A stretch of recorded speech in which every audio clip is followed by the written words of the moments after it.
Chapter 1. The Physical Education Teacher. Prologue. In the dead of night, two figures approached a tall building. "The power is off.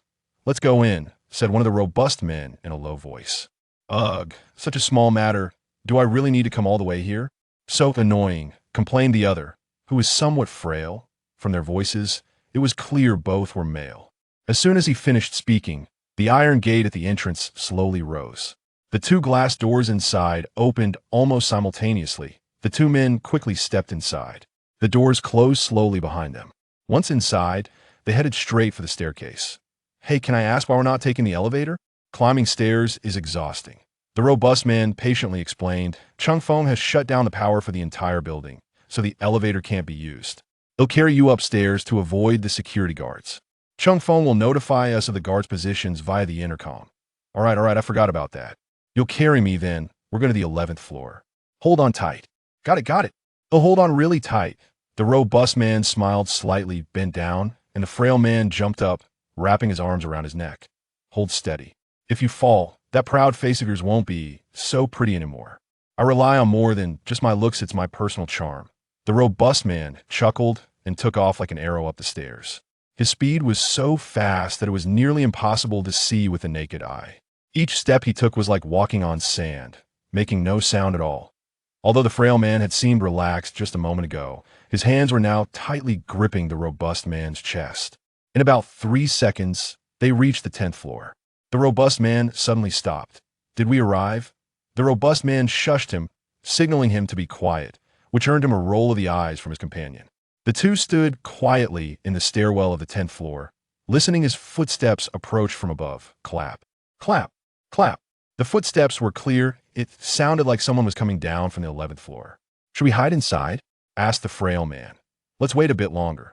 After 5 seconds, the footsteps grew closer and a beam of light shone down from above. The person was equipped with a flashlight. "Quick, get in, don't wait," urged the frail man in a low voice. The robust man didn't move, he merely bent his knees slightly. The light from above slowly swept around the corner and downwards, getting closer and closer to them. The frail man's breathing became rapid. He tightened his grip around his partner's neck, signaling him to hurry. Unexpectedly, the robust man remained still. The light swept over the two of them. The frail man thought, "It's over." However, for some reason, the beam of light quickly moved away. Immediately, they heard footsteps rushing up the stairs. Seizing the opportunity, the robust man took a quick step and darted around the corner. He looked up and saw no one, then took another quick step up to the 11th floor. As he opened the iron door, a hearty voice came through their earpieces. "There's a fork in the path, ahead go left. At the end, there will be another fork, go right. At the end of that is a metal door that I will help you open. Beyond that is a laser corridor. After passing through, you'll find the place where the solvent might be hidden." The robust man replied with an affirmative, following the instructions in the earpiece. And in the blink of an eye, he arrived at the metal door. He stopped, and the frail man crouched down, slightly dissatisfied, and asked, "What were you thinking just now?" "We almost got exposed. From here on out, it's up to you." "Hey, you still haven't explained yourself?" The metal door slowly opened. The robust man gestured for his partner to go ahead, wearing an elegant smile. "You can't avoid this question, he'll be back." With that, the frail man turned and walked through the metal door. Inside was an arched corridor, approximately 7 to 8 meters long. At the end of the corridor was a room set up as a laboratory, with a metal container in the center. The frail man put on the prepared glasses. Through the specially treated lenses, he saw that the corridor was filled with red laser beams. He had heard Chung Feng say that any object that touched the beams would be cut or pierced. He smirked arrogantly and said, "Only I can pass through such a dangerous corridor." Suddenly, the frail man's body became as flexible as clay, effortlessly dodging each laser beam until he reached the end of the corridor. He turned around and made a disdainful face at the beams behind him. The robust man, standing on the other side of the corridor, gave him a thumbs up. The frail man turned back, just as he was about to step towards the metal container. Unexpectedly, a woman's voice came through his earpiece. "Don't go and retreat immediately." The frail man looked incredulous. "What? Retreat quickly now." The frail man helplessly shrugged his shoulders. I could see that moment. In a dim room in City S, a slender woman with long hair asked a plump man sitting in front of electronic equipment, "What was that gas just now?" "I'm not sure, I didn't notice it before." the man replied, sounding somewhat foolish. Quickly study it. How do I study it? The plump man scratched his head, muttering quietly. The woman sighed and turned to leave. As she reached the door, she suddenly turned back and, looking fatigued, said to the plump man, prepare to implement another plan. Chapter 1. The Physical Education Teacher. Xijing University is a prestigious institution in City S, gathering elite students at this moment. In the vice president's office at Xijing University, a rugged middle-aged man stood, appearing to be around 30 years old. He wore a black jacket and denim jeans, with short hair and a bit of stubble around his lips. Sitting at the desk was Zhang Tao, the vice president of Xijing University. He was holding a document and reading it with his head down. His sparse hair was combed back. Likely due to frequent socializing, he was overweight, nearly filling the office chair. Mr. Wu, your resume is quite impressive. Graduated from a prestigious school and has many years of work experience, Zhang Tao said. Wu Ge smiled slightly. However, Zhang Tao's tone shifted. You are well aware that our school is quite famous in the city and even the province. Therefore, many outstanding teachers apply to come here. Just take a look. Principal Zhang, Wu Ge's voice boomed. Just call me vice principal. Zhang Tao quickly waved his hand in denial, his expression betraying delight. Principal Zhang, they'll show you right now. Please wait a moment. With that, Wu Ge jogged out of the office. Zhang Tao was left puzzled. A few minutes later, heavy footsteps echoed down the hallway, mixed with some gasps. Zhang Tao was somewhat surprised what was going on. Just as he stood up to check, Wu Ge's figure appeared at the door. Oh my gosh! Wu Ge was carrying a concrete block as he stood at the entrance. He unloaded it from his shoulder, holding it with both hands as he walked into the vice president's office. He took a few steps to the desk and set the concrete block down steadily on the floor. The concrete block weighed at least 100 pounds. For an average robust man, lifting it upstairs would be a challenge, let alone lifting it from a standing position. For this man named Wu, however, the concrete block felt as light as a cardboard box. Despite his average height, it was hard to believe he possessed such strength. Zhang Tao felt extremely amazed. Principal Zhang, our family has a set of ancestral exercise methods that can strengthen the body and deeply tap into potential. You just saw my performance. As long as you entrust the students to me, I will make them as strong as bulls in a year. Participating in city or provincial sport competitions and securing a first place will be a piece of cake. There's even a possibility of competing in the Olympics in the future, bringing glory to our country. And at that time, our school's reputation will not just be provincial but will be known worldwide. Zhang Tao couldn't help but cough twice. This person was too full of himself. He adjusted his expression, cleared his throat, and said seriously, well, Mr. Wu, while being strong and fit is important, our school still needs to prioritize academics. Saying we'll be world-renowned is a bit exaggerated. Wu Ge, with a serious expression, bowed and said, you are right, principal. Zhang Tao nodded, smiling. I'm very satisfied with your performance, but whether you can be hired still needs to be discussed with our principal. You can go home and wait for news. Also, this big guy here, I need to trouble Mr. Wu to return it to its original place. After hearing this, Wu Ge bowed deeply again, saying, thank you, principal, for the promotion. Zhang Tao quickly waved his hand, pretending to be angry. It's just a vice. Wu Ge grabbed the concrete block, tossed it up, and held it in his hands, striding out of the vice principal's office. That a few days later, as expected, Wu Ge received the admission notice from Xijing University. On the first day of class, he arrived early at the playground. In front of him were the students from class 1 of international trade that he was in charge of. A female student whispered to her friend, this new teacher is quite handsome. I think so too. He looks a bit like Zhong Hongliang. A nearby male student teased the two of them. Not really, I think he's pretty average. You're just jealous that he looks better than you. The male student instantly flushed and spat out a paw. The murmurs in the line were endless until Wu Ge cleared his throat and it finally quieted down. Wu Ge exchanged a few pleasantries and unfolded the roster he was holding. He started taking attendance. Every time he called a name, someone would respond. Until he called out Chen Ziming's name, the line fell silent. Wu Ge raised his voice and called, Chen Ziming. Still, no one spoke. Is Chen Ziming not here? Someone shouted, he never comes to class. Is Chen Ziming in our class? I didn't know that. Everyone burst into laughter. Does anyone know where Chen Ziming is? Wu Ge asked. At the internet cafe, he lives there long term. Wu Ge called the class monitor over, gave him a brief instruction, and then left. Behind him, the class monitor's voice rang out. Mr. Wu lets everyone have free time. Class 1 of International Trade dispersed with a roar, some sitting and resting, some walking around the playground, some going to play basketball. A few people gathered together to talk about Chen Ziming. Oh, you think Chen Ziming is in for it this time? I think so. This PE teacher looks pretty fierce. He didn't even come on the first day of class. I think it's not going to end well. I've never liked Chen Ziming. I hope the PE teacher teaches him a lesson. Exactly. Acting all high and mighty like he's something special just because he has a bit of money. The internet cafe wasn't far from the school, and Wu Gu arrived at its entrance. He walked in, checking each seat, but couldn't find Chen Ziming. He wanted to look inside the VIP room, lifting the curtains at the door one by one, only receiving a few disdainful glances from couples, but still no Chen Ziming. At the end of the VIP area was a door leading to a private room. He approached, twisted the handle, but it didn't budge. He asked a student in the nearby VIP room, but they couldn't clarify. Could he not be here? Wu Gu turned to leave. As he reached the front desk at the entrance, he casually asked, "Is Chen Ziming not here?" The young woman at the desk didn't look up, sounding somewhat impatient. In there, just in the private room, Wu Gu smiled knowingly, thanked her, and walked straight to the private room door. He knocked and waited a moment, but there was no response. He knocked harder this time. This time, there was movement, as if someone was pushing a chair. The door opened. Inside stood a long-haired young man in a loose t-shirt, with fair skin, delicate features, and slightly upturned eyes, looking tired, probably from long hours at the computer. Just as in the photo, it was indeed him.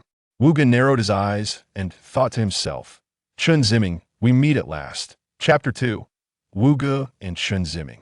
In recent months, a new trend has emerged in Z Country, a mobile application. What's special about this app is that people can experience brief moments of superpowers through it. The app is called Superpower Moments. Smokers no longer carry lighters instead. They scan their phones, and flames emerge from their fingertips. When thirsty during a journey, they can scan their phones again, and fresh water flows from their fingers. The company that developed this app is Superpower Company, which was originally an ordinary communications equipment manufacturer. The birth of this app propelled them into a leading position in the communications industry, as only their equipment can transmit the electromagnetic waves of superpowers. Superpower Company is located in the most prosperous commercial area of S City, filled with high-tech buildings. However, strangely, there's an old low-rise building in this commercial district. It looks old because its exterior walls are covered with plants, making it appear dull and desolate. Some say the owner has unique tastes and planted them intentionally. At this moment, in a conference room inside this low-rise building, 3 men and 1 woman were sitting. "Captain Wu, what do you think of Chen Ziming?" The woman speaking had tight, delicate skin, a long ponytail, and a solemn demeanor. However, her voice sounded aged, as if she were already in her twilight years. Chen Ziming, Wu Ji's mind flashed back to the scene when he first met Chen Ziming that morning. At the door of the private room. "Classmate Chen, I'm your new PE teacher. Why didn't you come to PE class?" Wu Gu asked with a smile. Chen Ziming slightly lowered his head, remaining silent. "Let's go back to class with me now." Chen Ziming hesitated for a moment and nodded. Then on the way back to school, Wu Gu walked alongside Chen Ziming. "You need to stick to physical exercise for your health," Wu Gu said, glancing at Chen Ziming. Chen Ziming looked at the ground, responding faintly, "Do you like any sports?" Chen Ziming stared at the ground, remaining silent. Wu Gu inwardly sighed. "What a gloomy boy, Captain Wu." The woman's voice rang out. Wu Gu immediately returned from his memories. He steadied his mind and spoke. "I talked to him today. I feel this kid is a bit gloomy and doesn't like to engage with others. When I talked to him, he only responded with them, it's quite difficult to start a conversation with him." The woman looked thoughtfully at Wu Gu and then nodded. "You'll need to put in more effort." Of course, that moment. A long-haired man sitting next to Wu Gu chuckled lightly, running his fingers over his lower lip, looking frivolous. "Kids or just troublesome adults are much easier to deal with. You see, I just used 2 women to handle their vice principal. It made it easy for Wu Gu to get into their school." Perhaps dissatisfied with the man, the woman frowned and didn't engage with him. Wu Gu smiled and changed the subject, turning to look at a disheveled, overweight man sitting across from him. "Chung Feng, how's it going on your end?" It's not easy to handle." Wu Gu nodded, understanding Chung Feng's meaning. Wu Gu got up and exchanged glances with the 3 people present. "I'll think of a new plan for Chen Ziming." The gas issue will be handled by Wang and Cheng. After saying that, he bowed slightly to Wang Yuqi. Thank you. Wang Yuqi replied Dandanda. Captain Wu, it's you who is working hard. The long-haired man, Lu, clicked his tongue. That night, in an apartment building near Nanxing University, Chen Ziming opened the door to his room and walked in. The room was tidy and clean. Chen Ziming turned on the light, lowered his head, and kicked the door with his heel, causing it to slam shut with a bang. Chen Ziming took off his shoes. He got up barefoot and walked in a bedroom, undressing as he went. By the time he reached the bed, he was down to just his shorts. He lay back on the bed. He stared at the ceiling light, its glow cold and distant. As he looked, Chen Ziming got up, walked to the corner, and picked up a guitar to play a tune. The rhythm started slow and drawn out, but then it became increasingly frantic, until in the end, all that could be heard was a series of sharp strumming sounds. Chen Ziming's expression grew more anxious, his brows furrowed tightly, filled with a sense of hostility. The window hadn't been open in a long time. The stale air was suffocating. As Chen Ziming played to the end, his fingers pressed into the strings, and with a forceful pull, one of the strings snapped with a loud twang. His fingers bore deep, noticeable marks from the pressure. He threw his head back and laughed almost maniacally.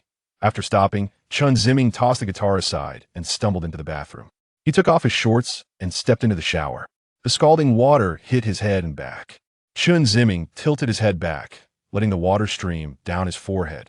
His body had turned a rosy hue, covered in droplets that rolled off him and onto the floor tiles, eventually flowing into the drain. Chen Ziming wished so desperately that he could also disappear just as easily. With that thought, he leaned against the bathroom tiles and began to claw at his chest. Gritting his teeth, he scratched his chest until it bled, leaving several shocking marks. Chen Ziming opened his mouth, gasping for air. His body slowly slid down the tiles until he sat on the floor. A ringtone echoed from a bedroom. Chen Ziming slowly lifted his head, but showed no intention of getting up to answer the phone. The ringtone continued for a long time, and Chen Ziming remained in a daze. Suddenly, the ringing stopped. Soon after, the ringtone rang again. Chen Ziming walked out of the bathroom and grabbed the phone from the bed. He stared at the phone for a moment before finally sliding to answer it. On the other end of the line was a gentle voice of a middle-aged woman. Ziming, come home for the Mid-Autumn Festival. Mom misses you. There was a hint of pleading in her voice. Chen Ziming slowly sat on the floor, leaning against the edge of the bed, and let out a low, hoarse voice. No. That night, Chen Ziming didn't fall asleep until 4 in the morning. Chapter 3 Basketball Court Wu Ji's second week in office. During the physical education class. Today's lesson, Wu Gu planned to first conduct a shooting test, followed by organizing a basketball game, with all the boys participating. He counted the number of boys, and there were exactly 10 in the class. Everyone formed a line and took turns shooting, with each person getting 10 shots. After Wu Gu finished speaking, the class monitor quickly organized the lineup around the basketball court. The girls went first. Due to their lack of strength, their shooting stances drew laughter from the boys. When it was the boys' turn, the first was the class monitor, Zhang Sheng, who was already a member of the school basketball team, so his shooting was impressive. He made the first shot, then the second, but missed the third. The class monitor shrugged and adjusted, then made 7 in a row, meaning he scored 9 out of 10. The class monitor was tall, handsome, articulate, and had a great personality, garnering cheers from many girls and boys alike. Wow, awesome. Next up was a slender boy who, due to his small stature, also threw the ball like the girls. The watching girls burst into laughter, and the boys teased him. Hey, this guy is something else. The boy didn't get angry, chuckling as he finished his 10 shots and joined the crowd to watch. One by one, the others took their shots, with some making 6 and others just 3, until it was Chen Ziming's turn. He normally wouldn't attend PE class, but before class, Wu Gu had dragged him from the internet CAF. As Chen Ziming took the ball, the entire court fell silent. The atmosphere became somewhat awkward. Just moments ago, other students had either cheered or gasped, but when Chen Ziming stepped up, no one made a sound. Wu Gu took note of this. Chen Ziming focused intently on the hoop, slightly bent his knees, held the ball in front of him, and adjusted his wrist. The basketball followed a beautiful parabola and swished through the net. It was a perfect shot. Wow. Wu Gu heard a faint gasp from a girl. However, apart from that, there was no other sound. Wu immediately clapped his hands and cheered for Chen Ziming. Great shot. However, only Wu Ji's applause could be heard on the court. Chen Ziming continued to shoot, making several more in a row. This was the 8th shot. If he made 2 more, it would be a perfect score. A boy next to Zhang Sheng muttered, "That S8 now?" Zhang Sheng's mouth twitched and his expression darkened. After 2 more shots, he made them all. 10 shots, 10 makes. At this moment, whispers began to spread. Is Chen Ziming really that good shooting? Yeah, I never would have guessed. You don't know anything. He's just lucky. Looking at Zhang Sheng, his expression was as cold as ice, as if frozen. After finishing, Chen Ziming lowered his head and walked to the sideline. You did great, Chen. You have a real talent for basketball. Wu gave him a thumbs up, causing Chen Ziming's face to flush as he looked down at the ground. When it was the turn of other students, the atmosphere became lively again, but Zhang Sheng continued to glare at Chen Ziming. After the test was completed, Wu organized the game. A total of 10 people had to be divided into 2 teams. Those from the same dormitory or who were close friends rushed to one team. And with 9 people sorted out, only Chen Ziming was left alone. He hesitated, seemingly reluctant to participate. Chen, everyone is waiting for you, Wu smiled, pointing to the team that needed 1 more player. Chen Ziming looked up and walked toward the 4-person team. At this moment, Zhang Sheng yelled to the 5-person team, "Lu Siming, come over to our side." Lu Siming looked around, a bit hesitant, but still followed Zhang Sheng's command. Just as Chen Ziming arrived in front of Zhang Sheng's team, he pursed his lips and, with his head down, walked over to the other team. The game started, and Zhang Sheng stole the spotlight, first making a beautiful layup that drew shrieks from the girls. Then he blocked a shot, grabbed the ball, and dunked it, leaving the girls in a frenzy. After a few rounds, Zhang Sheng scored 12 points, and the score was 12-4. On Chen Ziming's side, his teammates didn't pass him the ball. He was just a decoration, running back and forth across the court. Unexpectedly, Zhang Sheng made a mistake, and the ball slipped from his hands, landing right at Chen Ziming's feet. He picked up the ball, took 2 steps to his half of the court, and made a jump shot. The other students were silent. Only Wu clapped his hands. Then, Chen Ziming scored again. Now, teammates started passing the ball to him. He became the team's shooter with an 80% success rate whenever he got the ball. In no time, the score changed to 16-18 with a 2-point lead. Zhang Sheng glared at Chen Ziming. The ball was passed back to Chen Ziming, and, as he prepared to shoot, Zhang Sheng charged at him, crashing into Chen Ziming and stealing the ball. Chen Ziming fell heavily to the ground. Came a startled scream from a girl. Wu quickly blew the whistle, signaling to stop the game. He rushed to Chen Ziming's side and noticed blood flowing from his calf.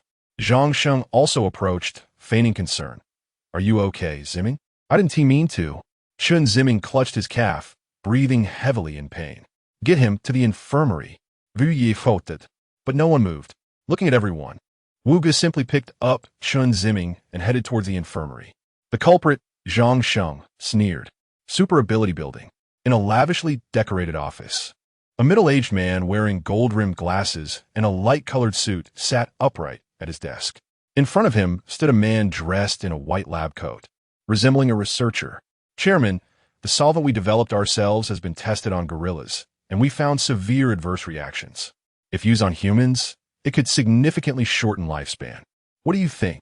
The suited man, with a serious expression, said hoarsely, "No matter what happens, we cannot let anything obstruct the globalization plan of Super Ability Company. Do you understand?" But the suited man suddenly stood up, extending his index finger and admonishing, "Sun Ming, you better understand who has given you your good days." Sun Ming was frightened and immediately lowered his head, looking like a child caught misbehaving. He stammered, "Yes, it's the chairman." The suited man's chest heaved, and after a moment, he slowly lowered his hand and sat back down in his office chair. He glanced at the desk, picked up his phone, tapped on it, then pointed the camera at his finger, and with a puff, a flame ignited at the tip of his finger.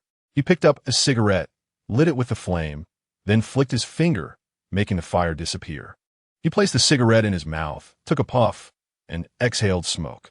His serious expression gradually relaxed. Holding the cigarette, he pointed at Sun Ming and smiled. "How could such a good thing shorten life?" "You're overthinking it." Lao Sunday, Sun Ming pursed his lips, forcing a smile. He clutched the hem of his suit jacket, trembling slightly. "You're right, Chairman." The suited man burst into hearty laughter. Chapter 4. Depression Medical Room.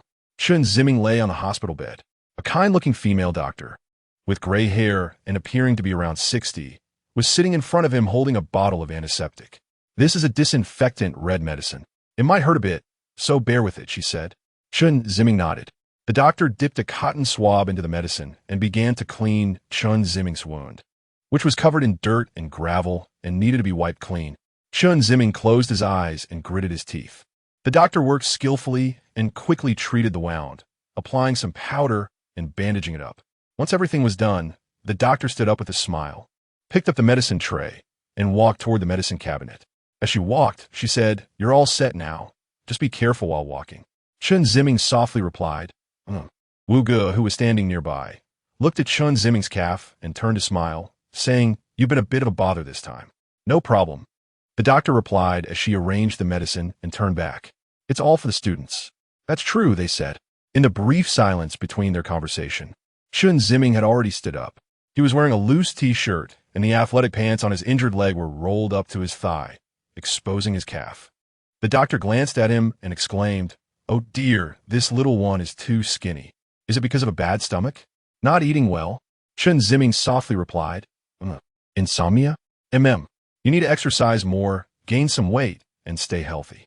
Chen Ziming stood silently with his head down. Wu Ge quickly intervened. "Chen, you should thank the doctor." "Thank you." The doctor waved her hand. "No need to be so polite." "All right, you're all set. You can head back now." Chen Ziming turned and left the medical room.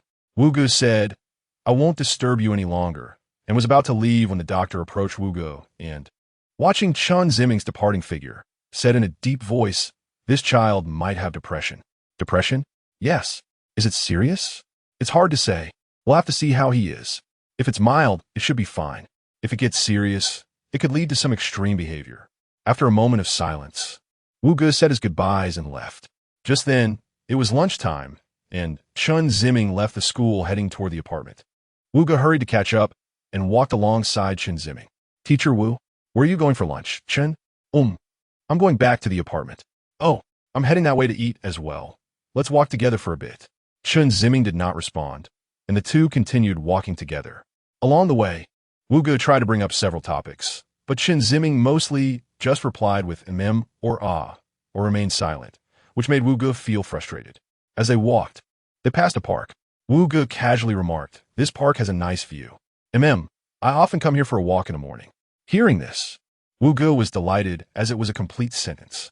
He wanted to expand on the topic of the park to deepen their relationship, but Chen Ziming fell back into his on mode, causing Wu Ge further distress.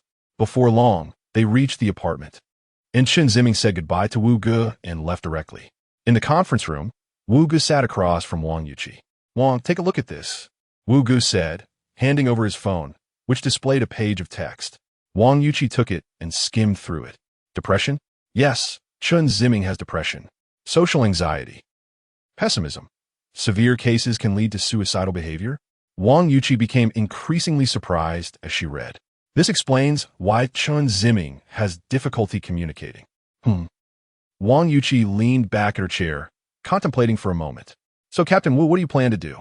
"My initial plan was to become friends with Chen Ziming and then gather the information we need through him. But now, that approach may not work. Based on my recent interactions with him, plus the psychology of a depression patient, it will be very difficult to become friends with him in his current state. However, I have learned that depression can be treated.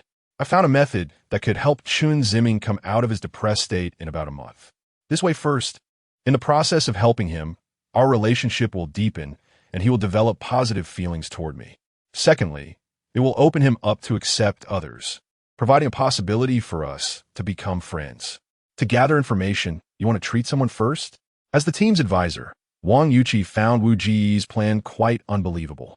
"Captain Wu, if this route with Chen Ziming doesn't work, we can change to another one. There's no need for this. If the issue with the gas is not resolved, we have no choice. We can find someone else. Chen Ziming is the only suitable candidate. We have analyzed this before." Wu Ge raised his voice unusually at Wang Yuqi and stood up from his chair. The atmosphere became tense. Just then, the door creaked open, and a long-haired man stumbled in. As soon as he entered the room, the smell of alcohol filled the air. "You, too, held a secret meeting while I was gone? You still have time for meetings?" Wang Yuqi coldly replied, looking at Lu, who was leaning awkwardly. "It's just a kid, right? This little issue can't be resolved? Watch me. Every man likes women." Saying this, Lu drunkenly pulled out a chair and sat down, hazily surveying the two. "How much have you drunk?" Wu Ge grimaced and covered his nose. Wang Yuqi stared at Lu for a few moments before standing up. "Captain Wu, let's proceed with your plan for now." With that, she pushed her chair back and left the conference room. Wu Ge nodded in agreement. He glanced at Lu and sighed deeply before getting up and leaving. Lu held onto the chair, sliding to the edge of the table, and leaned over. He tilted his head and squinted, seemingly lost in thought. He mumbled indistinctly, "Chen Ziming." Chapter 5. The old man on the overpass. Early in the morning, Wu Ge arrived at the park near Nanxing University for a walk. He held a book in his hand, the cover a warm light green. He walked around the artificial lake and sat down on a bench by the water. He spread the book on his lap. The title was in crimson letters, "How to Get Along with Patients Suffering from Depression." Having only recently encountered the characters of Z Country, reading this book was still a bit challenging for him. The morning sunlight filtered through the ginkgo leaves, casting warmth and serenity on the sidewalk by the lake, filled with hope. A figure walked by, with bandages wrapped around their feet. Wu Ge closed the book, knowing that the person he was waiting for had arrived. Chen Ziming. The other person stopped and slowly turned around. Chen Ziming was wearing a hoodie with the hood pulled over his head, his hands in his pockets, his eyes dull and melancholic. "Teacher Wu." Wu Ge approached and said, "It's really you. You're up early." Chen Ziming pulled at the corner of his mouth, acknowledging Wu Ge. "Isn't the morning air very fresh?" Chen Ziming nodded. "I came early to jog and exercise. How about you, Chen Ziming? Any plans?" Wu Ge placed his hands behind his back, holding the book. "I just came for a walk. Do you want to jog with me?" Chen Ziming showed a difficult expression. Wu Ge quickly made a roundabout remark. "It's fine. I come every morning. It doesn't have to be today." After hearing this, Chen Ziming repeatedly said no. Wu Ge nodded slightly. For a moment, the atmosphere became awkward. Chen Ziming suddenly said he had something to do and needed to leave. Wu Ge could only nod in agreement. Watching Chen Ziming's retreating figure, Wu Ge felt a sense of loss. Leaving the park, Chen Ziming walked onto the sidewalk by the street. There was a row of shops selling various snacks and trinkets. Not far ahead, there was an overpass. Chen Ziming approached the foot of the overpass. An old man in tattered clothes was mumbling something as he trembled his way up the bridge. The old man's voice was not loud, but since Chen Ziming was very close, he could hear it somewhat clearly. "Gone, gone. Not a single relative left." The old man kept repeating this phrase. As Chen Ziming brushed past him, he felt strange but didn't pay much attention. As he walked, Chen Ziming felt discomfort in his head. That feeling was coming back. He held his head, gritted his teeth, and his lips slowly lost their color. He closed his eyes and buried his head in his arms. An illusion appeared before him. He saw an old man jumping off the overpass, falling to the ground, blood spreading out from the body. Chen Ziming suddenly looked up at the overpass, his eyes filled with terror.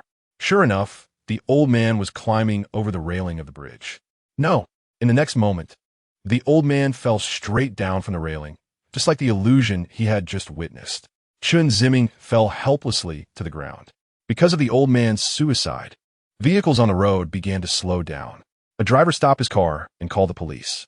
Passers-by on the roadside, witnessing this scene, gathered around to watch. Chen Ziming got up and staggered to the edge of the crowd. He had seen the old man's fate in advance and felt deep remorse for not being able to prevent it. Among the onlookers, a middle-aged woman recognized the old man and sighed as she spoke. This old man is very reclusive and has a bad temper. He fell out with his children and spouse long ago and has been living alone. Every day, he just plays the eru. He never talks to the neighbors. Maybe he found life meaningless. So he just died. The people nearby expressed their regret for the old man. One person gasped, saying, "You can't be too reclusive. It's easy to take extremes. This old man probably has depression, right?" "What depression? It's all just being melodramatic. I also have unhappy times. A good sleep solves everything." "You don't understand. It's not as simple as you say." The two argued back and forth. Chen Ziming felt as if something was gripping his heart, his chest tight. He hurriedly turned and left. He walked very quickly, gradually breaking into a jog. He was so focused on running that he didn't lift his head. Without noticing, he bumped into something and fell to the ground. He propped himself up and realized he had knocked into a person. That person was also using their hands to push themselves up. Looking closely, it was a man with long hair, handsome and charming. Chapter 6 Lulu's plan. Lulu was bumped into by someone and was about to get angry, but he felt that the person looked somewhat familiar. Upon a closer look, wasn't that Chen Ziming? Although he wasn't the one executing Chen Ziming's task, this person's photo had appeared multiple times in group discussions. Lulu wanted to confirm, so he thought for a moment and asked, "Are you a student around here?" Chen Ziming also stood up and said, "I'm very sorry."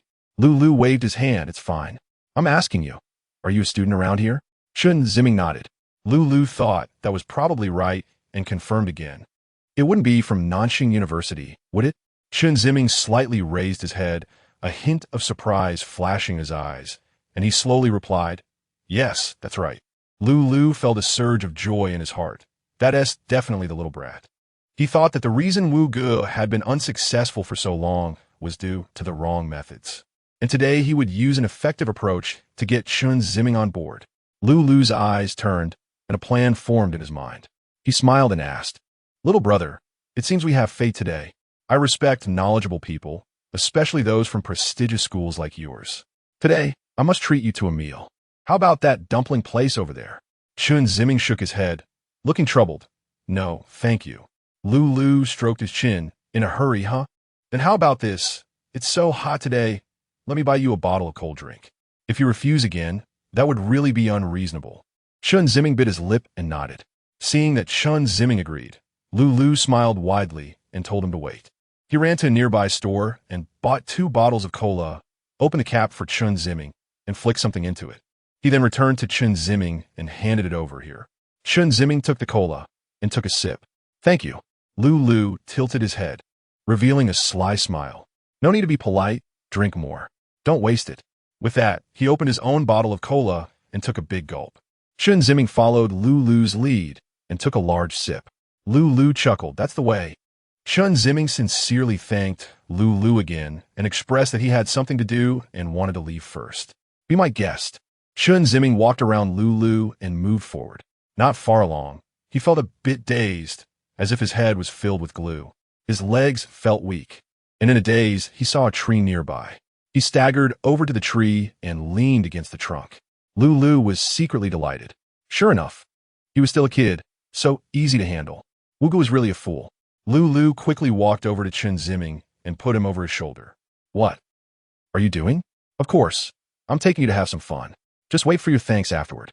Chen Ziming felt like he was flying, floating as if in a dream. He saw himself soaring through the clouds, going up and down like a bird. Suddenly, he dove into a villa. He saw a middle-aged man holding a boy, the boy's head buried in the man's chest, and the man showed a sad expression. A woman nearby was already sobbing uncontrollably. The boy suddenly raised his head, and upon closer inspection, he looked exactly like Chen Ziming. The scene flashed and shifted back to the earlier moment on the overpass, where an elderly man was struggling to climb over the railing. His hand gripping the railing trembled. One foot was on the railing, but the other had not yet crossed over, and his body leaned forward, falling straight down from the railing. No, the elderly man's fall was instantaneous, and in a brief moment, his body crashed heavily onto the asphalt road. Chen Ziming clutched his head in anguish. Just as he was in deep despair, a woody fragrance flowed into his lungs through his nostrils. Chen Ziming felt a tickle in his chest and coughed a couple of times. He opened his eyes. What greeted him was a round ceiling lamp and a clean white ceiling. His vision was a bit blurry, and he couldn't see clearly. Home was Chen Ziming's first thought. He turned to look at the bedside table and thought, no, this isn't my room. There's a phone on the bedside table. And my room doesn't have a phone. Chen Ziming tried to sit up, but found his body soft and powerless. Just then, a delicate voice floated over, somewhat alluring, and it was clearly a woman's voice. "You're awake?" Chen Ziming frowned and looked in the direction of the voice. A woman dressed in a silk nightgown was sitting at his bedside. Her long red hair fell on her chest, and she had a captivating expression, exuding the scent of perfume. Chen Ziming's face turned bright red in an instant. He nervously asked, "Who are you?" The woman tossed her long hair and gave him a sultry look. "You know very well, don't you?" Lu called Wu Ge and smugly told him over the phone, "Guess what I did today? It's rare to receive your call. Is there any new progress? Don't tell me that boring stuff. Forget it. With your IQ, you would have dragged this task out to now, if you could guess. Stop beating around the bush." Lu chuckled for a while before excitedly telling Wu Ge that he had met Chen Ziming today. "Chen Ziming? Are you two together now? What time does he have? I guess he is busy enjoying himself with a woman right now."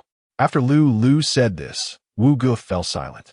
Lu thought the signal had dropped and called out a couple of times. "Are you still there?" Lu checked his phone. The signal was full, so there shouldn't be a problem. He called out a couple more times. At that moment, Wu Ji's voice came through. "Where?" "What do you mean, where?" "Chen Ziming. Don't worry about it. Just send me his location. I'm going over now." Lu wanted to argue with Wu Ge, but Wu Ge had already hung up. Due to Wu Ji's status as team leader, Lu still sent the hotel and room number where Chen Ziming was staying. Lu arrived outside the room, feeling unhappy. After a while, Wu Ge rushed over. Without waiting for Lu to speak, he pointed directly at the door of the room. "Is it here?" Lu impatiently grunted. Wu Ge knocked on the door, and soon footsteps were heard from inside. "Who is it?" "I'm a boys' teacher inside. I request you to open the door." The door did not open. "How would she dare to open the door if you say that?" Liu mokid vu ye disdain fully. "It's me, Lu. Open the door." The door indeed opened. Inside stood a woman with long red hair, exuding charm. Wu Ge pushed the door open completely and walked straight in. "Hey!" The woman was very unhappy with Wu Ji's rudeness. Lu wrapped his arms around the woman's shoulders and softly said to her, "You don't need to be here. You can leave now. What about the money? I won't shortchange you, darling." The woman lightly cursed, "You deadbeat," and turned to grab her bag from the coat rack at the entrance, calling back inside, "You really aren't a man." She swayed her hips and left. Lu found it quite interesting and walked into the room to see what was going on. Once inside, he saw Chen Ziming curled up in the corner, looking terrified. Wu Ge stood in front of Chen Ziming, bent over, extending his right hand towards him. "That woman has left. The teacher is here to take you home now." Chen Ziming's teeth chattered, and a tear rolled down his cheek. "Do you want a teacher to help you up?" Chen Ziming slightly raised his head, peering through the gaps in his long hair, assessing Wu Ge. "Let's go home with the teacher." Chen Ziming pressed his lips together and slowly raised his arms. Wu Ge smiled and helped Chen Ziming up, supporting him as they headed towards the exit of the room. As they passed by Lu, she mocked. "Mating is an animal's instinct. Don't suppress your wild nature." Wu Ge rarely rebutted Lu. "Not everyone wants to be like you, lost in carnal desires." Lu, upon hearing this, exploded in anger. "Wu Ge, what did you just say to me?" Wu Ge ignored her and took Chen Ziming back to the apartment. When they reached the apartment door, Chen Ziming turned around, paused for a moment, and quietly said thank you to Wu Ge. Wu Ge responded with a smile. Chen Ziming entered the building, stood in front of the elevator, and typed a message, "I will return during the Mid-Autumn Festival." As Wu Ge walked home, an image appeared in his mind. A well-dressed woman was lewdly stroking a boy's thigh. Chapter 7. Chen Ziming's family as the economy of City S developed. It expanded 6 ring roads. Between the 4th and 5th rings lies a villa area. It is said that each villa here is worth the total income of a mid-level white-collar worker over 30 years. Naturally, the residents here are either rich or noble. At this moment, in the hall of the villa, Chen Ziming sat on one side of a leather sofa, his feet resting on a hand-woven silk carpet. Sitting firmly in the middle of the sofa was a middle-aged man wearing gold-framed glasses, who bore a striking resemblance to Chen Ziming. He was dressed in formal attire but without a tie, the collar of his shirt open. The well-tailored suit made him look dignified and upright. But his sunken cheeks revealed that the man was thin. He had noticeable dark circles under his eyes, seemingly a result of prolonged insomnia. "How's school lately?" The man, holding a lit cigarette between his fingers, looked coldly at the painting hanging on the wall opposite him, his voice hoarse and abrupt. Chen Ziming, after biting his teeth and remaining silent for 2 seconds, replied gloomily, same as before.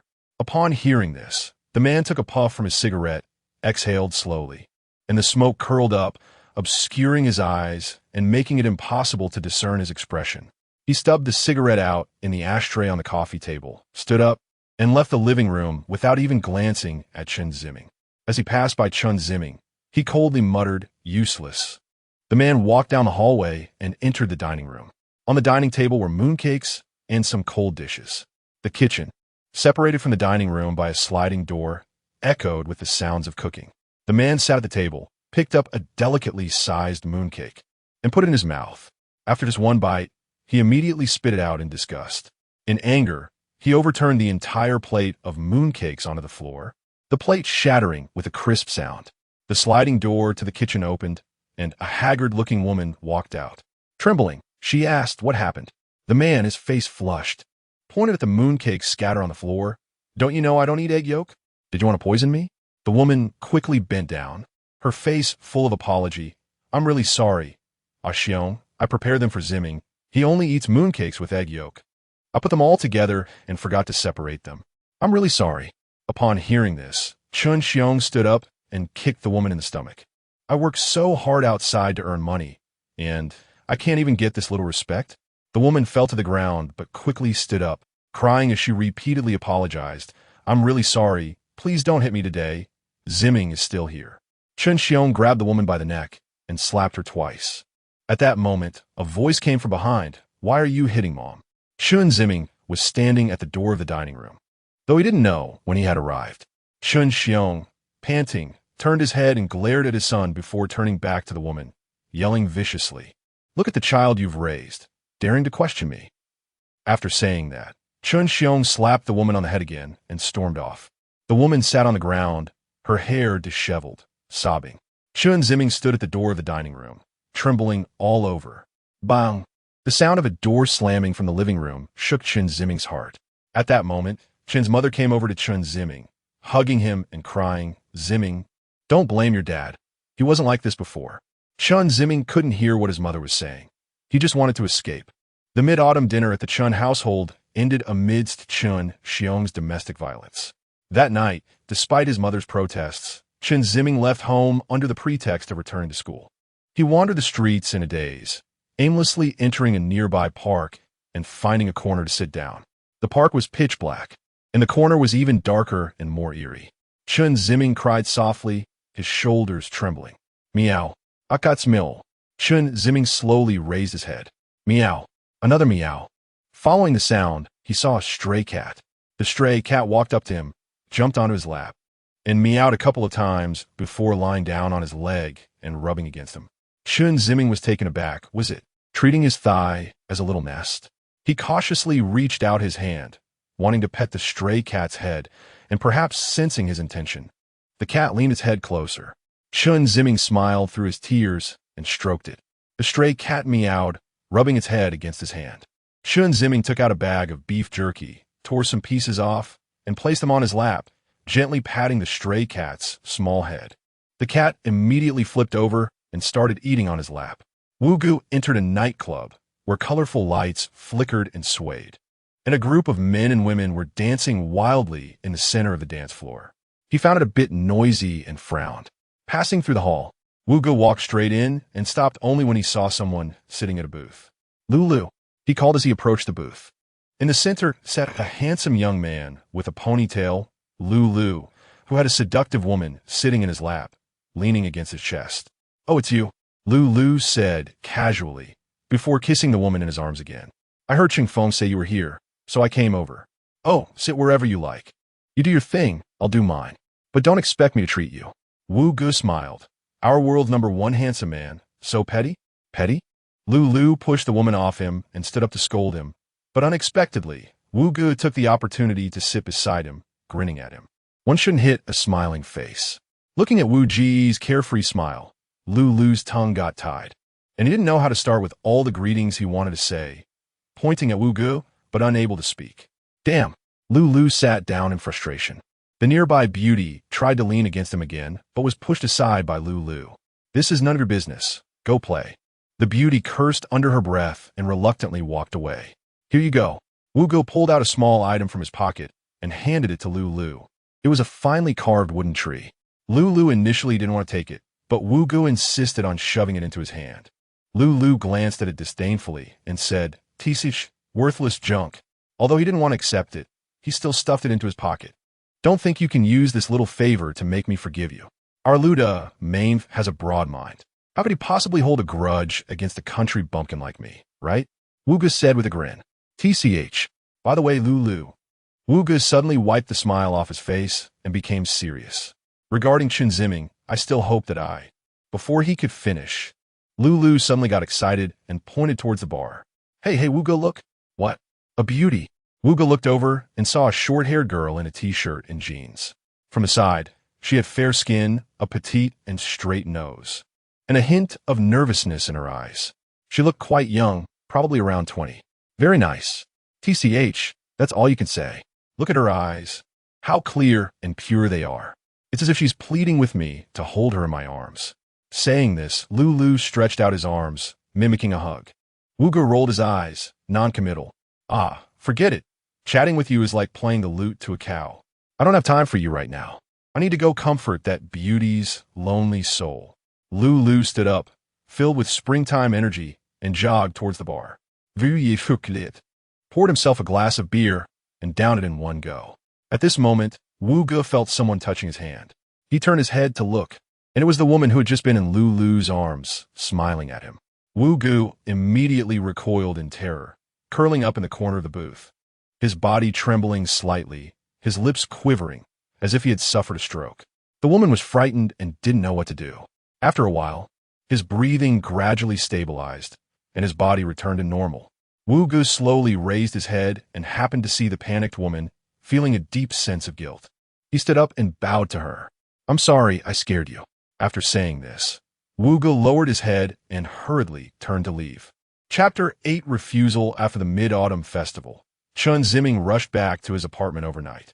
By the time he arrived, it was nearly midnight. Since he hadn't had dinner, he snacked on some beef jerky and was quite hungry.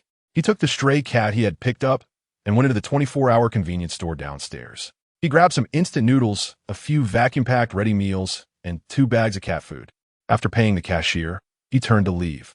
At that moment, a person wearing a baseball cap and emanating a foul smell bumped into him, colliding half his body directly into Chen Ziming, causing him to stagger backward. Without a word, the person continued on. Chen Ziming didn't want to stir up trouble and decided to let it go. He exited the store and took a taxi back to the apartment building with the stray cat. After walking for a while, he arrived in front of the apartment door. Just as he was about to take out his keys to unlock the door, a woman's voice suddenly came from behind him. "Robbery! Robbery!" Chen Ziming quickly turned around and saw the same person wearing the baseball cap clutching his chest, running out from the direction of the convenience store. Without thinking, Chen Ziming rushed forward and blocked the robber's path. The robber tried to sidestep Chen Ziming, but was caught by the corner of his coat. "Damn it, looking for death."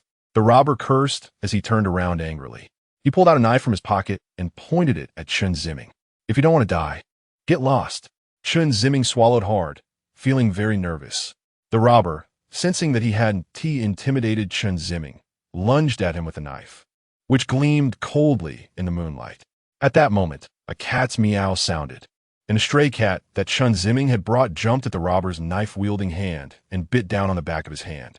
The robber screamed in pain, and the knife clattered to the ground.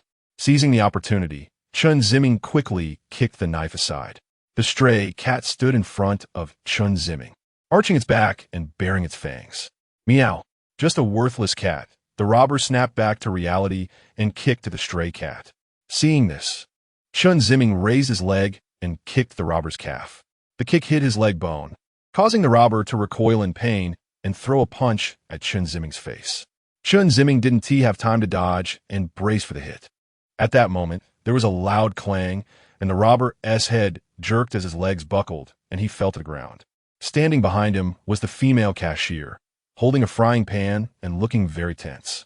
After confirming that the robber was unconscious, the cashier slowly turned to Chen Ziming, who was also looking at her. They locked eyes for a moment before the cashier suddenly let out a light laugh. She had long eyes that sparkled like stars, and 2 dimples on her cheeks, making her look sweet and charming.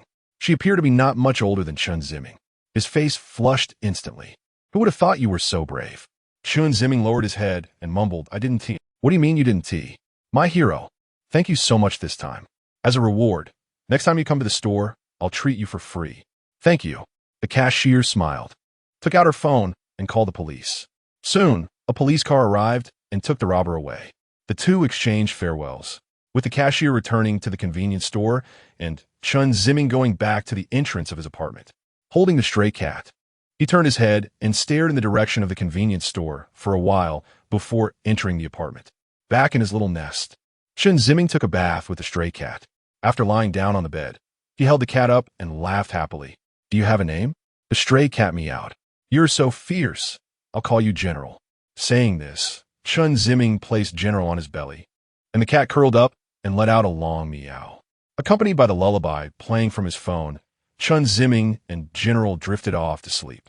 In his dream, Chen Ziming saw himself in a small room, where his father, Chen Xiong, was holding his younger self, laughing as he lifted him up into the air again and again. His mother was nearby, slightly angry as she advised Chen Xiong to be careful. With each lift, the younger Chen Ziming let out a series of clear, joyful laughs. The next morning, Wu Ge was already waiting in front of Chen Ziming's apartment. He leaned against the glass wall outside the convenience store, eating a box of oden. After a while, Chen Ziming came out with a brown-striped cat. Wu Ge hurriedly swallowed the egg in his mouth, discarded the remaining half-box into the trash, wiped his mouth and walked over. Classmate Chen, Wu Ge called out to Chen Ziming's back. Chen Ziming turned around. Mr. Wu, what a coincidence. Are you out walking your cat? Wu Ge waved as he approached Chen Ziming, glancing at the brown kitten following him. Yeah, you like cats? With that, Wu Ge reached Chen Ziming's side. Mind if I hold it? Chen Ziming glanced at General. Sure, great. Saying this, Wu Ge bent down, cradling General's belly in his arms. He gently stroked General's head, and the cat, feeling comfortable, closed its eyes and enjoyed the massage. Seeing General's relaxed state made Chen Ziming genuinely happy. By the way, classmate Chen, how's your foot? It's fine now, thank you, Mr. Wu. That's good. Are you heading to the park? Chen Ziming nodded. Perfect. I was planning to go for a run in the park too. Let us go together. Okay. Wu Ge set General down, and the three of them, 2 people and 1 cat, headed towards the park. On the way, Wu Ge chatted with Chen Ziming. I noticed something. It seems like you don't interact much with other students. Chen Ziming silently lowered his head and didn't speak.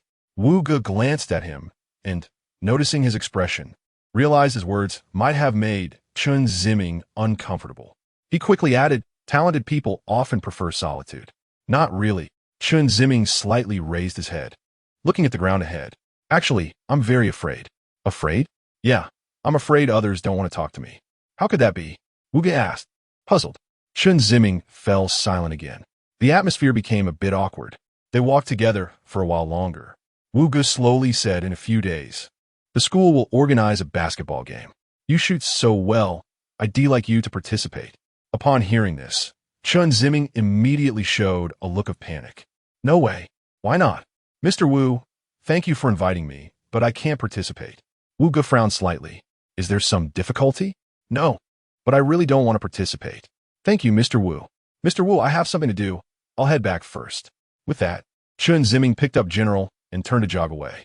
Everything happened too suddenly, leaving Wu Ge a bit dazed. His intention was to use this game to help Chen Ziming integrate into a group and step out of his little world. Books say this can alleviate symptoms for those with depression, reducing their time spent lost in thought. He had come here early to wait for Chen Ziming mainly for this reason. However, he didn't expect Chen Ziming to refuse so decisively, even denying him a chance to persuade him.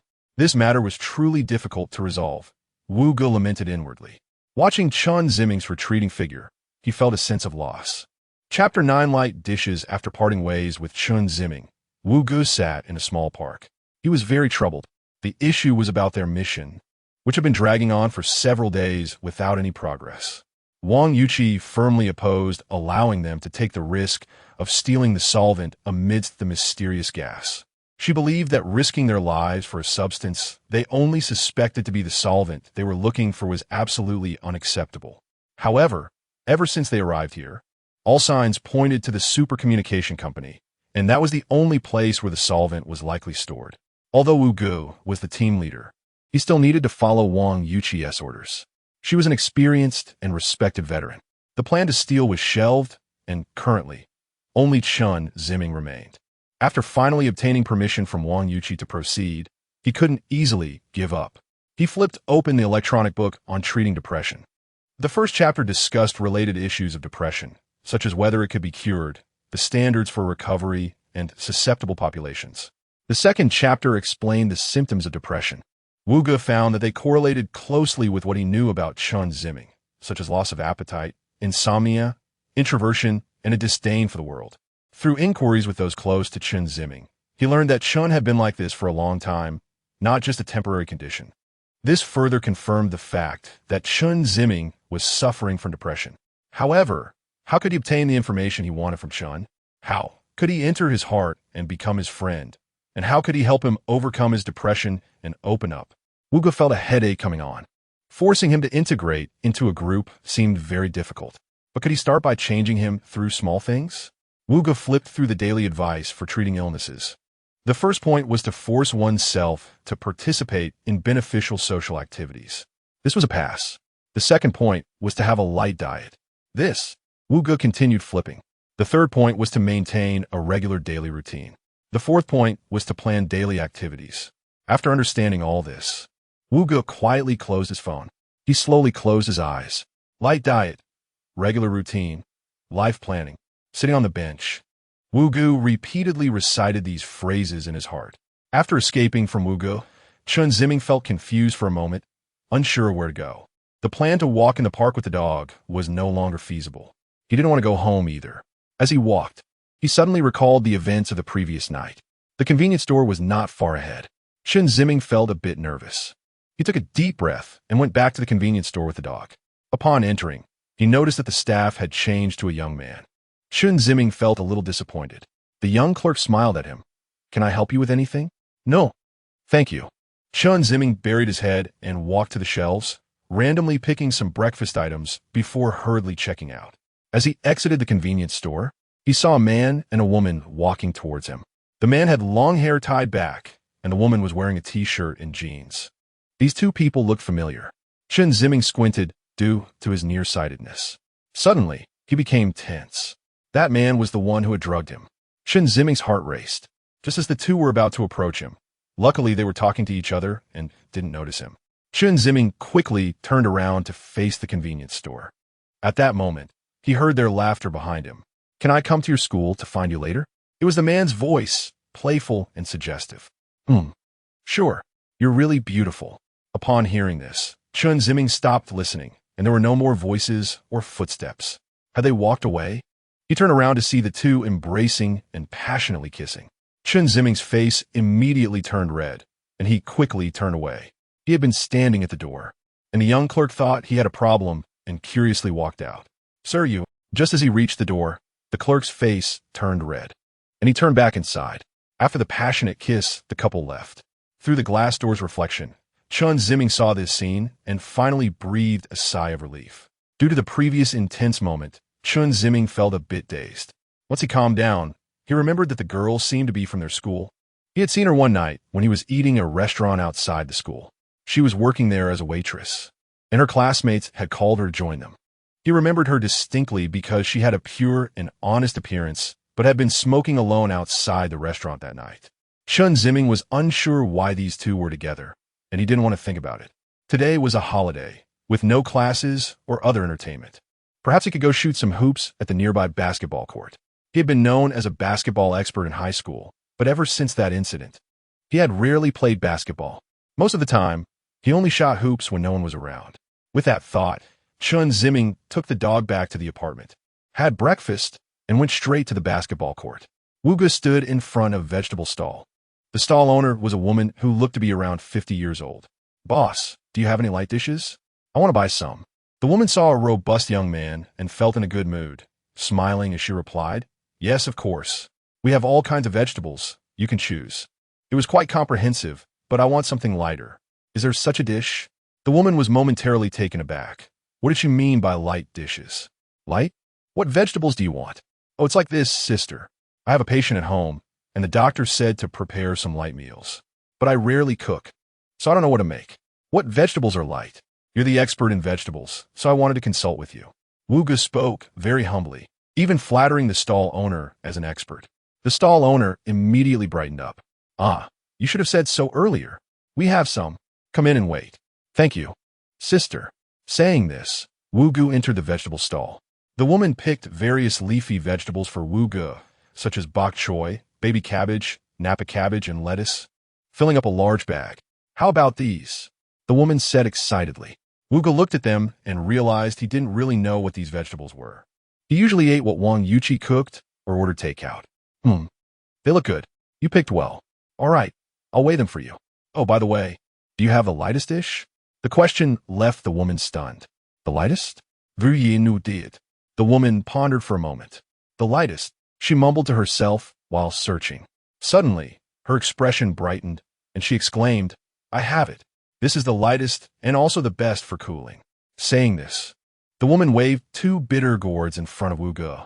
Since she said it was the lightest, Wu Ge accepted it as such. He smiled and asked her to pack it up. After paying, Wu Ge left the market. He looked at the green vegetables in the bag and felt a sense of joy rise within him. He swung the bag and made his way back to his residence. Upon entering, he saw Cheng Feng, who had an oily face and was wearing slippers, coming towards him. He waved at Cheng Feng with a smile. Captain Wu, don't order takeout for lunch. There's something delicious. Cheng Feng loved to eat, and hearing that made him happy. Really? Of course, you're in for a treat. Saying this, Wu Ge cheerfully entered the kitchen.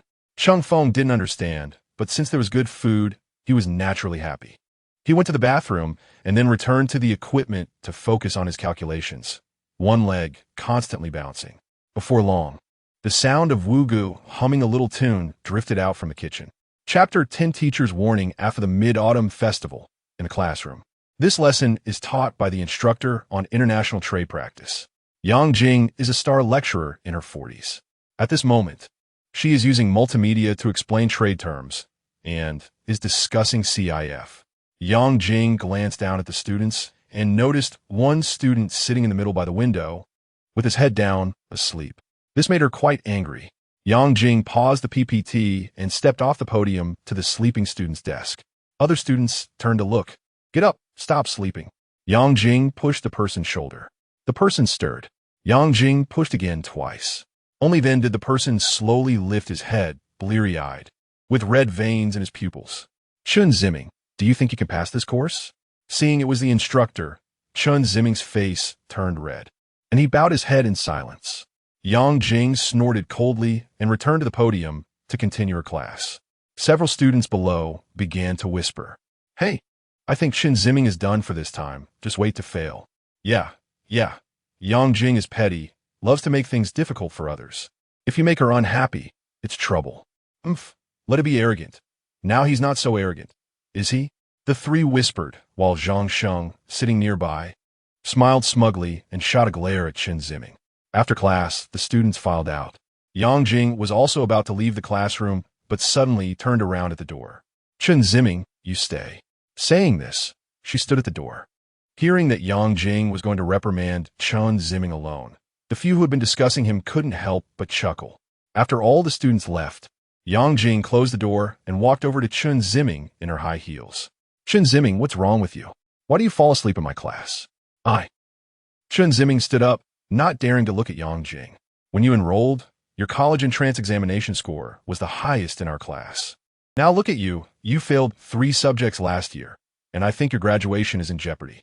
Chen Ziming lowered his head and remained silent. Seeing that Chen Ziming couldn't even muster a word, Yang Jing was also frustrated, and all the motivational words she had prepared couldn't come out. You better take care of yourself. With that, she slapped the table and stormed out. Chen Ziming sighed in relief, grabbed his textbook, glanced at the scenery outside the window, and also left the classroom.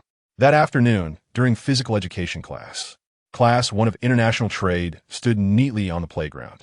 Wu Ge had Zhang Sheng lead the students for a few laps before allowing them to have free activity.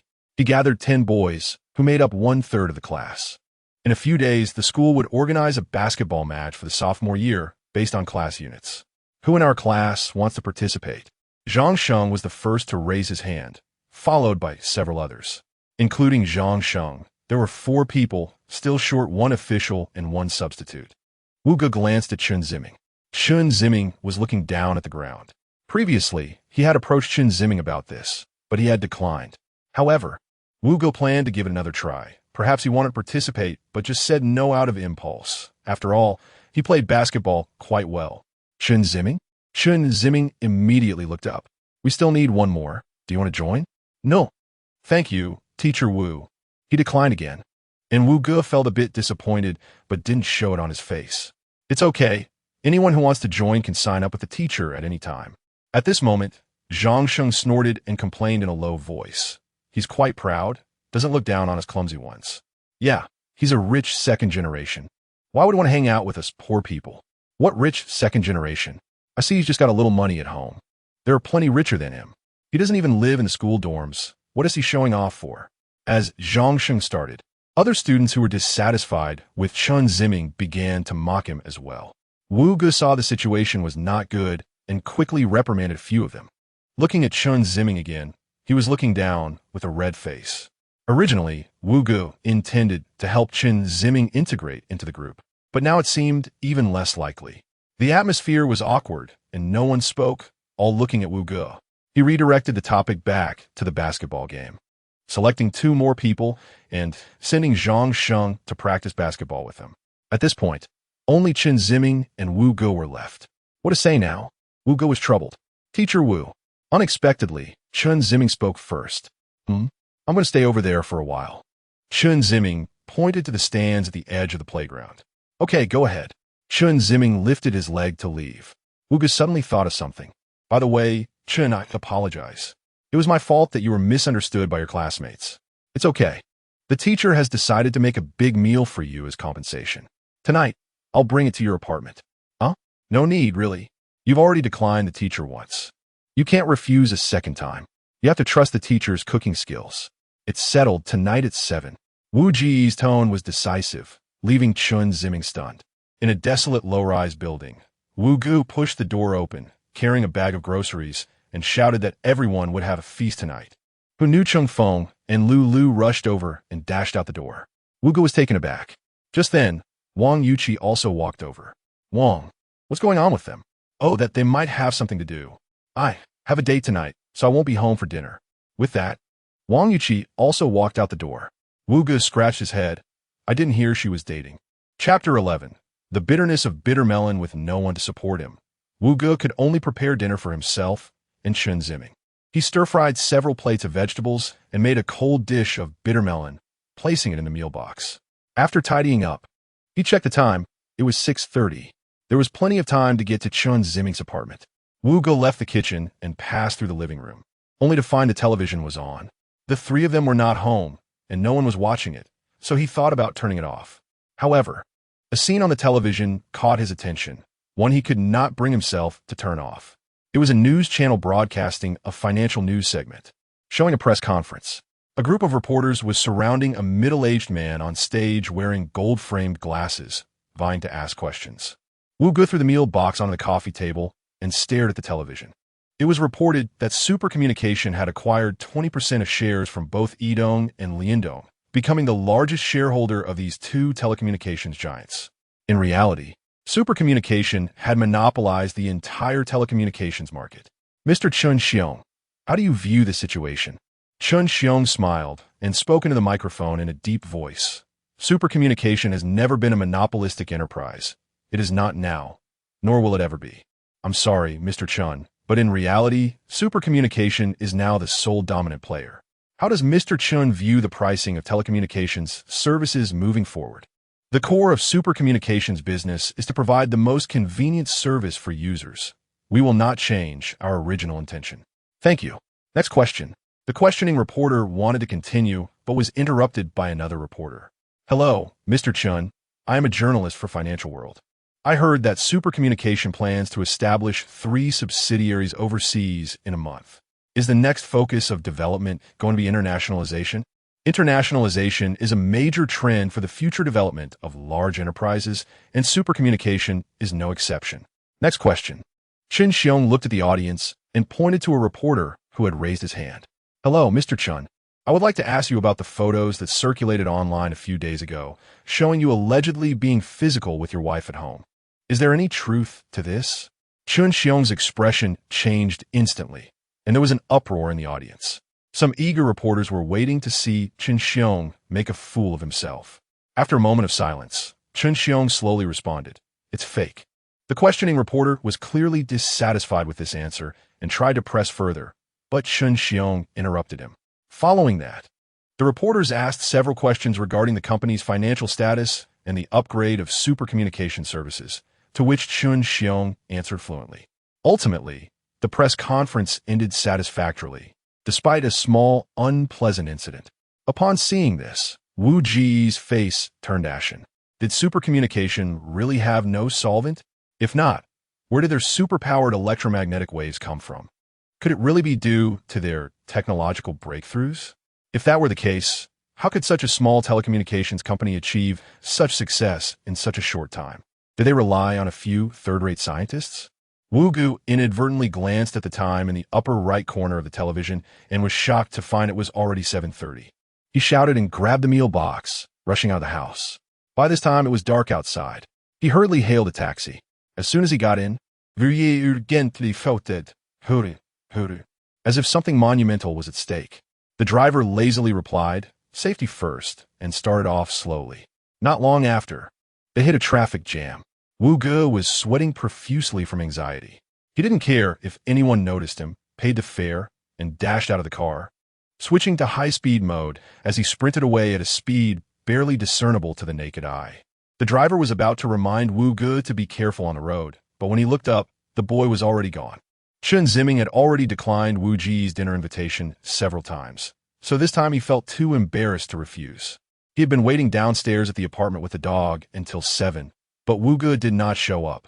He didn't have Wu Ji's number and couldn't contact him. After waiting another 10 minutes with still no sign of him, Chen Ziming thought Wu Ge might have something to attend to. He glanced at the convenience store, planning to buy something for dinner.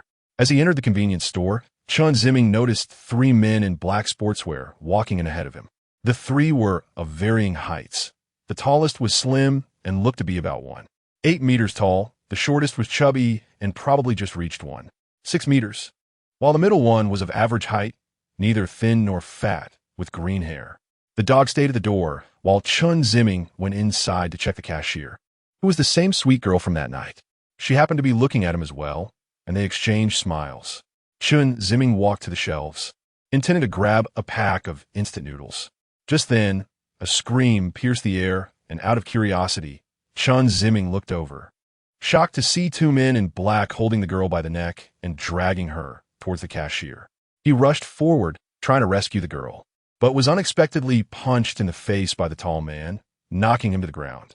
"Close the door," the short man instructed, giving a signal to the green-haired man. The green-haired man hurried to the door and pulled down the rolling shutter, then closed the window's shutter, isolating the entire room from the outside world. Seeing the situation secure, the short man placed his hands on the girl's shoulders and said viciously, "You've got some nerve, sending my brother Yin to jail. You should know that in this area, no small shop dares to disrespect my brother. Fatty, stop wasting time with him. Take him out. Avenge our brother," said the short man. Upon hearing this, the fat man grinned wickedly. "All right, I'm ready to make my move." The girl spat at the fat man and grabbed the cash register, smashing it over his head. The fat man yelped and became even more excited, leaning in to kiss the girl, who desperately tried to dodge. "Stop!" Chen Ziming shouted angrily, trying to get up to help. However, he was kicked by the tall man, who pinned his hands on the cashier. The green-haired man also approached, standing beside the fat man, leering at the girl's figure. Wu Ge, worried about being discovered, stopped in the alley next to the apartment. He looked around and sighed in relief, glad no one was nearby. He adjusted his messy hair and clothing, stepped out of the alley, and approached the apartment. Chen Ziming was not there. Wu Ge thought perhaps he had kept Chen Ziming waiting too long, and he had returned home in a rush. He had Chen Ziming's number and intended to call him, but then he noticed a small brown kitten scratching at the rolling shutter door of a closed convenience store. Upon closer inspection, it looked a lot like Chen Ziming's cat. Lost, Wu Ge approached the brown cat, intending to bend down and pick it up. Suddenly, a loud crash came from inside. followed by a woman's scream. Curious, Wu Gu pressed his ear against the rolling shutter to listen, just in time to hear Chen Ziming shout, "Stop!" Something was wrong. Wu Gu squatted down and pulled up the locked rolling shutter with all his might. The dog seized the opportunity to dart inside. Once inside, Wu Gu witnessed the entire scene unfolding. Seeing Wu Gu, Chen Ziming urgently called for help. "Mr. Wu, save that girl." The three thugs, hearing this, realized the boy was familiar with Wu Gu and decided they would have to deal with him too. The fat man signaled to the green-haired man, who understood and approached Wu Gu. "You think you can just stroll in here? You're looking for trouble, huh?" As he spoke, the green-haired man pulled out a small knife and waved it menacingly at Wu Gu. Wu Gu snatched the knife away, snapping it in half, and handed the pieces back to the green-haired man. The speed was too fast. By the time the green-haired man realized what had happened, he was left holding two halves of a broken knife. Taking a moment to regain his composure, the green-haired man shouted and lunged at Wu Gu, only to be met with a swift slap that knocked him out cold. Seeing his companion defeated, the tall man released Chen Ziming, drew a shiny half-meter-long machete from his waist, and charged at Wu Gu. Wu Gu once again snatched it away, breaking it in half and returning the pieces to the tall man, who stood there stunned. Suddenly, someone shouted and raised a broken knife to attack. Wu Gu kicked out and hit the guy in the groin. The tall man covered his crotch and fell beside the green-haired guy. Losing two key players made the fat guy feel weak and tremble inside. At that moment, the girl slapped the fat guy hard, leaving him dazed. Chen Ziming then stuck out his foot and tripped the fat guy, who stumbled towards his two accomplices. Wu Gu immediately gave Chen Ziming a thumbs up. "Nice skills." Chen Ziming smiled slightly. The girl called the police. When the police arrived, she provided the video. The police escorted the three thugs out of the convenience store. "It's you again, handsome. Thanks a lot this time. By the way, is this your teacher?" The girl asked with a smile. He's our PE teacher. Thank you very much." The girl bowed to Wu Gu. "By the way, you just..." "Oh, I practiced empty-handed disarming."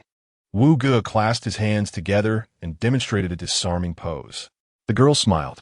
Wu Gu and Chen Ziming helped the girl tidy up the messy cash register and nearby goods before leaving. Before they left, the girl gave both of them a box of chocolates as thanks. Once outside, Wu Gu handed a plastic bag to Chen Ziming. "What's this?" "It's a light dinner made by the teacher." "Thank you, teacher." Chen Ziming accepted it. As they spoke, they had already arrived at the apartment entrance. Wu Gu leaned against the door glass and said earnestly, "Chen, remember to eat on time in the future. Also, you should eat lighter meals, avoid greasy food, so your body will be healthy. When you're healthy, you'll naturally be happy every day." Chen Ziming was both surprised and touched by Wu Ji's concern. He smiled shyly. "Thank you, Teacher Wu. You're welcome. Remember to eat light and go to bed on time." "Okay. All right. I have no other matters. So go back and have dinner and rest early." With that, Wu Gu stepped down the stairs. "Goodbye, Teacher Wu." Chen Ziming waved to Wu Gu. Wu Gu waved back and turned to leave. Having helped the convenience store girl, received her chocolates, and gained the concern of his teacher, Chen Ziming felt warm inside. He happily returned to his residence and placed the meal box on his desk. Upon opening the lid, the green dish surprised Chen Ziming. "This is too light." However, it was the teacher's kind intention, and he could not let it go to waste.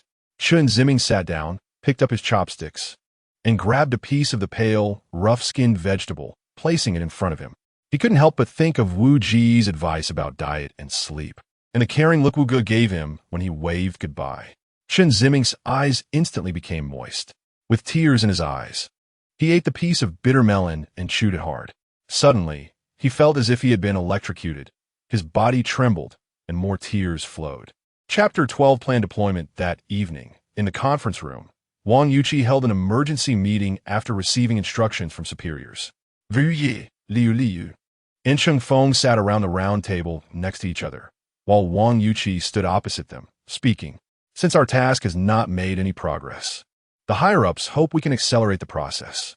Therefore, I have decided to develop our plan from multiple angles." "That's great. It should have been done a long time ago." "Old lady," Lu Lu said arrogantly, leaning back in his chair. "Don't say that, Lu Lu. Wang, our advisor, is also thinking about our safety." "Cheng Feng, have you fallen in love with this godforsaken place? I don't want to stay any longer. I just hope we can finish the plan and go back soon." Cheng Feng remained non-committal. What about Chen Ziming? Wang Yuqi asked. I invited him to participate in the campus basketball game, but he rejected me twice, Wu Gu replied. Well, if we can't get Chen Ziming on board, we can give up, Wang Yuqi said with a heavy heart. Wu Gu immediately suggested, should we try again? Maybe there will be a breakthrough. I don't think it's necessary. Let me talk about my plan, Wang Yuqi said, glancing around at the three of them. Cheng Feng will infiltrate the internal network of superpower communications as an employee to steal information about the solvent. Wang Yuqi looked at Cheng Feng while speaking. No problem, but I will have Lu Lu help you forge a diploma.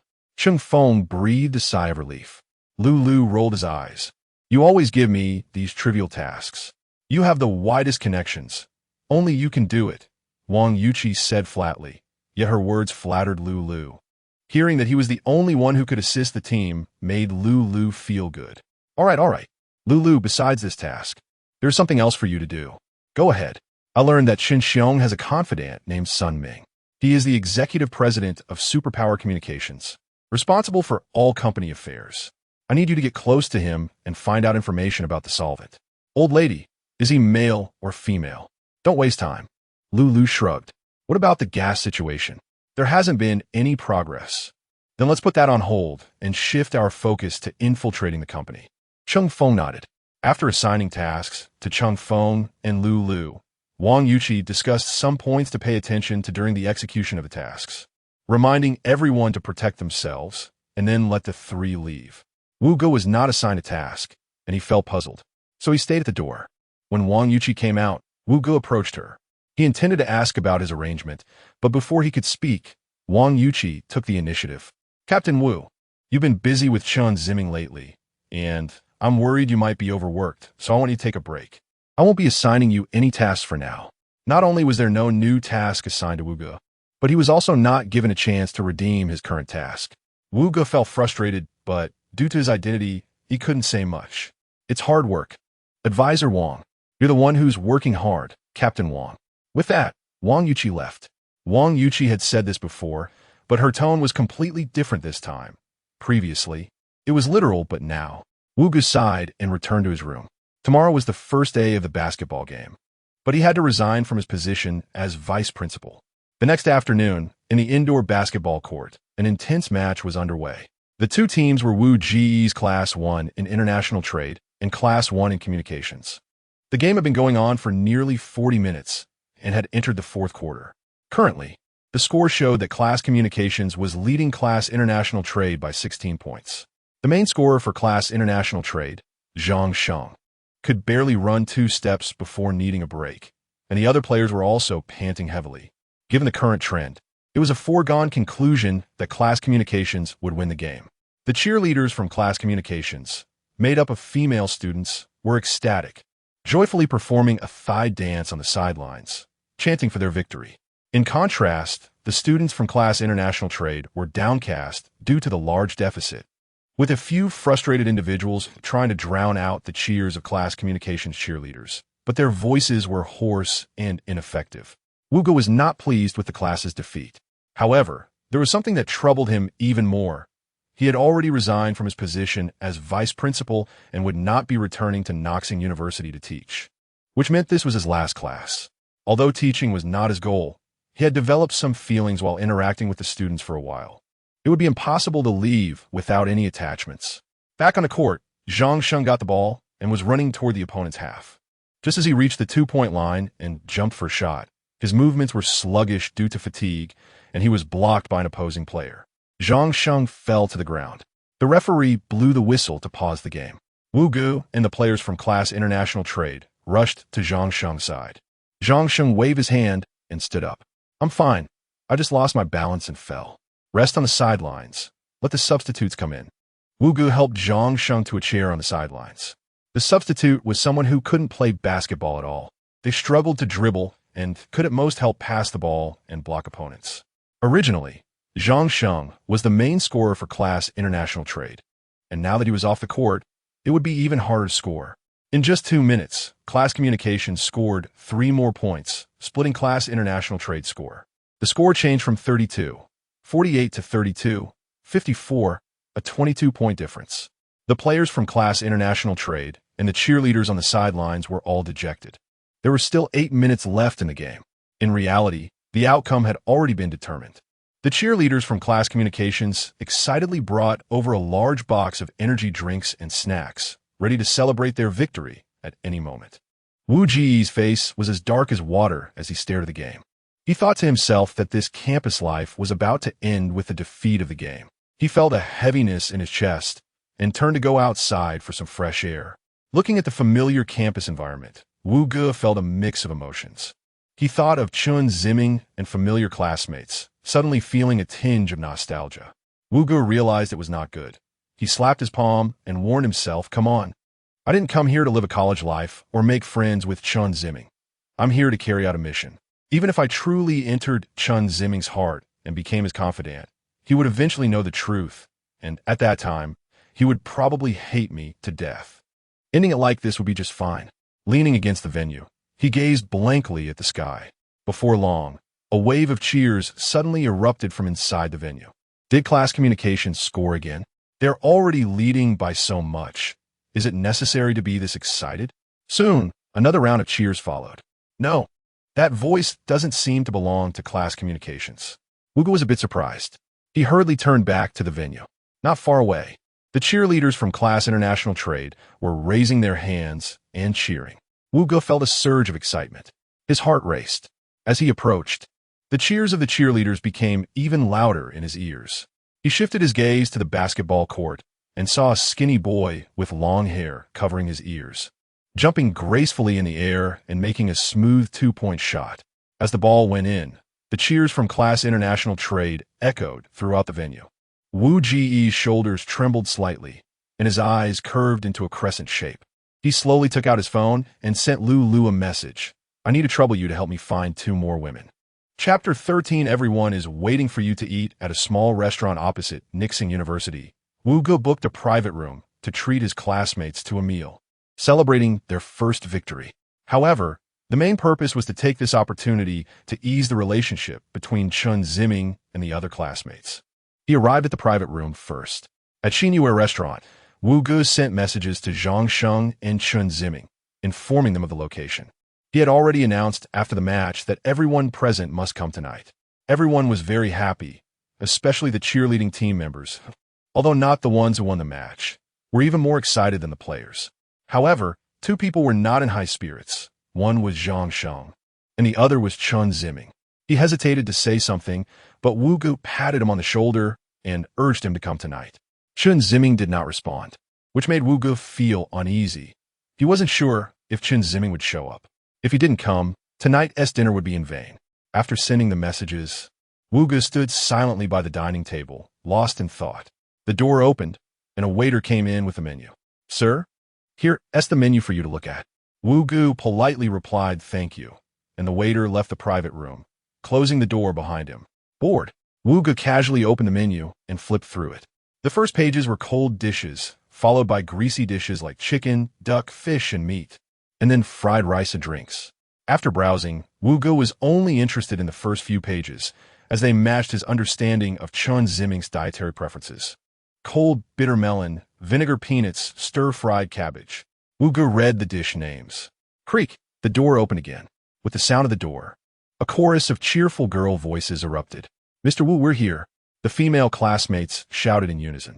Their voices were harmonious and sweet, instantly lifting anyone's spirits. Wu Ge smiled and pointed to the empty seats around the round table, saying, "Everyone find a seat and sit down casually." There were 5 girls, all cheerleading team members. They joked and sat together. When girls gather, they love to gossip. 3 women make a play. As soon as they were seated, a few girls began to gossip. "Mr. Wu, are you married?" "Mr. Wu, you're so handsome. Your wife must be especially beautiful." "Mr. Wu, do you have children yet?" Wu Ge felt a bit overwhelmed by the questions. He regretted not coming with the boys. He forced a smile and carefully answered the girls' questions. Unexpectedly, the girls became more excited and started asking about personal matters. Wu Ge sighed, wishing Lu was here. Before long, there was a sound of footsteps outside, getting closer. Creak! The door opened, and a boy's head peeked in. "Thank goodness, you guys finally made it." Wu Ge breathed a sigh of relief. The newcomers were boys from Class 1 of International Trade. The girls squealed as the boys entered, greeted Wu Ge, and found their seats. Some with thick skin squeezed next to the girls with a smirk. Classmates enjoyed joking around and matchmaking. They tease each other about who is looking at whom. Some were bold, pushing their luck, wanting to couple up for real. Others were shy, turning red when teased. Watching the lively, innocent students, Wu Ge felt genuinely happy and relaxed. However, one issue remained unresolved. Chen Ziming. He had not come with the boys, which Wu Ge had already guessed. But now, after chatting for a while, Chen Ziming still hadn't arrived, which was odd.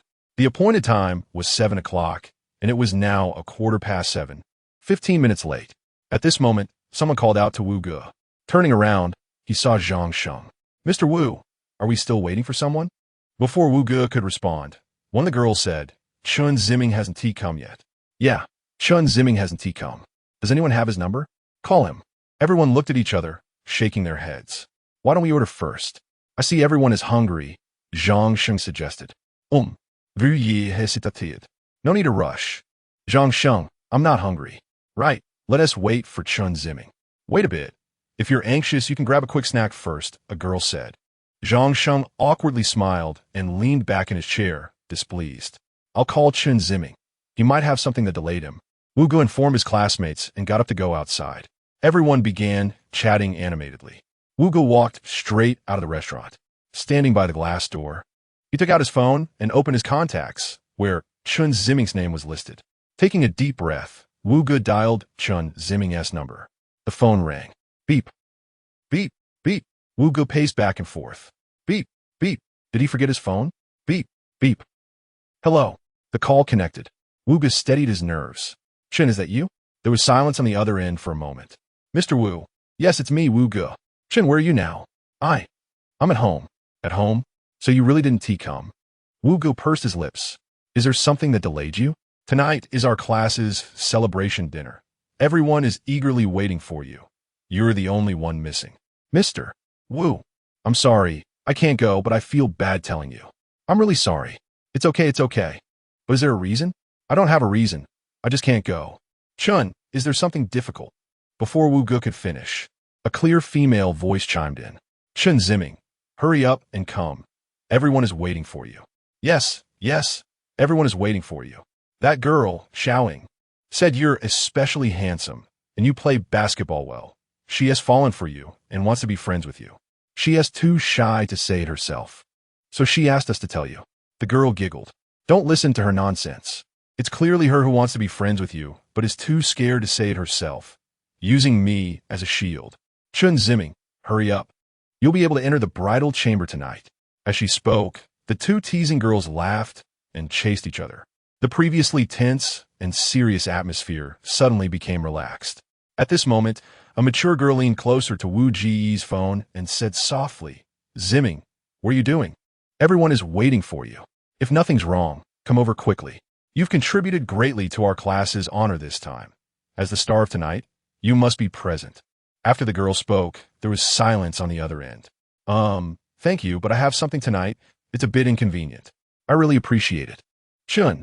Wu Ge planned to continue from the girl's lead and persuade him further. Mr. Wu, thank you all, but I really can't go. I'm very sorry. With that, the call was hung up. Chun, disconnected. Why is Chen Ziming so shy? A girl complained. Everyone exchanged glances and remained silent. Mr. Wu? A girl looked at Wu Ge. Why don't we go in first? Everyone can eat, and I'll go talk to Chen Ziming later. With that, Wu Ge turned to head back into the restaurant. At that moment, 6 boys walked out of the restaurant, led by Zhang Sheng. Mr. Wu, how did it go? Zhang Sheng asked. Chen Ziming was not very convenient. Let's eat together another day. Zhang Sheng suppressed his inner joy and pretended to say softly, no problem. Originally, everyone planned to go back, but another boy smiled and stopped everyone. Chen Ziming is a quirky person. He is timid and doesn't dare or is embarrassed to play with us. We can take the initiative. How do we take the initiative? Everyone wondered. I know where his apartment is. Let us all go to his apartment building and shout his name together. I don't believe he won't come out. Is this method okay? A girl asked. I think it's fine. Wu Ge smiled, revealing his little white teeth. He gave a boy a thumbs up. Then let's set off. Everyone nodded in agreement. Only Zhang Sheng gloomily and perfunctorily echoed. The boy and Wu Gu led the way, and the crowd left the restaurant in a grand manner. The service staff inside looked confused. They didn't even order food and just left. After Chen Ziming made the call, he felt both guilty and nervous. He lay on the bed, staring blankly at the ceiling. Thoughts flashed through his mind one after another. Apologize to Teacher Wu on the phone. Tell everyone he is willing to go and will set off now. Explain to everyone that he is embarrassed to go, not that he looks down on them or dislikes them. Jump off a building to commit suicide. Thoughts continued to come, swirling in Chen Ziming's mind like a revolving lantern, buzzing in his head. He suppressed his voice and shouted, pounding the mattress as he stood up. Breathing heavily, he looked at the ground, the patterns on the carpet resembling faces of evil spirits. He rubbed his face, continuing until he reached the top of his head.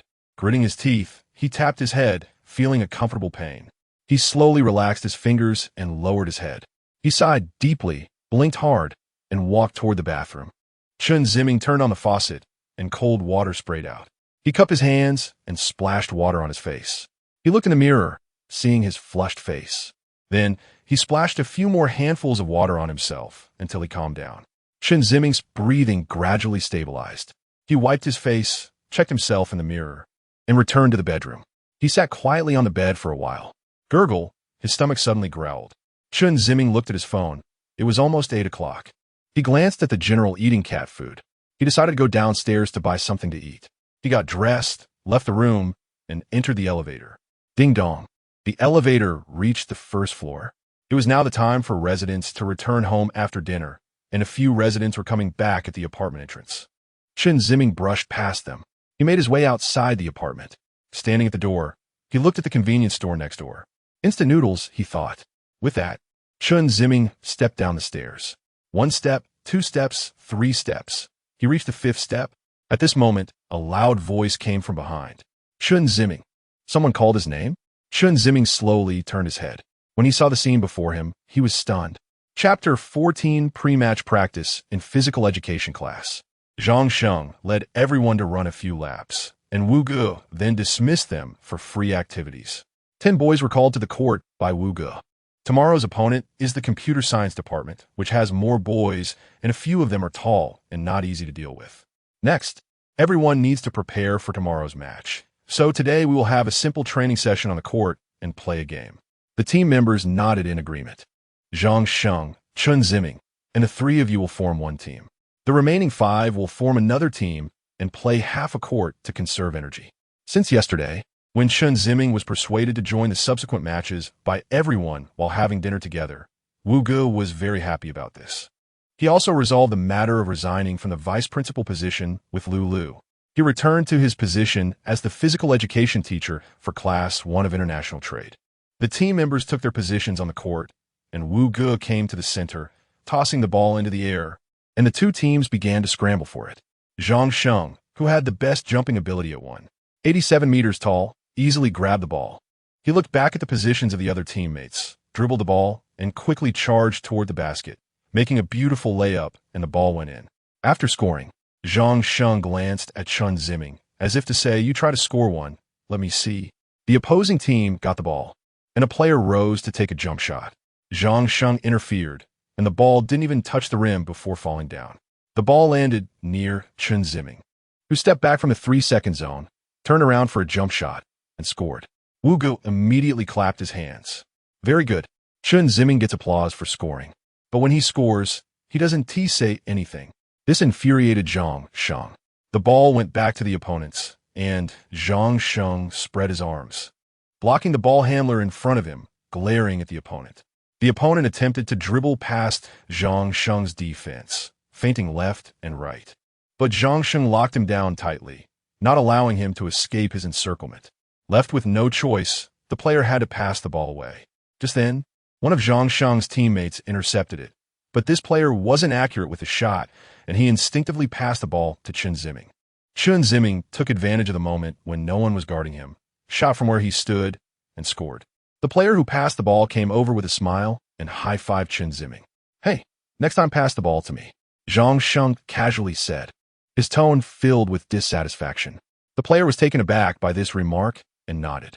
Zhang Sheng glanced at Chen Ziming again. Just as Chen Ziming was also looking at him because of his earlier tone, the two exchanged glances. Chen Ziming felt embarrassed and quickly turned his gaze away. Zhang Xing narrowed his eyes, feeling he had won a silent battle of gazes against Chen Ziming, which pleased him.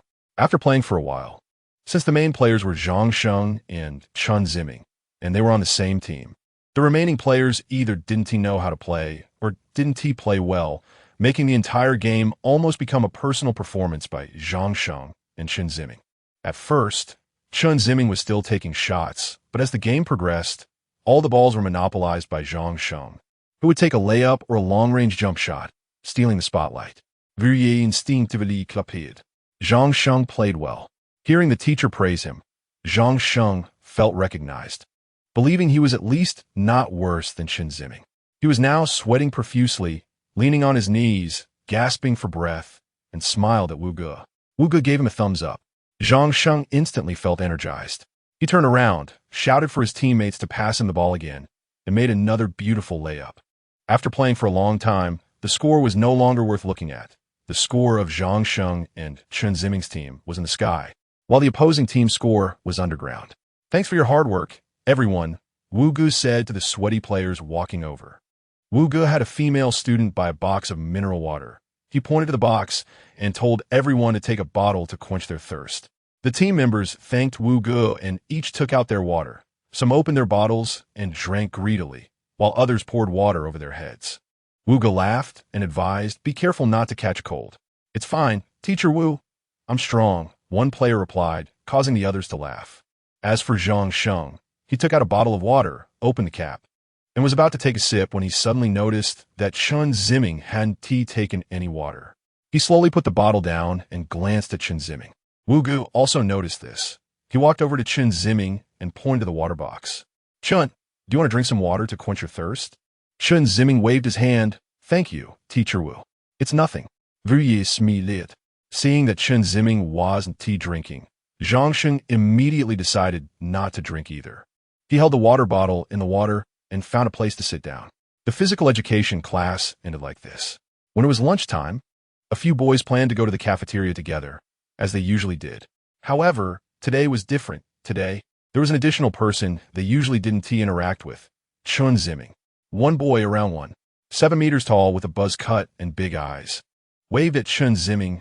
"Ziming, let us go to the cafeteria together?" Chen Ziming turned around, smiled, and waved his hand. "I'll go back to eat at noon." "Thank you." "All right." Wang Ming, "He-s eating in the dorm. Can he eat with you?" Zhang Sheng teased. Wang Ming felt a bit uncomfortable with this remark and waved his hand at Chen Ziming. "Okay, maybe next time." "Okay." After speaking, Wang Ming and his group left the playground in a lively manner, heading towards the cafeteria. At this moment, Chen Ziming got up to leave. Suddenly, he found Wu Ge standing in front of him. "Teacher Wu, Chen, are you tired today?" It's okay, not too tired." "Well, that's good. Eat well, replenish your energy, and try to win the match tomorrow." Chen Ziming softly responded with an Wu Ge suddenly remembered something and instructed, "But don't eat too well. Try to stick to healthy food. Remember to keep it light." Mentioning light food reminded Chen Ziming of Wu Ji's plate of all vegetable dishes. He still had lingering fears about the taste of the bitter melon. "Teacher, I happen to have nothing to do tonight. I'll make some light dishes and bring them to you for you to try." "Was last time good?" Wu Ge asked Chen Ziming a question he had to lie about. Chen Ziming hesitated for a moment, pursed his lips, and reluctantly smiled. "It was pretty good. But no need to trouble Teacher Wu. I can just buy something for dinner." "It's nothing. The teacher is quite free and has plenty of time." Chen Ziming found it hard to speak and remained silent. "Let us say it's settled then. I'll be at your apartment at 7 o'clock. "Teacher Wu, Chen, I want to talk to you about something." Chen Ziming looked puzzled, slightly furrowing his brow. "Just now, I saw your classmates invite you to eat together, and you declined. Tell me honestly, do you not want to be with them, or are you just feeling shy?" Wu Ji's expression was serious, and his tone was calm, which unintentionally increased the pressure on Chen Ziming. Chen Ziming stammered, unsure of how to start. "Chen, the teacher knows that you are used to being alone. The teacher also knows that sometimes you actually hope to laugh and talk with everyone, but you just want to keep more time for yourself. However, people are reciprocal. When they invite you, it's out of concern for you. You certainly have the right to refuse, but it's best, very best, to consider their feelings." Even if you refuse, don't let them feel that you don't appreciate their kindness.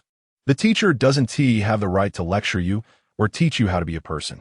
The teacher noticed the changes in you since you enrolled, seeing a slight easing in your relationships with your classmates. The teacher hopes this change can develop positively and wishes Chen to live happily with a large group of friends. Wu Ji's tone was very gentle. After Wu Ge finished speaking, Chen Ziming's head buzzed, and he didn't know what to say, suddenly feeling so serious. He felt very nervous. Teacher Wu, He hesitated, unsure of what to say. Seeing this, Wu Ge also realized that his words sounded like a lesson, making the atmosphere awkward, and he felt a bit guilty. It's okay, Chen student, I just said it casually. People don't have to be a certain way. Just do what makes you feel relaxed and happy. That's fine. I spoke too much, huh? After saying this, Wu Ge felt uneasy inside. He secretly watched Chen Ziming's facial expression. Another silence ensued, and after a moment, Chen Ziming slowly spoke up. Teacher Wu, thank you. Actually, I know I haven't been doing well and shouldn't have been so indifferent. I might have gotten used to it, but I will pay attention in the future. Chen Ziming's words touched Wu Ge a bit. He patted Chen Ziming's shoulder and softly said, You're so sensible, Chen student. I must put in all my effort tonight and make a signature dish for you to taste. Chen Ziming's heart skipped a beat. It seemed he couldn't avoid this challenge tonight. At Xijing nightclub, the most luxurious entertainment venue in S City, an Audi 8 slowly parked in front of the revolving door. Just by looking at the few available spots here, one could tell that only the wealthy or the privileged could park a car here, not ordinary people. After the car came to a stop, the driver got out, opened the back door, and helped a casually dressed middle-aged man out. As soon as he got out, the man adjusted his glasses.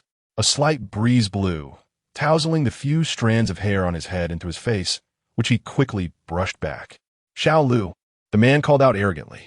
Mr. Sun, the driver smiled as he approached Sun Ming. Just like last time. All right then. After saying this, the driver turned around and courteously led Sun Ming the way. At this moment, inside the revolving door stood a handsome, long-haired man. He smiled, staring at Sun Ming, with an alluring woman in his arms. Chapter 15 Provocation After Class. It was already 4:30 p.m. Students from Class 1 of the International Trade Department gradually left the classroom, some returning to their dorms, some heading out to shop or play games, and others going to the library to read. Chen Ziming usually left the classroom right after class and returned directly to his apartment. Today was no different. He packed his textbooks into his backpack and got up to leave the classroom. There was a corridor between the classroom and the main teaching building. Chen Ziming needed to first enter the main teaching building and then exit through the front gate. Around him, he could see pairs of 2, groups of 3, or clusters of people walking together. Some chatted about games, others discussed shopping for clothes, and some recommended books they had recently read to others. Chen Ziming was not paying attention to these noises. He wore headphones and walked alone. After leaving the teaching building, the library was on his right, and a little further down the corner was the cafeteria. The school's main gate was on his left. Most students dispersed to the right. Chen Ziming needed to leave school, so he walked to the left. To others, he appeared to be a quiet student enjoying light music. In reality, the heavy metal music in his ears was almost shattering his eardrums. Chen Ziming liked listening to this stimulating music. He didn't know why and didn't think about it. However, his ears bore the brunt of the damage. Chen Ziming couldn't go to KTV because any loud noise would make his ears ring. But with headphones on, he was fine. As he approached the school gate, Chen Ziming suddenly felt someone tapping on his shoulder. He slowly turned his head and saw Wang Ming and 2 boys from their class. Wang Ming was smiling and saying something to him. Chen Ziming hurriedly took off his headphones.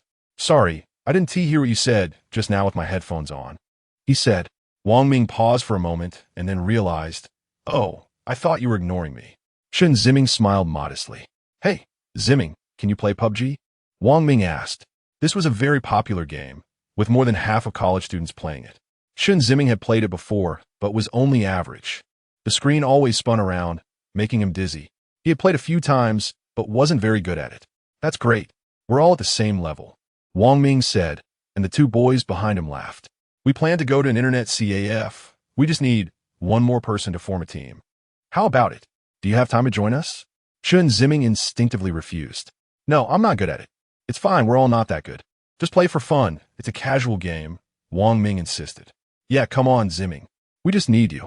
The three of them enthusiastically invited him, making Chen Ziming feel a bit embarrassed. He felt awkward. He hardly ever spoke to classmates, and although they were friendly, he was not familiar with them at all. He didn't know what to talk about with them, nor did he want to play games together. Tonight, Teacher Wu is organizing a basketball practice for us. After playing games, we can go eat and then head to the gym. It'll be great. Wang Ming encouraged. Teacher Wu is organizing basketball practice? Chen Ziming wondered, quickly checking his phone and finding a message from Wu Ge about the basketball practice in the evening. Seeing Chen Ziming's puzzled expression, Wang Ming assumed he didn't have Wu Ge's WeChat and asked, didn't Teacher Wu add us all on WeChat when we had dinner last time? He should have added you too, right? Chen Ziming looked up and nodded. Seeing the message, Chen Ziming suddenly remembered what Wu Ge had said to him in the morning. People are reciprocal. Even playing a game together for a while wouldn't be a big deal. With that thought, just as Wang Ming invited Chen Ziming to the internet CAF again, Chen Ziming softly agreed. Instantly, the joy of Wang Ming and the other two was palpable. Wang Ming led the four of them toward the internet CAF. Along the way, the three of them chatted and laughed, discussing which girl was pretty and which streamer played games well, occasionally asking for Chen Ziming's opinion. Chen Ziming just smiled modestly, neither agreeing nor disagreeing. When they arrived at the internet CAF, the four sat in a row and logged into the game. It was Chen Ziming's first time switching games with teammates beside him, and he felt a bit nervous, afraid of making mistakes or playing poorly, which would lead to criticism from his teammates. Even if they didn't criticize him, he would still feel guilty and inferior. However, the more he thought like this, the worse he played. After landing in the game, they gathered some equipment and were about to start killing when Chen Ziming accidentally clicked wrong and fell from the car. His teammates turned to save him, but were shot down by two enemies ambushed in the grass, leading to a total wipeout. Although Wang Ming and the others didn't say anything, Chen Ziming felt bad inside. In the second round, Chen Ziming stood behind a car shooting at enemies. But he ended up blowing up the car, killing the two teammates hiding behind it, and he himself fell to the ground. Wang Ming came over to save him, but was also killed by the enemies. After a couple of rounds, Chen Ziming's palms were sweaty. Perhaps sensing Chen Ziming's nervousness, Wang Ming, sitting next to him, patted his shoulder. It's okay, I was like this when I first started playing too.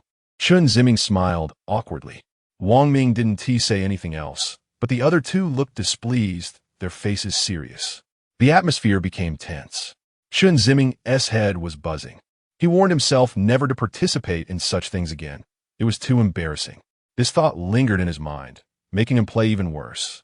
After a few rounds, the other two exited the game, leaving only Wang Ming still playing. Get ready, Ziming, Wang Ming said with a smile. Chen Ziming bit his lip, hesitating. I'll go buy some drinks. What do you all want? Wang Ming stood up. The other two each asked for a bottle of cola. And when it was Chen Ziming's turn, he shook his head and said he didn't want anything. However, Wang Ming still bought him a bottle of mineral water, opened the cap, and placed it in front of him. Have a sip.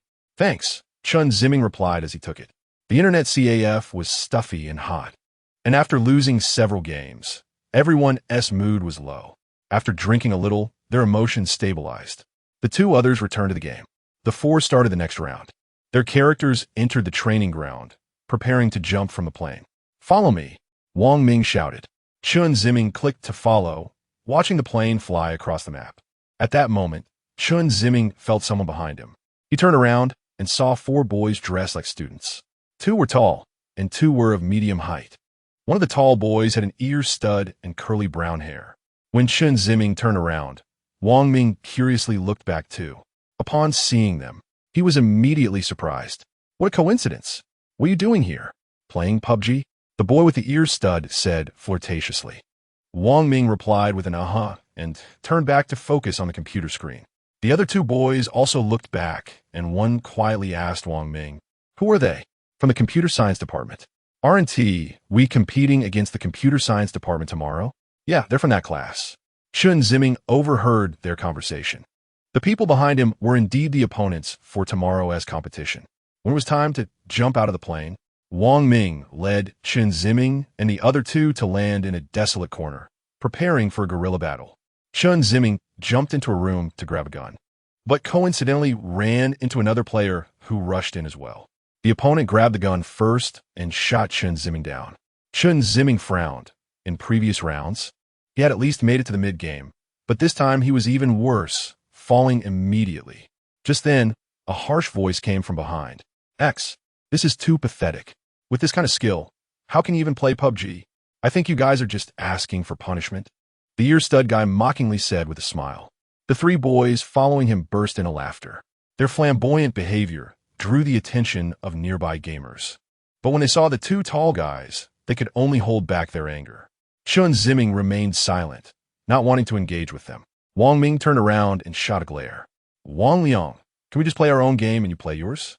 Wang Liang made a face of disbelief towards his companions. Wow, am I being taught a lesson here? His companion shrugged. Wang Liang pretended to pat Wang Ming on the shoulder. I'm really sorry, it wasn't intentional. I just couldn't help but comment since you guys are so bad. As he spoke, he pinched Wang Ming's shoulder. Wang Ming yelped in pain.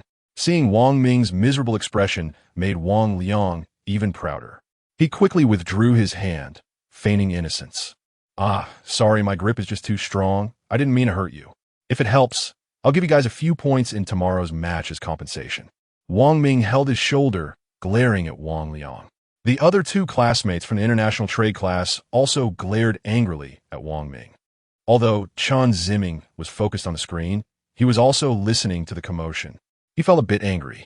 Although his relationship with Wang Ming was just average, as ordinary classmates, it made him uncomfortable to see Wang Ming being humiliated like this. However, Wang Liang leaned closer to Wang Ming and whispered in front of him, "You still can't win." Wang Ming, filled with anger, wanted to stand up. Wang Liang forcefully pushed him back into his chair. Bro, save yourself some face. If you stand up now, you'll just embarrass yourself even more. Do you understand? Wang Liang squinted and stared at Wang Ming, shaking his fist in front of Wang Ming's eyes. Wang Ming gritted his teeth, glaring at Wang Liang. The two stared at each other for a moment before Wang Liang burst into laughter. He patted the back of Wang Ming's head. Smart. With that, the four of them laughed and left the internet CAF hall. Wang Ming's face turned red, breathing heavily. The other two were also seething with anger, losing interest in continuing to play. Chen Ziming clasped his hands under his chin, staring at the backs of Wang Liang and his group as they left, his expression as cold as ice. Chapter 16. Night basketball court. That night, in the basketball gym, the members of Class 1 from the International Trade Department had all arrived. Everyone was engaged in shooting practice. Wu Ge was surprised to find that everyone was particularly dedicated and energetic that night, especially Wang Ming. The practice started at 7 o'clock, and a few of them shot continuously until nearly 9 o'clock. All right, it's getting late. Let's call a night. Everyone should head back to rest early. The dormitory door will close if you're late. Wu Ge clapped his hands to remind everyone. Wang Ming, Zhang Sheng, and four others wiped their sweat and came over to Wu Ge.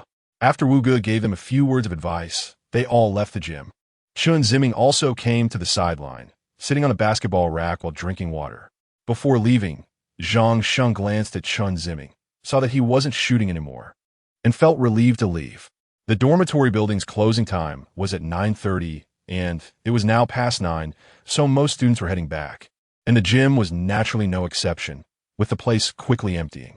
Wu Ge initially planned to leave as well, but when he saw Chen Ziming still sitting there resting with no intention of leaving, he walked over to Chen Ziming. Are you tired today? Seeing it was Wu Ge, Chen Ziming shook his head. What did you have for dinner? He wanted to answer truthfully, but remembering Wu Ji's advice to eat lightly and thinking of the bitter melon and stir-fried greens, Chen Ziming intentionally avoided the question and simply said, light. Veuillez me lit. That's good. Focus on light meals. It's getting late. Go back to the apartment early. It's not safe on the road when it's too late. Chen Ziming nodded. Wu Ge turned around to pack his things, intending to leave with Chen Ziming, but noticed Chen Ziming still sitting on the basketball rack, showing no signs of wanting to leave. Chen Ziming stood up, grabbed his backpack, and left the gym with Wu Ge. After exiting the school gate, the two walked back together. The road was sparsely populated, the street lights dim, and everything felt quiet and peaceful, making one unconsciously feel calm and relaxed. Chen, I heard that you went online with Wang Ming and the others today. Yeah, that's good. Maybe you guys can become friends. Chen Ziming remained silent. If it were the first time Wu Gu interacted with Chen Ziming, he might find it strange and think that he was rather impolite. However, as Wu Gu learned more about depression and got to know Chen Ziming better, he had come to accept Chen Ziming's reactions. Since Chen Ziming wasn't interested in the topic, Wu Gu shifted to other subjects, chatting about the daily antics of Chen Ziming's pet cat, General. When it came to General, Chen Ziming spoke more, at least giving Wu Gu several longer sentences. As they talked, they happened upon the topic of Chen Ziming having had pets at home before, but his father had disposed of them without his knowledge before the college entrance examination. At this point, Chen Ziming suddenly became downcast and ceased the conversation. Hearing Chen Ziming mention Chen Xiong, Wu Gu felt a stir in his heart. He tentatively asked, "Wasn't he like that before?" "Who?" "Your father." Chen Ziming fell silent again. It seemed that it wasn't the right time yet. Wu Gu quickly changed the subject and glossed over the matter of Chen Xiong. However, he noticed that after mentioning the pet incident, Chen Ziming had been gloomy and unwilling to speak. When they reached the apartment entrance, they waved goodbye. Wu Gu watched Chen Ziming enter the apartment before leaving. He initially planned to head straight back to his residence, but feeling thirsty as he passed a convenience store, he wanted to buy a bottle of water. Upon exiting, he coincidentally saw Chen Ziming walking out of the apartment with a large bag. Curious about what Chen Ziming was up to, and seeing that Chen Ziming hadn't noticed him, Wu Gu decided not to approach him directly, but instead followed him from behind. After following for a while, Chen Ziming turned and entered a park by the roadside. The park? What is he doing here at this late hour? Veuillez vendre. He secretly followed him in. After some twists and turns, Wu Gu followed Chen Ziming to a square in the park. In the center was a basketball court, with table tennis and badminton courts on either side, all outdoors. A basketball court? It's pitch dark at night. You can't even see the hoop. What is he doing here? Wu Gu was puzzled as he hid behind a tree to observe Chen Ziming. Chen Ziming stopped in front of basketball hoop, pulled something out of his backpack, and placed on the ground. Suddenly, a beam of light illuminated the surroundings, making the environment clearly visible. "This is..." Wu Gu shrank back his head behind the tree.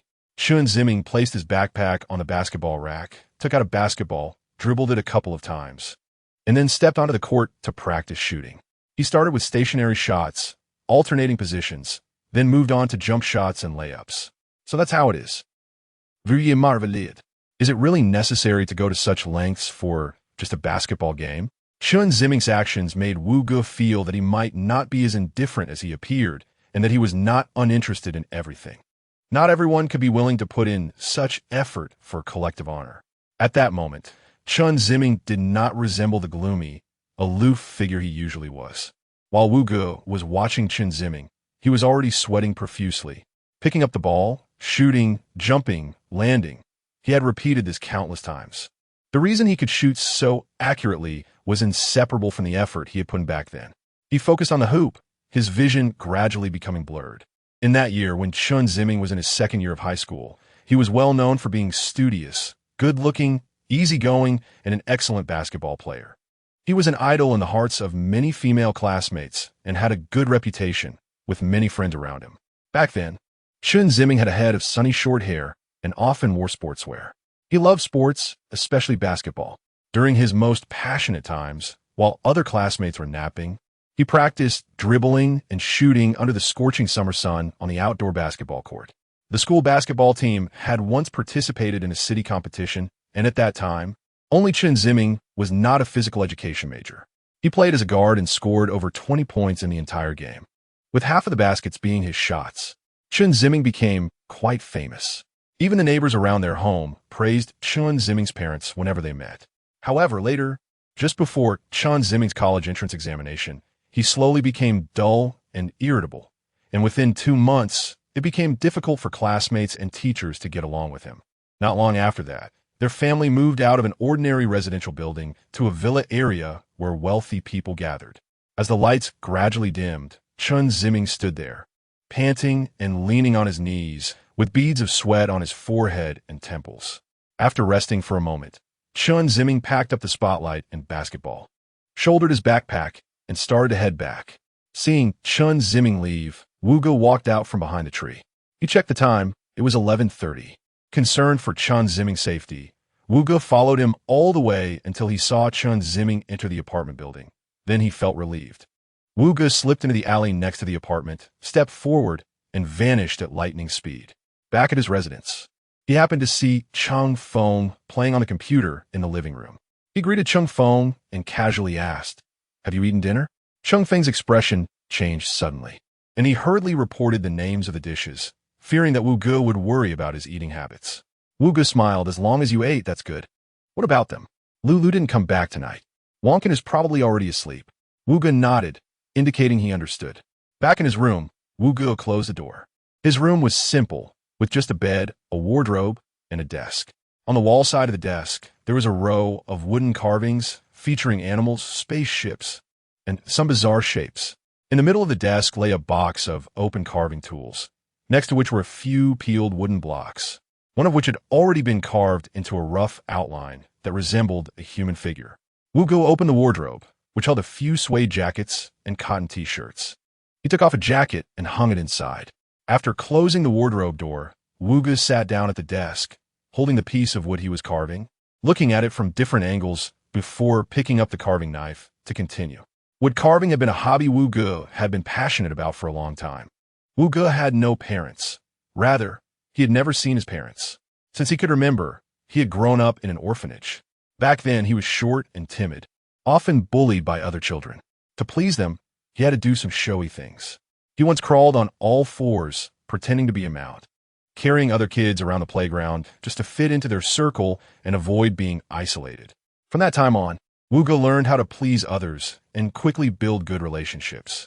He was known for his good temper, always polite to everyone, even when they insulted him or called him a wild child.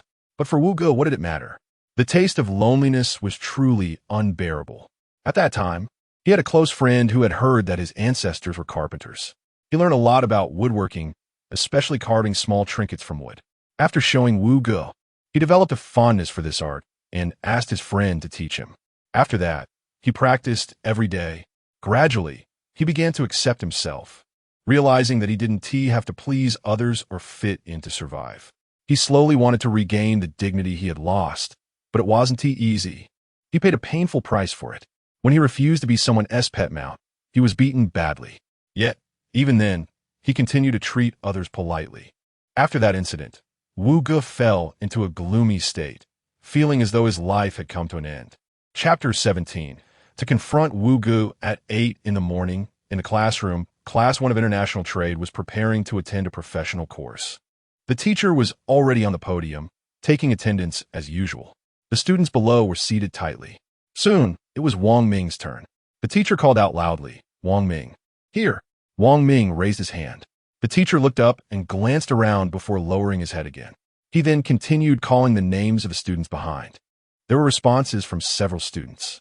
The teacher relaxed. As long as someone answered, he didn't bother to look and moved on. We called out Zhang Sheng. Wang Ming exchanged a glance with the classmate next to him, who nodded silently and raised his hand with his head down. Here. The teacher didn't notice anything unusual and continued calling names.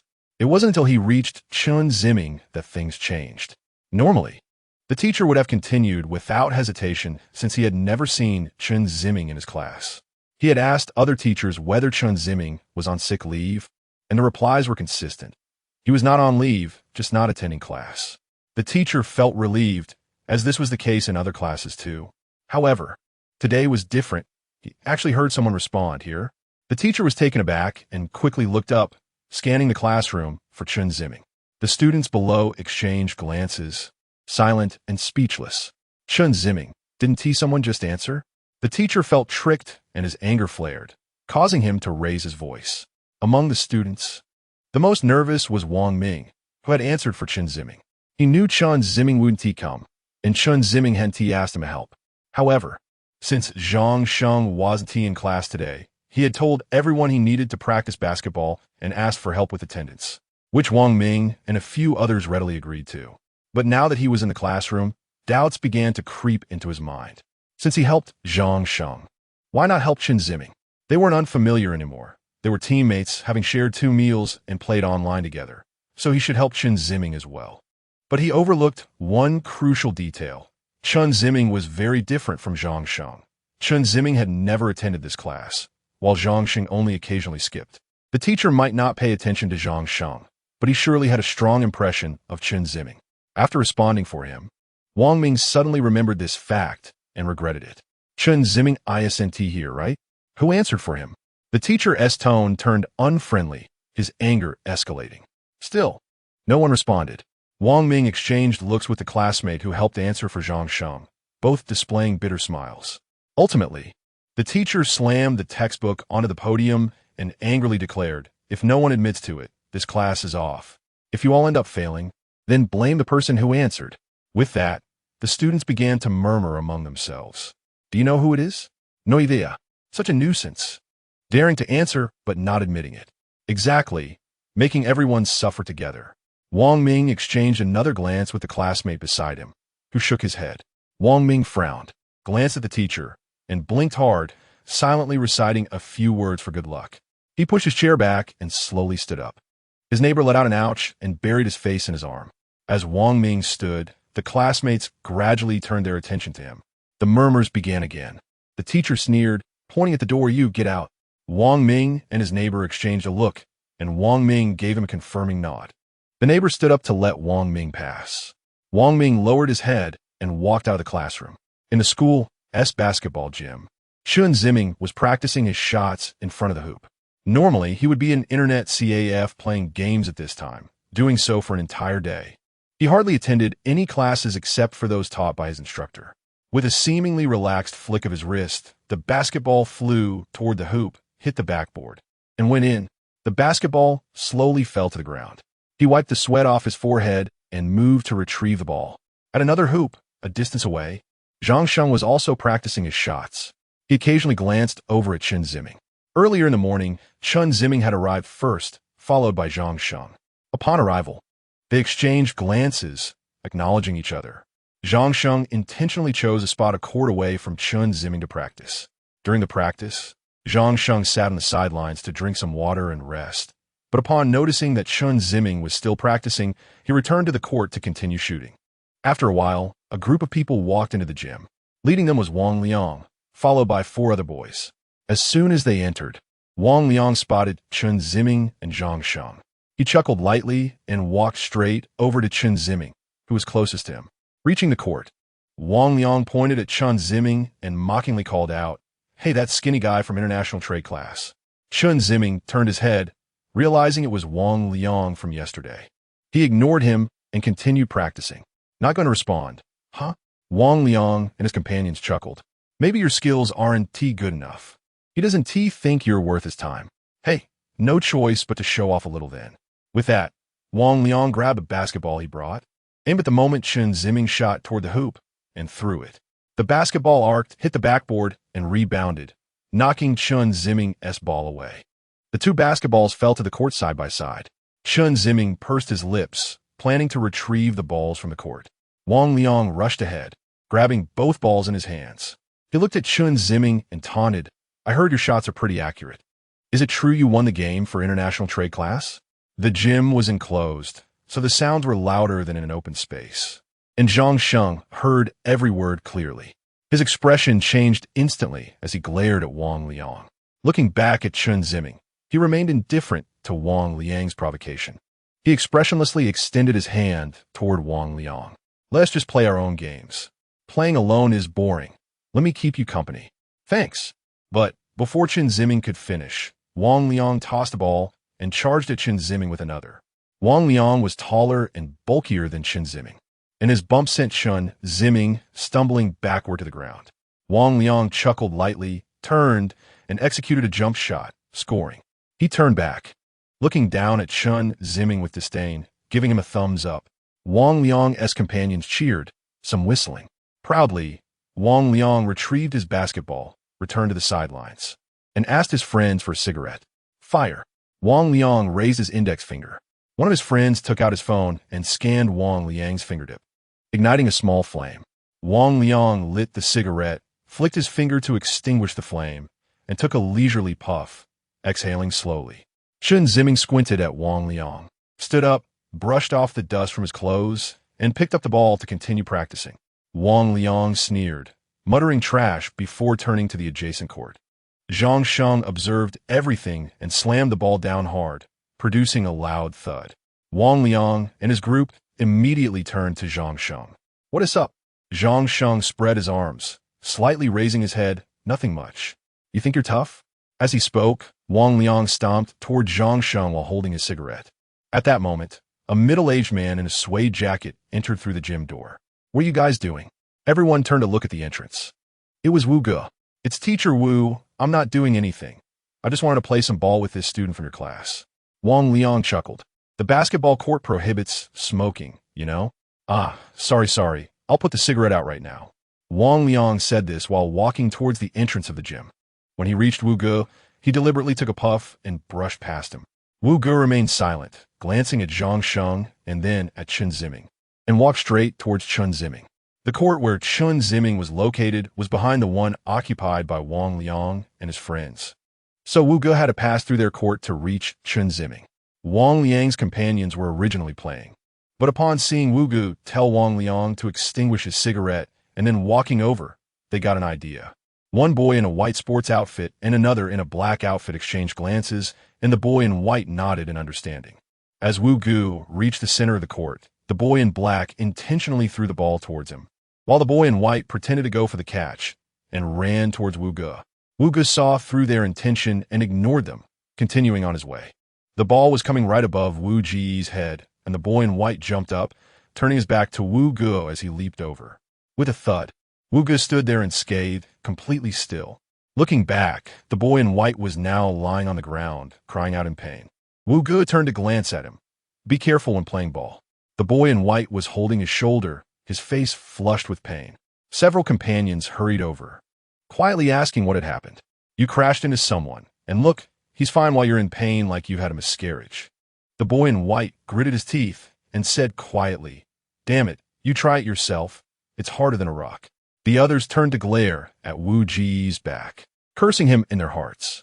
In the conference room of the headquarters of Super Communication Company, several suit-clad interviewers were interviewing a chubby young man wearing glasses. "Mr. Cheng Feng, the position you're interviewing for is a network security officer. You have been in this industry for many years, so you must be aware of how important this position is for a company. Could you introduce your experience in this area? We would like to know what your advantages are compared to other candidates." Cheng Feng nodded. It was his first interview, and he felt a bit nervous. He swallowed hard, steadied himself, and slowly said, "I once accessed the login backend of our company's product, Super Energy Moment, as an administrator." Saying this, Cheng Feng took out his computer and showed the login page to the interviewers. Upon seeing the page, the supervisor of the network security department's expression changed drastically. Cheng Feng had anticipated the supervisor's reaction and continued, "If I go a step further, I could access the company's system and modify its programs at will." Although some interviewers were not technically savvy, they understood how terrifying it was for an outsider to be able to change programs freely. They all turned to look at the supervisor, hoping to get confirmation on whether this candidate was lying. The supervisor's face was dark, not noticing his colleagues' gazes. "If I join the company, I can set up a perfect defense line to prevent such incidents from happening again. Because I understand offense, I know what attackers are thinking, so I know how to defend." Seeing the other party's response, Cheng Feng gradually became more confident. The interviewers remained silent, all watching the supervisor. The supervisor swallowed hard, glanced at his colleagues, pondered for a moment, and then nodded at them. Everyone nodded in agreement. The supervisor slowly said, "Mr. Cheng Feng, we are very impressed with your abilities. I want to ask, what are your salary expectations?" Cheng Feng scratched his head and chuckled. "Just whatever is fine." The supervisor immediately stretched his neck in surprise, stunned. Chapter 18, the game begins at 3:30 in the afternoon, in the gymnasium of Nanjing University. The basketball game between Class 1 of International Trade and Class 2 of Network Engineering from the Computer Science Department is scheduled for 4 o'clock. Players, cheerleaders, teachers, and onlooking classmates arrive one after another. The atmosphere inside the gym is lively. Wu Ge and the physical education teacher from Class 2 are chatting casually, complimenting each other. Chen Ziming, Zhang Sheng, and a few others have already changed into their team uniforms and are warming up by stretching on the court. Not far from them, Wang Liang and his group are shaking their heads and twisting their necks, occasionally casting disdainful looks at Chen Ziming and the others. Zhang Sheng and Wang Ming glare at them, a fire of anger burning in their hearts. Before long, Wang Liang grabs the ball on his half of the court, runs up, jumps, and performs a dunk. The classmates from network engineering and the cheerleaders immediately cheer loudly, drawing the attention of everyone in the gym. The physical education teacher from network engineering boasts to Wu Ge, "Look at how tall these students are. It's so easy for them to dunk." Wu Ge smiles and replies, "It's still thanks to your excellent guidance, Teacher Lu." Lu Mingfeng quickly waves his hand, saying, "You flatter me, Wu. It's not about guidance.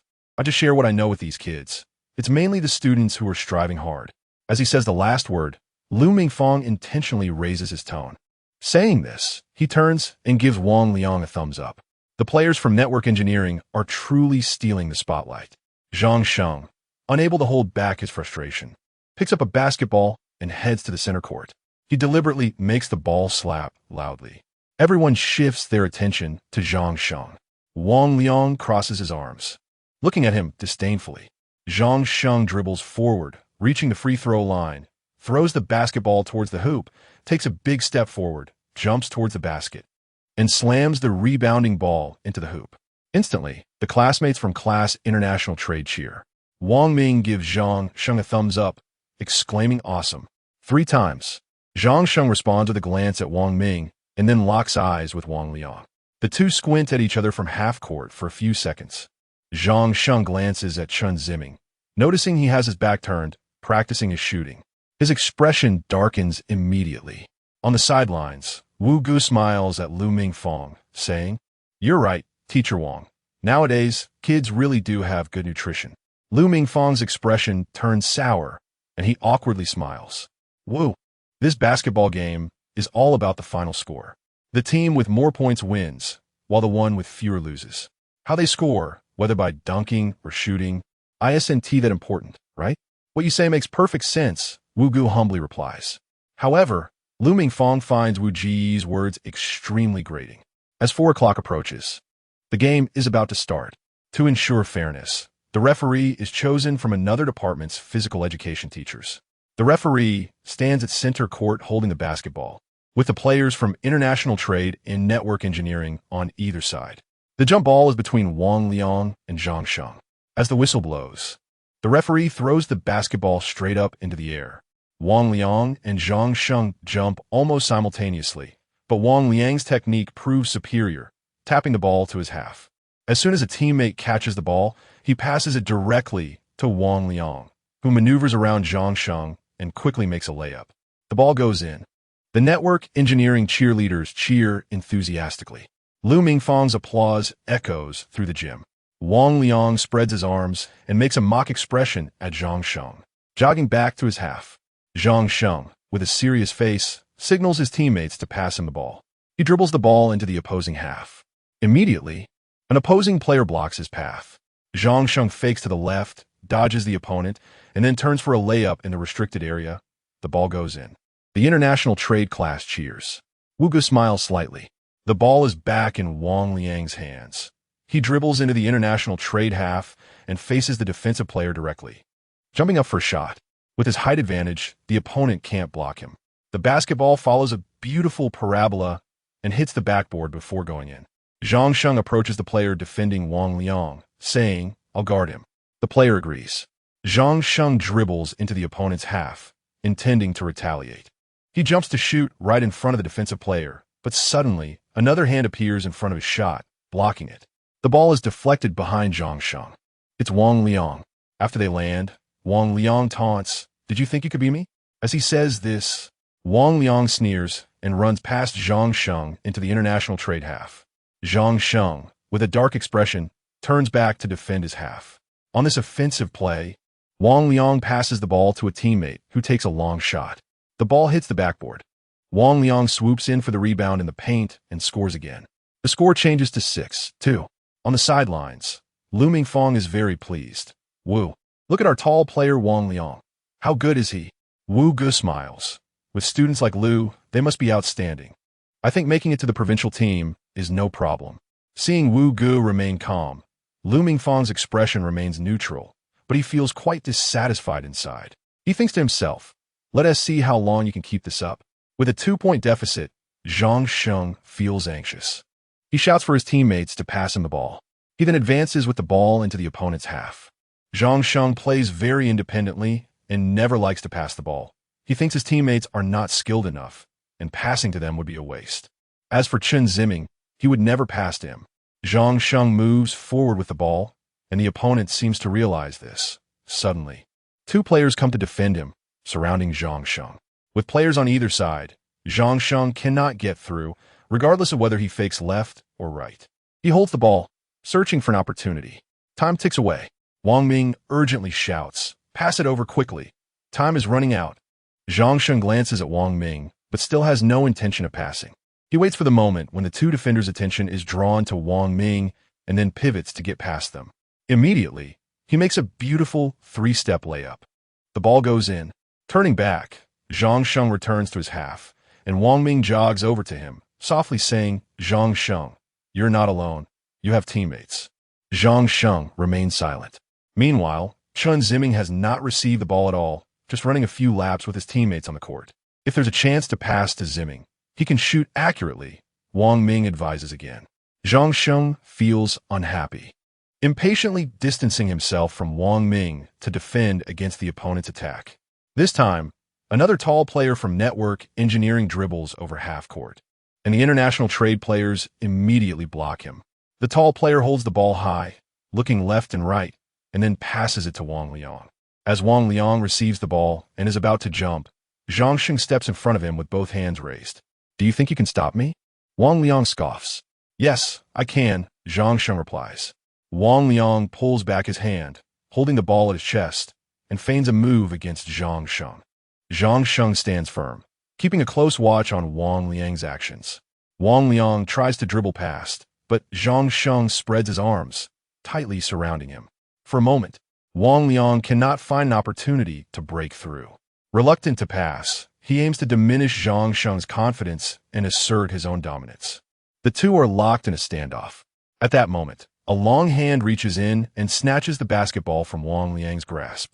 Wang Liang is momentarily stunned, quickly turning to reclaim it, but the opponent has already run into network engineering's half. Wang Liang and his teammates take big steps to chase. Chen Ziming, who stole the basketball, quickly advances, reaches the 3-point line, takes a step, 2 steps, and, on the 3rd step, jumps, putting the basketball into the hoop. A very standard 3-step layup. During his high school years, Chen Ziming practiced this move countless times. He meticulously refined every detail by comparing it to videos of NBA star players. Fast breaks and layups after stealing the ball were his specialties. The situation changed very quickly, as everyone held their breath, wondering how Wang Liang would break through Zhang Sheng and how Zhang Sheng could defend against Wang Liang. Chen Ziming launched a lightning-fast counterattack and scored. The crowd fell silent for a second or two. Then the classmates from the international trade class suddenly opened their arms and cheered. Some boys even whistled. On the sidelines, Wu Gu silently watched Chen Ziming, feeling a surge of excitement inside him. He only knew that Chen Ziming was accurate with his shots. He had no idea that he had this additional skill. He thought Chen Ziming was accurate because he often practiced shooting alone. He was unaware of Chen Ziming's glorious history in high school. Wu Gu felt genuinely surprised and delighted. Lu Mingfang was also taken aback. He hadn't seen the previous game. He only heard that Zhang Sheng, the main player from the international trade class, was tired. And then a small guy who could shoot well came in and scored a lot while everyone else was exhausted, turning the tide of the game and winning.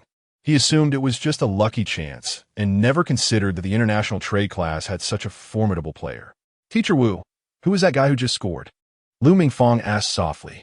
Wu Gu stared at the weak figure on the court, pursed his lips, and slowly replied, Chen Ziming. After Chen Ziming scored, his performance began to attract the attention of the network engineering players, especially Wang Liang. It was a great humiliation for him that he lost the ball to Chen Ziming and still allowed him to score. He thought of ways to humiliate Chen Ziming on the court to show him his place. Another person who was unhappy was Zhang Sheng. His spotlight was overshadowed by Chen Ziming. In the previous game, he could say it was due to fatigue that Chen Ziming had the upper hand. But this time, It truly allowed Chen Ziming to showcase his skills. How could he still be the class representative after this? When it was Network Engineering's turn to inbound the ball, his teammates passed it to Wang Liang. Wang Liang brought the ball to Chen Ziming, wanting to reclaim his lost pride. He drove into the International Trade Class S basket, aimed for Chen Ziming's position, turned, and collided with Chen Ziming before jumping up to bank the ball in. Chen Ziming fell to the ground. The teammates from the International Trade Class rushed forward to help him up, while Wang Ming was very dissatisfied and pointed at the referee on the sidelines, shouting, "Foul, foul." The referee made a gesture, indicating that it was a reasonable collision. Lu Mingfang deliberately made a dissatisfied expression. "Teacher Wu, let me talk to him later." Veuillez s'excuser. "Teacher Lu, it's normal to bump and collide on the court. It's fine. Next time, I'll have him be more careful." Wu Gu smiled without saying more. Chapter 19 a game, and Chen Ziming stood up and glanced at Wang Liang. Wang Liang tilted his head, spread his hands, and wore a mischievous expression. Wang Ming approached Chen Ziming and asked with concern if he was okay, to which Chen Ziming shook his head. The game continued. The players on the sidelines passed the ball to Zhang Sheng, who dribbled into the opponent's half, looking for an opportunity to shoot. The ball went slightly off course, hit the rim, and bounced out, only to be grabbed by another player from the International Trade Class. He jumped up for a shot, and the ball went in. Zhang Sheng exchanged glances with him and gave a thumbs up. Well done. It was now the turn of the Network Engineering team to attack. Teammates passed the ball to Wang Liang, who charged forward, quickly maneuvering around two defenders from the International Trade Class, and made another basket. The game was intensely competitive, with the score tightly contested. The two classes were either 2 points ahead or 1 basket ahead of each other. After 10 minutes, the first quarter ended with the score at 16-18, with Network Engineering leading by 2 points. Both teams went to the sidelines to rest. The cheerleaders brought mineral water to Chen Ziming and the others. Two girls excitedly praised Chen Ziming. "That steal and layup you just did was so cool." Yeah. Did you play professional games before?" The two girls, exchanging compliments, felt that Chen Ziming's skills were not like those of an ordinary amateur. Chen Ziming didn't know how to respond to their praise. He awkwardly smiled and said nothing. The girls seemed to understand Chen Ziming's temperament, and since he had brought honor to the class, they didn't mind his silence and continued to excitedly discuss the recent game. Zhang Sheng shot a glance at the two girls and gulped down a large mouthful of water. After experiencing intense exercise, he drank too quickly and started to choke. Tearing up, Wang Ming hurriedly patted Zhang Sheng on the back. "You okay? Did you drink too fast?" Zhang Sheng raised his head, a water stain on his mouth, his eyes red from choking. He waved his hand to indicate he was fine. "As long as you're okay. Rest well. Let's show that Wang Liang a lesson in the next game. Let it be arrogant. Just you wait. I'll target him specifically next time." "Yeah. He is not a good person, deliberately knocking Chen Ziming down to play innocent. You should teach him a lesson." Mentioning Chen Ziming, Zhang Sheng suddenly felt a blockage in his heart, and he couldn't muster any bravado, simply muttering an indifferent HM. 2 minutes quickly passed, and Wu Gu reminded Chen Ziming and Zhang Sheng, telling them it was just a game, to prioritize safety, and that winning or losing wasn't important. The four of them nodded. The players returned to the court for the second quarter, with the International Trade Class starting the ball. Wang Ming passed the ball to Zhang Sheng, who moved the ball forward. The two defenders from the opposing team came up again, having identified Zhang Sheng's weakness. They defended him tightly, leaving Zhang Sheng unable to break through. After being outmaneuvered last time, the two defenders had learned their lesson and wouldn't give Zhang Sheng any openings. As time ticked away, Wang Ming shouted, "Zhang Sheng, pass the ball to Ziming." At that moment, Chen Ziming was standing not far from Zhang Sheng, the closest to him. Zhang Sheng glanced at Chen Ziming and then at Wang Ming behind him. He threw the ball high into the air. The basketball flew past Chen Ziming toward Wang Ming. Wang Ming was momentarily stunned, but quickly jumped up to catch the ball. Seizing the opportunity while the defenders rushed toward Chen Ziming, he took the shot. His skills weren't great, and he typically made only 2 or 3 out of 10 shots. He had intended to pass to Chen Ziming for him to shoot, but upon seeing defenders on Chen Ziming, he instinctively took the shot himself.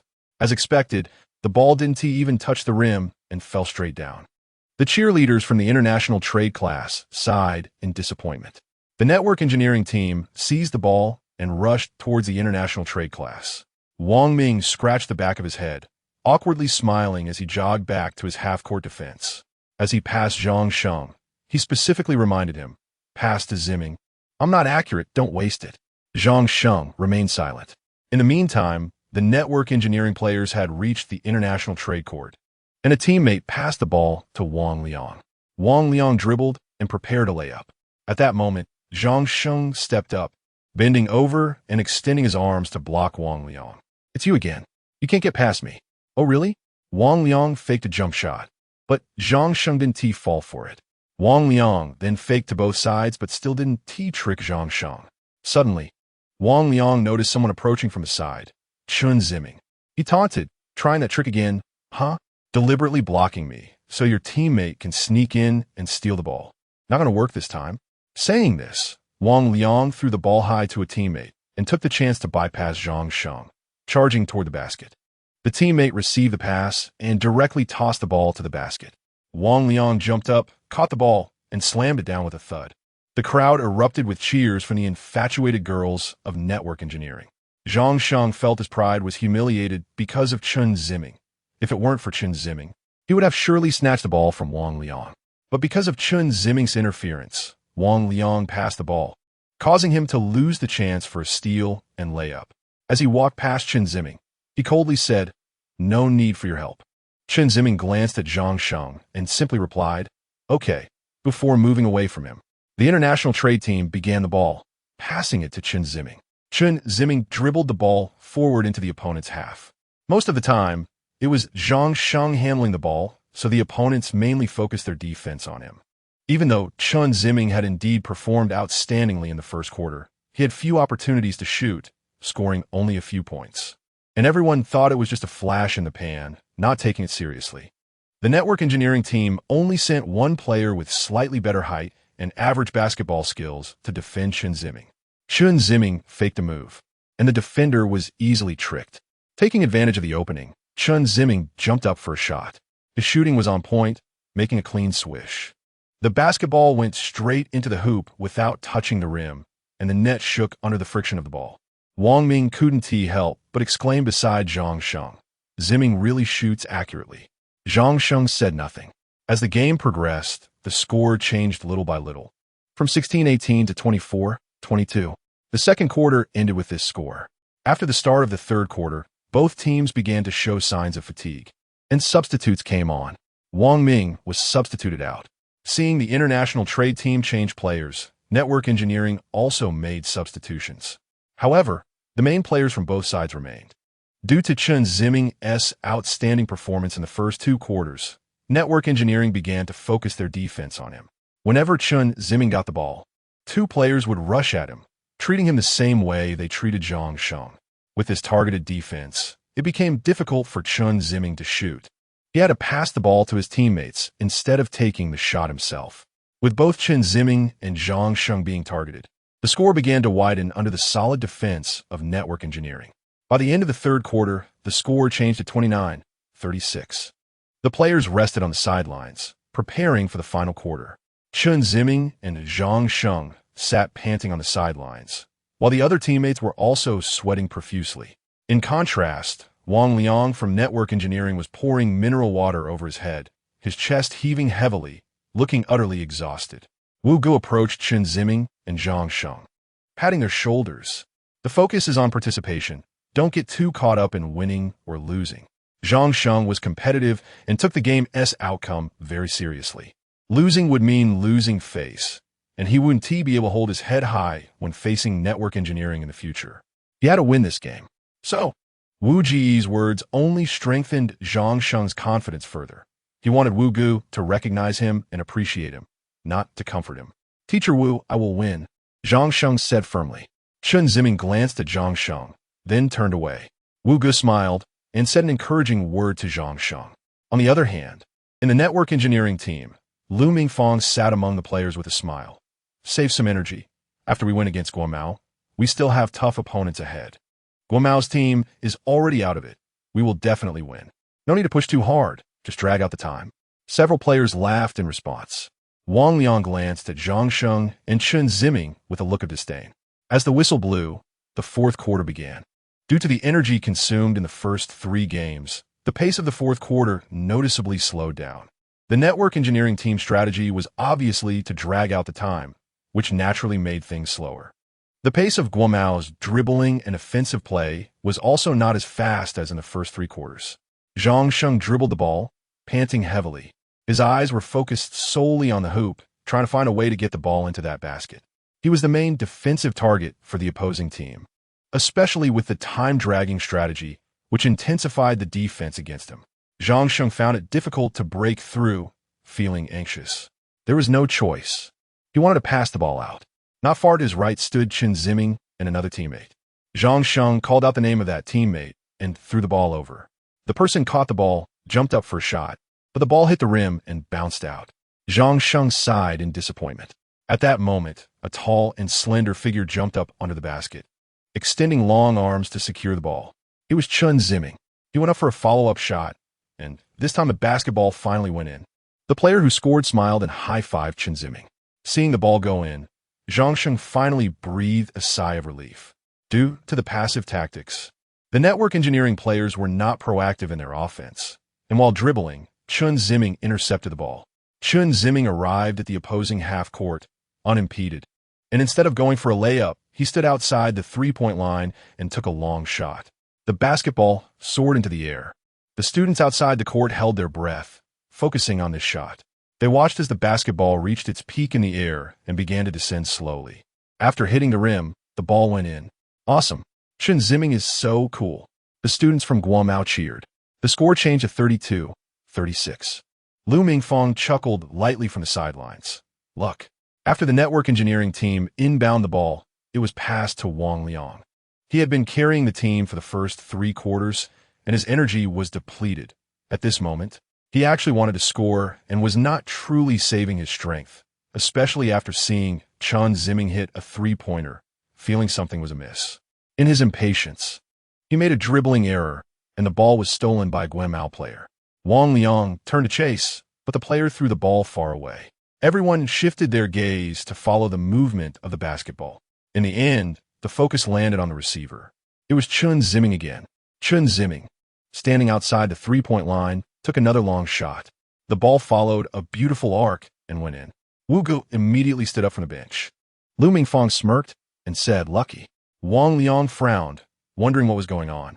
After the network engineering team got the ball, Wang Liang dribbled and made a layup, scoring a point. When the ball reached Guomao, the players directly passed it to Chen Ziming. Chen Ziming approached the 3-point line and prepared to jump shot again. Wang Liang shouted urgently, "Stop him." The network engineering players rushed forward to block him, but it was just a second too late. Chen Ziming had already taken a shot. The basketball followed the same trajectory as before, slowly entering the basket. The score was tied. Lu Mingfang clenched his fists, stood up, and shouted at the court. Full offensive. Attack. However, at this moment, the Guomao team saw the hope of winning, and their momentum surged, causing the network engineering team to suffer continuous setbacks. The cheers from Guomao's cheerleaders drowned out the entire venue. Ultimately, the game ended with a narrow victory for Guomao at 42-40. Chapter 20. Going home to get the poster on the streets near Nanjing University, Chen Ziming walked alone. After the game, the cheerleaders had wanted to organize a dinner to celebrate, but the players complained about being too exhausted and just wanting to rest, so it was canceled. Amid the praise from others, Chen Ziming left alone. He exited the school gate and walked on the way back to his apartment. He had walked this road many times, but this time felt different. He felt a flicker of joy in his heart. However, he also thought he shouldn't feel joyful. He recalled many unpleasant things and knew that joy was just a fleeting emotion that would soon fade away. He believed his classmates' praise was merely due to him winning honors for them, nothing more. Chen Ziming suppressed that little bit of joy. He passed by the overpass where an elderly man had committed suicide and stared for a moment. He vaguely felt a slight headache coming on and hurriedly left. Back at the apartment, he took a shower to wash away the sweat and felt much refreshed. He lay on the bed, and the dog, General, came over and nestled beside his head. When he was with General, Chen Ziming felt incredibly relaxed, He could say anything to General without worrying about betrayal, humiliation, or indifference. He let down his guard and, on knees, turned to his side and stroked General's chin, who squinted his eyes and let out a comfortable sound. Chen Ziming slowly said, "We won the game today, and I'm very happy. I haven't played in a long time, and I was a bit nervous when I first went on the court. But the more I played, the smoother it got. It felt like the ball was in my hands, and as long as I wanted to shoot, I could make it. Teacher Wu told me to interact more with my classmates, but when I'm with them, I don't know what to say and worry that they won't want to talk to me." While speaking, Chen Ziming placed a finger in front of General's mouth. General opened his little cherry mouth and gently bit his fingertip. Chen Ziming pretended to be in pain and playfully poked General on the head. General looked up with a meow. Chen Ziming chuckled. "You're also pretending to be hurt."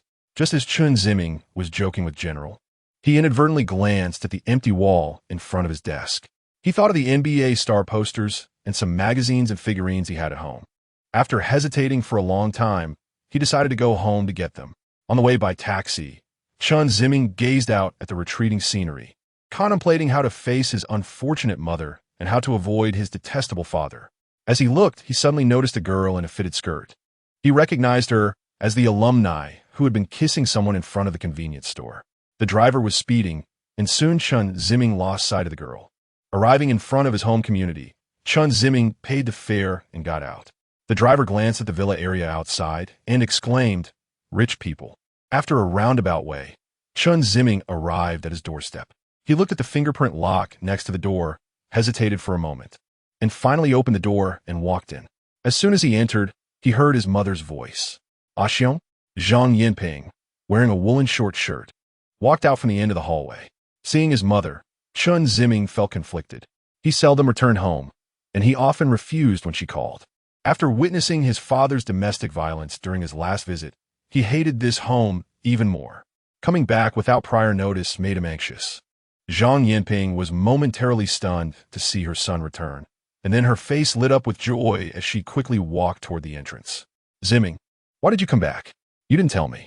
Chen Ziming forced a smile, changed his shoes, and entered the house. "Ziming, aren't you going to school tomorrow?" As she spoke, Zhang Yinping had already reached Chen Ziming. "I came back to get some things. What do you need? Let me help you." "No need. I can handle it myself." With that, Chen Ziming went straight upstairs to his room.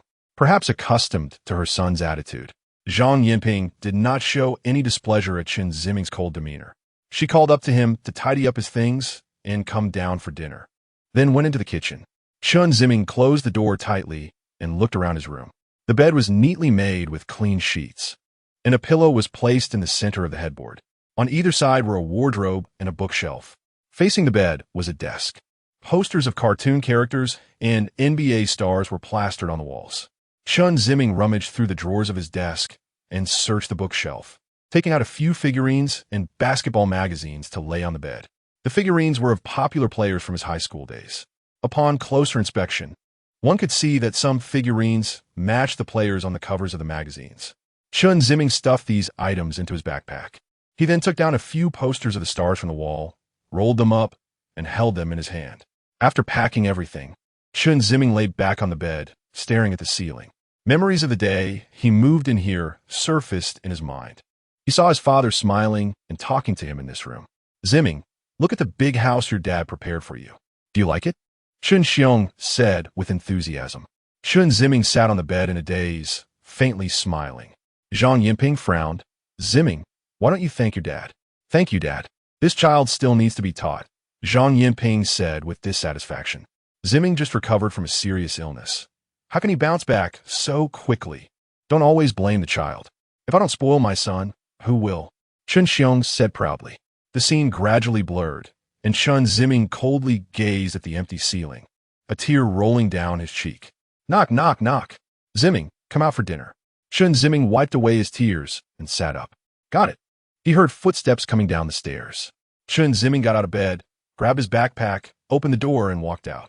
In the business district of City S, at a skewer bar, Wu Gu and Lu Lu sat at a four-person table.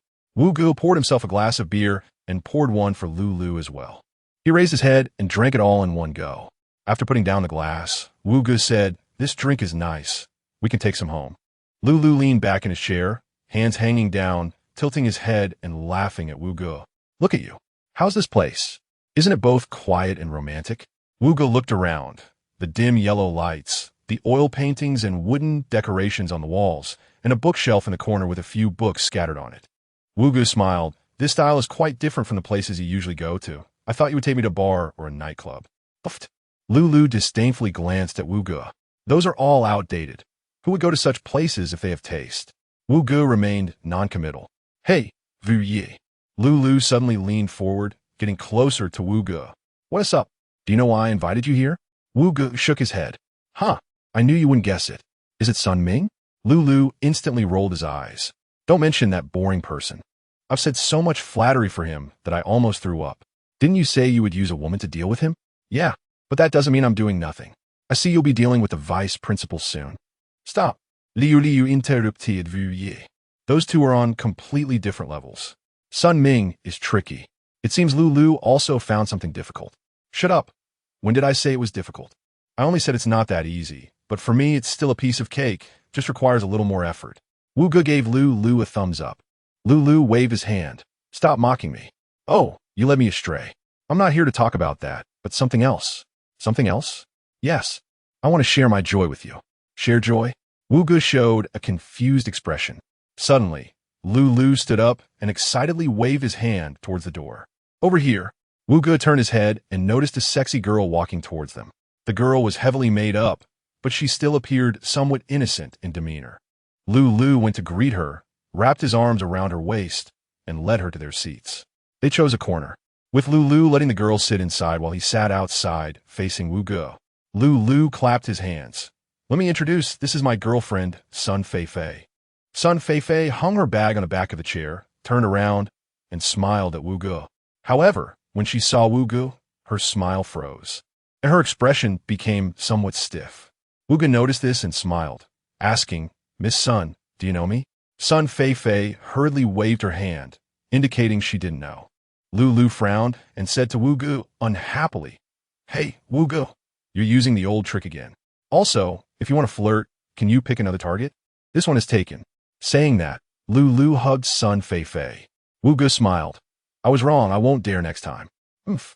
Sun Feifei steadied her mind and looked at Lulu, asking, Who is this? Oh, I forgot to introduce you. Lulu glanced at Wu Ge. This is my friend who works as a teacher. Wu Ye. Oh, hello, Teacher Wu. Sun Feifei greeted Wu Ge. Wu Ge responded with a smile. All right, everyone is here. Let's order. Lulu called the waiter, telling Sun Feifei to order whatever she liked. As for Wu Ge, Lulu told him to just not order bitter melon. The three ordered the base and some specialty dishes. While waiting for the base to arrive, Lulu volunteered to get Sun Feifei her favorite skewers. He asked Wu Ge, who declined, saying he would go later. At this point, only Wu Ge and Sun Feifei were left at the table. Wu Ge took a sip of beer and slowly said, Miss Sun, are you a student? Yes. University? Sun Feifei nodded. Nanjing University? At this point, Wu Ge noticed Sun Feifei's expression change dramatically. Wu Ge suddenly laughed twice and said apologetically, I was just guessing, let's drink. Saying this, Wu Ge downed his drink. Sun Feifei didn't respond, and Wu Ge didn't speak either. They sat in silence. At this moment, the waiter brought the base. Just as Lulu returned with a large plate of skewers. Lulu placed the plate on the table and was about to sit down when he suddenly sensed something was off. He asked in confusion, What's wrong with you two? Wu Ge slowly raised his head, looking at Lulu with deep affection, his eyelids drooping, eyes vacant, and in a weak tone said, Hungry. Chapter 21. Park Scare after winning against the network engineering team. The international trade class entered the top 8 and was set to compete against the second class of the microelectronics major from the computer science department for a spot in the top 4. The match was scheduled for the next afternoon. On that day, Chen Ziming got up early and headed to the park to practice basketball, deciding not to attend the morning classes. At this time, the park was bustling with elderly people engaging in their activities. Some were playing with Diablo, some practicing Tai Chi, and others swinging from tree branches. Chen Ziming navigated around the seniors and walked straight to the basketball court. There was a game happening, with players of all ages enjoying themselves. On the other half of the court, 2 individuals were practicing their shots, and Chen Ziming headed over there. The sides of the basketball court were filled with badminton and table tennis courts, with a large crowd both inside the courts and outside, creating a lively atmosphere. There were people commenting, chatting, and making noise. Every type of person was present. Chen Ziming hung his backpack on the basketball hoop, grabbed a basketball, and returned to the court. After warming up and stretching, he began practicing. His shooting was accurate, and his form was proper, catching the attention of the two other students who were watching while holding their balls. Suddenly, a commotion erupted from a distance, followed by screams. Chen Ziming turned to see 3 people running towards the basketball court. His vision wasn't great, so he squinted to see better. By the time they reached the basketball court, Chen Ziming was shocked to see that 2 of them were wielding a knife and a chain, chasing the third person. The 3 appeared to be quite young, possibly not even 20 years old. The person in front was running in a strange manner, and a glance at his legs revealed blood stains on his calves.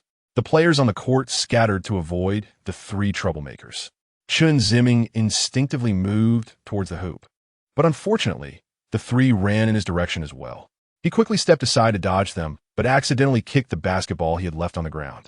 The ball rolled towards the trio. Oh no! Chen Ziming thought about retrieving the basketball, but it was too late. The person being chased stepped on it, causing him to stumble and fall. The 2 pursuers quickly caught up. The fallen person propped himself up with one hand on the railing and the other on the ground, struggling to get up. Next to the railing was Chen Ziming's backpack. As he stood up, the 2 chasing him were right in front of him. Suddenly, one of them stabbed him in the abdomen, while the other struck him on the head with the chain. Chen Ziming was frozen in place, eyes wide with terror as he witnessed the scene. After the stabbing and the blow, the victim staggered and collapsed to the ground, blood oozing from his stomach and head. The morning exercisers fell silent, and those with weaker nerves trembled in fear. The 2 attackers hoisted the fallen person and left the court under the gaze of the crowd. Chen Ziming's heart raced uncontrollably. He swallowed hard and stood still for a long moment before slowly moving his feet. Trembling, he reached for his backpack. Glancing around, but not spotting his basketball, he decided to abandon it and head home. Just as he was about to leave, he noticed the basketball lying in some nearby grass. With heavy steps, he approached the bushes, and after a couple of attempts, he finally retrieved the ball. He placed it into the net. By this time, the court was in an uproar, with everyone discussing what had just happened. Those who had previously held back now voiced their shock. Chen Ziming was truly frightened. He left the court and the park, returning to his apartment in a daze. He skipped breakfast, his mind filled with images of the stabbing and the bloodied victim. His cat, General, meowed beside him, but Chen Ziming had no interest in playing with him. He lay on the bed, feeling the ceiling spin as his vision gradually blurred. In a dimly lit room, cries of anguish echoed. The door creaked open, and a person entered. With a click, the lights turned on, revealing a young man covered in blood with disheveled hair sitting in a chair at the center of the room. Beside him stood 2 young men who looked like thugs, holding wooden clubs. The newcomer, dressed in casual clothing, had a bulging belly that made him look around 40, and he was completely bald. "How is it going?" he asked sharply. One of the young men shook his head. "Brother Long, we couldn't find him." "Couldn't find him? You useless fools." The bald man, Brother Long, angrily retorted. "You can't even handle this little thing? It seems you don't want to live anymore." The young man immediately wilted, grinning sheepishly. "Brother Long, it's not my fault. I didn't even know he was nearby. That doesn't help me now. If you can't find him, we're all finished. If I'm done for, I want to let you off the hook, understand?" The young man's face turned glum. I understand. Then why aren't you figuring out a way?" Brother Long demanded. "Brother Long, we really have no way. We've tried beating him, scolding him, threatening him. This kid just says he doesn't know anything. We search him thoroughly, but there's no phone." The other young man quickly chimed in. Yeah, Brother Long. There really isn't one." Brother Long frowned and stepped over to look at the young man tied to the chair, observing his bloodied, mangled face. "What is going on? Is he dead?" Brother Long noticed the victim's eyes were closed and felt something was off. The 2 young men leaned closer to check. Sure enough, his eyes were shut. No way, he was just talking. "Yeah, what is happening?" Brother Long touched the man's abdomen and felt it was wet. He raised his hand to find it covered in blood. He lifted the young man's shirt and discovered a wound that was bleeding profusely. "I can't believe it. You've killed him. Is that true?" The 2 young men asked tremulously. You're completely useless. Brother Long slapped each of them across the face in frustration.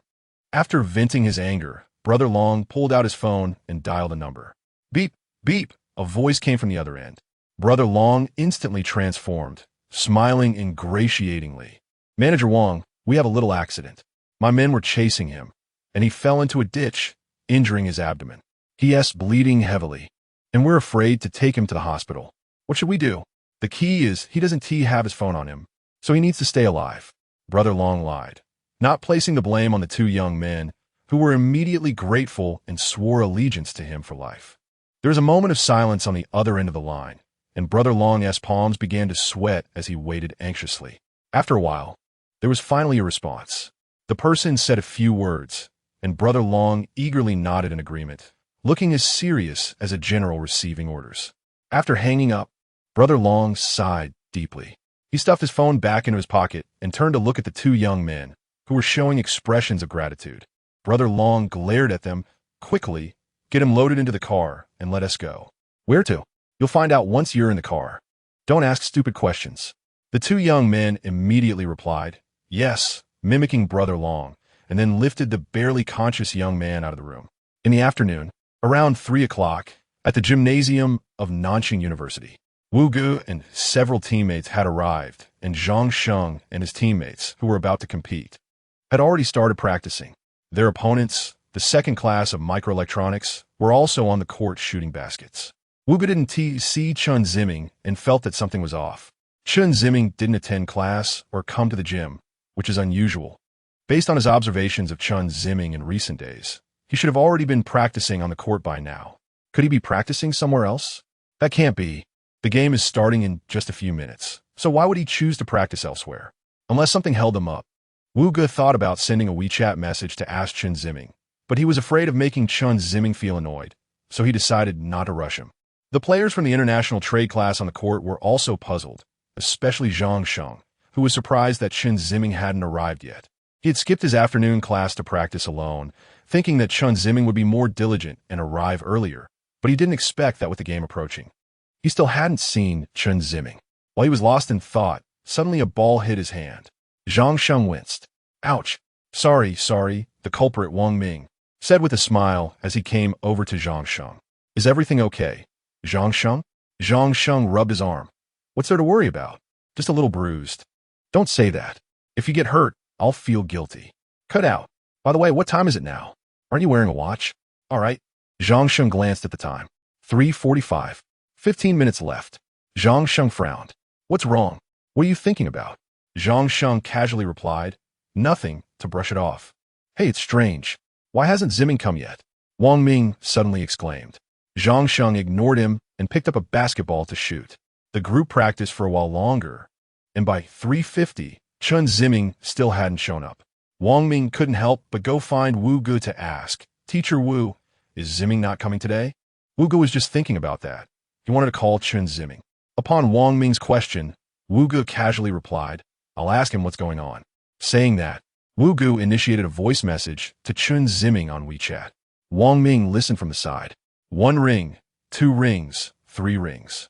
It rang for a long time until it automatically hung up, but Chen Ziming didn't answer. Wu Gu frowned and dialed Chen Ziming's phone, but still no one picked up. Strange. Wu Gu looked at the clock. It was already 3:55. Chapter 22, Chen Ziming has not yet arrived. At 3:56, both teams were already on the court. There was a tall guy from the microelectronics major, over 9 meters tall. Everyone looked at him in surprise.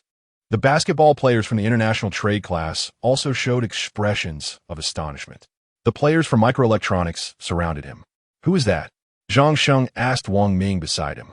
Wang Ming was well informed on campus, had a good temper, and many friends, so he knew all the gossip and interesting stories in the school. His name is Chun Si-kai.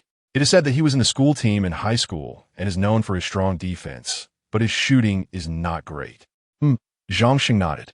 At 3:57, there was still no sign of Chen Ziming from the international trade side. Wu Gu called Chen Ziming again, but still no one answered. What is going on? Veuillez vendre. At this moment, at 3:59, the player substituting for Chen Ziming was already on the court. Wang Ming and several other teammates looked at Wu Gu with questioning eyes, and Wu Gu shook his head. What is wrong with Chen Ziming? Such an important event. And he is late and unreachable. One teammate complained. Maybe he has something going on. Don't think too much about it. Let us start playing, and when Ziming arrives, we'll let him join. Wang Ming advised. It doesn't team matter if Ziming doesn't come. We still have the sports committee, and with the sports committee, we can definitely win. Exactly. We still have Zhang Sheng. What is there to be afraid of? Wang Ming said, looking at Zhang Sheng. According to the old strategy, Zhang Sheng was responsible for grabbing the ball, and he was standing beside the center line at that moment. He could hear their conversation clearly.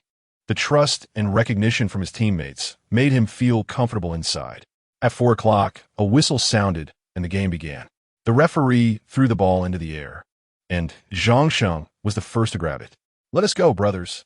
Zhang Sheng dribbled the ball and charged towards the opponent's half, with Wang Ming and a few others following closely behind. Zhang Sheng dribbled past 2 players, reached the half court, and prepared a layup. At that moment, a dark shadow rushed towards him. It was Chen Ziming.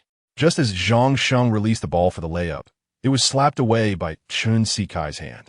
The basketball was seized by the microelectronics team. The very first ball of the match was blocked, and it was Zhang Sheng who got blocked. The students on the sidelines for microelectronics cheered. The ball was in the opponent's hands, and they launched an attack. Zhang Sheng and the others quickly retreated to their half.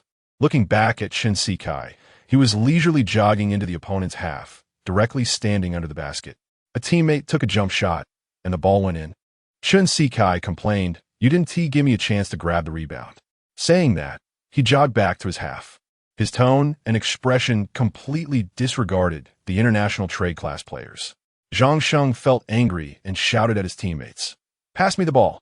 The teammates passed it over, and Zhang Sheng moved forward with the ball. After crossing half court, Zhang Sheng was guarded by a 1.7-meter tall player, and he completely looked down on him. He dodged and circled behind the shorter player, taking a jump shot. At that moment, Chen Ziming strode in front of Zhang Sheng. "Watch out!" Wang Ming shouted. Zhang Sheng had already released the ball, and it was on its way up. Slap! A dull sound echoed. Zhang Sheng's eyes widened. He saw the basketball flying towards his diagonal back. Chen Ziming's big hand waved in front of Zhang Sheng. The ball was instantly grabbed by a teammate from microelectronics, and they brought the ball forward. Zhang Sheng regained his composure and began to retreat with his teammates. However, due to the quick counterattack from microelectronics, the international trade players had not caught up yet. A player from microelectronics went for a layup and scored. In just a few minutes since the beginning, Zhang Sheng had been blocked twice, and both times the ball ended up in the opponent's hands and resulted in points. This was truly a humiliation for Zhang Sheng. The opportunity for attack slipped through his fingers, allowing the opponent to score instead. Zhang Sheng stared blankly at his basket. It wasn't until his teammate called him that he snapped back to reality. Zhang Sheng the ball. Seeing Wang Ming holding the ball, ready to pass it to him, Zhang Sheng forced himself to perk up. Give me his tone, slightly melancholic. Wang Ming passed the ball to Zhang Sheng. Zhang Sheng attacked again with the ball.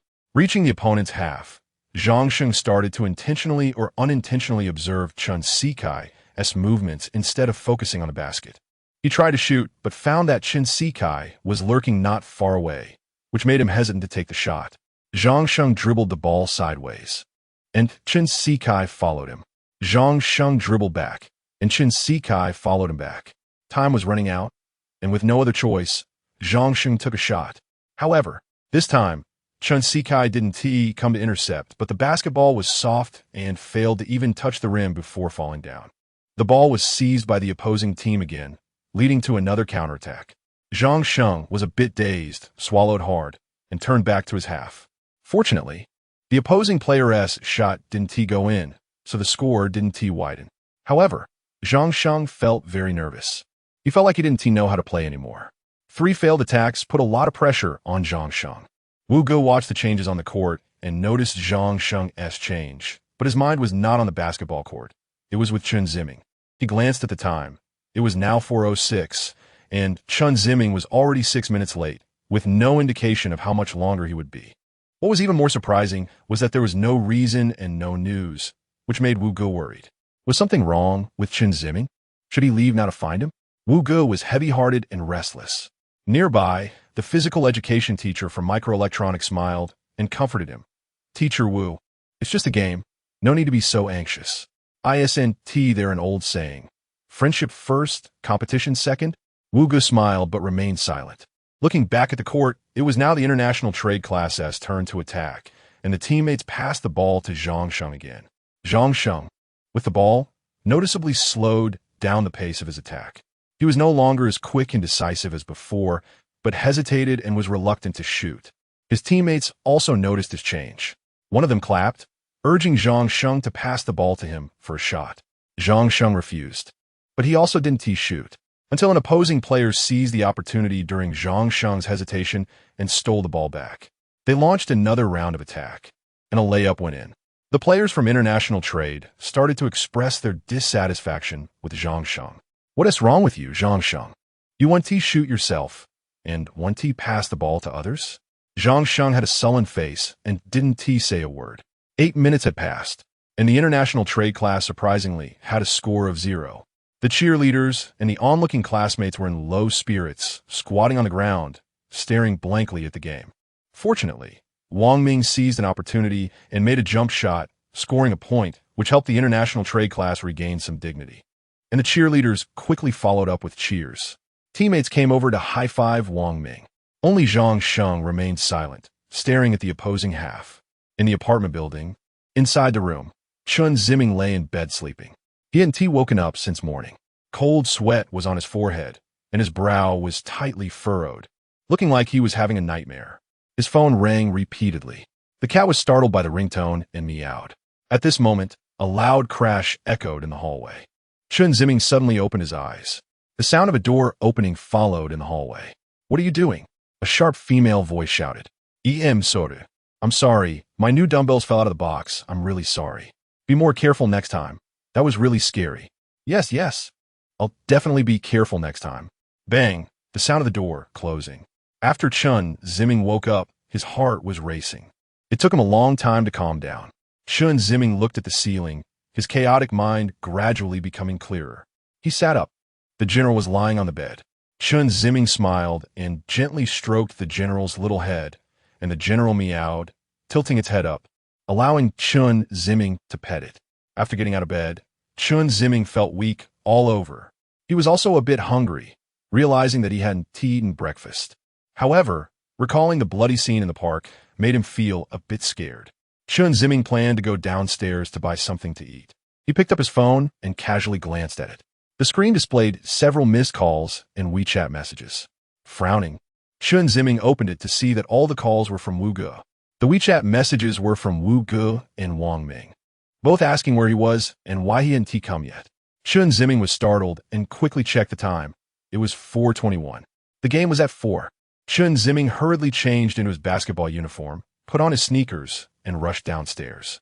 He went to the convenience store to buy some bread, then took a taxi, eating the bread while urging the driver to go faster.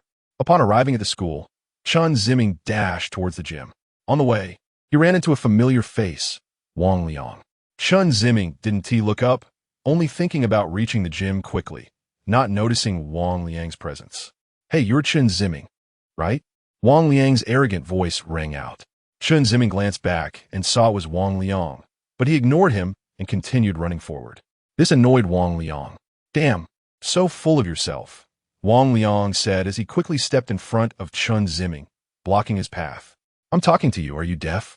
Get out of the way, Chen Ziming coldly replied. Who the hell do you think you are? With that, Wang Liang threw a punch at Chen Ziming's head. Chen Ziming didn't react in time, and his cheek instantly turned red. He glared at Wang Liang. Wang Liang, finding Chen Ziming displeasing, threw another punch at him. Chen Ziming covered his head, and the punch hit his elbow. Immediately after, Wang Liang kicked up a leg, directly knocking Chen Ziming to the ground. At that moment, a teacher happened to walk by and quickly stepped in to stop Wang Liang. Wang Liang spat at the fallen Chen Ziming and warned him to steer clear of him in the future before leaving. Chen Ziming pursed his lips, stood up, glanced at his phone. It was 4:42.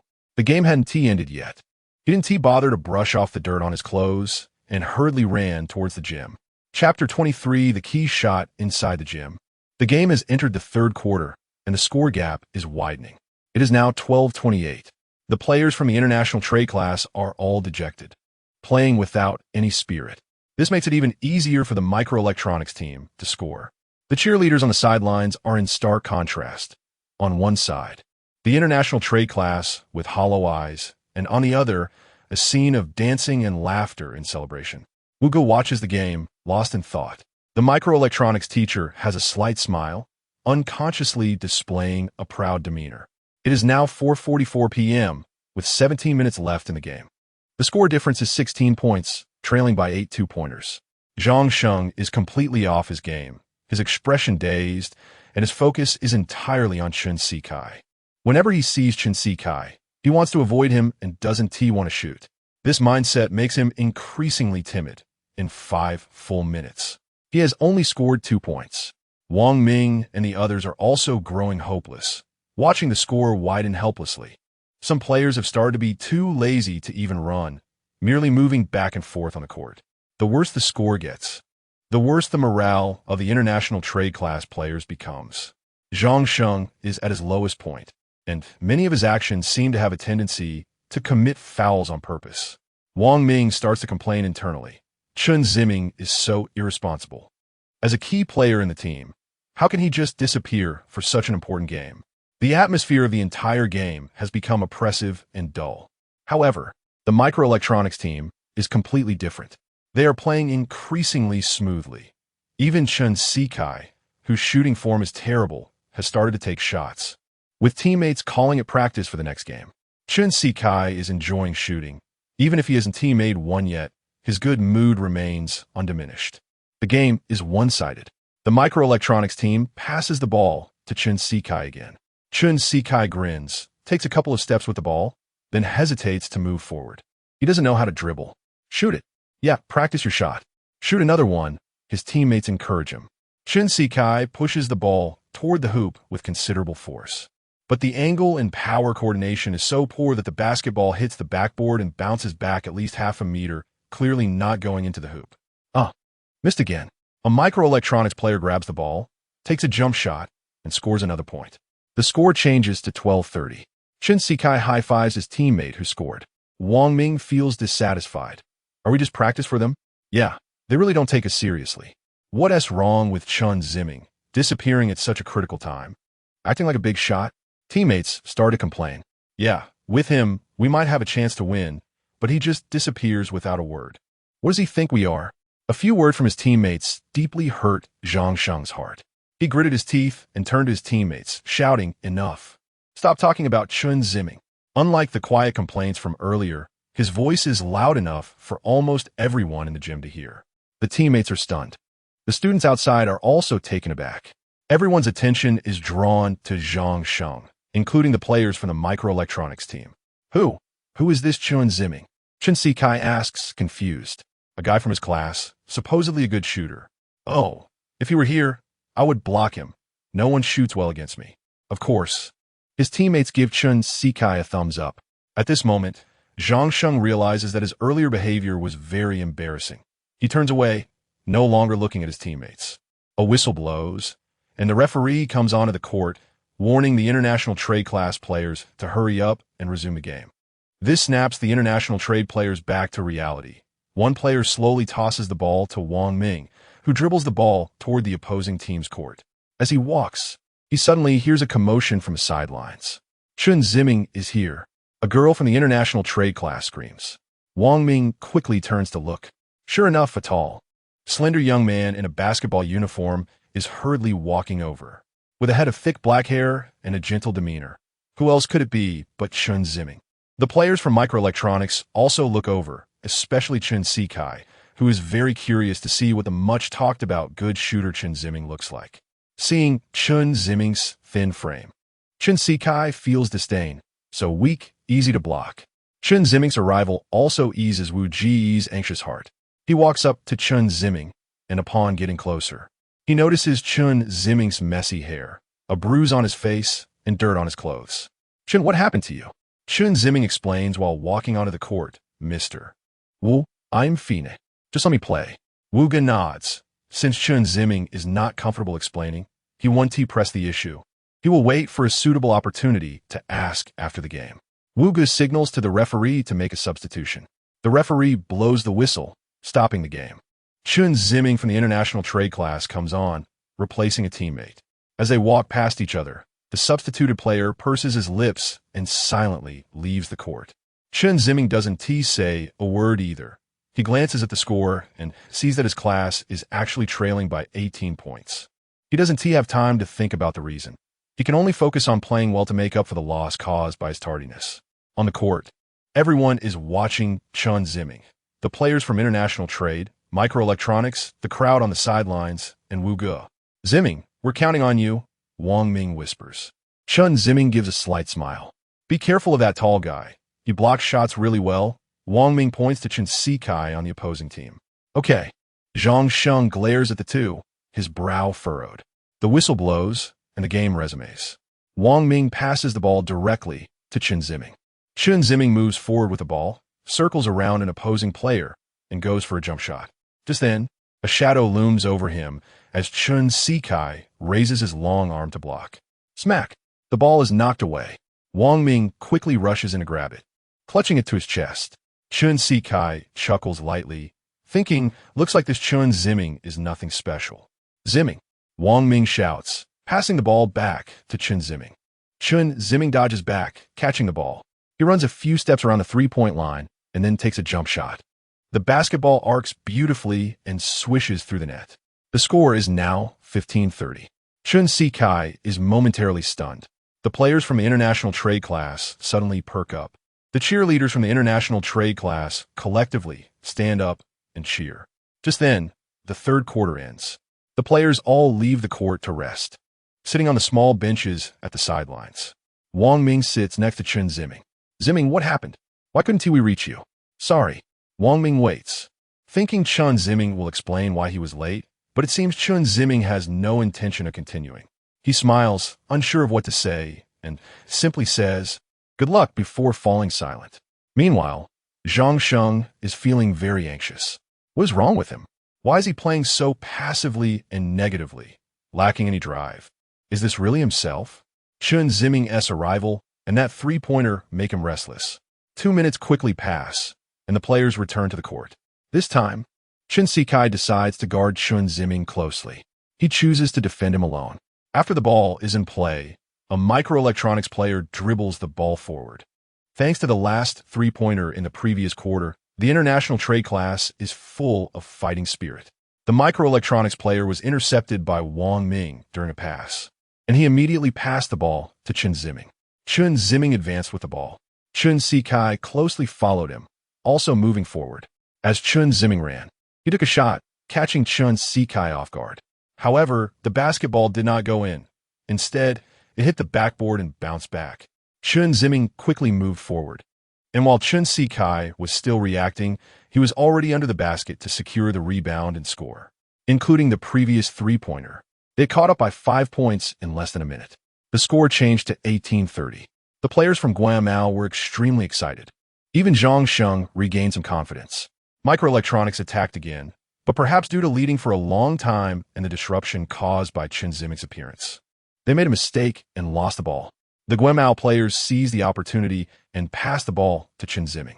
Chen Ziming advanced with the ball, entering the opponent's half just inside the three-point line, where Chen Ziming confronted him. Don't even think about it. Chen Ziming taunted. Chen Ziming took a jump shot. You're done. Chen Ziming shouted, leaping up with his palm raised, seemingly ready to swat Chen Ziming's shot away. Unexpectedly, Chen Ziming's body suddenly leaned back in midair, and Chen Ziming missed. With a lean-back shot, the basketball was released, soaring through the air and landing smoothly in the hoop. Another basket scored. The score was now 20-30, still 10 points behind. Chen Ziming's actions completely ignited the players from Guangzhou, who were all energized. Soon after, both teams engaged in a series of offensive and defensive battles. Zhang Sheng also began to take shots, scoring 2 consecutive baskets. With Guangzhou's momentum rising, the score gap shrank to 2 points, 32-34. The microelectronics team was thrown off balance, but they still had the advantage of a lead and an opportunity for victory. With only 1 minute left in the game, Microelectronics had the ball. If they could score just one more point, even if the opponent scored again, they could still hold on to their victory by running down the clock. Chen Ziming threw the ball powerfully to a teammate who initiated the attack. Zhang Sheng hurriedly directed his teammates to strengthen their defense. He himself confronted the microelectronics offensive player. The player feinted left and right, but Zhang Sheng saw through it and intercepted him. With no other option, the player passed the ball to a teammate. Wang Ming quickly blocked the player with the ball. The player attempted to pass again, sending the ball to another teammate. Chen Ziming rushed to defend. The opponents had no shooting opportunity and were anxious. Time was running out. If they didn't tee-shoot soon and lost the ball to the opponents, they could easily tie the score with another basket, and the outcome of the game would be uncertain. Just as they were getting anxious, Chen Ziming was suddenly standing under the basket. He shouted, "Ziming, dunk!" He tossed the ball above the hoop. Chen Ziming roared, leaping up. The nearby Guomao players also jumped to contest. However, they were at a disadvantage in height and build, and were no match for Chen Ziming. He firmly caught the ball. With a thud, he dunked it into the basket. Instantly, the microelectronics players and cheerleaders erupted in cheers. Even the physical education teacher from microelectronics clenched his fist and quietly said good. The score was now 32-36, widening the gap again. Next, all they had to do was defend and run down the clock to tire out the Guomao team. The Guomao players understood this logic well. They needed to launch a quick attack, scoring 2 consecutive baskets. The main scoring player, Chen Ziming, received the ball first and quickly broke through. Stop him. Chen Ziming reached the three-point line, specifically to defend against Chen Ziming. He was joined by another teammate. Together, they aimed to stifle Chen Ziming's attack in its cradle. Seeing the two approaching, Chen Ziming squinted and aimed for Chen Ziming's legs, sliding the ball through his legs. Seizing the moment while Chen Ziming was momentarily stunned, Chen Ziming circled around him, quickly retrieved the ball, stepped back to the three-point line, jumped, and shot. The motion was fluid and seamless. By the time Chen Ziming reacted, Chen Ziming's shot was already airborne. The ball went in. "Yay!" Wang Ming shouted, coming over to slap Chen Ziming on the back. Chen Ziming glared at Chen Ziming with a murderous look. It was microelectronics' turn to inbound the ball, and the player brought it up. Guomao hurriedly defended. After several passes, the basketball reached the hands of a more accurate shooter from microelectronics. At this point, there were 12 seconds left in the game, and the score was 35-36. If he made the shot and prevented the opponent from scoring a three-pointer, victory was assured. He hurriedly took a jump shot. At that moment, Wang Ming yelled and rushed over, leaping up, and the ball hit his fingertips. The ball's trajectory was slightly off, hitting the rim and circling around. The Guomao players were tense. Chen Ziming held on tightly. The ball's circling speed gradually slowed down, and after a moment of contemplation, it surprisingly chose not to go in, instead lingering on the edge of the hoop before falling down. Both teams rushed to grab the ball. A Guomao player, quick on his feet, jumped before Chen Ziming, catching the basketball in his hands. There were 8 seconds left in the game. He quickly threw the ball to the other half. All the players rushed toward the basketball. The ball crossed the three-point line. Chen Ziming, Zhang Sheng, Chen Ziming, Wang Ming, and others were all sprinting towards it. At this moment, there were 5 seconds left in the game. Chen Ziming and Chen Ziming ran side by side. Chen Ziming knew he absolutely could not let Chen Ziming get the ball, so he deliberately elbowed Chen Ziming in the head, causing Chen Ziming to stumble toward the basket. At that moment, Zhang Sheng dashed forward, snatching the basketball into his hands. The Guomao cheerleaders shouted in unison, "Zhang Sheng! Zhang Sheng! Zhang Sheng! Zhang Sheng!" He was filled with passion. His only focus was on the hoop. His mind repeated 2 words, "Score, score, score." He had to make the shot. He was the chosen one to lead the class to victory, not Chen Ziming. He wanted everyone to see that only he could secure the win for Guomao. He had to score. Zhang Sheng jumped in the restricted area, raising his arm toward the hoop. There were 2 seconds left. At that moment, Chen Ziming slowly raised his head, his vision blurred, and a headache struck. Suddenly, a bloody scene flashed before his eyes. Instantly, he became terrified. "No!" Chen Ziming shouted, jumping into the air. He reached out his hands and grabbed Zhang Sheng's leg, forcibly pulling him down from his dunking trajectory. Both of them fell to the ground. The basketball slipped from Zhang Sheng's hands, rolling away. Time was up. The game was over. However, the referee forgot to blow the whistle, and the cheerleaders from microelectronics also forgot to cheer. Wu Ge was stunned. The physical education teacher for microelectronics was stunned. Wang Ming was stunned. The Guamao cheerleaders were stunned. Chen Ziming was stunned. And all the players from microelectronics and Guamao were stunned. In an instant, the entire venue fell silent. Chapter 24. Lu enters school. Chen Ziming and Zhang Sheng lay on the ground. Zhang Sheng, having been pulled down, bumped his body against the floor and stood up while holding his arm. Everyone around was watching him. He felt a bit dazed from the fall. What just happened? Chen Ziming also stood up, wanting to explain to Zhang Sheng, but he noticed that the atmosphere was particularly tense and oppressive. Everyone was staring at him. Zhang Sheng turned around. Chen Ziming was on his left, and on the right side was the scoreboard, which showed a score of 35-36. Lost. Zhang Sheng silently repeated to himself. Lost. He swallowed hard. Didn't we agree to help the class win the game? Zhang Sheng closed his eyes, recalling the moment just now. The instant he was about to dunk, someone pulled him down. In the moment he fell, he realized it was Chen Ziming. He had originally wanted to surpass Chen Ziming, to outshine him, to elevate his status in the eyes of their classmates. Now that he had disrupted his plans, he didn't want to draw attention to himself. He was afraid of being better than him. Zhang Sheng's brows gradually furrowed as he stared at Chen Ziming. Chen Ziming was also looking at him. At that moment, Wang Ming slowly walked over. Zhang Sheng, Ziming, what's wrong?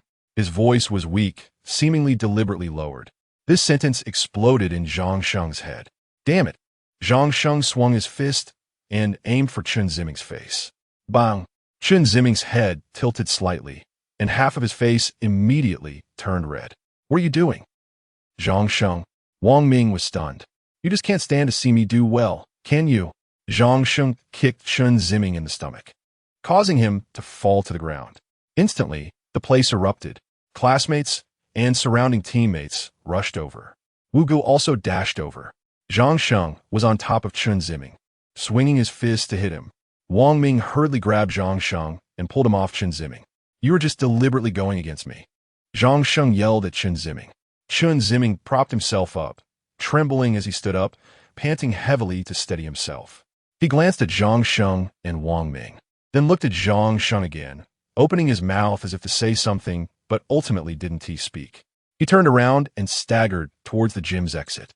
Coming towards him were the crowd from the gym and Wu Ge. Wu Ge wanted to say something to Chen Ziming, but Chen Ziming kept his head down and completely ignored him, walking straight out of the gym. Wu Ge looked at Chen Ziming's back, wanting to chase after him. Took a few quick steps to the door, then stopped. He hurried a few steps towards Chen Ziming again, then halted. Wu Ge turned around and returned to the gym. At this moment, some spectators were already leaving one after another. There were microelectronics team members and cheerleaders, as well as a few people from the international trade class. Wu Ge smiled and responded to his classmates' greetings, quickly walking towards Zhang Sheng. On the way, he encountered the physical education teacher from microelectronics, who awkwardly exchanged a few pleasantries with Wu Ge before hurrying away. After Wang Ming pulled Zhang Sheng away, Zhang Sheng was still angrily wanting to chase after Chen Ziming, but was tightly held back by Wang Ming and the international trade team members. At this point, Chen Ziming had already left the gym, and there was no sign of him. Zhang Sheng's momentary rage gradually subsided. A few people released him, and he sat alone on the basketball stand, lowering his head in silence. Wu Ge came to the sidelines. Wu teacher, Wang Ming said. Wu Ge nodded slightly. He walked around a few people and went straight to Zhang Sheng's side. Zhang Sheng was still looking down. Wu Ge asked, how are you? Did you get hurt? Zhang Sheng remained silent. Winning or losing isn't important. At this moment, Zhang Sheng suddenly stood up and shouted, I could have won. I could have won if it weren't for Chen Ziming ruining it for me. We would have definitely won. Wu Ge pressed his lips together and then smiled. Zhang Sheng, you did great. You gave it your all in this match.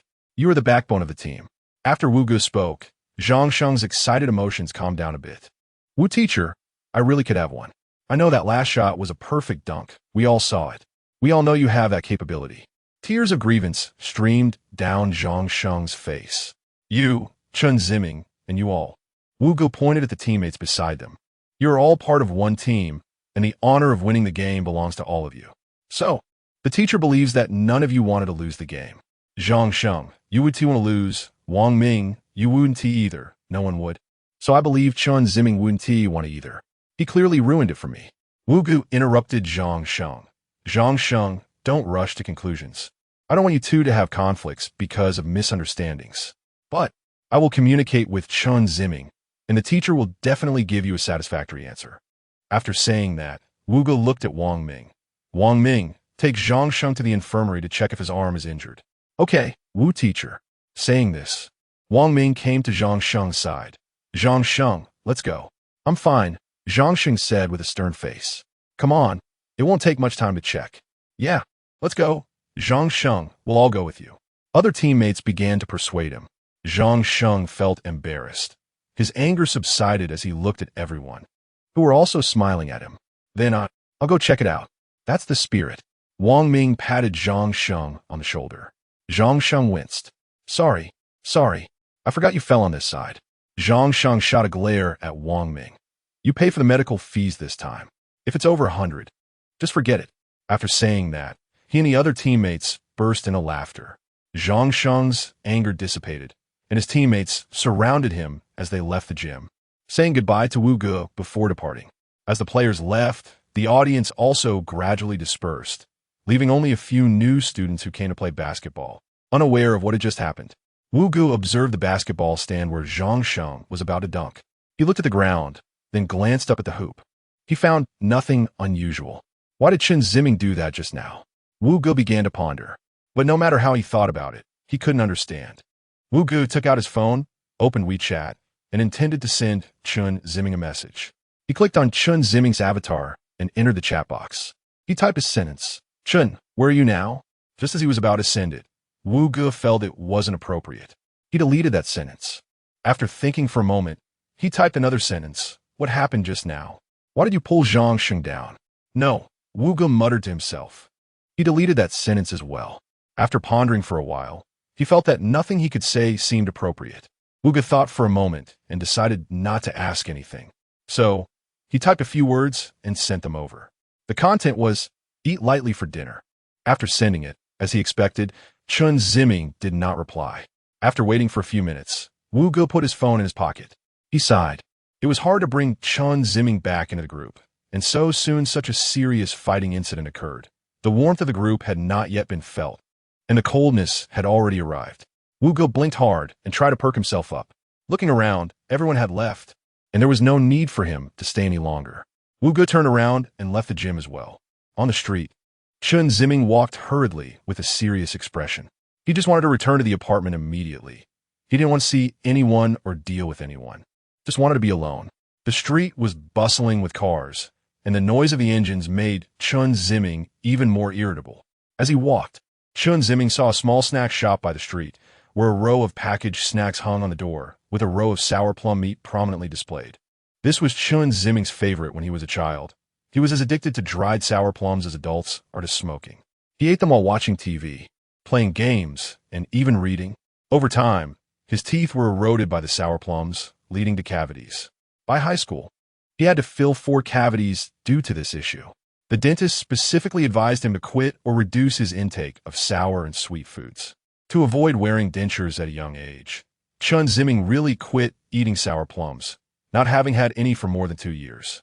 Upon seeing the sour plum meat hanging at the door, Chen Ziming stopped in his tracks, staring at it for a good 5 to 6 seconds.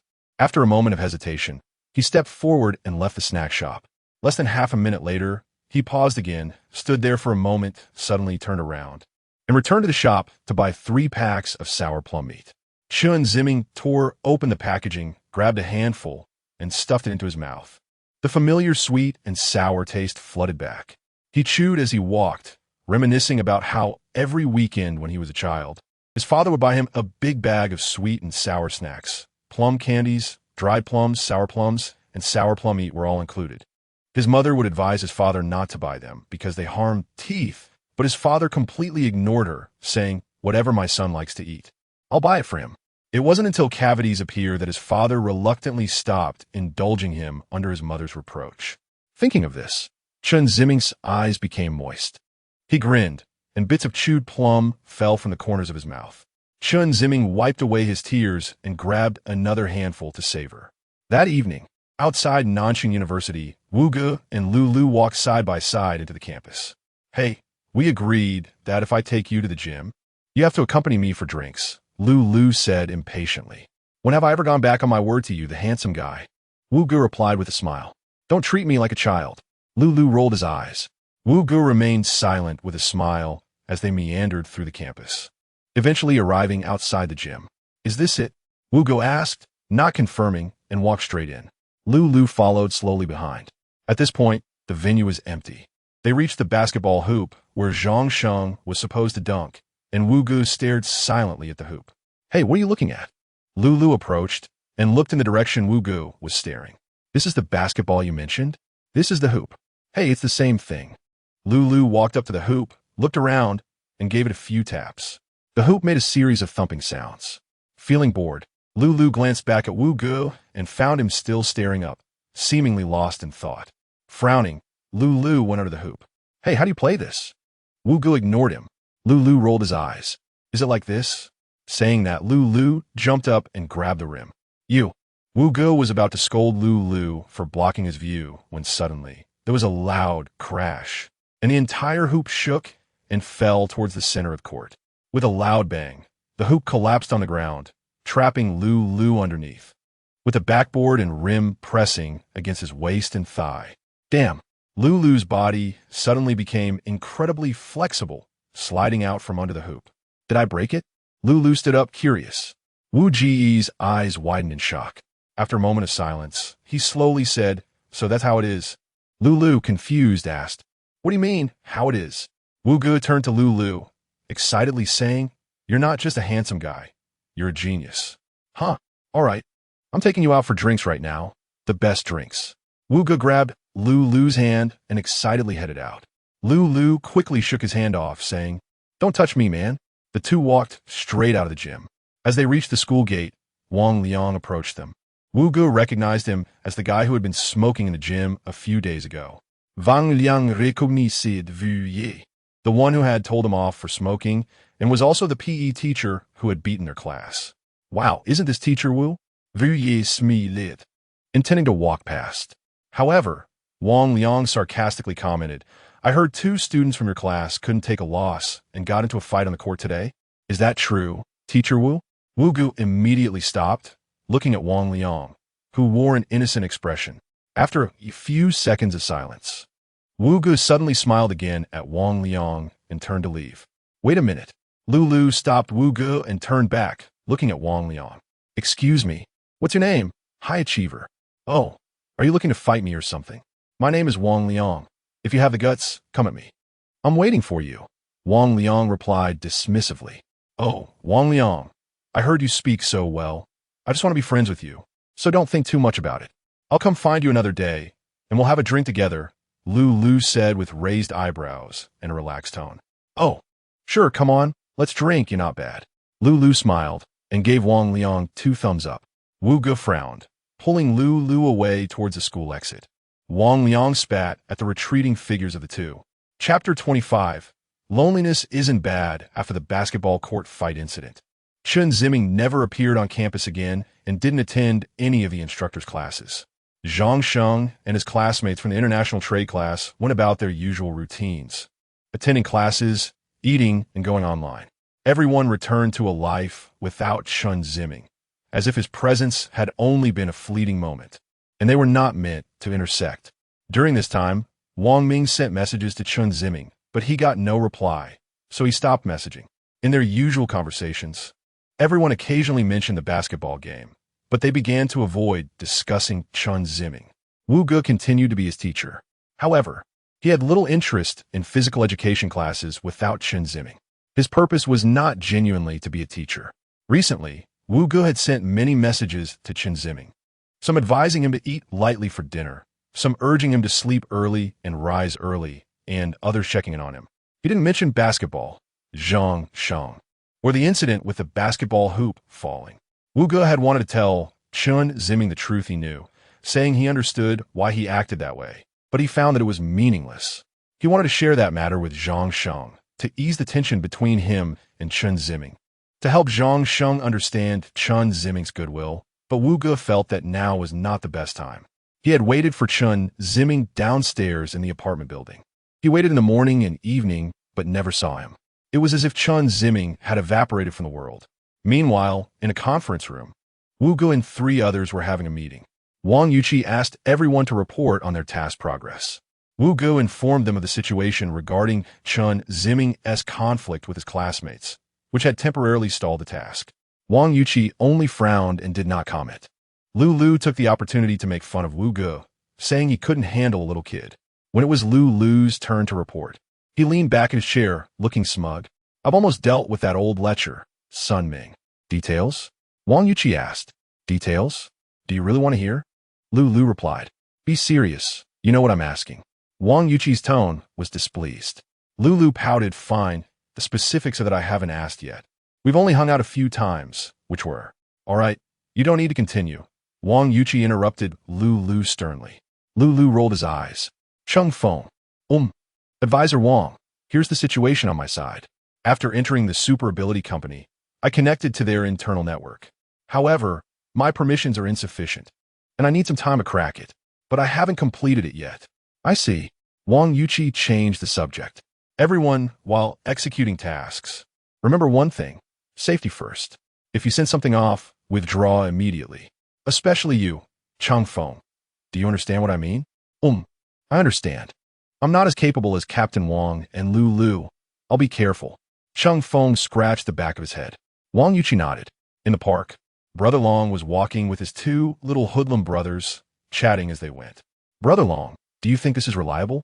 What if he isn't hiding in the park? One of the little hoodlums asked. Then do you have any other ideas? The little hoodlum suddenly blushed. If not, shut up and follow me to the security room to take a look. The little hoodlum indeed fell silent. Another little hoodlum secretly covered his mouth and laughed. The 3 of them walked straight to the security room. Knock, knock, knock. Brother Long kicked the door. Who is it? It's from Team Lu. The door creaked open. A middle-aged man in a security uniform came out and warmly invited the 3 of them inside. Once inside, there was a desktop computer. You must be Brother Long. The security guard flattered. Yes, I spoke with your Team Lu. I came to check the surveillance.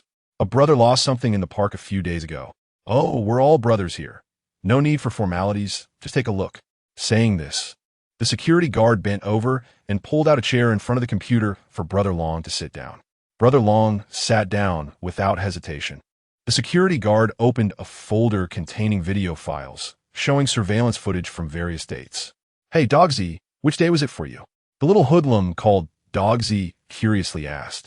Which time are you talking about? Brother Long frowned and said impatiently, Are you brainless? While Dogsy was still thinking of how to prove he wasn't brainless. Another little hoodlum hurriedly reported the date to Brother Long. Brother Long searched through the dates, selected the surveillance video for that day, and clicked to open it. The video began playing the surveillance footage from that day. Brother Long adjusted the time to the morning. It was definitely taken away from the park, right? Brother Long asked. Yes, right at the basketball court. That's where we took him. Okay. Brother Long asked the 2 little hoodlums for an approximate time and adjusted the video accordingly. The footage showed 2 little hoodlums chasing a young man on the court. Yes, this is it, Dogsy said. The video started playing at normal speed.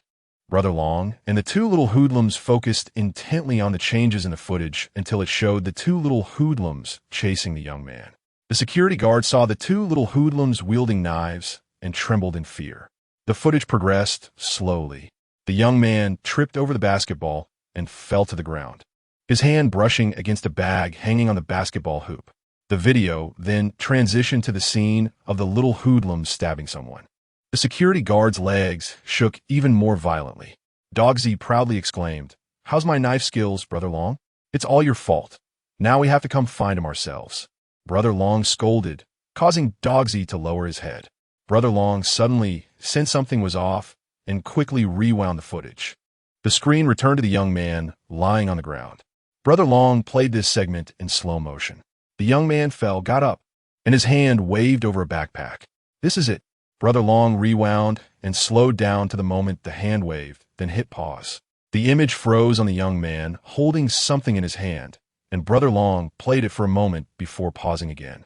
The frame captured the moment the young man threw the item into the backpack. "This is it. This is it," Dogsy exclaimed. "Looks like we were right. You put the item in that backpack," the other little hoodlum said excitedly. Brother Long remained silent. Click play again. And the video slowly progressed until it showed Chen Ziming picking up the backpack and leaving. Brother Long paused again. "Find this person." Saying this, Brother Long stood up, pulled out his phone, and took a picture of the screen. After taking the photo, Brother Long turned to leave, but suddenly stopped, turned back, and smiled at the security guard, thanking him. The security guard, now pale with fear, nodded repeatedly at Brother Long's greeting. Brother Long turned his head and left with the two little hoodlums. To the south of Nanxing University, there was a small village. The village was not large, with only a few dozen households. Each household had two large crimson iron gates at the entrance, with stacks of firewood outside. Chen Ziming walked through the village, followed by Jiang Jun. He used to come here sometimes when he was bored and lonely. It was very quiet here, with few villagers going out. Occasionally, an old farmer would return from the fields, carrying a hoe. Chen Ziming approached a stack of firewood, where a small dirty dog was lying, watching him. Chen Ziming picked up Jiang Jun, and they exchanged glances with the little dog. The general meowed, while the local dog barked. They just barked and meowed, without anyone taking action. Chen Ziming smiled and approached to pet the little local dog on the head. The little dog barked twice, seemingly worried that the cat's owner would come to deal with it, and hurriedly jumped down from the pile of firewood and ran deep into the village. Seeing the little dog scared, the general became even more spirited, meowing continuously. "Is it a case of the small bullying the big, General?" Chen Ziming chased after the little dog in the direction it had fled. After running a few steps, he saw the little dog hiding behind a gate, watching him. Upon noticing Chen Ziming and the general approaching, the little dog quickly turned and ran away again. Chen Ziming continued to chase after it. The little dog led Chen Ziming into the fields. At this time, the crops in the fields had been harvested, leaving the ground dry and bare. Surrounding the fields were the ridges. The little dog ran behind a ridge, peeking at Chen Ziming with its head resting on the ridge. Chen Ziming smiled and ran over. As he got closer, the little dog immediately ran away again. Chen Ziming chuckled, watching the little dog's retreating figure, feeling a sense of tranquility in his heart. He took a deep breath, turned around, and sat down on the ridge. He placed the general on the ground. Once on the ground, the general began to take small steps in the field. Chen Ziming gazed toward the end of the fields, feeling relaxed. He slowly lowered himself to sit in the field, leaning back against the ridge. The air was fresh and cool, completely different from the stuffy and murky air in his apartment. The sky was high, the clouds were pure. Blue sky and white clouds and blue sky. Chen Ziming felt that being alone here was quite nice. Why should he necessarily participate in a group? Why must he interact with so many people? When he didn't want to talk, he could choose not to without forcing himself to respond to others. When he didn't want to engage with someone, he didn't have to. Avoiding interaction would prevent conflicts and spare him from added worries caused by others. Thinking of this, Chen Ziming felt even more that his solitary life was flawless. Buzz, his phone rang. Chen Ziming took out his phone to check. It was a WeChat message. Pay attention to a light diet. It was sent by Wu Ge. Recently, he had received many similar caring messages from Wu Ge. After reading it, Chen Ziming put his phone back in his pocket. He couldn't understand why someone would persistently want to contact another person. He didn't know how to respond and didn't want to reply. He slowly closed his eyes and leaned back against the ridge, resting. Chapter 26, Running at Night. Chen Ziming lay in bed, holding his guitar. He closed his eyes, his fingers casually plucking the strings, producing hollow sounds. The curtains were drawn, the windows shut tight, and the lights in the room were off. Chen Ziming lay in the darkness. His mind was racing, thoughts continuously running through it. He reminisced about the beautiful moments and times from the past, while feeling despair and resistance toward everything in the future. He wished he could live in the past forever, that the future would never come. He was afraid to go back to school, and didn't he want to see anyone there? He didn't know what he wanted, nor did he want to put effort into anything. His head often felt heavy, and his memory was getting worse. In the room, low, fast-paced music played, the beats pounding against Chen Ziming's heart. The music was like a ghost in the dark, pulling Chen Ziming toward an endless abyss. He opened his eyes, staring blankly at the pale ceiling. Tears slowly filled his eyes. He blinked, and the tears slid down to his eyelids. At that moment, the music switched, from a fast tempo to a slow one. A deep, elongated sound like a ringing bell began to resonate, and Chen Ziming felt as if he were in a temple. The compassionate chanting floating in his heart. Tears streamed down the corners of his mouth. His heart was filled with despair and sadness. Knock, knock, knock, was the sound of someone knocking at the door. Chen Ziming turned his head toward the entrance. He had ordered takeout, so it must be the delivery person. He wiped away his tears, went to the bathroom to wash his face, and after drying it, returned to the door.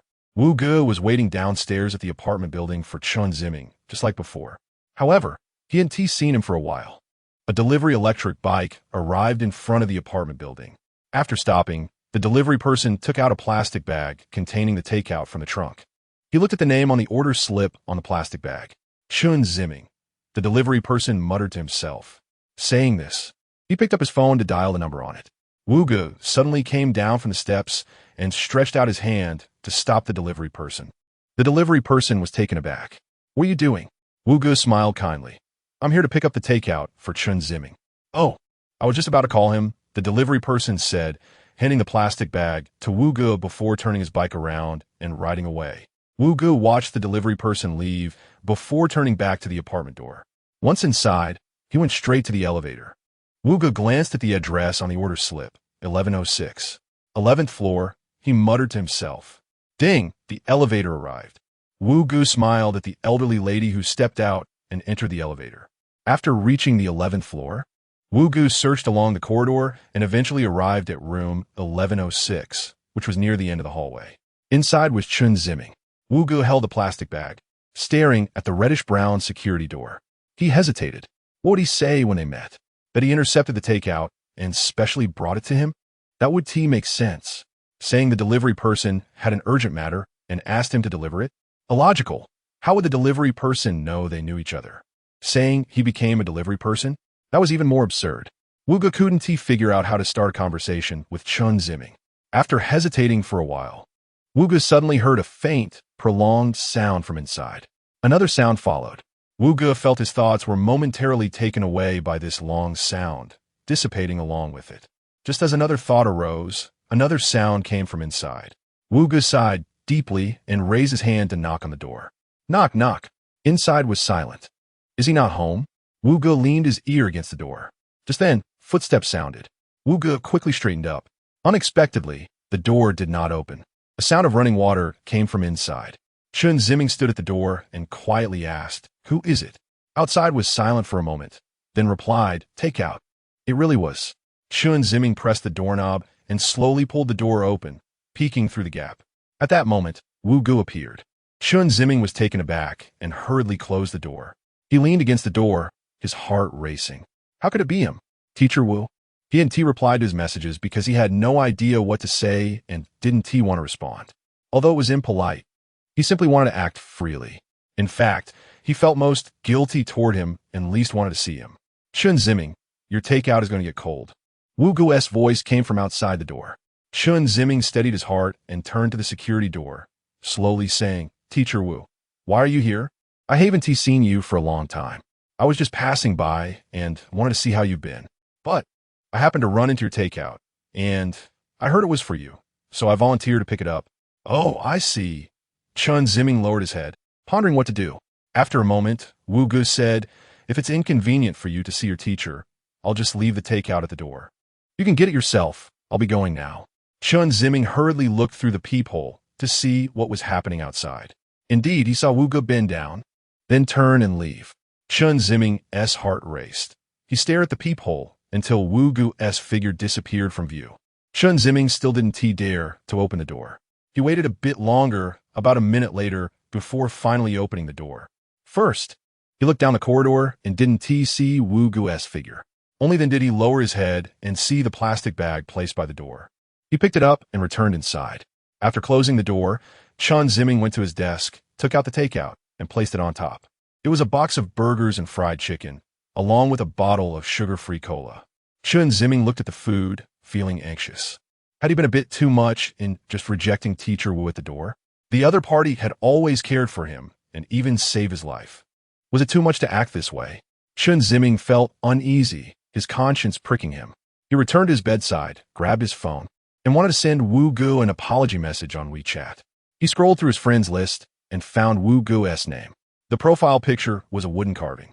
Chen Ziming didn't recognize what it was carved into. He opened a chat box with Wu Gu. After thinking for a moment, Chen Ziming typed, "Teacher Wu, I'm very sorry for not letting you in.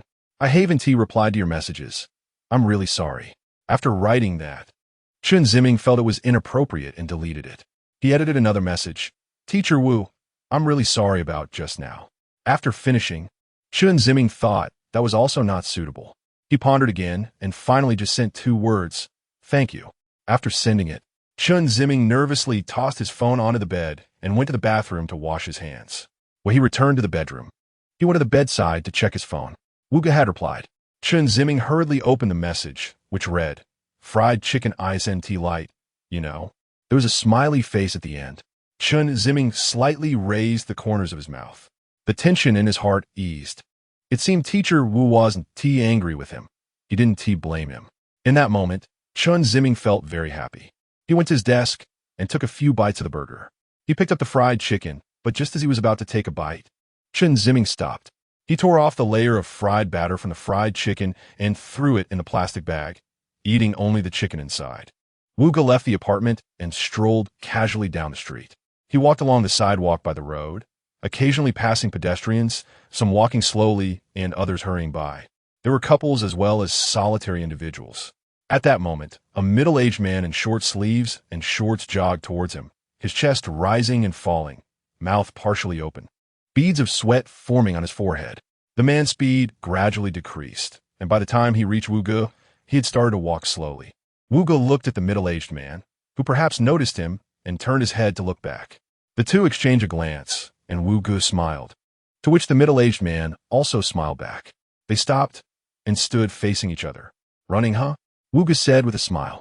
"Just running around, trying to get some exercise," the middle-aged man replied, wiping the sweat off his face with a towel draped over his shoulder. "Do you run every day?" Wu Gu asked. The middle-aged man nodded. "Every day. Persistence is key. Running is good for the body. I used to exhaust myself at work, and my temper got really bad. My wife and kids were scared of me. But after running for less than a month, I feel like my heart has suddenly opened up and I've figured things out." "That is really great," Wu Gu said. "Absolutely. Young man, I see you're still young. It's the time to strive. You need to strengthen your exercise routine. A good physique can withstand the pressures of life and work." "You're right," Wu Gu replied respectfully, which made the middle-aged man like him even more. He began to talk passionately about how his life was poor before running and how it has become wonderful afterward. He talked for quite a while, and Wu Gu listened without interrupting. Finally, during a pause in the conversation, the middle-aged man glanced at his watch and realized they had been chatting for nearly 40 minutes. He quickly smiled and said goodbye to Wu Gu, mentioning that he had to go home as it was getting late and they could chat again another time. Wu Gu smiled and waved goodbye. After the middle-aged man left, Wu Gu reflected on what he had said about running, and a thought emerged in his mind. He quickly took out his phone and searched for information about running online. Most of it talked about the various benefits of running, such as building muscles and improving skin, until he came across a piece of information: running can cure depression. It included a personal account of a girl who cured her depression through running. This is it. He closed the web page, put his phone away, and continued walking, thinking about it. After a while, he realized he had arrived at the park entrance. Wu Gu stopped, turned his head to look inside the park, and began to ponder. Chapter 27. Whimpering the next day, early morning. The streets were sparsely populated, with the occasional elderly person seen doing morning exercises. Wu Gu, dressed in running attire, jogged along the street. When he arrived in front of Chen Ziming's apartment, Wu Gu stopped and sent Chen Ziming a WeChat message. "Classmate Chen, I'm out for a morning run. The morning air is very refreshing. I wish you a happy day." After sending the message, Wu Gu waited for a moment but received no response. First, it was too early, and Chen Ziming might not have woken up yet. Second, he was actually used to Chen Ziming not replying to messages. Wu Gu tucked his phone into his pants pocket and ran towards the park. Upon entering the park, Wu Gu ran a few laps around the artificial lake. After stopping, He sat on a bench by the lake to rest. The park had a nice view, with the ground covered in golden leaves reflecting the dazzling sunlight, resembling a fairyland. Wu Ge took a picture of this scene and sent it to Chen Ziming. After staying in the park for a while, Wu Ge made his way back. 3 hours later, Wu Ge was in the school office when he received a message from Chen Ziming. Pretty good. Wu Ge smiled and put his phone back in his pocket. Lu Mingfang, sitting next to him, noticed and thought something good had happened, casually asking, "Teacher Wu, what is making you so happy?" "Yeah, you're smiling so brightly," echoed Zhao Lei, the physical education teacher from the microelectronics department. Wu Ge smiled and glanced at the two of them, a little secret. "Teacher Wu, that's not fair." Lu Mingfang pretended to be angry. Wu Ge clasped his hands in a salute. "Teacher Lu Mingfang, please don't make things difficult for this young man." Lu Mingfang waved his hand. "Come on. Stop pretending to be young." But he changed the subject. "Teacher Wu, the autumn sports meeting is coming up soon. Which event are you planning to sign up for?" "The sports meeting?" Wu Ge asked, confused. "Yes, Teacher Wu. Why does it look like you don't even know what a sports meeting is?" Lu Mingfang looked Wu Ge up and down, revealing a look of disdain. "Our Lu Mingfang is the champion of high jump in all previous years at our school. Back then, he was a professional high jumper on the provincial team." Zhao Lei gave Lu Mingfang a thumbs up. Lu Mingfang shook his head slightly, waving his hand. "That is all old news, just jumping around. By the way, our son Lei, he has been the short distance champion at our school for several years, often finishing a few seconds ahead of the second place. His speed is really fast. Teacher Sun is known as the Flying Man of Nanjing University." "Oh, Lu teacher, you're overpraising me." "Flying man? More like a useless person," Sun Lei said humbly. The two exchanged compliments back and forth while Wu Ge listened quietly, smiling without speaking. He thought to himself, what is a sports meeting? At this point, both Lu and Sun had exhausted their flattery and turned their attention back to Wu Ge. Lu Mingfang asked with a smile, "Teacher Wu, I wonder what your specialties are?" "Right, Teacher Wu, do tell," Sun Lei echoed. Wu Ge was taken aback for a moment, looked at the two, and smiled. "I don't really have any specialties, just an ordinary person. Not as impressive as Teacher Sun or Teacher Lu." "Come on, Wu Ge. Don't be so modest. Just say whatever you have." Lu Mingfang shot Wu Ge a sideways glance. "Exactly. It won't cost you anything to talk about it," Sun Lei added. Wu Ge scratched his head, showing a troubled expression. Hurry up, don't dawdle," Lu Mingfang urged. Wu Ge pursed his lips and sighed. "I might just run a little faster and have a bit of strength." After Wu Ge finished speaking, Sun Lei's expression changed slightly, and he quickly asked, "Teacher Wu, what is your 100-meter sprint record?" I don't think I've ever officially competed." Upon hearing that Wu Ge had never participated in a competition, Sun Lei immediately relaxed, and his tone became arrogant again. "Oh, it's all right. It's all about participation. You're still young. There is plenty of room for development." Lu Mingfang felt displeased seeing Sun Lei act so senior, as he had actually been at the school for 5 months longer. "Teacher Wu," Lu Mingfang said. "Yes." Wu Ge looked at Lu Mingfang. This competitive sport relies on talent, not just effort for good results.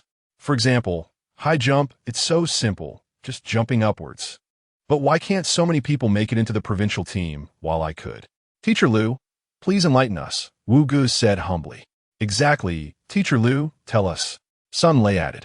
Although Sun Lei was unhappy about Lu Mingfang acting senior, he still had to maintain some face.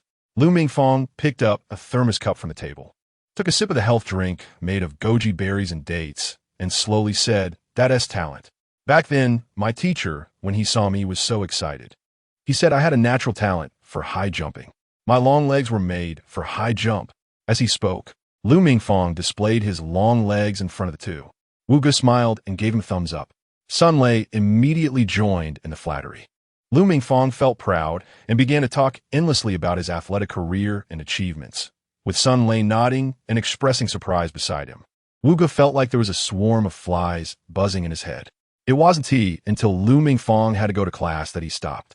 Before leaving, he humorously reminded Wu Ge to remember to sign up for high jump, promising to personally guide him. Wu Ge thanked him with a smile. After Lu Mingfang left, Sun Lei chatted with Wu Ge for a bit, but Wu Ge just smiled and listened without engaging, which made Sun Lei lose interest and return to his desk to play on his phone. Free from the two, Wu Ge typed 5 words on the web: campus sports meeting. In the following days, Wu Ge jogged to the park every morning along the street. When he reached near Chen Ziming's apartment, he would stop to send Chen Ziming a WeChat message, praising the benefits of morning runs, such as, after running for 2 days, I've noticed my mental state has improved, and I feel energetic. Or running makes my mood very good every day. There's no depression or anger. Or after a few days of morning runs, I feel more and more confident, and so on. After running, he would take a scenic photo in the park and send it to Chen Ziming. At first, he only sent scenic photos, but gradually he included some interesting anecdotes. For example, in the photo, 2 elderly men practicing swordplay were arguing over whose swordplay was better. A young couple was secretly dating, with the man promising he would marry her and beat each other's angel. A young guy danced charmingly among a group of heavily made-up aunties doing square dance. Wu Ge even recorded a video of the young guy dancing and sent it to Chen Ziming. Initially, Chen Ziming didn't reply much, and his responses were brief. Gradually, however, Chen Ziming's replies became longer. Especially when he saw the video, Chen Ziming replied with a combination of text and smiley faces, which was unprecedented. Until one day, when Wu Ge jogged to the apartment, he stood on the opposite sidewalk. Just as he was about to take out his phone to message Chen Ziming, he caught a glimpse of Chen Ziming's figure out of the corner of his eye. He turned to see Chen Ziming standing at the apartment entrance looking at him, with Jiang Jun beside him. Wu Ge smiled and waved, crossing the street to Chen Ziming. Classmate Chen, why are you up so early today? Chen Ziming lowered his head, scratched the back of his head, and mumbled, I came to take Jiang Jun for a walk. Oh, isn't the morning air particularly fresh? Yes. So, classmate Chen, do you want to join the teacher for a lap around the park? Huh? Chen Ziming hurriedly waved his hands. No. Veuillez me lid. He looked at the general, bent down, and stroked the general's little head. The general enjoyed tilting his head back. Wu Ge withdrew his hand, extended his index finger, and waved it in front of the general's mouth. The general stuck out his tongue to lick it. Wu Ge then moved his finger forward, and the general followed by stepping forward. Wu Ge continued to move forward, and the general kept following.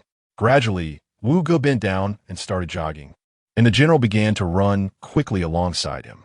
Chen Ziming hurriedly caught up from behind. After running for a while, Wu Ge slowly straightened up, leading the way with the general following behind, and Chen Ziming further back. The two of them, along with the general, arrived at the entrance of the park. When Wu Ge invited Chen Ziming to run another lap in the park, Chen Ziming breathlessly declined. Thus, for the next few days, Wu Ge would send a WeChat message to Chen Ziming at 6 o'clock, inviting him to come down for a slow jog together.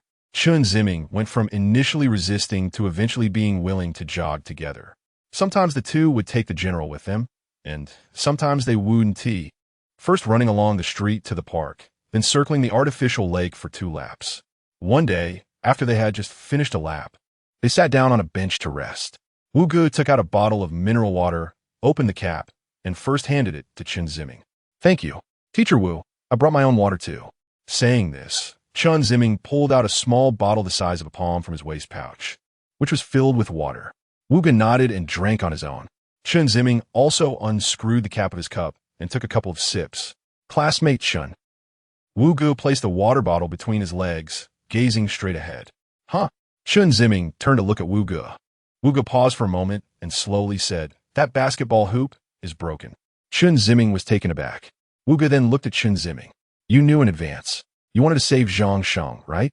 Chen Ziming fell silent, lowering his head and staring blankly at the ground. But Zhang Sheng misunderstood you and even hit you. Everyone else misunderstood you too. Wu Ji's voice was low and gentle, like the narration of a sad piece of music.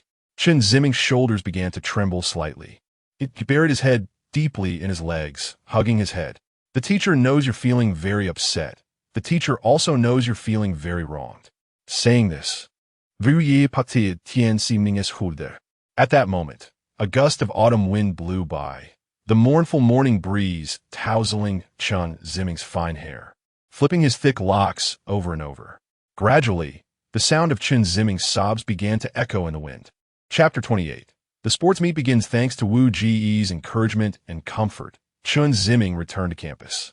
However, he was still reluctant to attend many classes, and his relationship with his classmates returned to the unfamiliar state it had been in before the basketball game. After meeting with Zhang Sheng and Wang Ming, he never spoke to them, simply brushing past them. Sometimes Wang Ming wanted to strike up a conversation with Chen Ziming, but he only received Chen Ziming's cold responses, which gradually led Wang Ming to stop initiating greetings. Zhang Sheng frowned upon seeing Chen Ziming. Wu Ge had worked hard to reintegrate Chen Ziming into the group, but it seemed all for naught. The Autumn Sports Festival at Nanjing University was approaching, and each class was busy selecting participants for various events. The physical education teachers were also intensifying the training for the students' entry formations and slogans. The playground echoed with various slogans like friendship first, competition second, unity and progress, innovation and exploration, exercise to build muscle, prevent getting beaten up. The slogans were booming. In Wu Gu's class, International Trade Class 1, the slogan was rather serious, devised by the strict physical committee member Zhang Sheng. It was quite kitsch, but very proper. Develop sports, enhance people's physical fitness. Wang Ming complained that it was too rigid and not lively at all, earning him a cold glare from Zhang Sheng. He had to retract his opinion. For this sports meet, Wang Ming signed up for the discus throw, confident in his strength and eager to bring glory to the class. Zhang Sheng signed up for the sprint and high jump, showcasing his explosive power. Other classmates in International Trade Class also signed up for various events. Meanwhile, Wu Ge secretly registered Chen Ziming for the 5,000-meter long-distance run.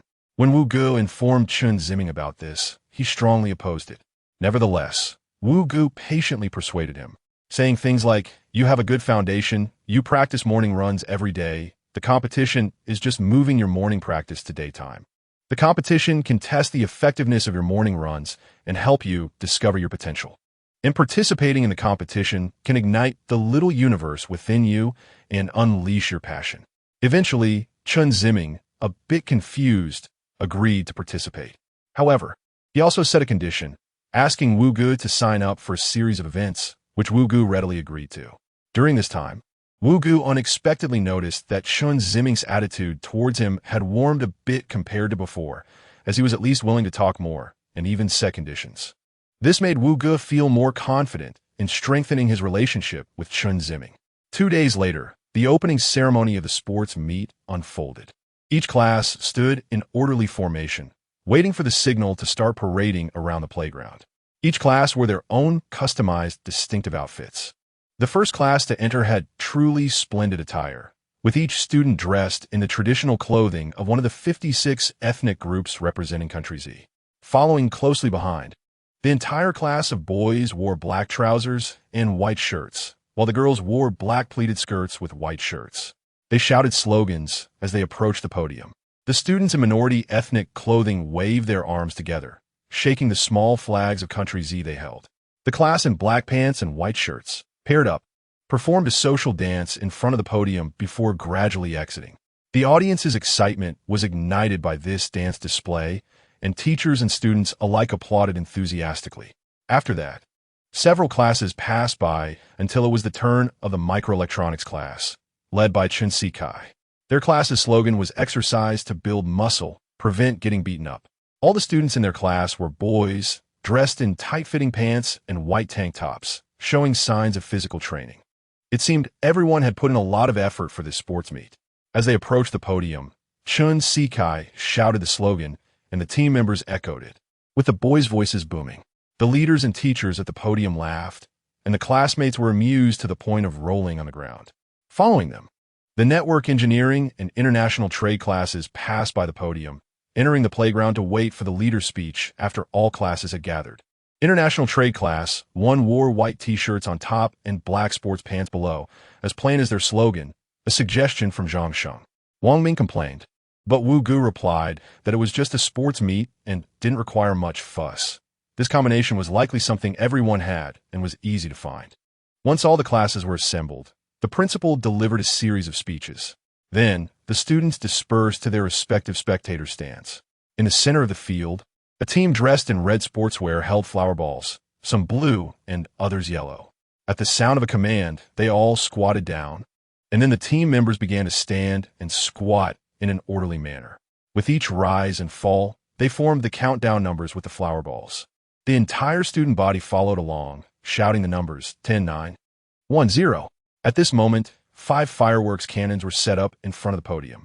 As the last number of the countdown was called out, the fireworks went off, sending streams of color into the sky. The atmosphere reached a climax, and the students stood up cheering. Chen Ziming also smiled and waved his hand. With the fireworks cleared away, the competition officially began. The announcer broadcasted the upcoming events, notifying the registered participants from each class to hurry to the check-in area. The first events were the sprints, men's 100 meters, women's 100 meters, and high jump in the center of the field. Zhang Sheng participated in the 100-meter race, while Wang Ming and several classmates gathered at the track's edge to cheer him on. A familiar face, Wang Liang, was also competing with Zhang Sheng. Wang Liang was tall with long legs and well-defined thigh muscles, clearly built for speed. He wore a complete sprinting outfit, with gleaming golden running shoes that shone in the sunlight. Wang Liang and Zhang Sheng were in adjacent lanes, and they exchanged glances, with Wang Liang giving Zhang Sheng a dismissive thumbs up and a sneer. Zhang Sheng shot him a glare, but ignored him. The sprint was highly engaging, drawing a large crowd of onlookers, which made the high jump competition in the center appear rather neglected. At the referee's signal, Zhang Sheng, Wang Liang, and the surrounding competitors crouched down, preparing to start. On your marks, set, go. With the sound of the gun, the competitors shot off like arrows, and the crowd erupted in shouts. The short distance of the sprint tested the athlete's explosive power. Whoever had the stronger burst of speed would win. As expected, Wang Liang took the lead, cheered on by his admirers. Zhang Sheng was in second place, moving quickly but still slightly behind Wang Liang. Zhang Sheng's fan base was not as enthusiastic as Wang Liang's, with the loudest cheers coming from his close friend Wang Ming and his roommates. Wang Ming ran alongside Zhang Sheng, encouraging him and appearing even more excited than Zhang Sheng himself. Zhang Sheng pushed to catch up with Wang Liang, but there was little he could do. Wang Liang's speed was indeed too fast, leaving Zhang Sheng about a second behind. With less than 10 meters to go, everyone began to accelerate. Wang Liang picked up even more speed, while Zhang Sheng shouted and sprinted forward. Amid the cheers of a group of female classmates, Wang Liang crossed the finish line first, even breaking the school's 100-meter record for freshmen with a time of 10:33 seconds. Immediately, the announcer's clear voice rang out. Wang Liang from Network Engineering Class 2 has won the 100-meter sprint championship. He has broken the sprint record with an impressive time of 10:33 seconds. Let's cheer for Wang Liang. The student from Network Engineering erupted in cheers from the stands. Lu Mingfang sat in the teacher's spot in the stands and smiled at Sun Lei next to him, saying he's from our class. Sun Lei complimented, "Teacher, Lu teaches well." Lu Mingfang chuckled. At that moment, Zhang Sheng walked back dejectedly. Classmates asked him about his score, but Zhang Sheng remained silent. Wang Liang, behind him, held up 2 fingers, indicating a second place, and the classmates understood. Some female classmates began to console Zhang Sheng, saying, "It's just one competition, nothing to be upset about. There will be plenty of opportunities to come in first." Zhang Sheng tugged at the corner of his mouth as a sore response. Chen Ziming, sitting in the stands, glanced at Zhang Sheng. Just then, Zhang Sheng picked up his water bottle, tilting his head to take a sip, and noticed Chen Ziming looking at him. Chen Ziming quickly turned his head away. Zhang Sheng snorted coldly. At that moment, Wang Liang and his admirers swaggered over. As they passed by the international trade class, Wang Liang smiled at Zhang Sheng and said, "You still came in second in the 200 meters. Are you crazy?" Wang Ming shouted. Wang Liang shrugged and looked at his admirers. "Can't take a loss," got angry. The admirers made gestures of disdain. Just as Wang Ming was about to explode, Zhang Sheng held his arm, signaling him not to react. Wang Liang gave Zhang Sheng a thumbs up again and then left in high spirits. All this was observed by the classmates in the stands and the nearby teachers. Chen Ziming frowned. Meanwhile, on Wu Ji's side, Lu Mingfang patted Wu Ji's shoulder. "Wu, good turn around." Lu Mingfang smiled and said, "Wu teacher, that Zhang Sheng from your class is pretty good. He got second place." Sun Lei quickly chimed in, "Yeah, second place is really impressive, unlike our class, which only got fourth. But still, our teacher Lu's class is great. Not only did they get first place, but they also broke the school record. Lu Mingfang hurriedly defended, "Oh, teacher son, it's all luck, just luck." Wu Ge hadn't spoken yet, and the two began to praise each other again. Wu Ge smiled and said, "Teacher, Lu teaches well." "Oh, stop it," Lu Mingfang waved his hand. Wu Ge didn't continue to chat with the two teachers, but looked down at Zhang Sheng. He got up from the stands and walked over to Zhang Sheng. "You got second place. That's impressive." Zhang Sheng slowly lifted his head and, seeing it was Wu Ge, felt a bit guilty and said, "Wu teacher, I didn't beat Wang Liang. It doesn't matter if you beat others. What's important is that you don't lose to yourself and don't lose confidence." "Wu teacher, next, you have 200 meters left, right?" "Yeah, I'll go cheer for you." "Huh? Wu teacher this. Vuyis me lit. Classmate Chen." Wu Ge pointed to Chen Ziming in the stands. "Let's go cheer for classmate Zhang Sheng together." Vuyi voted. Immediately, both Chen Ziming and Zhang Sheng were stunned. Chapter 29. Human or Beast. The men's 200 meters ended quickly, and as expected, Wang Liang was still in first place. It was said that he was supposed to go to a sports school in high school due to his athletic talent, but his parents, being business people with little education, insisted on sending him to Nanjing University for a better cultural education with money. Zhang Sheng lost and became third this time, while the second place was taken by a strong sprinter from another class. Wu Ge comforted Zhang Sheng a bit, but Zhang Sheng was feeling down. Chen Ziming, who came over with Wu Ge to watch Zhang Sheng's race, was standing by the edge of the field. Seeing Zhang Sheng's dejected look after losing, he felt sympathy and wanted to say a few comforting words, but he found himself at a loss for words, afraid that Zhang Sheng would ignore him. Once again, the victorious Wang Liang came over to show off for a while. Lu Mingfang was also praising his student with Wu Ge, who smiled silently. Chen Ziming felt a bit awkward standing by the sidelines, so he walked towards the center of the field where the men's shot put competition was taking place. Wang Ming was participating. As Chen Ziming passed by, he happened to see Wang Ming in line, preparing to throw the shot put. The two exchanged glances. Chen Ziming was unsure whether to talk to Wang Ming, thinking about the basketball game incident. He wondered if Wang Ming still blamed him. Even if he didn't, Chen Ziming genuinely didn't know what to say. Unexpectedly, Wang Ming smiled and greeted Chen Ziming, which warmed Chen Ziming's heart, and he smiled back. "Ziming, come cheer for me," Wang Ming shouted loudly. After a moment of silence, Chen Ziming walked over to stand beside Wang Ming.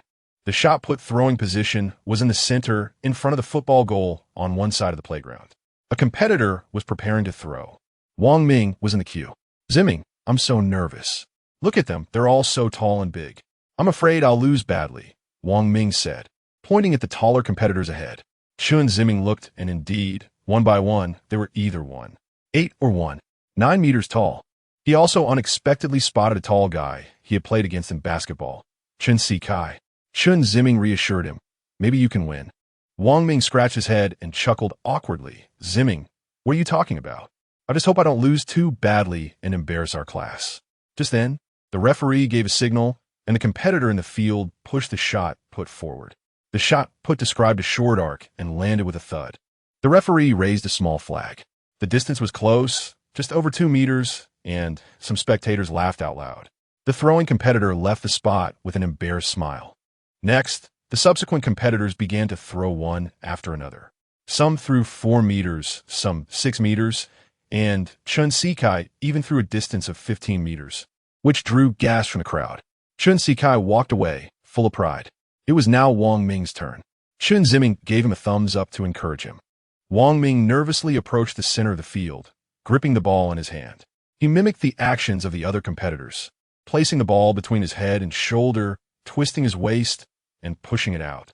With a clap, it seemed to go farther than the previous throw. Wang Ming made a face and returned to Chen Ziming. Fortunately, it wasn't the shortest throw, otherwise I would have been embarrassed. Chen Ziming smiled slightly. Wang Ming, realizing he had little chance of advancing, decided to check out other competitions and invited Chen Ziming to join him. Chen Ziming declined, saying he wanted to rest back on the stands, so Wang Ming went to watch alone. There was a rubber track separating the stands from the field. As Chen Ziming planned to cross the track, he happened to catch the start of the women's 100 meters race. The competitors were already lined up at the starting line. Chen Ziming intended to go around the competitors from behind, but he noticed one girl who looked particularly familiar. Upon closer inspection, he realized it was the girl he saw smoking in front of the restaurant, the same one who kissed the long-haired guy at the convenience store that day. Chen Ziming involuntarily stood still. The race was about to start, and the referee instructed the competitors to get ready. Sun Feifei crouched down, her feet on the track. With the sound of a gunshot, Sun Feifei shot forward, leading the other competitors right from the start. Her speed increased, leaving the others far behind. In the end, as she crossed the finish line, she secured first place. Immediately after, the announcement came over the loudspeaker, declaring that Sun Feifei from the English department had won the women's 100 meters race.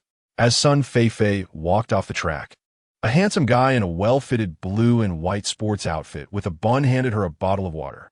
The other girls nearby couldn't help but steal glances, showing infatuated expressions. Chen Ziming frowned upon seeing this guy. He actually came to the school. Sun Feifei drank the water, and Lu glanced towards the field, just in time to see Chen Ziming looking this way. He remembered Chen Ziming's face very well. Lu chuckled lightly, told Sun Feifei she had something to do, and walked straight over to Chen Ziming. Seeing Lu approach, Chen Ziming quickly turned his face away, wanting to return to the stands. Lu saw through Chen Ziming's intention, quickly walked to his side, and grabbed his shoulder. Long time no see. Chen Ziming slowly turned his head back. Staring at Lu, he felt a bit fearful. Lu tilted his head and laughed. Don't look at me like that. I didn't know you were afraid of women. Chen Ziming's face turned red. Hey, I'm good friends with your PE teacher Wu Ge. What? Chen Ziming was startled. They knew each other? He thought for a moment. No wonder Wu Ge arrived in time that day. He had always found it strange. But Wu Ge's enthusiasm and concern for him made him hesitant to voice his doubts. Noticing Chen Ziming's changing expression, Lu rolled his eyes and slowly said, Oh, I only found out later. I'm the kind of person who holds grudges. You bumped into me and thought you could just walk away? Not that easy. I wanted to mess with you. I initially planned to show off to Wu Ge, but who would have thought he suspected it was you based on my description? You know what happened next? Lu's casual remarks sounded plausible, and his expression was natural. Chen Ziming was half convinced. I won't say much more, believe it or not. But since you're Wu Ge's student, I won't hold it against you. Just be more careful when walking next time. With that, Lu turned and left. The more forceful the words, the easier they are to accept, especially for a college student like Chen Ziming who hadn't entered society yet. Chen Ziming watched Lu's back, his heart racing. Lu returned to Sun Feifei and chatted with her for a bit before saying he was going to find Wu Ge and left. Wu Ge was currently watching the shot put competition on the field when Lu approached and patted his shoulder. Wu Ge turned around, startled for a moment. You? Yeah. Surprised, right? Wu Ge frowned. What are you doing here? Lu whispered. That's Sun Feifei. She's actually a student at your school. Today, she said she was going to compete and asked me to come cheer for her. Since I had nothing to do, I just came to take a look. As he spoke, Lu looked around, scanning the girls on the field and in the stands, as if admiring his own harem. You should leave quickly. Be careful not to be seen by Chen Ziming. Lu smiled. Sorry, I've already been seen. Wu Ge fell silent for a moment and pulled Lu aside. Did Chen Ziming notice you? Yeah. What did you two talk about? I told him your real intention. He asked me why I found him a woman last time, and I said it was a task requirement. What? Wu Ge was about to explode. Lu hurriedly explained. I was just joking. I'm not stupid. Lu recounted the conversation with Chen Ziming to Wu Ge. After hearing it, Wu Ge's expression turned serious. Seeing that Wu Ge seemed angry, Lu didn't dare to joke anymore. Oh, it's nothing. I'm not going to chat with you anymore. I'm going to find Sun Feifei. Just as Lu was about to leave, Wu Ge said solemnly, Lu, don't forget why we came here. I see your attitude towards that girl seems a bit off. Do you understand what I mean? Lu turned her head and smiled slightly. Wu Ge, you seem to care too much about Chen Ziming as well. Don't forget what your task is. The atmosphere suddenly became tense. The two stared at each other for a few seconds. Wu Ge lowered his head slightly and sighed. Lu turned around and left. Reminded by Lu, Wu Ge couldn't help but think about how he would face Chen Ziming if one day he found out he was being used. Just thinking about it made Wu Ge feel chaotic. Teacher Wu. Hearing someone call him, Wu Ge quickly looked over. It was Wang Ming. Wang Ming? I just came over to see the 400-meter race and saw you, so I called you. I see. Thank you, Wang. It's nothing, Teacher Wu. Are you going too? Wu Ge waved his hand. The teacher has a bit of work to do. You go by yourself. Wang Ming said, and left. Arriving at the edge of the track, the race had already started. Wang Ming saw Wang Liang in the lead again. He rolled his eyes. Wang Liang was indeed very fast, leading the second place by at least 20 to 30 meters. He kept looking back at the people behind him while running, full of confidence. As expected, Wang Liang came in first again. He strolled to the starting line, boasting about himself while chatting with the girls. Too easy. Just running casually, and I'm first. It's meaningless, Wang Liang said, tilting his head. You're so handsome, leading the second place by so much. A girl said excitedly. Hey, it's a piece of cake. I'm the sole champion of our school's running, Wang Liang said, putting his arm around the girl's shoulder. The girl shyly pushed his hand away. Wang Liang tried to put his arm around her again, but the girl dodged and ran away. TCH, Wang Liang snorted disdainfully. At that moment, a lazy voice rang out. Hey, are you a human or a beast running so fast? Chapter 30. The duel at the door. Wang Liang was furious. Who dared to publicly embarrass him like this? Turning around, he saw Lulu. Wang Liang was momentarily taken aback. Wasn't this the guy who walked with the sports teacher from the international trade class that day? He was also trying to show off to himself. Was he a teacher too, here at school? Although Wang Liang was arrogant, he still differentiated between people. Which class do you teach? What class? Lulu didn't even know what class meant. He scratched his head. Wow, your question is so complicated. Ask something simpler. Is that question complicated? But he didn't dare offend the teacher. So Wang Liang, with a sullen face, continued, This teacher is joking a bit too much. How can you describe students as livestock? The classmates nearby almost burst out laughing. Wang Ming was also nearby, struggling to hold back his laughter. Lulu wiped his lips and said slowly, Oh, I was just complimenting you on how fast you run. It's not a big deal. I'll treat you to a drink another day. A teacher treating a student to a drink? What kind of propriety is that? Wang Liang said seriously, This teacher, we are students, drinking is something for adults. We don't do that. Seeing Wang Liang's boldness and lying, many classmates turned red from stifled laughter. At that moment, Sun Feifei walked over, wrapping her arm around Lulu's. What are you doing here? Didn't you say you were going to find your friend Wu Ge? Lulu turned his head and looked at Sun Feifei's enchanting face with fondness. I was worried you wouldn't see me and would be anxious. Go away. You're so annoying. The two started flirting in front of numerous classmates and several watching teachers. A teacher-student romance? Wang Liang immediately found a good reason to attack. He cleared his throat and mocked. Hey, I say, this teacher, luring young girls and flirting in front of so many people, is really lacking in teachers' ethics, isn't it? He then turned to the onlookers and asked, Am I right? Before Sun Feifei arrived, everyone felt relieved that Lulu had put Wang Liang in his place. But the flirting between Lulu and Sun Feifei made them feel uncomfortable and disgusted. Moreover, according to Wang Liang, this person was still a teacher. Teacher-student relationships were taboo, and everyone scoffed at that. However, they were also quite annoyed with Wang Liang, so they didn't respond to his provocation. For a moment, there was silence, and no one answered Wang Liang. Feeling a bit awkward, he was about to say something. Sun Feifei spoke up. Who do you think you are? We are not in a teacher-student relationship. Don't talk nonsense. P.S. My boyfriend, here to cheer me on. Upon hearing this, everyone realized he was just a boyfriend, and that was no problem at all. It was perfectly normal for a boyfriend to cheer for his girlfriend. Wang Liang felt awkward again. No, he is not a teacher. At this point, he suddenly thought, since he is not a teacher, what am I afraid of? His attitude immediately turned hostile. Damn, if you're not a teacher, why are you acting like one? I think you're tired of living. I've never liked you. If you have guts, don't run away. After I finish the competition, let's have a good chat, dare you? A real man doesn't run. Lulu frowned slightly upon hearing this. Sun Feifei quickly scolded. Who do you think you are? Why should I wait for you? Lulu stopped Sun Feifei. Hey, this kid just wants to have a friendly chat with me.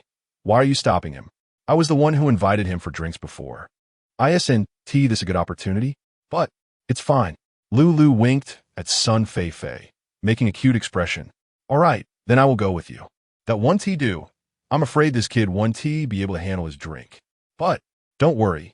I'll come back to see you in the afternoon. Okay. So good. After calming son Fei Fei, Lulu turned to Wang Liang. Let us meet at noon today at the school gate. Sure. Whoever doesn't come is a grandson, Wang Liang shouted. Lulu shrugged, then linked arms with son Fei Fei and left. Wang Liang thought to himself that he had to teach this kid a lesson at noon. He sent a message to a friend asking for help to gather some people. The onlookers, seeing that the troublemaker had left, had no excitement left to watch and began to disperse. Wang Ming ran back to the international trade class bleachers, bursting with excitement, recounting the incident vividly to a few male classmates. He talked about how Wang Liang seemed to be set to duel with someone from outside the school at the school gate at noon. Everyone was eager to watch the drama, and the male classmates were particularly interested in the details, with a few gossiping girls joining in the questioning. Chen Ziming was playing a mobile game at that moment. He didn't have a competition today, and he was only there because he was part of the Cube team. He planned to stay until noon and then leave, as the long-distance race was scheduled for tomorrow. He overheard some of Wang Ming's conversation. At first, he didn't pay much attention, but when Wang Ming described the appearance of the troublemaker, Chen Ziming's heart stirred. This person seemed very similar to the one who had set him up. He recalled that Wang Ming just mentioned that this person was set to duel with Wang Liang at noon. Chen Ziming was usually not interested in gossip, but he found this person very strange and a bit mysterious. Wang Ming, who could talk a lot and was a gossip master, described the incident in such an exaggerated manner that he claimed there was almost a fight on the spot, and if it weren't for the school environment, it would have probably resulted in bloodshed. He vividly depicted how Lulu described Wang Liang as livestock. The classmates listening felt a sense of relief. Wang Liang was notorious for being arrogant and overbearing, and he had taken advantage of many female classmates, the most serious case being one who got pregnant, had an abortion, and then dropped out of school. It seemed that Wang Liang's family took care of that issue. This matter had spread widely in the school, and everyone felt extremely angry but didn't dare to say anything for fear of Wang Liang's retaliation. By the end of it, it turned into gossip about Wang Liang, eventually shifting to which girl was pretty, and so on. Chen Ziming quietly got off the bleachers, thinking about Lulu. This person was a friend of Teacher Wu, and although he had harmed him, he still didn't want Teacher Wu's friend to get hurt. Chen Ziming contemplated whether he should tell Teacher Wu about his friend's predicament. Lost in thought, he had already crossed the track and entered the playground. At that moment, Wu Ge was still watching by the shot put area. Chen Ziming looked at Wu Ge, feeling conflicted. Just then, Wu Ge glanced over and saw Chen Ziming. Wu Ge smiled and waved at Chen Ziming. Seeing Wu Ji's gesture, Chen Ziming pressed his lips together and walked around the football goalpost to Wu Ji's side. Teacher Wu, what's up, Chen?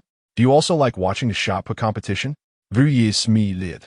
No, Seeing that Chen Ziming seemed to have something to say, Wu Ge led him aside. Is something wrong? Wu Ge asked with concern. I think it might be quite serious. What happened? Teacher Wu, I heard from classmates in the bleachers that your friend had a conflict with that Wang Liang who plays basketball and is set to duel at the school gate at noon today. It said that Wang Liang has found some help. I'm worried your friend might be in trouble. So you're telling me this to see if I can help mediate? Chen Ziming nodded. Wu Ge fell silent for a moment before suddenly bursting into laughter. Chen Ziming was confused. After laughing for a while, Wu Ge slowly looked at Chen Ziming. Don't worry, he'll be fine. What I'm most worried about right now is Wang Liang's safety. I hope he takes it easy. Chen Ziming frowned slightly. Wu Ge saw this and chuckled. Thank you for your kind intentions, Chen. Chen Ziming pressed his lips together and smiled faintly. The two of them, teacher and student, didn't speak again, both watching the shot put competition. Wu Ge wanted to chat about something, but his thoughts drifted back to Lulu's earlier words, feeling guilt towards Chen Ziming. Chen Ziming usually didn't initiate conversations, so it was rare for him to actively seek out Wu Ge today. He silently watched each athlete push the heavy shot put as far as they could. Since Long Gu obtained the footage of Chen Ziming in the park's monitoring room, he had taken screenshots of the video and was searching for this person everywhere. After learning that Chen Ziming had not been there for the first time to play ball, they focused their search on Nanjing University. They unanimously believed this person was a nearby college or high school student, but there was no high school nearby, only a university. Therefore, Today, Long Gu brought two younger brothers, planning to keep an eye out around noon, when school let out to see if they could find this young man. They arrived early, worried about missing the school dismissal rush. The three sat inside a black sedan, watching the school gate.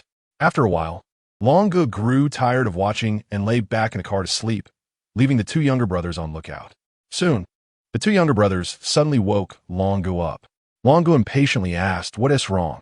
Dogsy excitedly said, Long Gu, you have to look outside." "Outside?" Long Gu frowned and stretched his neck to peek outside. He saw 7 or 8 burly men in matching black sportswear. None of them looked like good people. "Hey, something's about to happen." "Yeah, Long Gu, I don't think these guys are good."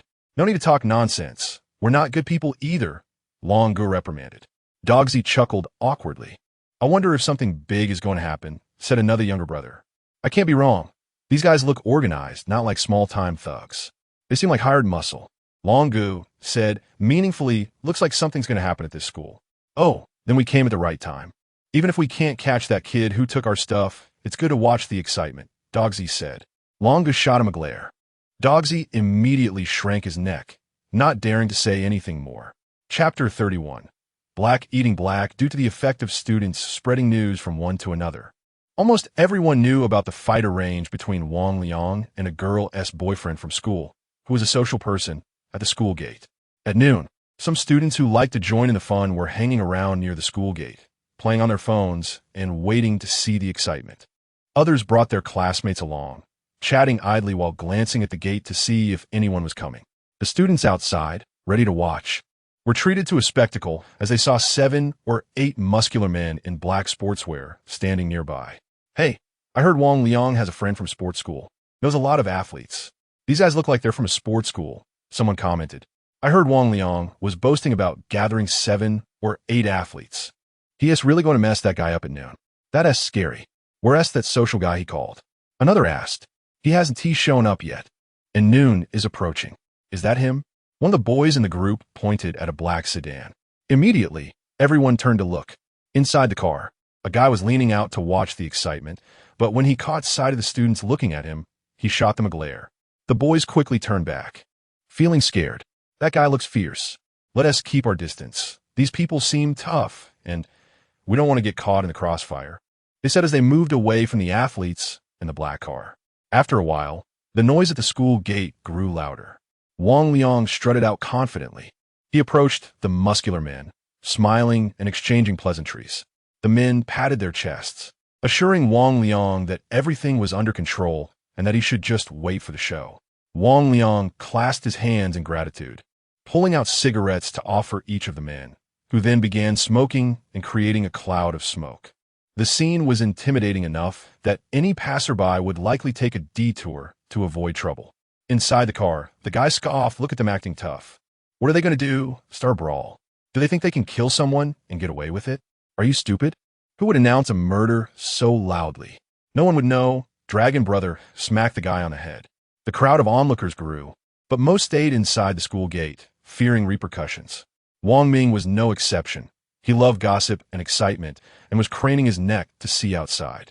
The area around the school gate was more lively than a sports meet. The small security guard was startled by the commotion. When he stepped outside to look, he saw a group of 7 or 8 muscular men, all at least 8 meters tall, smoking and chatting loudly with a rough demeanor. He approached them nervously, trying to tell them not to gather and smoke at the school gate, but when the muscular men glared at him, he hurried back to the security room, closing the door as if nothing had happened. He contemplated calling the police, but feared retaliation, hesitating in indecision.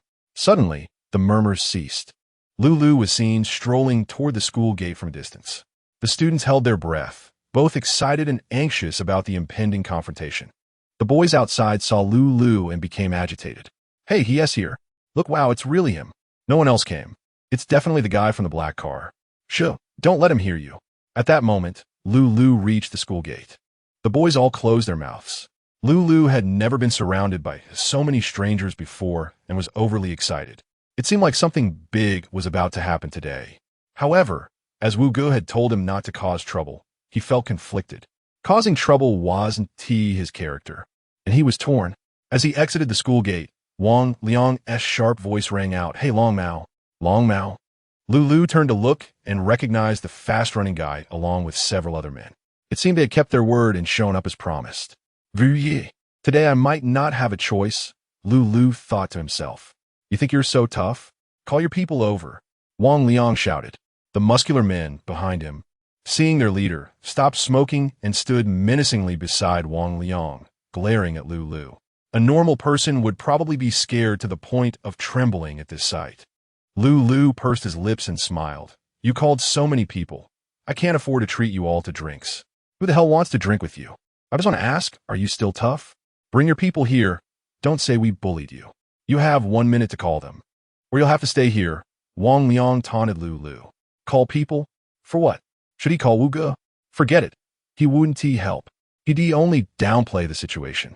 Lulu was conflicted about whether to engage in the fight. Suddenly, he noticed a black sedan parked by the side of the road with a guy who didn't look trustworthy peering over. An idea struck Lulu. He pointed at the black sedan and said, Do you see that car over there? Wang Liang looked in the direction Lulu was pointing. My little brothers are inside. If you dare touch me, they'll rush out with knives, and none of you will leave today. Wang Liang paused for a moment, then burst out laughing, along with the muscular man. After laughing for a while, Wang Liang pointed towards the car and said to Lulu, Who are you trying to scare? Just because you have a few knives doesn't make you tough. Watch this. I'll make your friends kneel in front of me and call me Grandpa right now. With that, Wang Liang waved his hand and strode confidently toward the black sedan, followed by the muscular man.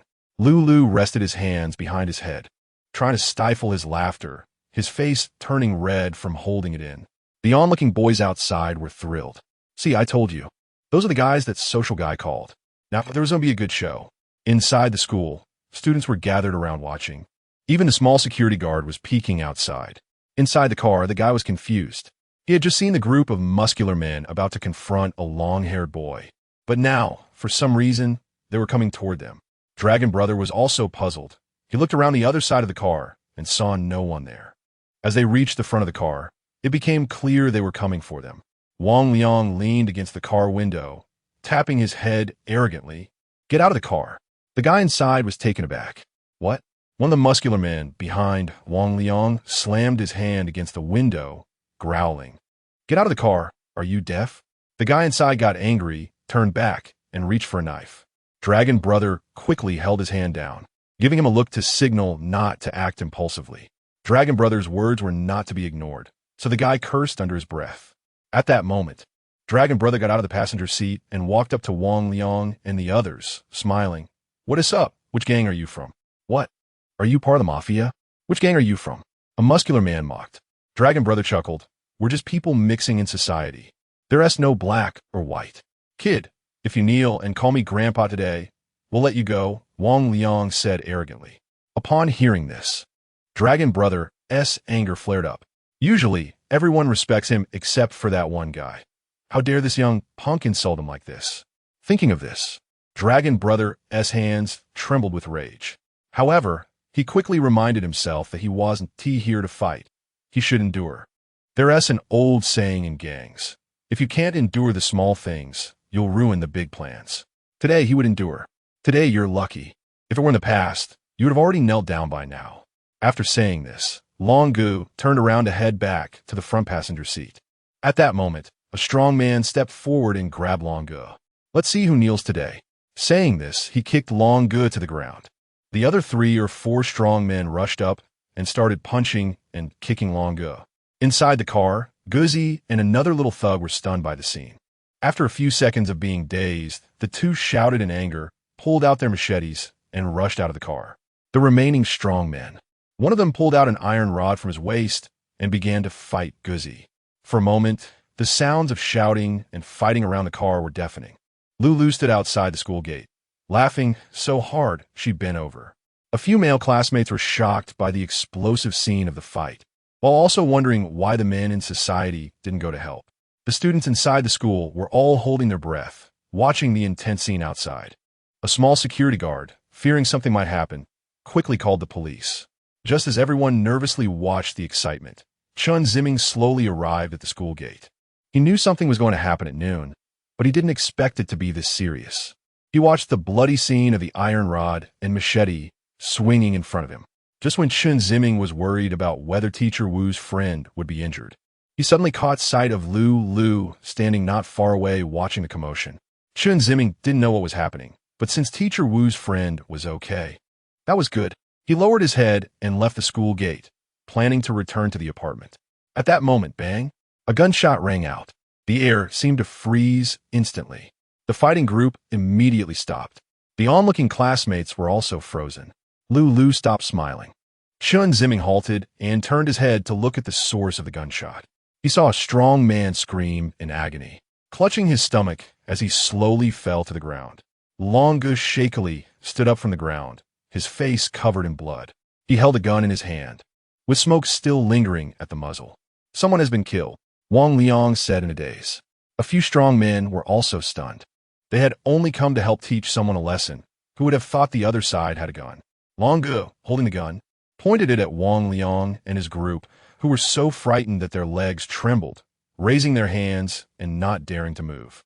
Longu spat out a mouthful of blood, wiped the blood from his face, and looked at his hands. He gasped and cursed. Then he glanced at the two little brothers lying on the ground. Guzi. Longu kicked Guzi.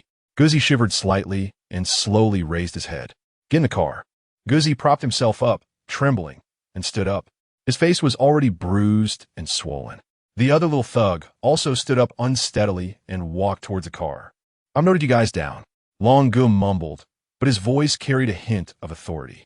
Wang Liang and his group were already scared out of their wits, not daring to say anything or make a move. Just as Longu turned around, he suddenly caught sight of a familiar figure. He hurriedly focused to see Chen Ziming looking over. It's him, Longu said, and was about to walk towards Chen Ziming, seeing the blood-soaked thug looking at him. Chen Ziming quickly turned and walked forward. Don't run, Longu shouted as he tried to chase after him. Lu saw that the target seemed to be Chen Ziming and hurriedly moved towards him as well. At that moment, a siren sounded. A police car drove up from in front of Chen Ziming. Longu swallowed hard, cursed, quickly put the gun into his pocket, and turned to run towards the car. Chapter 32 Cooperation Again. A shooting incident occurred at the entrance of Nanjing University, and the perpetrator has been arrested. No students were injured. According to investigations, the incident was caused by a fight involving outsiders. This was the afternoon news. Almost everyone at Nanjing University, from the principal and teachers to the students and janitors, was aware of it. Everyone knew it was Wang Liang who caused the trouble, but he was still seen on the playground in the afternoon. Some said that his parents paid someone to take the blame, and that was likely true. However, after such a harrowing shooting incident, Wang Liang had clearly become much more subdued, sitting on the stands playing with his phone. The other perpetrator, Lu, was still at large, likely enjoying himself somewhere. Nevertheless, the Nanjing University sports meet was in full swing and completely unaffected by the external brawl. Chen Ziming had initially planned to return to his apartment, but for some unknown reason, he was asked by Wu Ge to hurry back to school and not to remain off campus or return to his apartment. Chen Ziming inquired about the reason, but Wu Ge said he would tell him later. Therefore, after having dinner in the school cafeteria, Chen Ziming continued to play with his phone on the school stands. At that moment, in a corner of the campus, Wu Ge was on the phone with Lu. Are you sure you want to attack Chen Ziming? Lu's frivolous voice came through the phone. Are you planning to ask Chen Ziming for a glass of water to wash your face? Wu Ge was silent for a moment. Can you find out the reason behind the targeting of Chen Ziming? Lu replied. How am I supposed to investigate? I have no friends at the police station, and I don't know these little gangsters. You're making it difficult for me. Lu, the most handsome guy and a jack of all trades, was someone who could accomplish anything. Wu Ge began to flatter him, elevating Lu from the ground to the sky, and from the sky to the universe. Lu was fond of this kind of praise. If you wanted to educate or point him in the right direction, he could shoot you down. But if you complimented him on his beauty and abilities, he would act all dirty mouth but feel good inside. After a round of compliments, Wu Ge heard Lu mock him a few times before saying, "Let me think of a way. Don't bother me." Then he hung up. Wu Ge knew that this matter was essentially resolved, as Lu would definitely find a way to get to the bottom of why Chen Ziming was being targeted. However, before that, Chen Ziming had to remain under his surveillance for Wu Ge to feel at ease. He returned to the playground and saw that Chen Ziming was still sitting on the stands playing with his phone, not having moved at all, which eased the tension in his mind considerably. Wu Ge felt somewhat relieved. He thought that although Chen Ziming liked to refuse others, he would not change once he made a promise. Just like when he received Lu's message at noon, he immediately notified Chen Ziming not to leave the school. And after Chen Ziming vaguely agreed, he indeed stayed put from lunchtime until now. He was worried, so he just called Lu to inquire about the reason. Now, everything was handled, and he just needed to wait for Lu's reply. Wu Ge sat down on the steps in front of the stands and watched the ongoing women's 400-meter sprint competition. The running track at Nanjing University is 800 meters, so the 400 meters is equivalent to running half a lap around the playground. There were more female students watching the men's sprint, while the number of male students observing the women's sprint clearly outweighed that of the females. Wang Ming was one of them. As he watched the graceful curves of the female students at the start and their spirited postures while running, he sighed deeply in his heart. This is youth. This is true youth. I really wish youth could last forever, forever staying on this day. After watching for a while, the announcement suddenly came over the loudspeaker, calling for participants in the three-legged race to report to the registration area. Wang Ming immediately realized, isn't that the race I signed up for? Besides himself, he had also enlisted Zhang Sheng and another male student to participate. Wang Ming hurried to the registration area, where Zhang Sheng had already arrived. The two exchanged glances. Why did you take so long? Did you forget about the race? Zhang Sheng asked seriously. Wang Ming chuckled. I got distracted watching the beautiful girls race and forgot about it. What about the other guy? Who did you find? Wang Ming looked around and noticed the student he had recruited was missing. Wait, did he forget too? Saying this, Wang Ming sent a WeChat message to that student. Soon, he received a reply saying, I drank expired milk at noon and I'm in the bathroom right now, so let someone else take my place. What the hell? What's going on? I'm having diarrhea. I can't make it. What kind of situation is this? Hurry and find someone from our class to fill in. I'm on it. With that, Wang Ming rushed back to the stands where his class was seated. Upon arriving at the front of the stands, he encountered Wu Ge, who was sitting on the first step. Wang Ming, what's up? You look out of breath. Teacher Wu, we need someone for the three-legged race. We're short one person. Oh, then hurry and find someone. Yes, that's why I'm here. While speaking, Wang Ming scanned the stands. There were quite a few girls, but only Chen Ziming among the boys. Wang Ming suddenly felt troubled. Chen Ziming would definitely not want to participate in such a silly game. Moreover, he and Zhang Sheng had past grievances. Partnering them would be awkward for both. Thinking this, Wang Ming planned to send a group message in their class group to see who was available. At that moment, Wu Ge stood up, looked at the stands, and noticed that Chen Ziming was the only boy present. He smiled and waved at Chen Ziming. Chen Ziming. Wang Ming was taken aback. Chen Ziming, who had been playing with his phone, looked up when he heard someone calling him and saw Wu Ge waving. Chen, come down. I have a good opportunity for you. Chen Ziming put away his phone, stood up, and walked down the steps to join Wu Ge and Wang Ming. Wang Ming hurriedly greeted Chen Ziming, who smiled back. Chen, Wang Ming wants to participate in the three-legged race and would like to invite you to join. Wu Ge said with a smile. I can't. Teacher Wu, I really can't. Chen Ziming quickly waved his hands to refuse. Wang Ming had anticipated this reaction. Chen, the three-legged race is all about coordination. Your dribbling and shooting skills on the basketball court test your coordination. You're excellent at it. If you don't go, then who will? Hearing this, Wang Ming thought, wow, Teacher Wu really knows how to talk. Chen Ziming frowned. Teacher Wu, I really don't think I can do it. I'm worried about holding everyone back. Wang Ming, do you think she can do it? Wu Ge winked at Wang Ming. Wang Ming understood immediately and quickly replied, of course, if Ziming goes, that would be the best. If Ziming joins, we will definitely come in first. See? Chen, how can you still refuse? Yeah, Ziming, come on. Let's win first place together and bring glory to our class. Wang Ming raised his fist in front of him, making a cheering gesture. Chen Ziming's frown deepened. Wu Ge tilted his head toward the registration area, and Wang Ming understood Wu Ji's hint. He grabbed Chen Ziming's hand and enthusiastically pulled him toward the registration area. Ziming, let's go or we'll be late. Chen Ziming was dragged along and started jogging. Wu Ge followed with a smile. Upon arriving at the registration area, Wang Ming, panting, reported their names to the student in charge of registration. Chen Ziming lowered his head, glanced at the list, and then looked up casually around him. Suddenly, he spotted Zhang Sheng not far away, and Zhang Sheng happened to see Chen Ziming as well. The two locked eyes. As Wang Ming watched his classmates sign in, he intended to explain the race rules to Chen Ziming, but noticed that Chen's gaze was not on him. Following Chen Ziming's line of sight, he discovered Zhang Sheng. I forgot about this. Wang Ming felt a wave of sorrow in his heart. Wang Ming, is this the substitute you found? Before Wang Ming could answer Zhang Sheng, Chen Ziming turned to leave. After taking a couple of steps, he bumped into Wu Ge. Classmate Chen, why are you going back? Wu Ge asked kindly. Chen Ziming didn't know how to respond and lowered his head in silence. Wu Ge found it strange. He wanted to ask Wang Ming what had happened, but happened to see Zhang Sheng looking over. Wu Ge scanned the entire registration area and found that only Chen Ziming, Wang Ming, and Zhang Sheng were from their class. Wu Ge instantly understood what had happened. It was clear that these three had competed against each other. No wonder Chen Ziming was acting like this. The conflict between him and Zhang Sheng had not yet been resolved.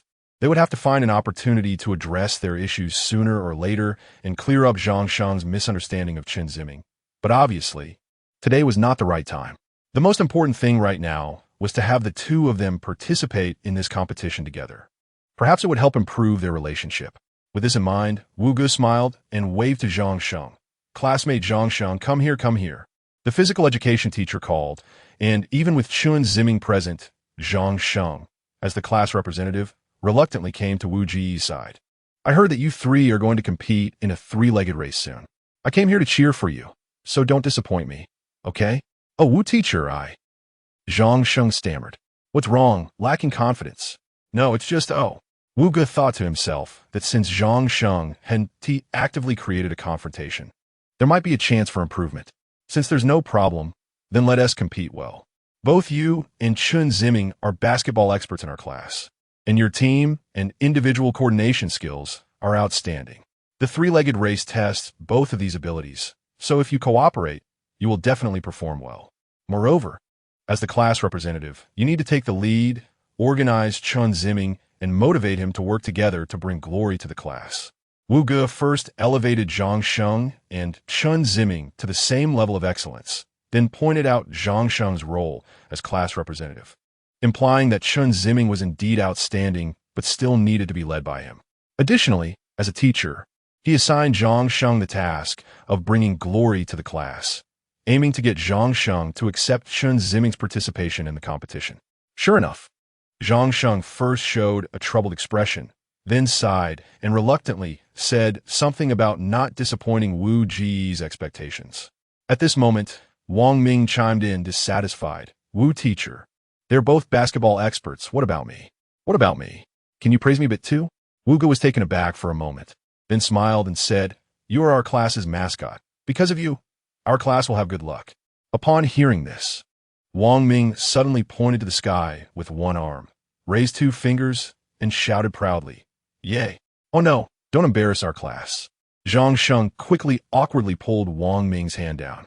Looking around, the other classmates were all curiously watching Wang Ming. Seeing this scene, Wu Ge chuckled.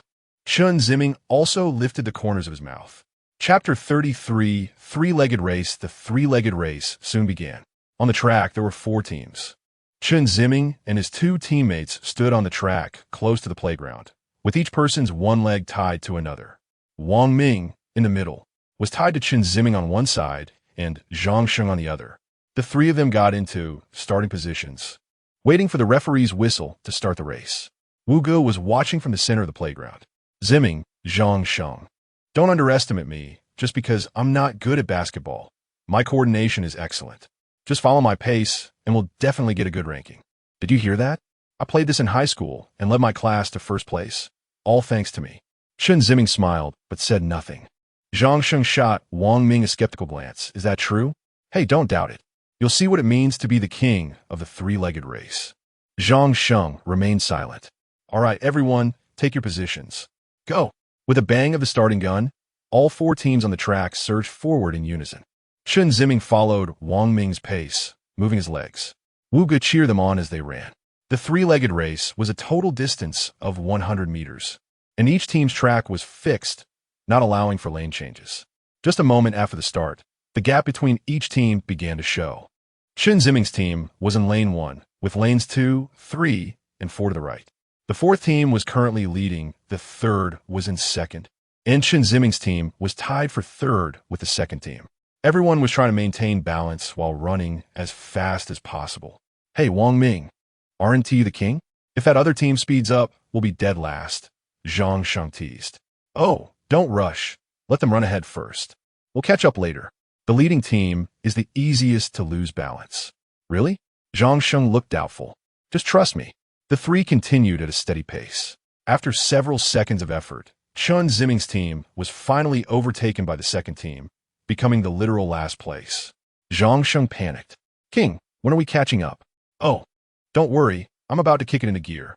First, we'll pass the second team. Then we'll take out the first. Hurry up. Zhang Sheng gasped for breath. Although the distance in the three-legged race wasn't too far and didn't require explosive power, it consumed stamina quickly because each person had to rely on their teammates and continuously align with the Group S rhythm, neither too fast nor too slow. The three of them linked arms, looking like close friends from a distance. Wuge felt very gratified. I'm going to speed up now. As he said this, Wang Ming indeed quickened his pace, and both Chen Ziming and Zhang Sheng followed suit. Wang Ming was over 7 meters tall, Chen Ziming was 8 meters, and Zhang Sheng was over 8 meters, but Wang Ming had the shortest legs. He was running hard with the long legs of his two teammates beside him. In the blink of an eye, the three of them were running alongside the second team. See, what did I tell you? Stop talking, go faster, Zhang Sheng urged. All right. Wang Ming accelerated again, and the three of them picked up speed, overtaking the second team. The second team noticed they were being passed and also quickened their pace. Speed up, they're catching up. Got it, Zhang Sheng, just watch. This was Chen Ziming's first time participating in such a highly coordinated competitive sport. He focused intently on controlling his steps, constantly worried that he would fall out of sync with Wang Ming and Zhang Sheng, slowing everyone down. Wang Ming increased his speed again. Chen Ziming noticed and also sped up. He kept his head down, looking at the ground, silently following along. After Wang Ming's second acceleration, their distance from the second team gradually widened. The second team fell behind, becoming the last place. Next, they just needed to overtake the third team, and finally the fourth team. As their stamina waned, the third team's speed noticeably decreased. Chen Ziming's team didn't even need to speed up much. They were gradually closing the gap with the third team. They're getting tired. Now it's our turn, Wang Ming said excitedly. I didn't expect you to really be the king. Of course. After being praised by Zhang Sheng, Wang Ming became even more enthusiastic, eager to show off. He took a big step forward. Chen Ziming almost didn't react in time. As he tried to pull back his foot due to inertia, Wang Ming pulled him forward again, nearly causing Chen Ziming to fall. Fortunately, he held on to Wang Ming's shoulder tightly, keeping his body upright, and with Wang Ming's momentum, he stepped back into rhythm, allowing the three to maintain their pace. You should have told me you were going to take a big step. I almost fell, Zhang Sheng complained. Oh, sorry, I was just too anxious. With that, Wang Ming began to set a rhythm, running forward with long, even strides. This allowed the gap between the three and the third team to quickly diminish as they overtook them, becoming second place. Yeah, Wang Ming exclaimed excitedly. Wuge cheered for the three from the sidelines, giving them a thumbs up. At this point, the only team ahead of Chen Ziming's was the fourth team, and they were about 10 meters ahead. With less than 30 meters to the finish line, they had completed more than half of the 100-meter race. To catch up with the first team in this remaining third of the race, they would need to run significantly faster than the first team. For every meter the first team ran, they would need to run 1.5 meters.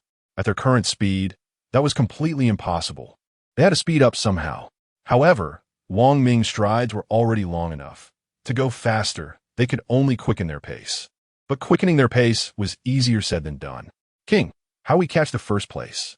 Wang Ming was also trying hard to maintain the rhythm, but he had realized how much faster the first team was. Looking closely, all three members of the leading team were tall, each over 8 meters.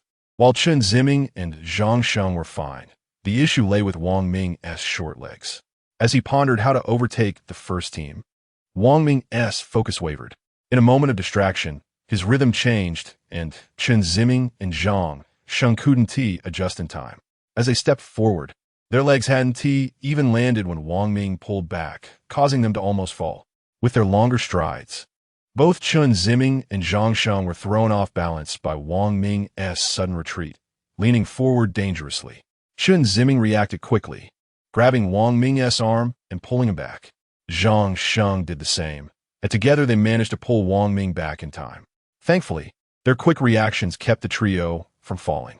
However, in that moment of error, the third team overtook them, taking second place. "This is not working," Wang Ming said anxiously. "I have an idea," Zhang Sheng said, panting. "What idea?" "It depends on whether Chen Ziming agrees." When Chen Ziming heard Zhang Sheng mention him, he turned to look. Zhang Sheng glanced at Chen Ziming and then at Wang Ming. "What's the idea? Just say it." Zhang Sheng smirked and said, "That is, the two of us will carry you as we run." "What? I don't agree. That's too embarrassing. Then we'll be last." Wang Ming turned his head to take a look and found that the fourth place had also caught up. "I'm fine," Chen Ziming said slowly. "Ziming, this isn't the time to seek your opinion." "I disagree. Is the image of the class more important than honor? As the sports committee member, I command you to obey." Enough, it's settled." Saying this, Zhang Sheng exchanged a glance with Chen Ziming. Chen Ziming nodded. The two of them held Wang Ming under his armpits, lifting him up so that he was suspended between them, with his feet dangling like a puppet. "Speed up, Chen Ziming." "Okay." After that, Zhang Sheng took the lead with a strong stride, and Chen Ziming followed closely behind. The two moved in sync with the same rhythm, walking side by side. Wang Ming's legs were just for show. The onlooking classmates burst into laughter. Wu Gu also held back his laughter, continuing to cheer for the three of them. With their long legs and Wang Ming's short legs, every time they switched legs was torture for Wang Ming. "Ouch! Ouch!" Wang Ming shouted. Unfortunately, Chen Ziming and Zhang Sheng were focused on the red line ahead. They quickly moved forward, overtaking the third place, and soon catching up to the first place, quickly running alongside them. The red line was right in front of them, less than 2 meters away. "Chen Ziming, go for it!" Zhang Sheng shouted. Chen Ziming immediately quickened his pace, leaning forward. The fourth team also accelerated. In the end, amidst the cheers of the classmates and the sound of Wang Ming's pants ripping, the red line fluttered to the ground. Chen Ziming and Zhang Sheng, panting, brought Wang Ming out of the track, stopping on the playground. Wang Ming had a long face, complaining that the two of them had sacrificed a classmate's interests for honor. Chen Ziming and Zhang Sheng were busy untying the rope around their legs. Getting up, Zhang Sheng smiled and patted Wang Ming's shoulder.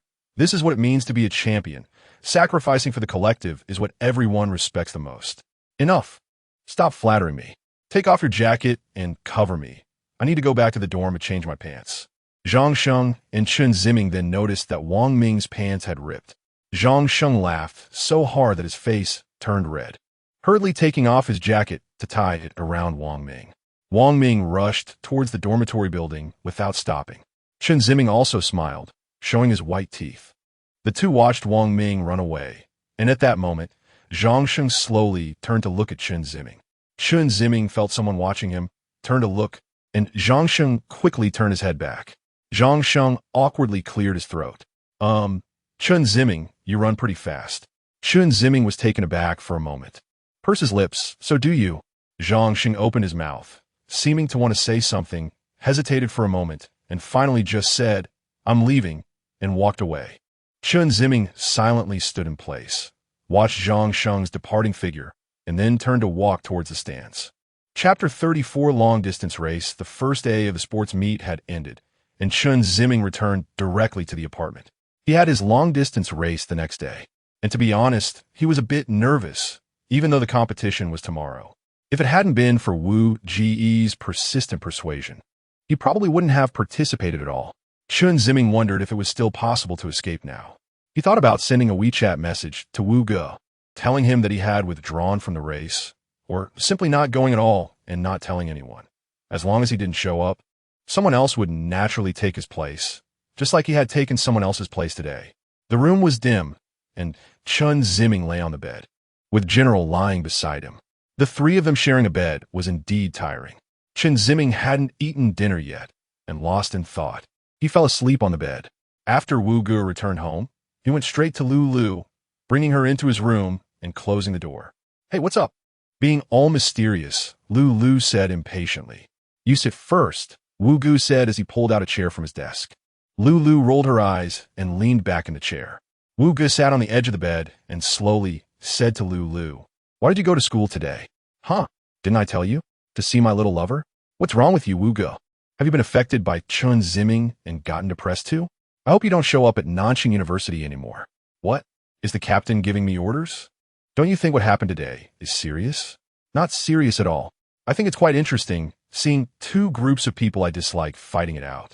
It looks pretty exciting. Wu Ge frowned immediately, his expression changing. The atmosphere became serious. For Wu Ge, joking around was usually fine.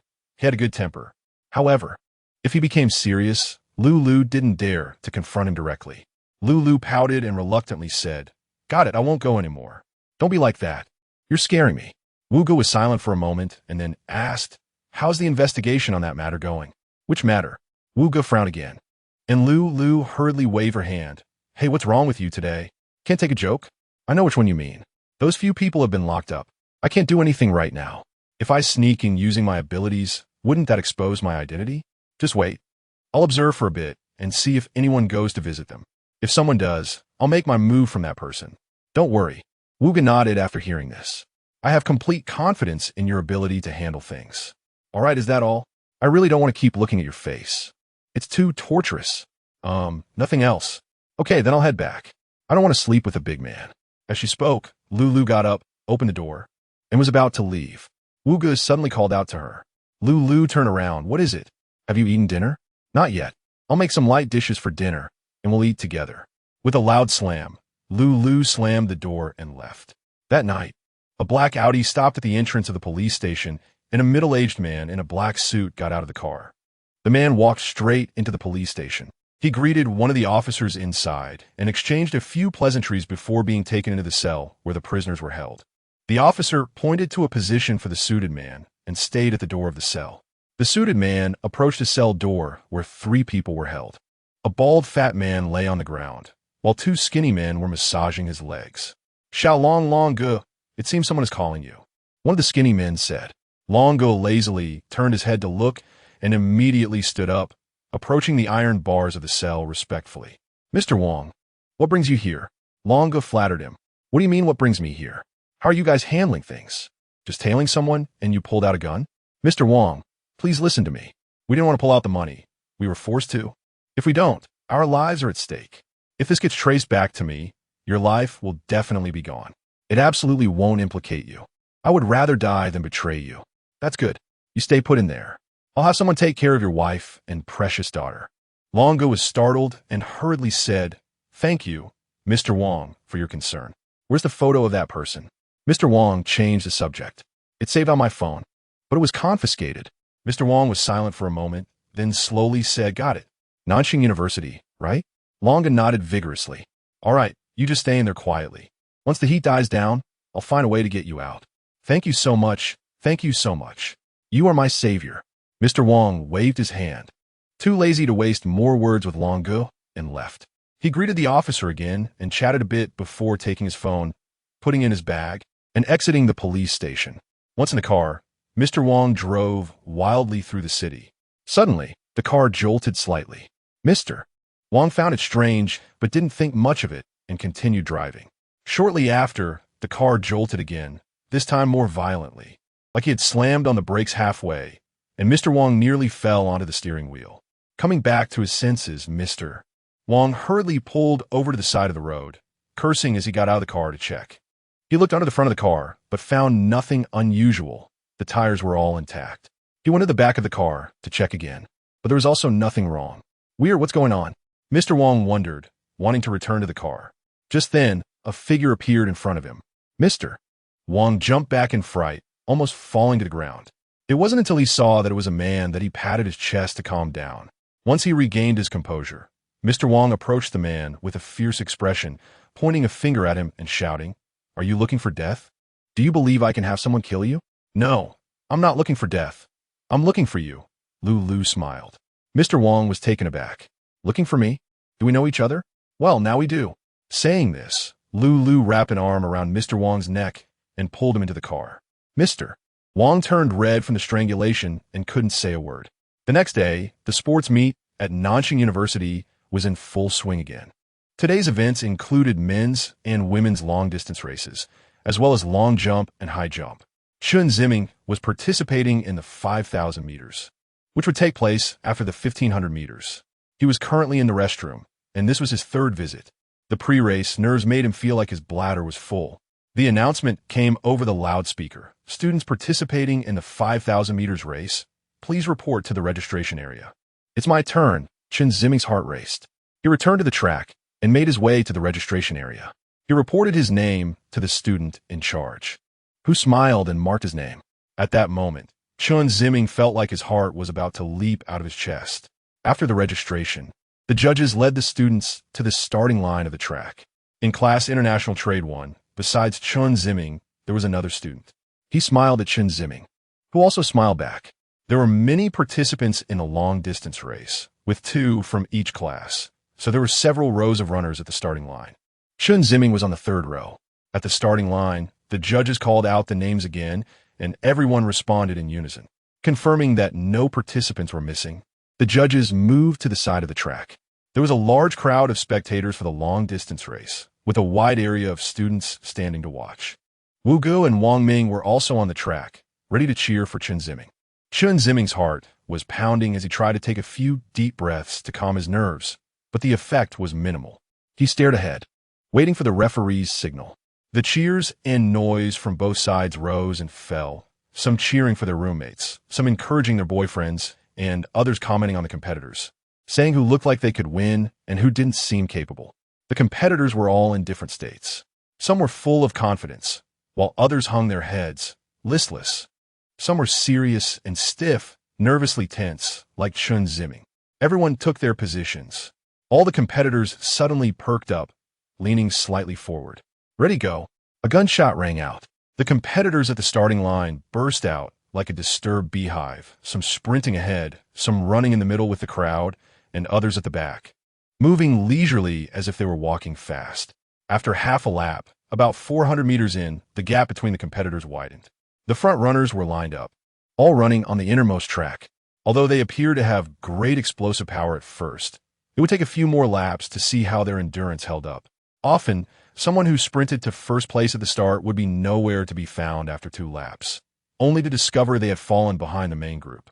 Therefore, smart competitors might not choose to lead right away, but instead find their rhythm and maintain a steady pace until the last half lap, then accelerate for a final sprint.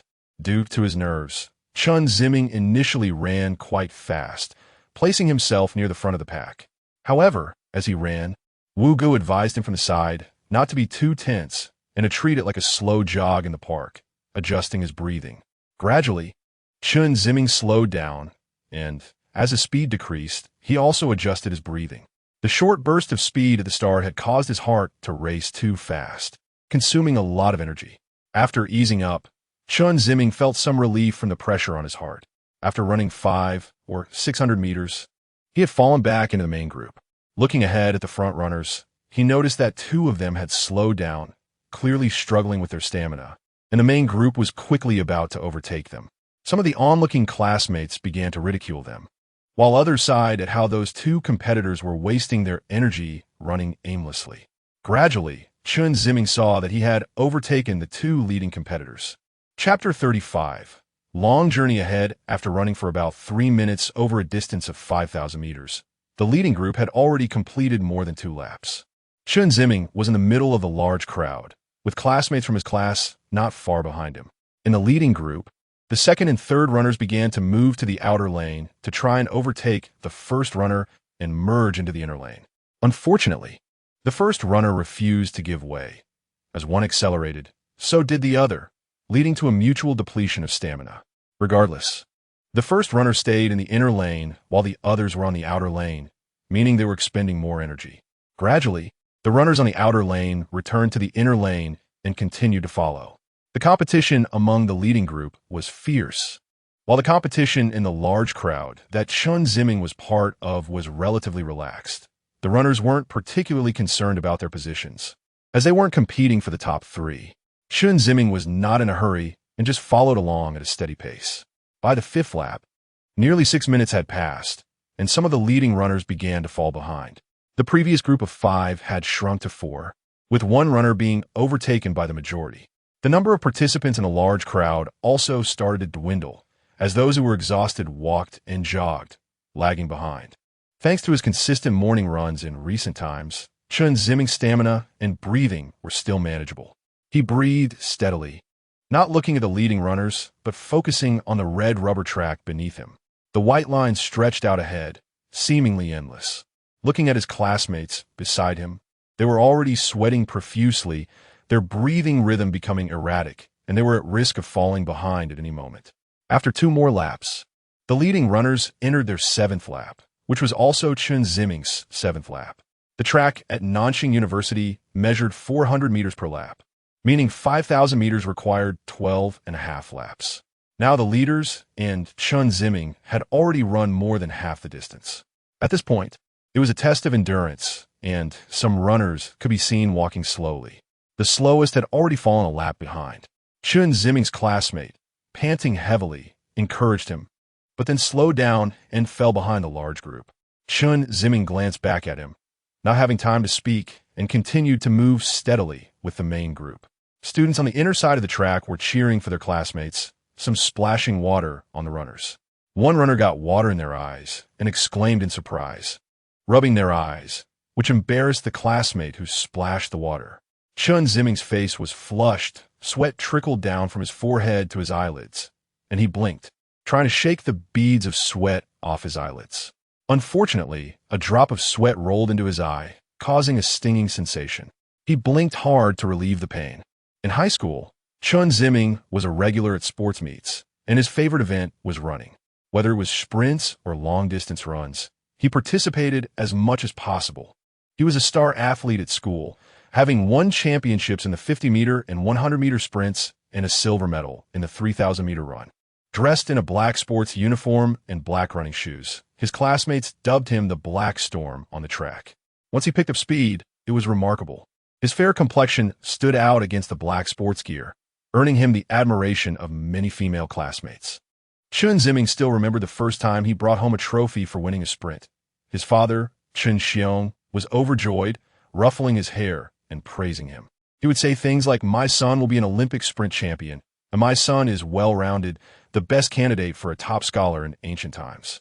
His mother would often intervene, claiming they shouldn't spoil their child too much. Chen Ziming would laugh and tease her, saying, "You're just jealous of my talent," which made Chen Xiong laugh heartily. After 12 minutes of competition, the leaders and Chen Ziming entered the 10th lap, having covered 4,000 meters. With only 1,000 meters left to go, at this point, there were only 3 runners left in the lead group, while the large crowd that Chen Ziming was part of had dwindled to just a few. The distance between Chen Ziming and the leaders had shrunk from 20 meters to 5 or 6 meters, with a few scattered runners still keeping pace with him. Chen Ziming felt his heart racing. He had exhausted a significant amount of energy, and his breathing became rapid. This was not a good sign. Vuye, who was observing from the sidelines, seemed to notice Chen Ziming's predicament and came over to encourage him, asking, "Are you okay?" Chen Ziming turned to glance at Wu Ge and nodded while gasping for breath. He thought of the situation as if he were jogging by a lake in a park, rather than competing with others. Wu Ge could hear Chen Ziming's heavy and hurried breathing. Hearing Wu Ji's words, Chen Ziming replied with a good, his voice blending with his panting. Winning or losing didn't matter. He thought of it as a leisurely jog in the park, with only 2.5 laps left, which was less than a lap around the artificial lake. Less than a lap? It didn't sound like much. The finish line was within sight. Chen Ziming blinked hard and began to regulate his breathing for the second time. He slowed his pace a bit, calming his rapid breathing back to a steady rhythm. Although his speed decreased, he hoped to conserve energy for the remaining 2.5 laps. Wu Ge jogged alongside him for a while before gradually returning to the sidelines, reminding Chen Ziming once more not to worry about his ranking. After finishing the 11th lap, only 1.5 laps remained. There were still 2 runners in the lead, and Chen Ziming was now less than 2 meters behind them. The classmates from Class 1 of International Trade were surprised. They had always seen Chen Ziming as quiet and not particularly athletic, yet here he was, not only excelling in basketball, but also performing well in long-distance running. They had considered his participation as merely taking part, never expecting him to contend for a place. Now, as most of the other runners struggled with their stamina, alternating between walking and jogging, Chen Ziming was still keeping pace with the leaders, positioned near the front, and not falling behind. This was truly commendable. The observing classmates began to hope for Chen Ziming to achieve a ranking. A few female classmates ran alongside him, cheering him on. Wang Ming also ran over, keeping pace with Chen Ziming while giving him thumbs up. "Ziming, go for it. Keep it up."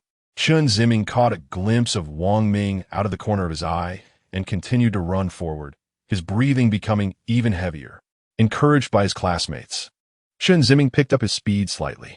With one lap remaining, he caught up to the leading group, closely following the runner in second place. He was now part of the leading group. The three leaders occupied the inner lane of the track. At this point, the second runner began to change lanes, moving to the adjacent lane to accelerate and overtake the first runner. The first runner noticed and also picked up speed, refusing to yield. The two competed fiercely ahead. Meanwhile, Chen Ziming maintained his position in the inner lane, choosing not to contest with the two in front. He wanted to conserve his breath and accelerate at the last moment. Drawing on his experience from long-distance running in the past, he knew that when the first and second runners competed against each other, they would expend a lot of energy. He had learned this the hard way in the past. As he ran, Chen Ziming noticed a classmate not far ahead who seemed to have fallen a lap behind. The person's posture was quite awkward, wobbling as they jogged a few steps and walked a few steps. With half a lap to go, the top two runners were still fiercely competing. At this moment, Chen Ziming decided it was time to accelerate. His breathing quickened as he increased his pace, closing the distance to the front two runners to less than a meter. The leading runners may not have realized that Chen Ziming was right behind them. As they continued their fierce competition for the track, Chen Ziming slowly closed the distance to half a meter, 30 centimeters, 10 centimeters, and was already behind the two runners. Wang Ming, who was following him, took long strides, waving his fists excited. Chen Ziming narrowed his eyes, planning to change lanes to overtake. At that moment, someone in front of him fell to the ground. It was a classmate from the international trade class. Chen Ziming frowned. The person was less than 3 meters in front of him. The first two competitors went around the fallen person, continuing their competition. At this time, Chen Ziming reached his classmate's side. He glanced at him. His breathing was very heavy, sounding frightening. "Don't worry about him. Keep going," Wang Ming shouted. Chen Ziming was panting heavily, hesitating for a moment. The classmate also turned to look at him. Chen Ziming squinted his eyes and reached out his hand. The classmate was momentarily stunned, then reached out as well. Chen Ziming pulled him up. The classmate got up, but before he could thank him, Chen Ziming continued running forward. Because of this delay, the distance between him and the first two competitors had widened to 3 meters. There were still 50 meters left. It was time to sprint. Chen Ziming accelerated again, his breathing deep and slow, like a devil in the dark. The first two were still competing, overtaking each other. Chen Ziming slowly caught up, the distance between him and the two remaining half a meter. The finish line was right in front of them. The red line was just ahead. Surrounding the red line were excited spectators, but no matter how noisy the audience was, in the eyes of the competitors, there was only that red line. 10 meters left. Go for it. Just like before. Chen Ziming finally caught up with the first two competitors. The three of them ran side by side. 5 meters, 3 meters, 1 meter. They crossed the finish line. Chen Ziming didn't clearly see who crossed first. He just felt like his legs were no longer under his control. He wearily continued to walk forward on the track, hearing his heavy breathing and the pounding of his heart. "Chen, you did great." It was Wu Ge. Chen Ziming, with drooping eyelids, smiled at Wu Ge. Wu Ge gave Chen Ziming a thumbs up. That day, Chen Ziming won second place in the men's 5,000 meters at Nanjing University. Chapter 36. Eye gouging. Since Chen Ziming earned a long-distance running placement, the strained relationships among classmates due to the basketball competition have eased. Classmates began to greet him actively. especially the classmate he had helped up after a fall, who treated Chen Ziming to a bottle of ice cola. Wang Ming, not wanting to miss out, cheekily asked for one too. The three of them sat together, with Wang Ming and the other classmate chatting and joking, while Chen Ziming enjoyed his cola and listened to their banter with a smile. As the sports meet progressed, champions for some events were already determined. As expected, Wang Liang won the short-distance races of 100 and 200 Chen Zikai claimed the championship in shot put and discus, and a classmate from International Trade Class 1 won the high jump. Besides the first places, International Trade Class 1 also had 2 second places, one for Zhang Sheng in short-distance running and the other for Chen Ziming in long-distance running. For the students, regardless of their ranking, it was all about bringing honor to the class. Everyone pooled money to buy cold drinks for the heroes to quench their thirst. Chen Ziming, Wang Ming, Zhang Sheng, and several other classmates who participated in the competition received WeChat notifications and gathered by the stands, where the female class monitor was handing out cold drinks to the athletes. The female class monitor was sweet and lovely, and every male athlete receiving a drink from her felt delighted. Wang Ming even teased her about her beauty and virtues, wondering which lucky man would benefit in the future, making the class monitor blush and chase after him. Holding the cold drink just handed to him by the class monitor, Chen Ziming sat on the stands with his classmates, looking at the vibrant campus and the energetic competition field. For a moment, he felt a dark corner in his heart illuminated. Wang Ming, returning from teasing the class monitor, approached Zhang Sheng. Let's toast, short-distance hero. He clinked his bottle with Zhang Sheng's and took a sip. The fizzy drink was refreshing, and Wang Ming felt a cool sensation in his nostrils. So refreshing. Wang Ming, are you participating in the relay race this afternoon? Wang Ming was taken aback. Physical committee member, are you joking? With my short stature, you want me to drag everyone down? I think you're okay. You don't run slow. Wang Ming waved his hands. Not slow, just a bit faster than a turtle. Not that bad. When did you become so humble? Zhang Sheng encouraged him again, but Wang Ming kept shaking his head. Suddenly, Wang Ming had an idea. He whispered to Zhang Sheng, why not let Ziming join? Look at those long legs. I think he's reliable. Produce. He got second in long-distance running. Chen Ziming? No way. Zhang Sheng wouldn't even consider inviting him. Zhang Sheng showed a conflicted expression. Long-distance running and short-distance running aren't the same. Oh, come on. It's all running. What is the big deal? But, seeing Zhang Sheng in a dilemma, Wang Ming, being perceptive, quickly understood. He smiled and told Zhang Sheng he would take care of it. When Zhang Sheng tried to stop him, Wang Ming didn't give him a chance and went to find Chen Ziming. At that moment, Chen Ziming was enjoying the tranquility and warmth brought by his class. Ziming, what are you drinking? Chen Ziming turned to see Wang Ming. He nodded. Hey, what do you think of our class monitor? Wang Ming leaned in and asked quietly. Chen Ziming pursed his lips, smiled silently. After making a small joke, Wang Ming got to the point. He pointed towards Zhang Sheng and said, the physical committee member asked me to invite you to join the relay race this afternoon. He is too shy to come and ask you himself. Zhang Sheng inviting him? To be honest, Chen Ziming couldn't quite believe it, although they had participated together in the three-legged race. Chen Ziming's sensitive heart could sense that Zhang Sheng didn't have a good attitude towards him, and he was still averse to him. Seeing Chen Ziming's puzzled expression, Wang Ming hurried to add, there are 10 boys in our class, and most of them are short like me, obviously not fast runners. Our relay depends on you and Zhang Sheng. Chen Ziming remained silent. Not good. It seemed his persuasion wasn't convincing enough. Wang Ming scratched his head, pondering how Teacher Wu had managed to make things work. Old ginger is spicier, he thought. How did Teacher Wu make it sound so convincing? Well, I can't even persuade myself. Wang Ming was anxiously thinking about how to continue. At that moment, Chen Ziming casually said, sure. Wang Ming thought he might have misheard. He paused. Sure? Ziming, you're willing to join the relay? Chen Ziming nodded. Wang Ming's eyes widened gradually.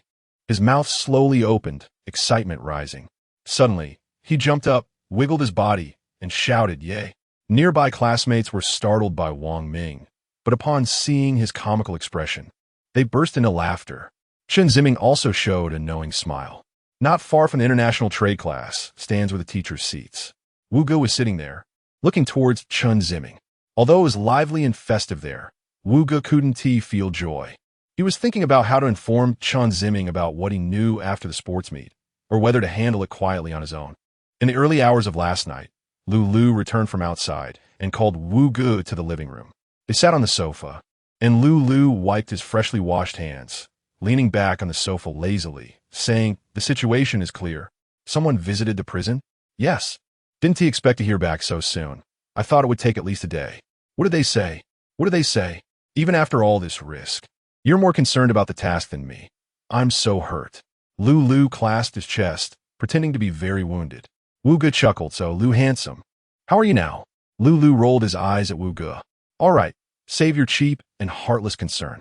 Lu straightened his expression and slowly said, "I caught the person who visited the prison, tortured him a bit, and he confessed everything.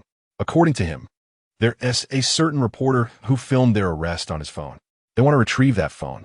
However, when they chased after the reporter in the park, he took it back, and the phone was lost. They checked the park surveillance and found the phone was accidentally thrown into Chen Ziming's backpack during the commotion. So they want to catch Chen Ziming to get that phone back." "Catch him? Why catch him?" "I'm curious too, but that person wasn't very clear. He said it was for some laboratory providing human trials. I couldn't get more specific details, like what experiments or the name of the lab. It seems he really didn't know. However, I did get the contact information of the person he was in touch with." Vuye Frovnid, resting his chin in thought. Seeing Wu Ge's serious expression, Lu didn't dare to interrupt. He got up and took 2 cans of chilled beer from the fridge, opened them both, took one for himself, and handed the other to Wu Ge. Wu Ge waved his hand, so Lu placed down the coffee table and sat back down, drinking his own can.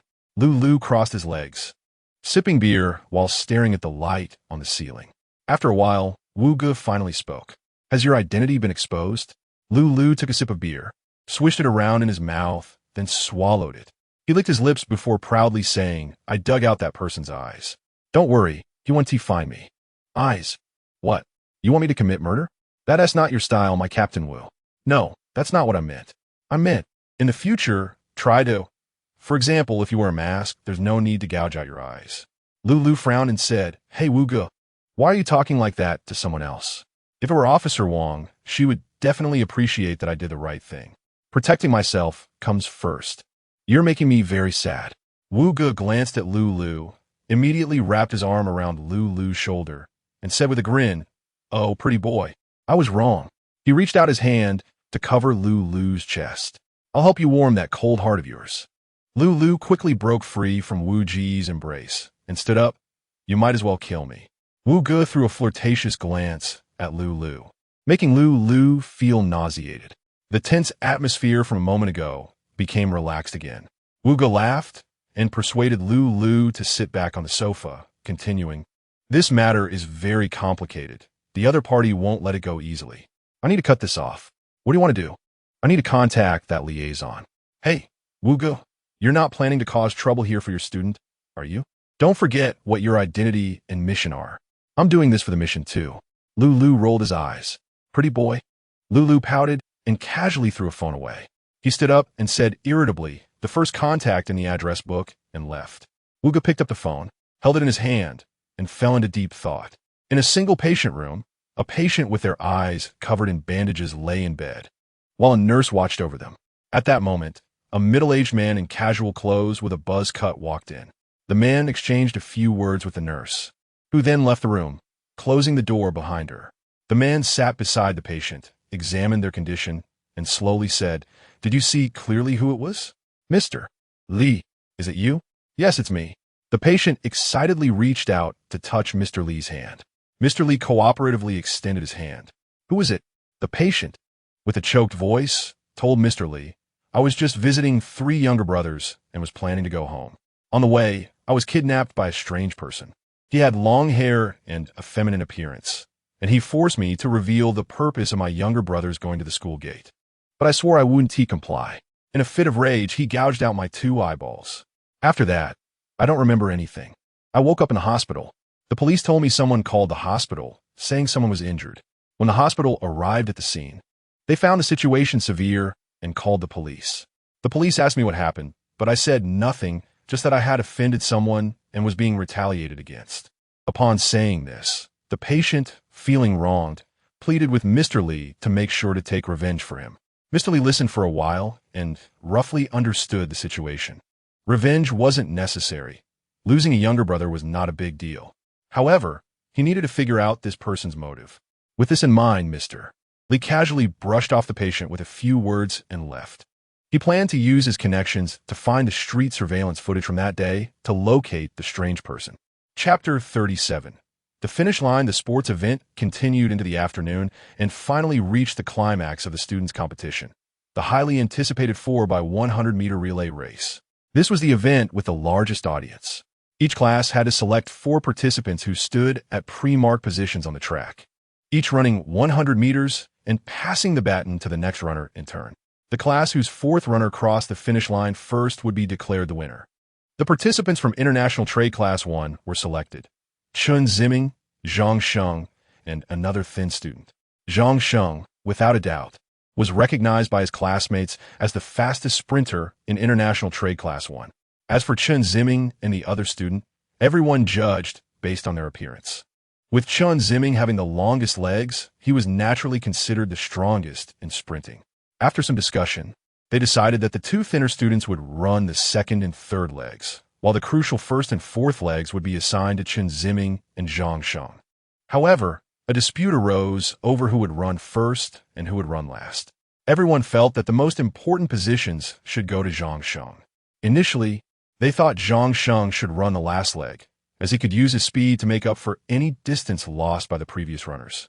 But then they also considered that if Zhang Sheng ran the first leg and created a significant lead, the other 3 runners might feel more motivated and perform better. As the arguments continued, Zhang Sheng began to hesitate. In the end, they decided to flip a coin to resolve it. If it landed on heads, Zhang Sheng would run first. If tails, he would run last. Wang Ming pulled out a coin, tossed it high, and when it landed, the order was set. Zhang Sheng would run first and Chen Ziming 4th. When the contestants checked in, they noticed that Wang Liang's class was in the same group. After the gun incident, everyone thought Wang Liang would behave better, but his arrogant demeanor at check-in suggested he had already forgotten yesterday's lesson. "Oh, Zhang Sheng, what's this? You got bullied in the sprints, and now you're coming for more punishment in the relay?" Wang Liang sneered. Zhang Sheng knew he couldn't match Wang Liang's speed and remained silent with a serious face. However, Wang Ming couldn't hold back and sarcastically referenced the previous day's events to mock Wang Liang. Wang Liang, thick-skinned, brushed it off and tilted his head, taunting Zhang Sheng. "I'll be waiting for you on the last leg. Let us see how I can leave you behind again." "Uft. You don't even deserve to compete with Zhang Sheng. Wait until he leaves your class in the dust. Let us see how you catch up," Wang Ming retorted. "Oh, so it's not the last leg? Looks like you're scared and don't dare to race me. What did you say?" Zhang Sheng snapped, suddenly angry. He considered switching with Chen Ziming, wanting to run the 4th leg, but was stopped by Wang Ming, who pleaded with him for a long time, saying they shouldn't let the opponent provoke them and disrupt their plan. It was a team competition, and the goal was simply to see who reached the finish line first, so they shouldn't act impulsively. After much persuasion, Zhang Sheng agreed to stick to the original plan. Wang Liang left with a cold smirk. After check-in, the contestants and the gathered classmates all arrived at the starting line. The referee assigned positions, and the runners took their places on the track, waiting for the race to begin. The spectators, including classmates and teachers, cheered enthusiastically. Amidst the noise, the referee's gun fired, and the race began. Zhang Sheng took off holding the baton. His speed was truly impressive. If it weren't for Wang Liang being a faster runner, Zhang Sheng's performance would have been outstanding. As the first leg runner, Zhang Sheng surged ahead, almost sweeping past the other 3 runners. He left the second-place runner a good 20 to 30 meters behind. "Awesome! Zhang Sheng is amazing," Wang Ming shouted from the sidelines. The other spectators also cheered for their class's runners. Wu Ge came down from the stands to watch the race, standing next to Lu Mingfang and Sun Lei. "Wow, your student is really fast," Sun Lei remarked with a smile. "You're too kind," Lu Mingfang replied, looking displeased. "Wu Ji's student can't be faster than our Wang Liang." Sun Lei noticed Lu Mingfang's dissatisfaction and quickly added, "Although he's fast, He is still a bit behind our Lu teacher's top disciple, Wang Liang. Hearing this, Lu Mingfang felt pleased and smiled. Oh, son teacher, stop it, stop it. In the realm of sprinting, our school still has to look up to you. The two continued to flatter each other. Zhang Sheng completed his leg and passed the baton to the second runner before stepping off the track. He turned back to see the second runner just starting. At that moment, Wang Ming jogged over. Nice job, Zhang Sheng. I think our class is in good shape. Let's hope so. Zhang Sheng wiped the sweat from his forehead and said lightly. Zhang Sheng had given International Trade Class 1 a significant advantage. But the speed of the second runner was clearly lacking compared to Zhang Sheng. The advantage of 20 to 30 meters that Zhang Sheng had created was quickly being erased by the second runner. Zhang Sheng watched anxiously as the third runner from International Trade Class 1 took the baton and started running. At this point, he was neck and neck with the third runner from Wang Liang's class. Come on, get Ziming an advantage, Wang Ming urged anxiously. The classmates on the field moved with the baton, the competition was intense, and the spectators were fully engaged. Meanwhile, at the starting line for the fourth leg, Chen Ziming, wearing a black sports outfit he had specifically changed into at noon and a pair of black running shoes, felt excited yet confused. Years later, he was back on the relay track, once again running the last leg. He didn't know if he could recreate his former glory or what the meaning of participating even was. Hey, you from International Trade Class. Someone called out to him. Chen Ziming turned his head. It was Wang Liang. Yeah, I'm talking to you. Chen Ziming was at a loss for words and remained silent. Do you want me to let you go a little easier? Don't want to leave you too far behind? Chen Ziming bit his lip and turned back. Wang Liang laughed. Don't cry if you lose, kid. The third leg runners were engaged in fierce competition. By the time the third leg began, the advantage Zhang Sheng had given International Trade Class 1 had been nearly erased. The third runner from International Trade Class 1 had already been overtaken by Wang Liang's classmate. Wang Ming and Zhang Sheng were both extremely anxious on the field. Wang Ming even ran alongside the International Trade Class 1 runner, encouraging him as they raced. Wu Ge said goodbye to Sun Lei and Lu Mingfang and walked straight over to Chen Ziming. Chen, are you nervous? Chen Ziming looked up and recognized Wu Ge. Teacher Wu. Wu Ge smiled. Are you nervous? Chen Ziming paused for a moment before nodding. Don't think too much about it, no matter what place you finish. The teacher is proud of you, and so are your classmates. Teacher, I'm worried. Your classmates chose you for this position not just for you to win honor for the class. You should see it as their acceptance of you. Acceptance. Look over there, Wu Ge pointed. Chen Ziming looked to see runners from his class, flushed and excited, running toward him, along with groups of enthusiastic spectators. He saw Wang Ming raising his fists, excitedly running alongside, and Zhang Sheng cheering for the third leg runner, followed by a crowd of classmates from International Trade Class 1, all eagerly rushing toward him. Now, the baton is about to be in his hands. He seems to see Wang Ming cheering him on, Zhang Sheng shouting encouragement for him, and his classmates cheering loudly. He remembers chatting and joking with Wang Ming and the long-distance runners on the steps. The class monitor handing him an ice-cold Sprite with a beaming smile, and the scene of classmates arguing passionately over the relay positions. Chen Ziming's heart suddenly races. At this moment, Wang Liang has already received the baton from his teammate and dashed out. The fourth runners of the other two teams have also received their batons and started running. The classmates from the International Trade Class have arrived, running this way with the baton held high. Chen Ziming turns around and starts to run slowly, looking back and extending his arm. Ziming, it's you.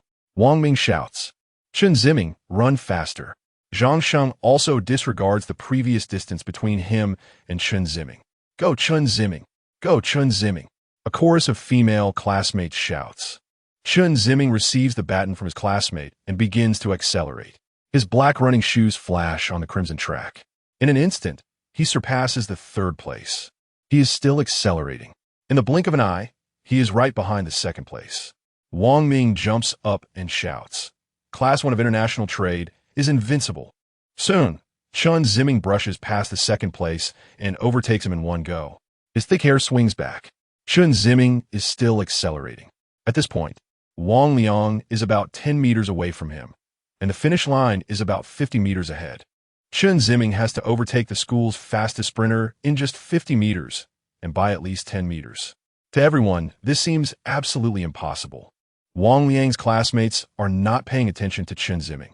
They are all preparing to cheer for Wang Liang's victory. Lu Mingfang confidently explains to Sun Lei why Wang Liang will win, as if his class has already secured the championship. Wu Ji's face is serious. His gaze is fixed on Chen Ziming. He sees Chen Ziming's speed continuously increasing. He did not expect Chen Ziming to have such speed. He only wanted to encourage Chen Ziming earlier, hoping to relieve his psychological pressure. He knows Wang Liang's speed and has seen the positions of the 3 runners in their group. So he thought it would be good if Chen Ziming could make it to the top 3. However, at the current speed, Chen Ziming really might win against Wang Liang. He is still accelerating. Wu Ge smiles slightly. With 20 meters left, Chen Ziming is already closely following Wang Liang. At this moment, everyone's attention is drawn to the black lightning on the track. Wang Liang turns his head to see how far behind the second place he is, only to be shocked to see Chen Ziming's face. He hurriedly sprints forward, not daring to slack off for a moment. "I didn't expect there would be such a figure in Wu Ji's class," Sun Lei exclaims. Lu Mingfang's expression has changed, his face turning red with embarrassment. Wang Liang's classmates have also changed their cheers from Wang Liang first to faster, faster. Wang Ming is so excited he could almost take off, constantly waving his fist to cheer for Chen Ziming, more excited than the competitors themselves. Zhang Sheng is also shouting so hard his face is red and his neck is thick. The classmates from the international trade class are extremely excited. With 5 meters left, Chen Ziming has sprinted alongside Wang Liang. 2 meters, 1 meter. Chen Ziming breaks through the red line. For a moment, the scene falls silent, and then erupts into a frenzy with Wang Ming's hoarse cheer. Chapter 38. Record-breaking Wu Ge class 1 of international trade won first place in the relay race at the school, and each of the 4 runners received a Bluetooth headset as a prize. Although the headsets were not expensive, everyone was very happy because it was a reward for their hard work. Chen Ziming received a thermos cup as a prize in the long-distance race. In the 3-legged race, won a Gige toy, which he put in a bag. As the sports meet progressed smoothly, all the events were completed ahead of schedule. The school planned to move tomorrow's events to today, which included the teachers' competition set to take place in the afternoon. The teachers' competition is the most enjoyable and entertaining. You would see the usually serious and stern renowned teachers running on the field, their faces flushed like students. Wu Ge was unsure of what to sign up for, but under the encouragement of teachers Sun and Lu, he signed up for both the sprint and the high jump. The 2 teachers enthusiastically provided Wu Ge with tips for jumping and running, telling him that as long as he mastered a few techniques, getting 3rd place should be no problem. Wu Ge thanked the 2 teachers with a smile. At this moment, the teachers participating in the high jump had completed the registration and were standing on the playground. Not far from them, the high jump apparatus and the horizontal bar were set up, and the foam mats were neatly laid out behind the high jump apparatus. With a whistle from the referee, the competition began. The teachers took turns sprinting towards the high jump apparatus, leaping over the horizontal bar and landing on the foam mats. When it was Lu Mingfang's turn, he looked down on the others, casually jumped over, and returned to instruct Wu Ge to remember the techniques he had just mentioned. When it was Wu Ji's turn, he also successfully leaped over. Chen Ziming, Wang Ming, and classmates from the international trade class came over to watch, with Wang Ming cheering loudly for Wu Ge. As the participants completed one height after another, the position of the horizontal bar gradually rose. At first, everyone cleared the bar easily, but as the height increased, some teachers began to struggle. Some even ran up to the bar, feeling they couldn't jump over, and crawled underneath it, causing the watching students and teachers to burst into laughter. The teacher who crawled through made a funny face and sheepishly retreated to the sidelines. Looking at Lu Mingfang, he appeared confident, sprinting towards the bar, executing a graceful jump, and landing perfectly on the foam mat. After getting up, he proudly surveyed the crowd, seeing their admiring expressions, making him even more delighted. The height Lu Mingfang just cleared was 180 meters, which is quite good for the Fosbury flop high jump. The average person would struggle to reach this level. However, Lu Mingfang cleared it with ease. Wu Ge initially thought of jumping directly over, but reconsidered, thinking it was too exaggerated. He imitated the posture Lu Mingfang had taught him and cleared the bar without touching it. Wu Ge successfully cleared the height, and everyone applauded. After all, aside from Lu Mingfang, only 3 others in the school had jumped over 180 80 meters, and Wu Ge was one of them, while there were 10 participants in total. Seeing this, Lu Mingfang also applauded, as Wu Ge prepared for his next jump and returned to the starting line. Lu Mingfang proudly told him that his methods were quite effective. Wu Ge nodded in agreement, thanking Lu Mingfang for his guidance. Teacher Wu, it's already impressive that you can jump this high. When it comes to 2 meters, I estimate you might find it difficult to clear it. But don't be discouraged. Only professional athletes can clear 2 meters. Ordinary people clearing 80 meters is already exceptional, Lu Mingfang said. With a chuckle, Lu Mingfang replied, "It's my turn now. No more talking, I'm going." Saying this, Lu Mingfang sprinted and jumped over the 2-meter height. The crowd erupted in cheers. The other 2 teachers failed at the 2-meter mark, leaving only Wu Ge. If Wu Ge did not clear it, Lu Mingfang would claim the championship this year again. However, Lu Mingfang felt a bit regretful that he wouldn't have the chance to showcase a better performance. His record was 10 meters, which had been the school's long-standing record. Lu Mingfang didn't think highly of Wu Ge, considering him a newcomer who cleared 80 meters purely by talent, gifted with a good high-jumping physique. With his own guidance, that is how Wu Ge achieved such a good result. Wu Ge approached the starting line, and everyone's attention was now focused on him. "Teacher Wu, go for it," Wang Ming shouted. Hearing this, Wu Ge waved back, and Chen Ziming smiled and waved at him as well. Wu Ge took off, jumped, and cleared the 2-meter height without touching the horizontal bar. "Wow," gasped the crowd. "This teacher is amazing." Yes. Lu Mingfang was puzzled, thinking to himself, this kid is pretty good, but this should be his limit. It looks like I need to reclaim the top spot and challenge 10 meters again. Lu Mingfang cleared his throat and approached the starting line, steadying himself and taking a deep breath. He sprinted to the bar, leaped, creating a beautiful arc, and cleared the horizontal bar. After landing, applause erupted. "Teacher Lu has tied his own record," someone in the crowd remarked. After landing, Lu Mingfang clapped his hands, exuding the aura of a returning hero. Now, it was Wu Ge's turn again. Wu Ge sprinted and jumped, clearing 10 meters. Everyone was stunned, including Lu Mingfang. The onlooking teachers fell silent. The whole venue froze for a few seconds before bursting into enthusiastic applause. "Teacher Wu, you're amazing," Wang Ming shouted. "Raise it again," Lu Mingfang yelled. "Raise it again?" That would be 30 meters, which is the national team's high jump record. Lu Mingfang, regardless of everything, felt his eyes reddening, thinking only about how to reclaim his position, surpassing Wu Ge. He returned to the starting line, sprinted, and jumped. When he landed on the foam mat, Lu Mingfang knew he had touched the bar. Sure enough, there was the sound of the horizontal bar falling. Lu Mingfang frowned, gritting his teeth as he walked off the foam mat. He knew he couldn't do it, but he believed Wu Ge couldn't either. He fixed his gaze on Wu Ge. Everyone was also focused on Wu Ge, especially the other teachers. Wu Ge sprinted, jumped, and executed a graceful arc over the horizontal bar. Looking at the crowd, Lu Mingfang was instantly dumbfounded, staggering back 2 steps in disbelief. The other teachers widened their eyes and opened their mouths. The students were also stunned. It wasn't until Wang Ming loudly shouted the slogan praising Teacher Wu that the atmosphere gradually heated up, culminating in thunderous applause. The referee excitedly asked Wu Ge if he could attempt a higher jump.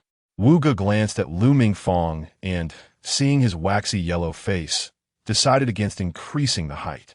He told the referee that he had reached his limit and couldn't go any higher. The referee encouraged him to try again, but Wu Ge politely declined with a smile. In the subsequent 100-meter sprint, Wu Ge broke Sun Lei's long-standing record of 2 seconds, finishing in 9.75 seconds, which was said to be on par with world champions. Wu Ge quickly became the star of the school, and his fame spread among students and teachers alike. Even the cafeteria lady knew that a sports talent had emerged from the school, running as fast as a world champion.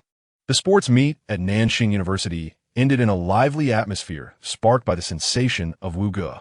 After the competition, the winners were happy while the losers were downcast. It was said that some students saw teacher Sun and Lu drinking beer at a barbecue shop outside the school all night, though it was uncertain if this was true. That evening, Chen Ziming returned to his apartment carrying a load of prizes.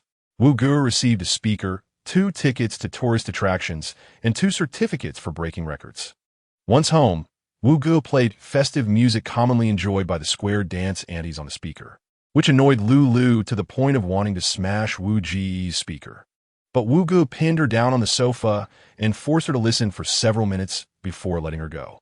As for Zhang Sheng, Wang Ming, and the classmates from the international trade class, during dinner and afterward during leisure time, they began discussing Chen Ziming and Wu Gu. Even Zhang Sheng, when he heard his roommate praising Chen Ziming, was not as disgusted as before. However, he still felt uncomfortable about Chen Ziming ultimately beating Wang Liang. Back at home, Chen Ziming arranged his prizes on his desk, pointing them out to his cat, General, telling him which prize he won for what event. The general meowed, seemingly sharing in Chen Ziming's joy. In his excitement, Chen Ziming felt that he hadn't been this genuinely happy in a long time. He lay on his bed, reminiscing about the events of the day, and suddenly decided to take a trip home. Chapter 39, Aspiration for a Successful Child in the Living Room. Chen Ziming sat on the sofa with his sports competition prizes displayed on the coffee table, Bluetooth headphones, a toy, and a thermos. His mother, Zhang Yinping, sat beside him. Ziming, although your father has been in a bad mood these past few years, don't blame him. It's because he has too much work pressure, which makes him irritable. This time, when you tell him you participated in the sport competition and won so many prizes, he will definitely be very happy. Do you remember how proud and happy he was when you showed him your prizes in high school?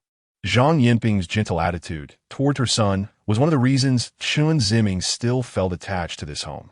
However, despite Zhang Yinping's comforting words, Chen Ziming felt uncertain inside. He believed his father had changed a lot and viewed him as a failure. He no longer felt he had the ability to bring joy to his father. Anxious, yet with a glimmer of hope, Chen Ziming lowered his head and softly murmured an acknowledgement.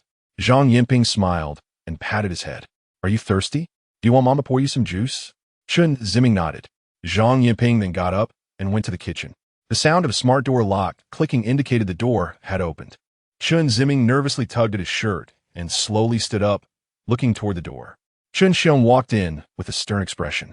Upon seeing Chen Ziming, a hint of surprise crossed his face. He did not greet his son, but changed his shoes and hung his suit jacket on the coat rack by the door. Chen Xiong slowly approached the sofa. Chen Ziming, sensing the mood, gave his father the middle seat and sat in the corner instead. Chen Xiong expressionlessly took the spot Chen Ziming had just vacated. He removed his glasses, revealing his sunken, hollow eye sockets. Chen Ziming rarely saw his father without glasses, and seeing his father's eyes, dull and lifeless like an old man's, made him feel a pang of bitterness. He realized that his father was indeed exhausted from work, as his mother had said, which contributed to his emotional instability. Neither spoke. They sat in silence like two strangers. Chen Xiong wiped his glasses with a special tissue, inspected them closely, then discarded the tissue in the trash can and put his glasses back on. He picked up the cigarette box from the table, took out a cigarette, lit it with a lighter, took a puff, and then rested it between his fingers. After smoking, Chen Xiong finally turned his head slightly to look at Chen Ziming and asked in a low, hoarse voice, "What made you think to come home?" Chen Ziming hesitated for a moment and then mumbled, "I wanted to come home and take a look." Chen Xiong did not respond, taking another puff of smoke and exhaling slowly. "Short on money?" "No." Chen Ziming quickly shook his head. "Are you getting used to the apartment?" Chen Ziming did not expect his father to show concern for him. It had been a long time since he felt such an emotion, leaving him surprised and a bit excited. "Yes, the environment is great, and I'm very comfortable living there." As he spoke, Chen Ziming nervously stole glances at his father's expression.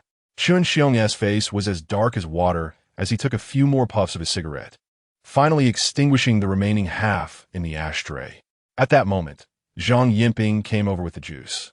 Seeing Chen Xiong, she smiled brightly and said, "Ah, Xiong, you're back. How was your day? Was work smooth?" While saying this, Zhang Yinping cheerfully handed the juice to Chen Ziming. Chen Ziming first looked at his father and then cautiously took it. "I was at a press conference all afternoon. I'm tired." Zhang Yinping immediately sat down and began to massage Chen Xiong's shoulders. "If you're tired, take a good rest. Your health is important. You women only know how to rest. Rest. You have no idea how much pressure I have. Do you know how much pressure I face outside? Just saying rest doesn't solve anything. Chen Xiong suddenly raised his voice, taunting her. Zhang Yinping awkwardly smiled, continuing to knead his shoulders while cautiously responding, I'm sorry, Xiong. I'm just worried that your health can't take it. It's my fault. I actually hope I can help share the pressure. All right, talking to you is pointless, Chen Xiong replied impatiently. Zhang Yinping bit her lip, feeling hurt by the cold words. It was difficult for anyone to feel good about such a situation. Although she felt wronged, she didn't dare to express it. Her husband had indeed worked hard over the years, providing them with a very good material life. As a man, he needed to have his own career, power, and influence. Chen Xiong had been striving for this, and as his wife, she couldn't really help, so enduring some grievances was expected. Moreover, in just a few short years, her husband had risen from being an unnoticed small boss of a company to the chairman of a nationally renowned telecommunications enterprise, which made her feel deeply inferior and even less inclined to oppose Chen Xiong. The atmosphere was tense. Zhang Yinping wanted to change the subject to something Chen Xiong would enjoy hearing. Suddenly, she thought of their son being there and having brought home awards from the sports competition. Chen Xiong had always valued and liked their son. However, perhaps due to his rising status, his expectations for their son had become stricter, leading to a significant change in his attitude, being overly critical and coldly sarcastic. This time, with her son achieving some success, she believed her husband would be pleased. With this thought in mind, Zhang Yinping pointed to the prizes on the table and said with a smile, Xiong, Ziming School held a sport competition a few days ago, and he performed very well, winning several prizes. Look, these are all Ziming awards. Chen Xiong glanced at the items on the coffee table, but remained silent. Not noticing any reaction from her husband, Zhang Yinping quickly added, the school also awarded Ziming a certificate. Ziming, quickly show your dad. She nervously urged Chen Ziming. Chen Ziming hurriedly grabbed the rolled-up certificate from the side of the sofa and handed it over. Zhang Yinping took it, laid it on the coffee table, and opened it to reveal the embossed gold letters. Second place in the 5,000-meter run. Not satisfied with just one, Zhang Yinping quickly showcased another certificate for the first place in the relay race. Seeing his mother and father praise his achievements made Chen Ziming's heart race with both fear and anticipation. However, Chen Xiong remained silent for a long time, his expression serious, which made both Chen Ziming and his mother extremely nervous. After a moment, Chen Xiong wiped his lips and snorted derisively. Chen Ziming felt his heart momentarily stop. I am a chairman of a listed company, a titan in the telecommunications industry. And you tell me my son participated in a physical competition only those at the bottom who can't afford to eat would do? And you take pride in telling me he won awards? Chen Xiong pointed at Chen Ziming, speaking disdainfully to Zhang Yinping. Zhang Yinping's face changed abruptly. No, Xiong. I just wanted to tell you that our son is very promising. My son, because he runs faster than others, is considered promising? That's not what I meant. Ziming, are you here to take credit with me? With these worthless pieces of paper? Chen Xiong turned his head, coldly staring at Chen Ziming's face. He picked up the two certificates, unfolded them in front of Chen Ziming, and tore them in half. Xiong. Zhang Yinping's voice trembled with tears. Is that so? Speak up. Chen Xiong raised his voice, sternly questioning. Chen Ziming lowered his head, trembling with fear. His heart felt like it was being cut apart. Seeing Chen Ziming ignoring him, Chen Xiong grew even angrier. He stood up and slapped the back of Chen Ziming's head, nearly knocking him to the ground. I'm talking to you. Are you deaf? Chen Ziming leaned against the armrest of the sofa, his long hair covering his eyes. He remained silent. Every day pretending to be deaf and mute. How do I have such a useless son like you? Chen Xiong kicked over the coffee table, spilling the juice awards, an ashtray all over the floor. The glass containing the juice shattered, making a crisp and piercing sound, and the yellow liquid mixed with ash spread across the hand-woven carpet, slowly flowing over the marble floor like despairing and terrifying blood. Zhang Yinping, frightened, hurriedly bent down to clean up, grabbing a box of tissues and pulling out large handfuls to wipe the stains on the carpet. While cleaning, she urged Chen Xiong not to be angry, not to lose his temper. Chen Ziming remained curled up in the corner of the sofa, silent. Useless. Chen Xiong cursed Chen Ziming, his chest heaving with anger. After scolding for a while, perhaps feeling tired, Chen Xiong turned and left the living room, and soon the sound of him going upstairs could be heard.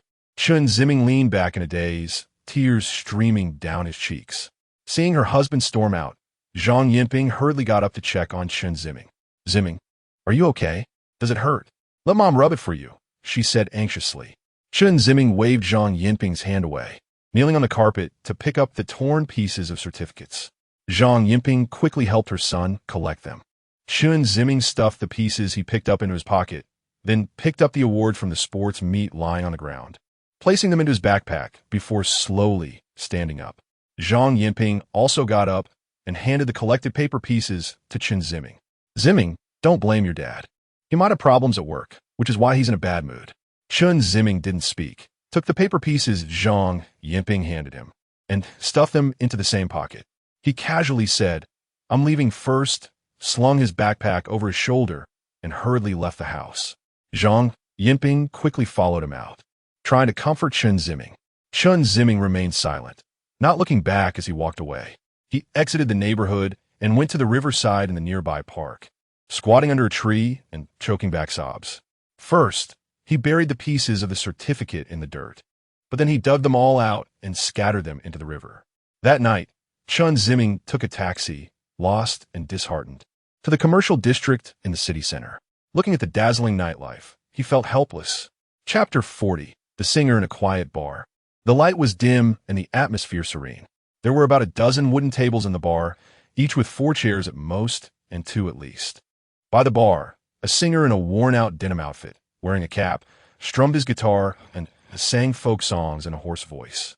The melody was soothing and long, accompanied by the broken sound of the guitar and the gentle singing, like a familiar old friend chatting with you. This kind of place was suitable for friends to chat and share their hearts, or for someone to relieve their loneliness and boredom. A few tables were scattered with customers. Some were talking softly, while others quietly sipped their drinks, enjoying the performance of the folk singer.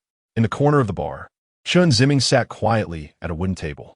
He had ordered a bottle of unfamiliar foreign liquor, which he had just taken a sip of and found it very unpleasant. Spicy, so he left it there as a decoration. Chen Ziming really couldn't accept the taste of alcohol. He couldn't understand why some people were addicted to it, as it was simply awful. Influenced by the environment, a hint of repair emerged in Chen Ziming's desperate heart. He stared blankly at the singer. The singer's hair fell over his temples and extended to his shoulders, suggesting he had long hair. The cap covered his forehead, obscuring his eyes, making him appear mysterious and melancholic. Chen Ziming could also play the guitar, but it was absolutely impossible for him to perform in front of others, let alone in public. He admired the courage of this person and his guitar skills. Time passed minute by minute, and Chen Ziming had been sitting there for several hours. He glanced at his phone. It was already 11:30 p.m. For a student, it was rather late to not return to rest. However, for Chen Ziming, what did it matter what time it was? What difference did it make whether he slept or not? As it got late, most of the customers in the bar had left, leaving only 2 tables. The singer had also departed at some point. At night, human beings tend to let go of many concerns and dare to face numerous things. Chen Ziming unconsciously lifted the glass and looked at the pale yellow liquid inside. Shaking the glass, the liquor swayed within. Chen Ziming swallowed hard, raised the glass to his eyes, opened his mouth, and slowly downed half a glass of liquor. After drinking, he felt a burning sensation in his chest and stomach, yet an indescribable feeling of pleasure washed over him. He poured another glass, this time filling it to 8/10 full. He raised the glass again and downed it in one go. After 2 glasses, Chen Ziming felt a gradual sense of joy within him. He drank a 3rd glass. Chen Ziming felt his blood starting to boil, and his body grew slightly warm. He wanted to recall the painful memories, the disdain and violence from his father.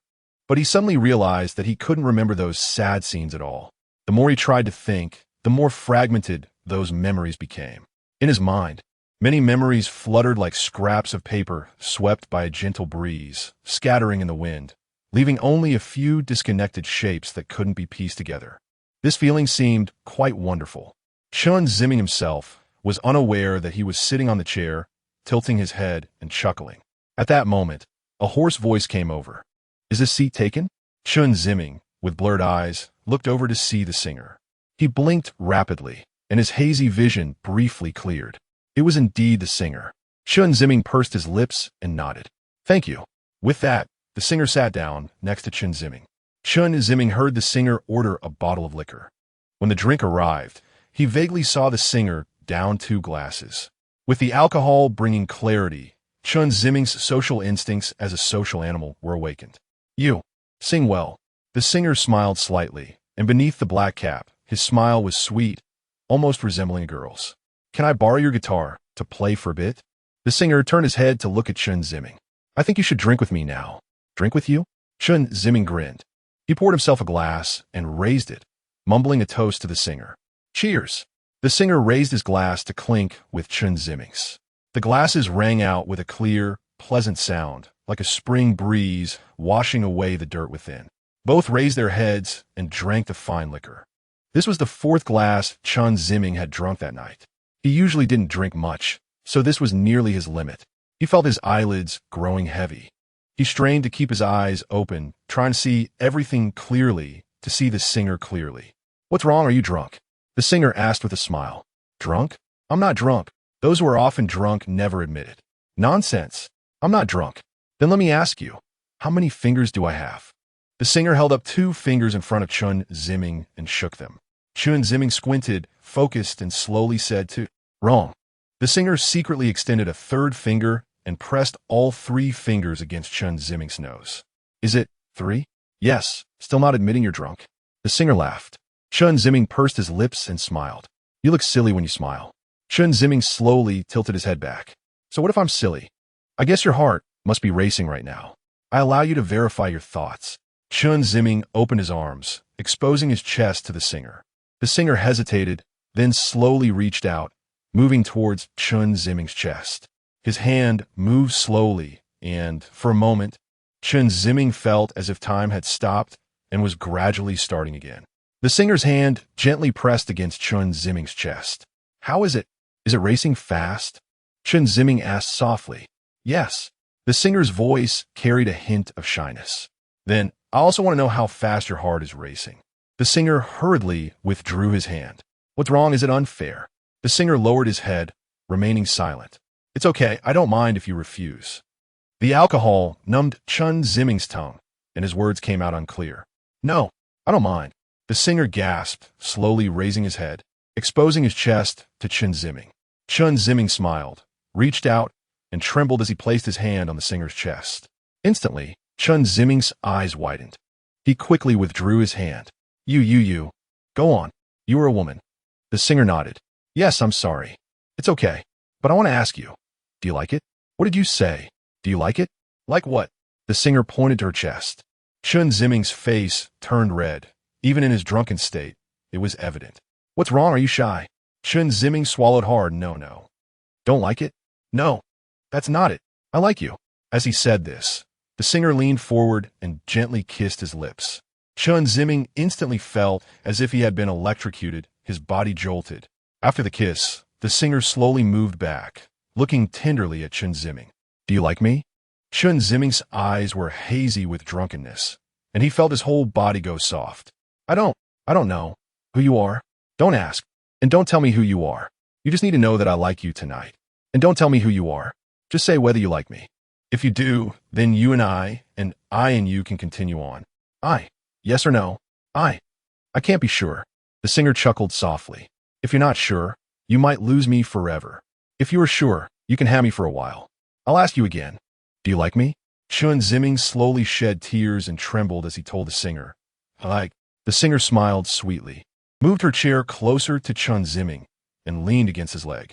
She looked up at his face and gently pinched his cheek. What do you like about me? The singer's voice was soft, melting Chen Ziming's heart. His tears slid down his cheeks, dropping onto the singer's lips. The singer stuck out her tongue and licked the tears into her mouth. So salty. Chen Ziming reached out his hand, wanting to touch the singer's chest. Seeing this, the singer raised her arm, placing her palm against his.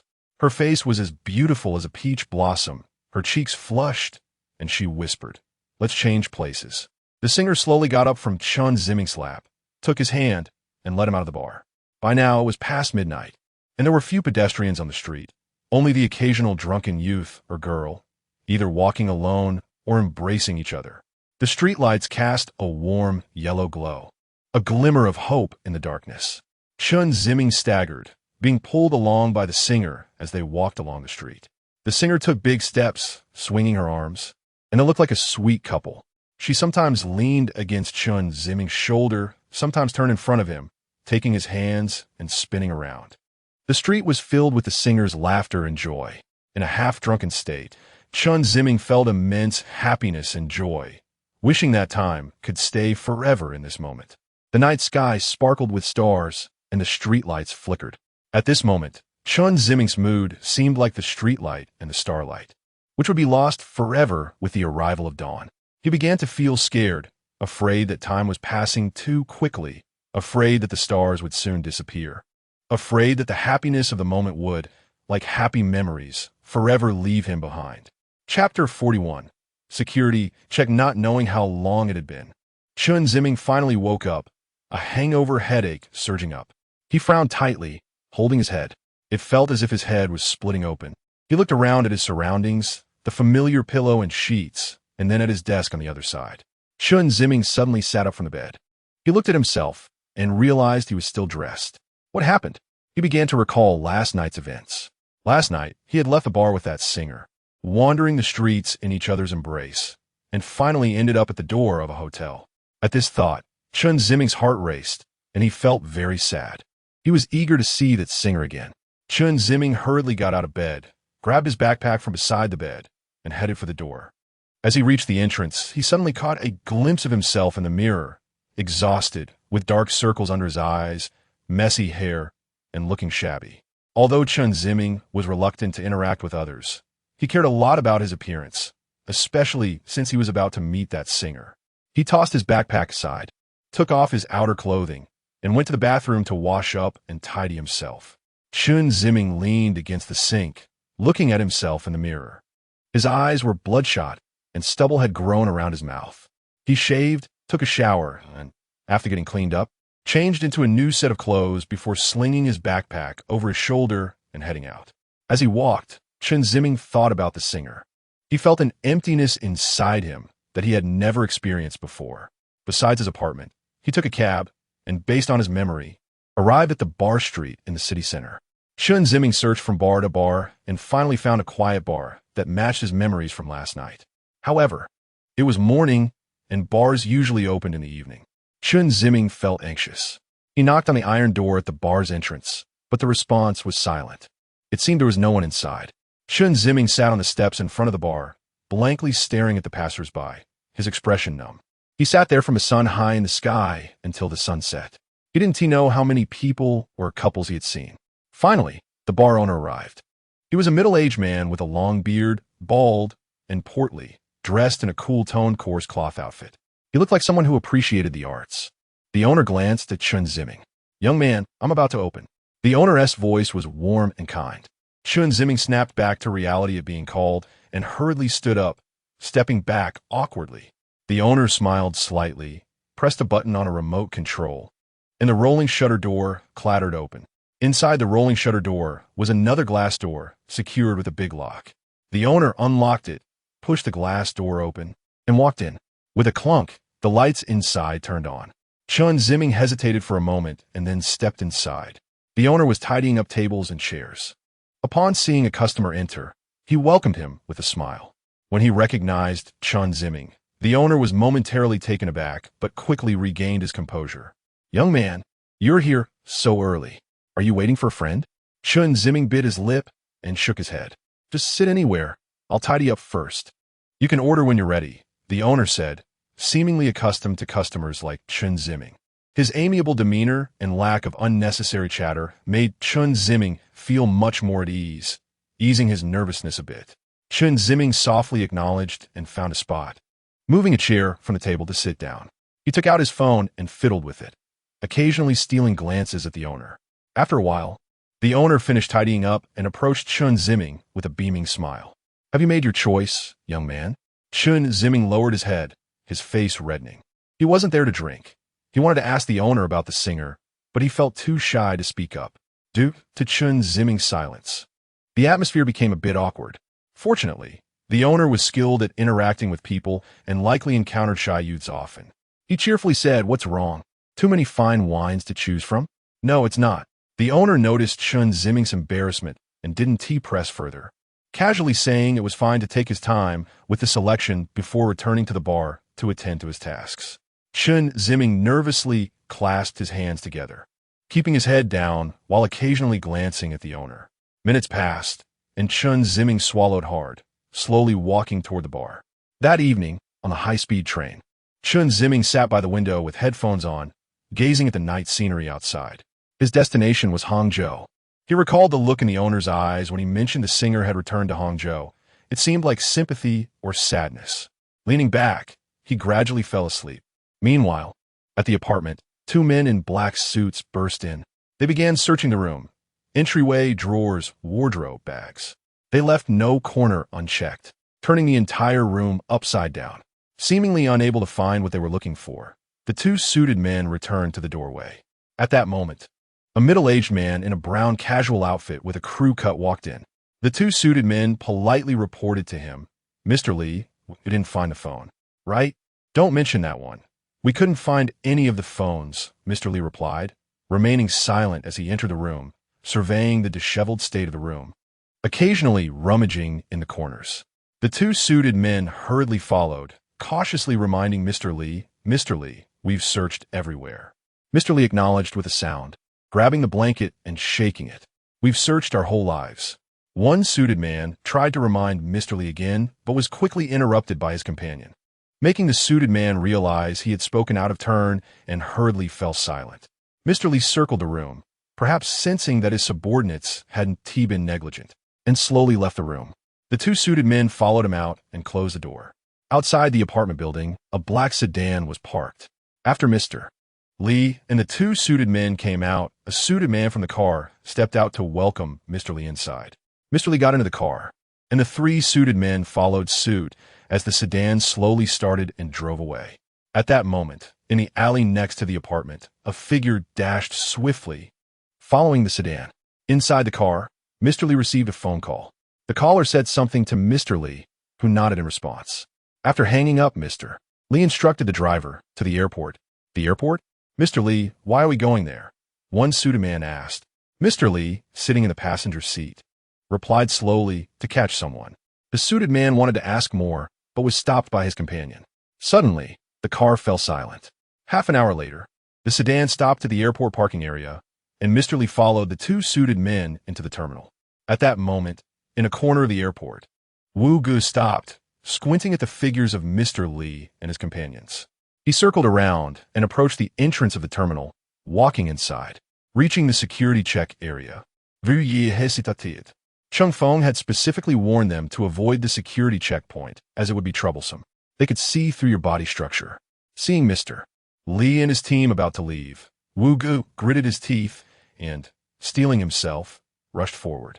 Once he passed the security check, Wu Gu hurriedly walked ahead. The security guard, watching the screening footage, froze. "Stop that person!" The security guards immediately moved, blocking Wu Ji's path. "Sir, please cooperate with our inspection." Wu Gu raised his hands. "Excuse me, gentlemen. What seems to be the problem? You first follow us over here." Two security guards.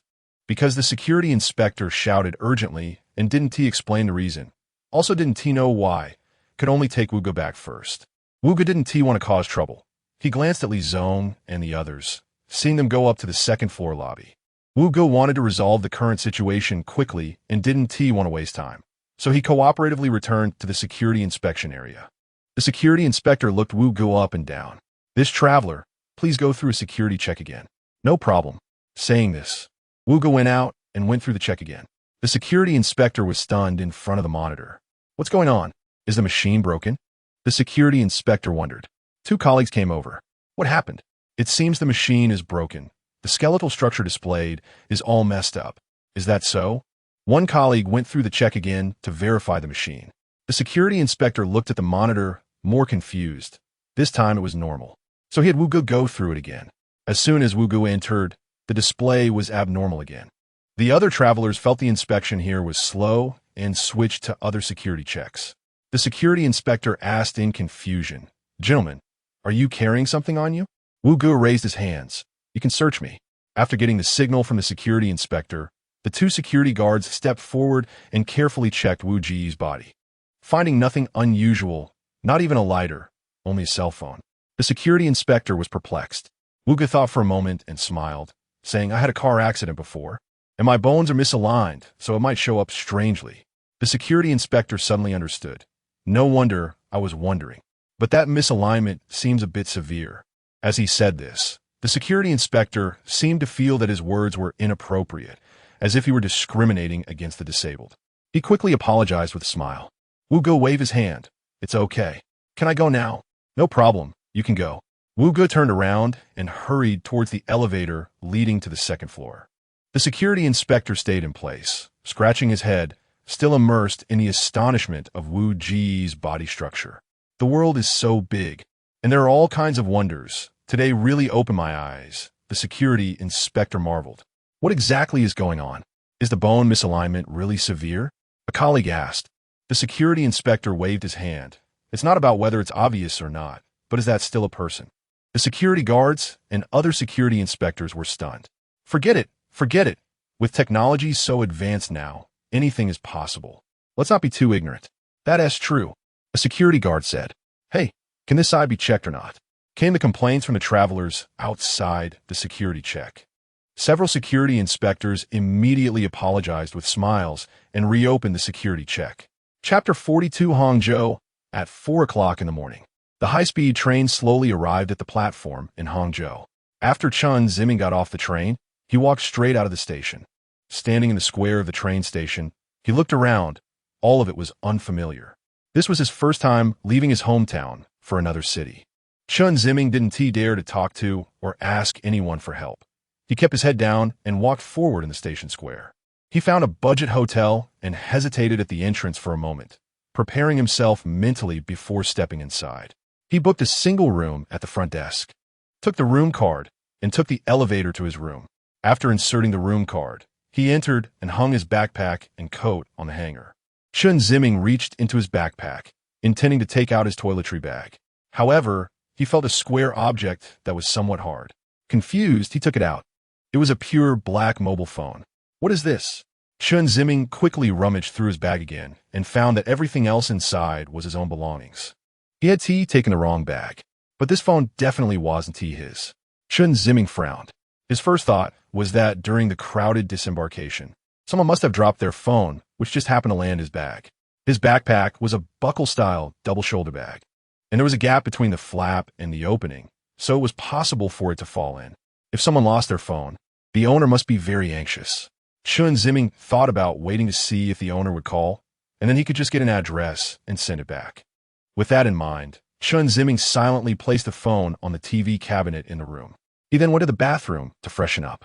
After a night spent on the train without a proper sleep, and now it was early morning with the sky still dark, he decided to get some rest first and would look for the female singer tomorrow morning. Chen Ziming took off his clothes and entered the bathroom, turning on the shower. The water gradually warmed up and poured over him. Under the warm water, Chen Ziming's chaotic mind from the night of travel began to clear up a bit. His fatigue also eased. His longing for the female singer surged again. Images of the female singer kissing him filled his mind. He savored the warmth of her lips. His thoughts were consumed by her. Chen Ziming stared blankly at the glass door of the bathroom. Wu Ge secretly followed the three from General Li's group out of the airport. He also followed them to the hotel where they were staying. After figuring out their room number, he booked a room across the hall. Wu Ge lay on the bed, contemplating how to resolve this situation. He had heard from Lu that someone was after Chen Ziming, wanting to retrieve the phone that was in Chen Ziming's possession. If it was just about taking the phone, it wouldn't be a big deal, but he felt that it wasn't that simple. According to Lu, these people were not to be trifled with, and it was possible they would do something to silence Chen Ziming. Therefore, he needed to find out what was in that phone and why they wanted it so that he could resolve the issue at its root. He secretly investigated and found out they were planning to target Chen Ziming's home, so he waited in the apartment for them to show up. He initially wanted to enter the apartment and clarify the matter with Chen Ziming, but he found that Chen Ziming wasn't there, so he had to let the few people enter the apartment. When those people came out, Wu Ge wanted to follow them to see their movements, but unexpectedly, They turned around and boarded a plane. With no choice, he had to muster the courage to board the plane as well, arriving in this city. What were they doing here? Strange. Were they going to meet someone higher up?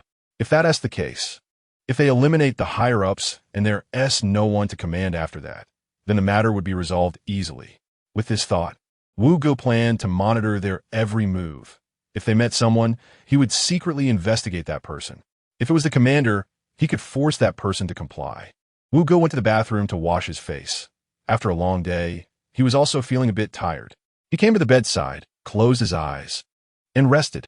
General Li and his 2 subordinates booked a triple room. It wasn't for saving money, but for convenience. Being together, they could respond to any emergency situation promptly. The 2 suited subordinates let General Li wash up first while they sat on their respective beds, playing with their phones. Once General Li finished packing and came out wrapped in a towel, the 2 subordinates began to wash up one after another. After everyone was done, all 3 lay on their beds and turned off the bedside lamp, planning to rest and set out for action a few hours later when it got light. General Li closed his eyes, but his mind was chaotic. He couldn't understand who was blocking them from finding that phone. Who was the person that took his subordinate's eye? Could it be a reporter? Absolutely not. That method was too ruthless. It definitely wasn't someone respectable. Could it be a competitor? But how could the competitor have discovered this matter? According to his subordinate, the reporter had just filmed the video and was immediately captured. If it were really a competitor, then their purpose in wanting the video must be to take them down. If that's the case, his job would be in jeopardy. Since the student couldn't find the phone at home, if they wanted to find the phone, they could only go through that student. But why did that student know they were coming to find him? Who told him? Why was he hiding in Hangzhou? General Li was puzzled, his head filled with big question marks. He glanced at his 2 subordinates who were already fast asleep and thought to himself that being the boss was really difficult. Xijing nightclub. Lu was sitting in the private room, enjoying a massage from a beautiful woman. Lying beside him was Sun Ming, who held an important position in the super ability company. Sun Ming was lying on the massage table, with a beautiful woman massaging his shoulders and sweetly complimenting his robust physique. Sun Ming was a social veteran and certainly understood the insincerity of flattery. However, people are like this. Regardless of whether they know the praise is insincere, they still enjoy hearing others compliment them. Sun Ming enjoyed being praised by others, especially when it came from beautiful women, as it gave him a sense of accomplishment. Moreover, what Sun Ming hated the most were harsh words. He didn't care whether they were honest or not. He wanted them all to go away. He didn't need anyone's education or guidance, nor did he need reminders. He knew everything and understood everything. The reason for this was also related to Chen Ziming. Chen Ziming was too dominant and never left anyone with face. Sun Ming often played the role of a subordinate in front of Chen Ziming, lacking any dignity. This made him eager to regain the lost dignity in other situations and from others. Lu, seeing this, gradually pulled Sun Ming into the web he was weaving. Ever since they met at the nightclub, Lu used his extensive knowledge of women and different styles of beautiful women to conquer Sun Ming, making Sun Ming see him as an indispensable friend. Since then, Sun Ming frequently invited Lu out to enjoy the lavish life together. This day was no exception. Sun Ming arrived at Xijing nightclub, as usual, and met Lu in the private room he had reserved for himself. Lu brought along a newly acquainted mixed-race beauty to meet Sun Ming. The mixed-race beauty was the one currently massaging Sun Ming. "Hey, Xiao Lu, what is up?" Sun Ming asked. "What is it, Mr. Sun?" Lu reclined, holding the beauty's hand, signaling her to stop for a moment. "Why do you think we men can't escape the grasp of beautiful women?" Sun Ming slowly turned around and sat up, pulling the mixed-race beauty into his embrace. Lu also mimicked Sun Ming and sat up. Because women need men. The more beautiful the woman, the more she needs a successful man. Sun Ming laughed heartily. "Xiao Lu, I wish I had met you earlier. I love hearing what you say." Lu chuckled, but inwardly, she looked down on Sun Ming to the dust. "What do you think of this beauty tonight, Mr. Sun?" "Good, very good. She's got a nice figure and a great chest, especially those long legs. They really make it hard to look away." As he spoke, Sun Ming leered at the mixed-race beauty's chest and touched her thigh. The beauty shyly swatted Sun Ming's hand away and turned to leave. Sun Ming quickly stood up and pulled her into his arms, saying, "Don't go." Bad men are what women like.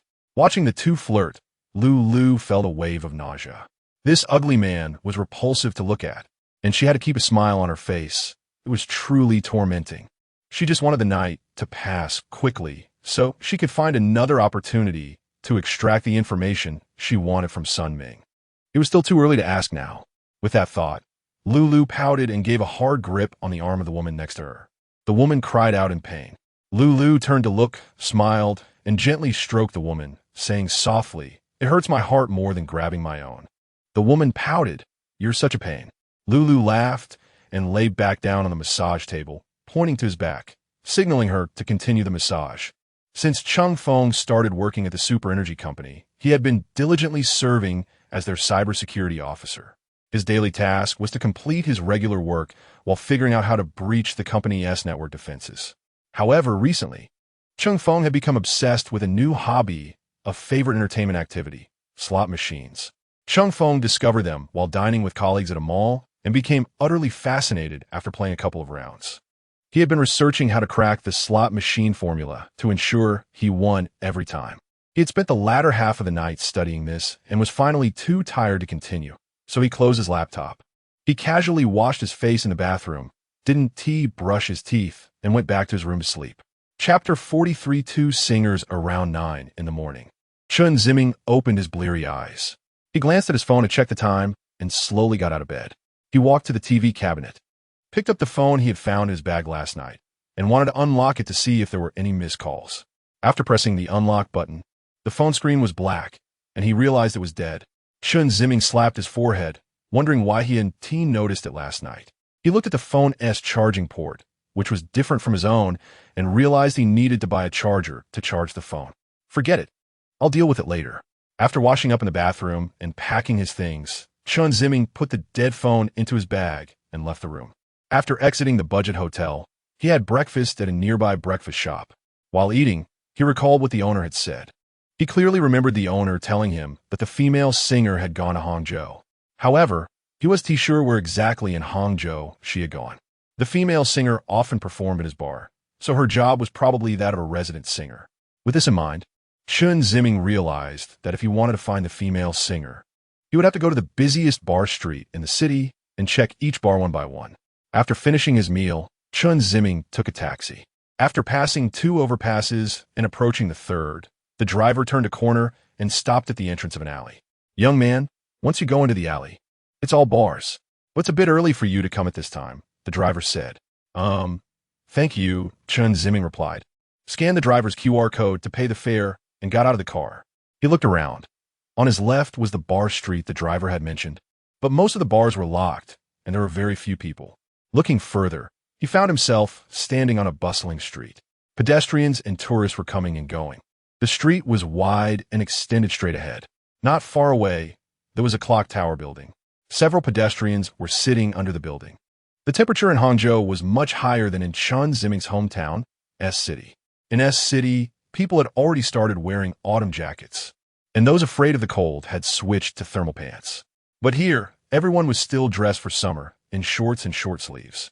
Chen Ziming felt a bit hot, so he took off his jacket and draped it over his shoulders. On both sides of the street were small shops selling various accessories, snacks, drinks, and clothing. Feeling thirsty, Chen Ziming went to a juice shop and ordered a mixed fruit juice with a few ice cubes added. The owner was a young girl, and after preparing the juice, she sweetly handed it to Chen Ziming with a smile. As he drank the juice, Chen Ziming strolled along the street. He admired the diverse pedestrians and the myriad of small shops, feeling a sense of peace and tranquility in this bustling street. He had never been to a strange city before, and it had been a long time since he had gone shopping. Most of the time, he stayed in his apartment or surfed the internet. This time, not only did he come out, but he also traveled to such a faraway place. He felt his closed heart was suddenly opened. As he walked, it was already noon. Chen Ziming found a noodle shop and ordered a large bowl of noodles. He noticed that there were shared power banks at the front desk, so he borrowed one to charge the phone in his bag. Halfway through his meal, he turned on the phone, which had gained a bit of power. The phone screen slowly lit up. At that moment, 2 young people walked into the noodle shop, a boy and a girl. They were both dressed in punk-style clothing, adorned with metal accessories and tattoos on their arms. The boy had curly hair, and the girl had dreadlocks. Each of them was carrying a black bag that looked like it contained musical instruments, perhaps guitars. They sat at a table across from Chen Ziming. Chen Ziming had only seen people dressed like this online or in magazines, so it was his first time seeing them in real life. He couldn't help but glance at them a few more times. Other diners in the noodle shop also cast their eyes in their direction. The waitress, however, seemed used to it and calmly brought the menu to their table. After ordering noodles, the two began chatting and laughing. Chen Ziming found them very unique and couldn't help but listen to their conversation. When will I become famous? Standing on stage, so everyone knows me and I don't have to continue performing in this little shabby bar? The girl sighed. I think we just need a chance. A chance to be discovered. Every day is about opportunities, but I think for us, wanting to get a pie falling from the sky is harder than climbing to the sky itself. Don't be discouraged. It's only a matter of time. As they were talking, their noodles arrived. The boy blew on his noodles and offered some to the girl. Here, eat this one. I'm so tired of this lousy noodle every day. The girl complained. Oh, food is just something to fill your stomach. What does it matter? Although the girl was dissatisfied, she still ate the noodles the boy handed her. Listening to their conversation, Chen Ziming had a hunch that these two might know the female singer, as they were both performing in bars. He wanted to ask them, but he lacked the courage, unsure how to approach them, and feared being rejected or mocked. He hesitated in his heart. Before long, the two punk-style youths finished eating and were about to leave. Chen Ziming felt that if he didn't approach them now, he might lose the chance to find the female singer. He clenched his hands, bit his lip, and looked down at the table, trying to encourage himself. The two youths had already reached the door. Chen Ziming swallowed hard, grabbed his bag and phone, and turned to follow them. Excuse me. His voice was weak and barely audible. The two young people probably didn't hear him. They stepped out of the noodle shop and onto the street. Chen Ziming looked up, feeling a bit scared, wondering if they didn't want to acknowledge him. He rubbed the sweat from his palms and mustered his courage to approach them again. In this strange city, with these trendy and wild-dressed youths, Chen Ziming's already shy personality became even more pronounced. The two young people seemed to notice him too.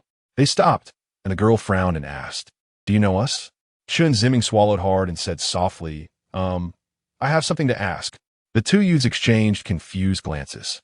The girl continued, What do you want to say? Chen Ziming bit his lip and slowly said, I have a question I'd like to ask you too.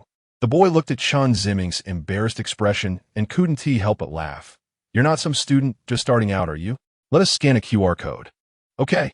If it's something straightforward, don't beat around the bush and waste our time. That's not it. Not. Then what is it? I want to ask, are you singers performing in the nearby bars? Yes, the boy replied readily. Do you know a female singer who wears a baseball cap, has hair down her shoulders, and plays the guitar? She should have just come here from S City yesterday. The boy was taken aback for a moment, just about to speak when the girl interrupted, Friend, more than half of the singers I know look like that. How would I know who you're talking about? Didn't she say she just came back from S City yesterday? The girl shot the boy a glare. Do you need me to remind you? The boy rolled his eyes, non-committal. The girl tapped her chin, deep in thought, muttering to herself, Just came back yesterday. After a moment, she suddenly smiled and exclaimed, Got it. That one. What is her name, Xiao Sa? Didn't she go to S City to meet up a few days ago? I heard she came back yesterday. Oh, that's right. She never takes off her hat. In Chen Ziming's dim eyes, a glimmer of light appeared. Can you take me to see her? Chen Ziming seemed a bit excited.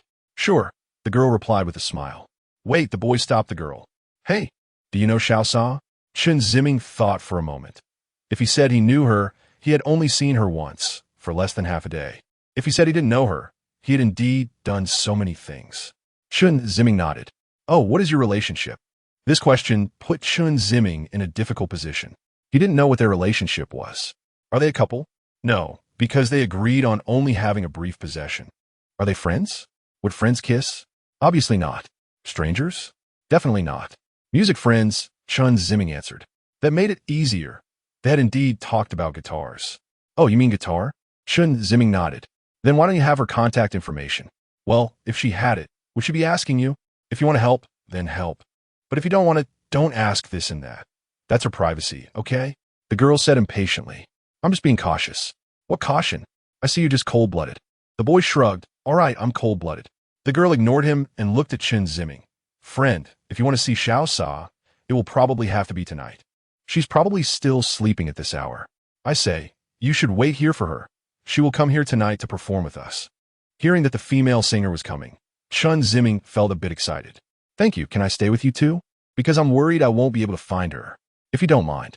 The boy was about to speak when the girl interrupted him. No problem. But we want to go to the arcade to play for a while first. Do you want to come with us? Sure. Okay, it's settled then.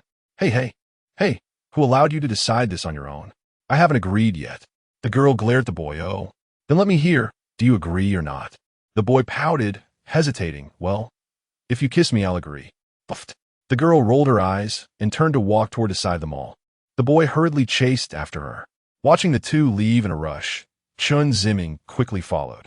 The three entered the mall, with two leading and one following. Then took the elevator to the arcade level. After wandering around, they reached the arcade front desk, where the boy took out money to buy tokens, holding 2 boxes and giving one to the girl. Just as they were about to enter the arcade to have fun, they suddenly remembered Chen Ziming behind them. Come on, give him some tokens. The boy pouted.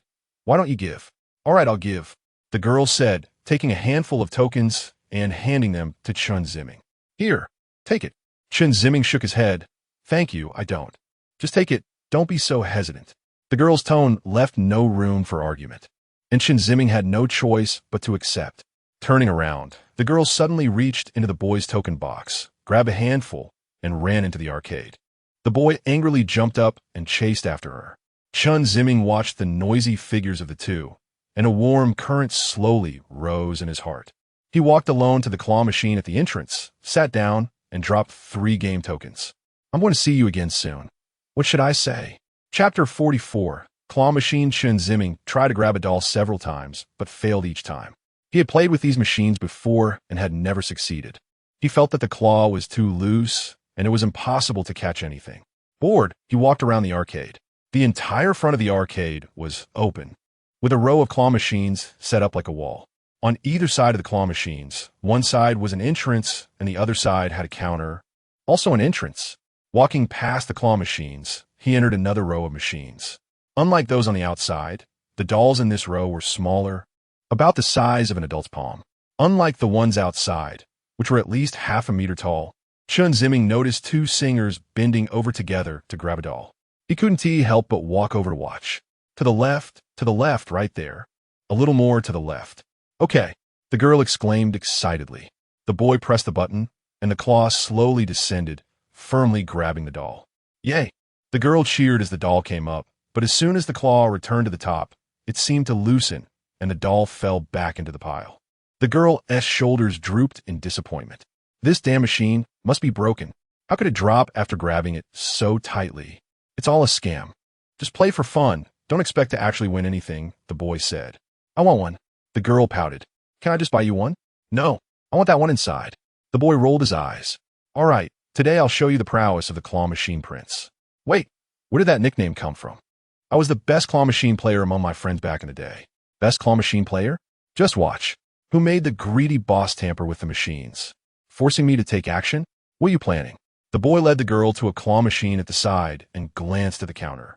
Just in time to see Chen Ziming. Hey, stand here and block for me, the boy said, pointing at Chen Ziming. Chen Ziming didn't understand, but still stood where the boy indicated. The boy inserted a few coins, and the claw inside the machine began to move slowly. Following the girl's, he pressed the grab button, and the claw descended. Just as the claw managed to grab the doll, the boy suddenly shook the claw machine towards the exit, causing the doll to fall directly from the claw to the exit, sliding out. Wow! The girl excitedly grabbed the doll. How about that? The boy said triumphantly. You're amazing. I want that one and that one too. The girl pointed at 2 more dolls. Easy peasy. The boy repeated his earlier method, shaking the machine after grabbing each doll. He managed to get both dolls out. The girl happily stuffed all 3 dolls in her backpack. Which one do you want next? The girl looked around and excitedly pointed at one. I want that blue chubby one. So easy. The boy grabbed the doll and began shaking the machine again. At that moment, a sharp voice rang out. You guys are pretty good, huh? The 3 turned to look at the speaker. The boy stopped his movements. A middle-aged woman in a black uniform stood next to them. You know this is cheating, right? Who are you to tell us what to do? The boy scoffed. I'm the manager of this arcade. You think I have no authority? The boy fell silent and exchanged glances with the girl. Chen Ziming's face turned red with embarrassment. So what if you're the manager? You tampered with the machines to make it impossible for us to win. You just want to make money, not give out dolls. There is no way it's that easy, the boy said angrily. The manager felt a bit flustered, caught off guard by his words. Don't say things you can't prove. We haven't tampered with anything. This is stealing, you know that? Huh, shameless. I've never stolen anything. I just want to teach you scammers a lesson. The manager didn't want to argue with the boy, fearing he would take the matter further. Security. Two middle-aged men in uniform approached them. Seeing the situation deteriorating, the boy exchanged a glance with the girl, then looked at Chen Ziming. Run. He grabbed the girl's hand and dashed towards the exit of the arcade. Chen Ziming hesitated for a moment, but quickly followed them out. The three of them ran to the elevator and took it down. The security guards pursued closely behind. They sprinted out of the mall, into an alley next to a bar, turned a corner, and ran towards the overpass. The boy led the way, and the three of them crossed the overpass, heading towards the CBD on the other side of the road. Looking back at the two security guards, they realized they were only putting on show. Most likely, they were just there to mediate any disputes among players. The two guards didn't exercise much and were out of breath before they even reached the overpass. Seeing the three kids almost across, the two exchanged glances. Brother, we're just doing our jobs. It's not worth it. You're right. I'll collapse if I run a few more steps. Let us just find a place to hang out for a bit. Then we'll say we lost them. Quickly then. The two used their skills at mediating disputes once again. Chen Ziming and the others reached a building, and the boy looked back at the overpass. He didn't see the security guards. If they wanted to come over, there was only that one road nearby. To be safe, the boy took the girl and Chen Ziming around the CBD before finally settling down at a drink shop. As soon as the boy entered, he plopped down at a table, beads of sweat rolling down his face. The girl and Chen Ziming were also sweating profusely. It should be fine now. I saw those two idiots didn't follow us, the boy said, panting. It's all your fault for trying to act like some claw machine hero. How embarrassing to get caught, the girl scolded. Hey, who told him to cheat? I'm just doing what's right, the boy replied, glancing at Chen Ziming. Bro, don't you think so? Chen Ziming, with his head down and face flushed, hadn't quite recovered yet. Suddenly hearing the boy call him, he was momentarily stunned but then smiled. See, even he's smiling in agreement with me. How shameless can you be? He is clearly just too embarrassed to argue back. Whatever, you only know how to tease me. I'm full of good qualities. How can't you see them? Oh, the girl lifted the boy's t-shirt and reached inside. Let me feel. What shape are your good qualities? The boy swatted her hand away, exclaiming, Hey, that tickles. Stop. He then reached out to tickle the girl. The two of them playfully tussled and laughed in front of everyone. The young woman at the counter and the other patrons all cast curious glances their way. Chen Ziming noticed that everyone was watching them, and he awkwardly lowered his head. However, he really enjoyed being with these two singers. He felt that everything they had done from the beginning until now was what he longed for. He hoped he could become such a bold and cheerful person. After a while of playful banter, perhaps realizing others were watching them, the boy stopped the girl. All right, let us stop. People are watching. He turned around and pointed at the onlookers. The patrons immediately lowered their heads and resumed enjoying their desserts or juices as if nothing had happened. The boy rolled his eyes. All right, what do you want to drink? I'm treating today. Oh, when did you become so generous? I really need to let you bleed a little. The three of them sat at a table next to the front desk, and the girl could see the menu hanging from the ceiling. That one, and that one, she pointed out. Wow, aren't you afraid of bursting? The girl poked the boy's arm. What's wrong, having second thoughts? Whoever has second thoughts is a grandson. All right. The boy patted the table in front of Chen Ziming. Brother, what do you want to drink? Chen Ziming waved his hand. No need, thanks. This sentence means orange juice. Just order it. The girl said casually. How do you know everything? That's life experience. The boy teased the girl, stood up, and went to the front desk to order. Chen Ziming stood up, wanting to stop him, but the girl stretched out her hand to hold him back. Don't be polite. It's just a bottle of orange juice. Just sit still. Chen Ziming was taken aback, unable to say anything, and slowly sat back down. After ordering, the boy returned to the table. The three of them gathered around the dining table and started chatting. Hey brother, what's your name? The boy asked. Chen Ziming. Not bad. Ziming has an ancient flavor. What's your name? No need for formalities. I can't stand it. Just call me Xiao Y. I'm Xiao K, the girl said with a smile. You guys, names are just co-names. It doesn't matter. To be fair, we won't call you by your full name either. Let's just call you, Xiao M, using the first letter of the last character of her name. The girl said, twirling her hair. Chen Ziming hesitated for a moment, then nodded. By the way, you said you can play guitar? The boy asked Chen Ziming. Yes. The boy and girl exchanged glances. They high-fived, yay. This left Chen Ziming confused. Brother, we have a performance at Xinghui tonight, and we need a guitarist. The guitarist we had scheduled suddenly can't make it, and we were just worried about who to find. You're simply a savior. Huh? No way, I don't play well. Chen Ziming quickly waved his hand. Hey, what do you mean by good or not? We're all amateurs. It's you. After we finish eating, we'll go rehearse, no delay. Really can't. I don't have any performance. I say you're good, so you're good, even if you're not. But, at this moment, the waiter brought out the dessert and drinks ordered by Xiao Y. So sumptuous. Xiao K's eyes lit up. Let's dig in. The girl grabbed a piece of cheese and popped it into her mouth, chewing it with delight. She grabbed 2 more pieces of cheese and handed them to the boy and Chen Ziming. Chen Ziming felt embarrassed to not take it, hesitating as he looked at the cheese. Eat up, the girl shouted. Chen Ziming was startled and hurriedly started eating. After they were full, Xiao Y said with a smile, All right, let us go rehearse. He suddenly stood up from his seat. Xiao K followed suit. Chen Ziming still wanted to refuse the performance, but Xiao Y directly pushed him out of the drink shop by the shoulder. Chapter 45 Rehearsal. Chen Ziming and the others made their way back to the shopping mall via the overpass. Xiao Y took the lead, checked to see that there were no security guards in the mall, and swaggered back to the bar street. They arrived in front of a 2-story building painted blue. Xiao Y took out a key, unlocked the door, and pushed it open. It was just after 3 in the afternoon. Upon entering, Xiao Y switched on the dim lights. The room was small, about 30 square meters. As they walked in, there was a curved bar counter ahead. Further inside were several rows of black wooden tables and chairs. At the back, there was a T-shaped stage separated from the dining tables by a railing. The background wall of the stage featured a large LED screen. Above the stage, a row of decorative glass tubes hung, gradually shortening from left to right. 2 shiny light balls were suspended from the ceiling on either side of the stage. On the right side of the stage stood a drum set, and in the center, facing the audience, was a music stand. Xiao Y walked up to the stage, touched the drum set, and then took his guitar off his back and leaned it against the wall. He turned around and waved to Xiao K and Chen Ziming, signaling them to come up on stage.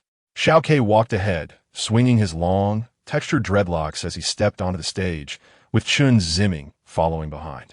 Xiao Y took the guitar out of the guitar bag and said to Chen Ziming, Xiao M here. Chen Ziming hesitated. He hadn't fully accepted the idea of participating in the performance yet. Seeing this, Xiao K snatched the guitar and shoved it into Chen Ziming's hands. Get into the spirit. We are a vibrant group. Chen Ziming smiled awkwardly and held the guitar. Xiao Y sat down in front of the drum set, picked up the drumsticks, and struck a few beats. Xiao K sat on a high stool in front of the music stand, excitedly looking out at the audience, as if it were already filled with people. Xiao M, what songs do you know? Chen Ziming pursed his lips, thought for a moment, and then replied, Some older pop songs from 20 or 30 years ago. Xiao Y's eyes lit up. Damn, you're just as nostalgic as Xiao Y. Xiao K teased. What do you mean, damn? So nostalgic? Only old songs are the best, okay? The songs today are just nonsense. The lyrics are all written by one person, and I feel nauseous just singing them. All right, enough of that. I can sing anything. It's up to you guys. Xiao Y looked at Chen Ziming. Old pop songs, let me think. How about Boundless Oceans, Vast Skies? That was one of the most popular songs 30 years ago. You better not say you can't do it. Damn, this song again. What do you know? Xiao M, you need to speak up, can you do it? Chen Ziming actually could perform this song, and he didn't even know how many times he had played it. He had spent about a week learning it in Mandarin phonetics to match the Cantonese lyrics. Chen Ziming nodded. Xiao Y clapped his hands. All right, that counts as one. Let's do it once and feel your rhythm. Before Chen Ziming could refuse, Xiao Y had already begun to play the drums. Xiao K, who had just been looking down on Xiao Y's taste in music, was now sitting up straight, facing the audience with a serious expression, ready to sing. Influenced by the atmosphere, Chen Ziming quickly positioned his guitar, wanting to keep up with Xiao Wai's drumming. It was their first collaboration, and Chen Ziming's rhythm was always half a beat slower than Xiao Wai's. Before Xiao K could start singing, the drumming stopped. Xiao M, you need to keep up with my rhythm. Hey, shouldn't your rhythm be following the guitarist? But I think Xiao M's rhythm is slow. If it's slow, just sing slowly. If it's fast, then sing fast. It doesn't matter as long as it sounds good. Okay. I knew you wouldn't side with me. Just would oppose me. I just can't stand how pretentious you are, bullying someone without stage experience. Watching the tone of their conversation, it seemed like they were about to argue. Chen Ziming felt a bit worried. He didn't want others to fight because of him. He intended to mediate, but unexpectedly, the conversation took a turn, and the atmosphere became lively again. You're the one who bullies me every day, all right? Next time I'll cut your hair. Let us see you flaunt.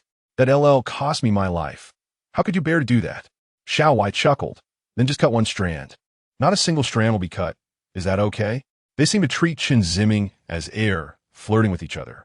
Fortunately, it wasn't the first time Chen Ziming had seen their banter. Otherwise, he would have been caught off guard by the contrast. All right, Xiao M, I've received orders from above. I must cooperate with your rhythm now. Let us do this. With that, Xiao Wai's drumming started again. Chen Ziming quickly tuned the strings, and the guitar's poignant sound filled the room. Boundless Oceans, Vast Skies is a song about pursuing dreams, expressing the spirit of perseverance and effort towards ideals. Xiao Wai and Xiao K had a dream of becoming stars, and this song could best release their feelings and emotions at this stage. Xiao Wai's drumming was powerful, and Xiao K's soaring voice made the performance passionate and intense. Under their influence, Chen Ziming unconsciously enhanced the rhythm and dynamics of his playing. The more he played, the more excitement and calmness he felt. The suppressed emotions in his heart were released in an instant.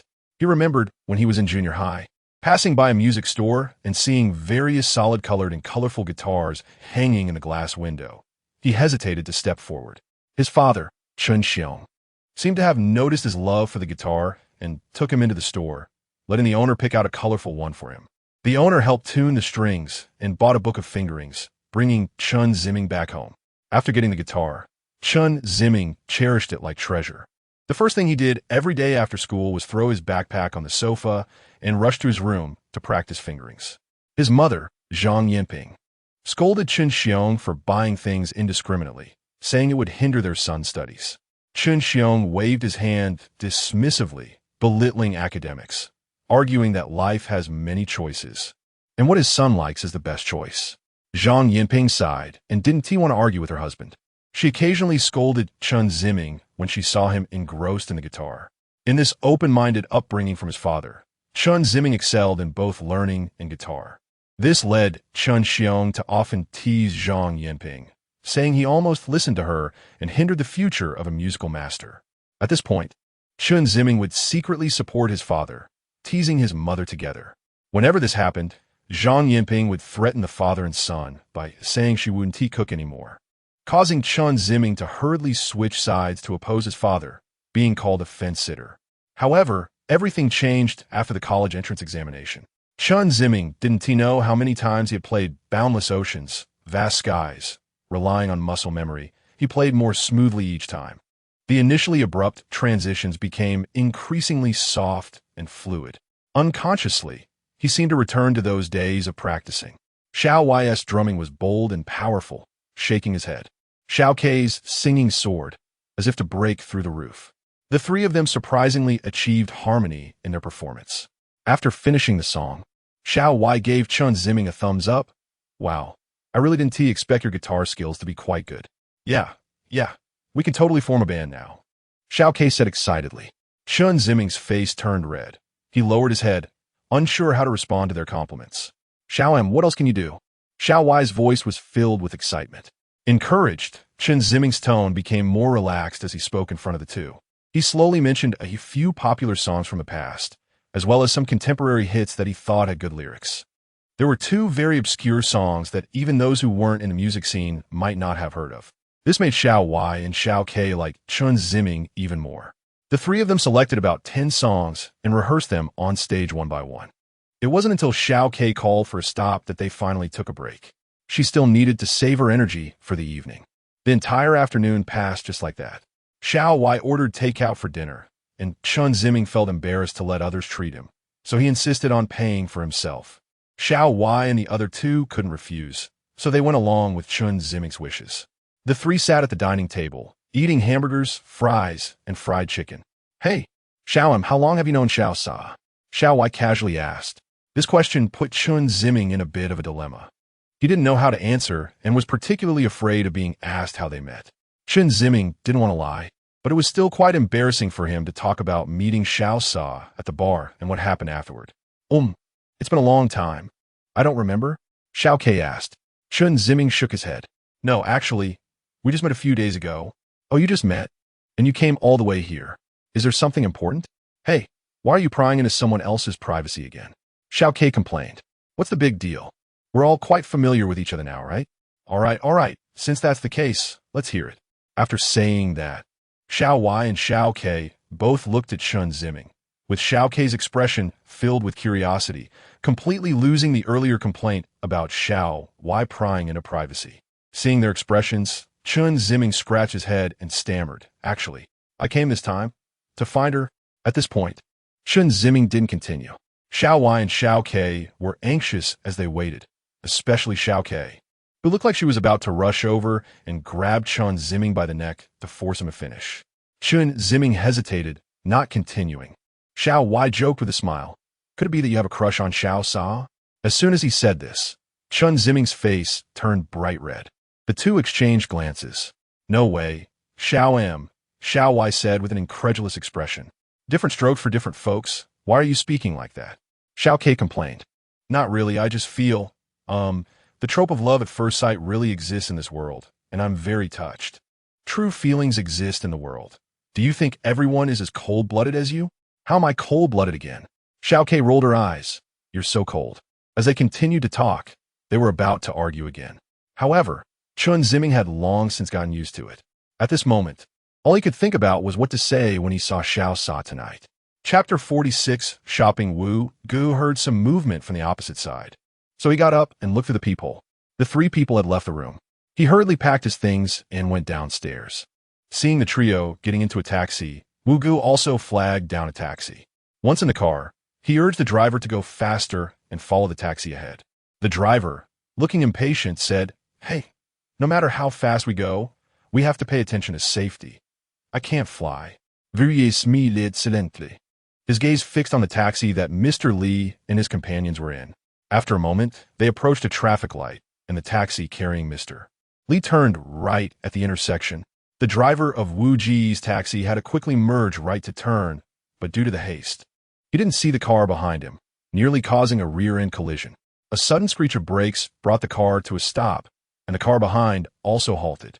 A stout, bald man got out of the rear vehicle, angrily approaching the taxi and banging on the window. "Get out."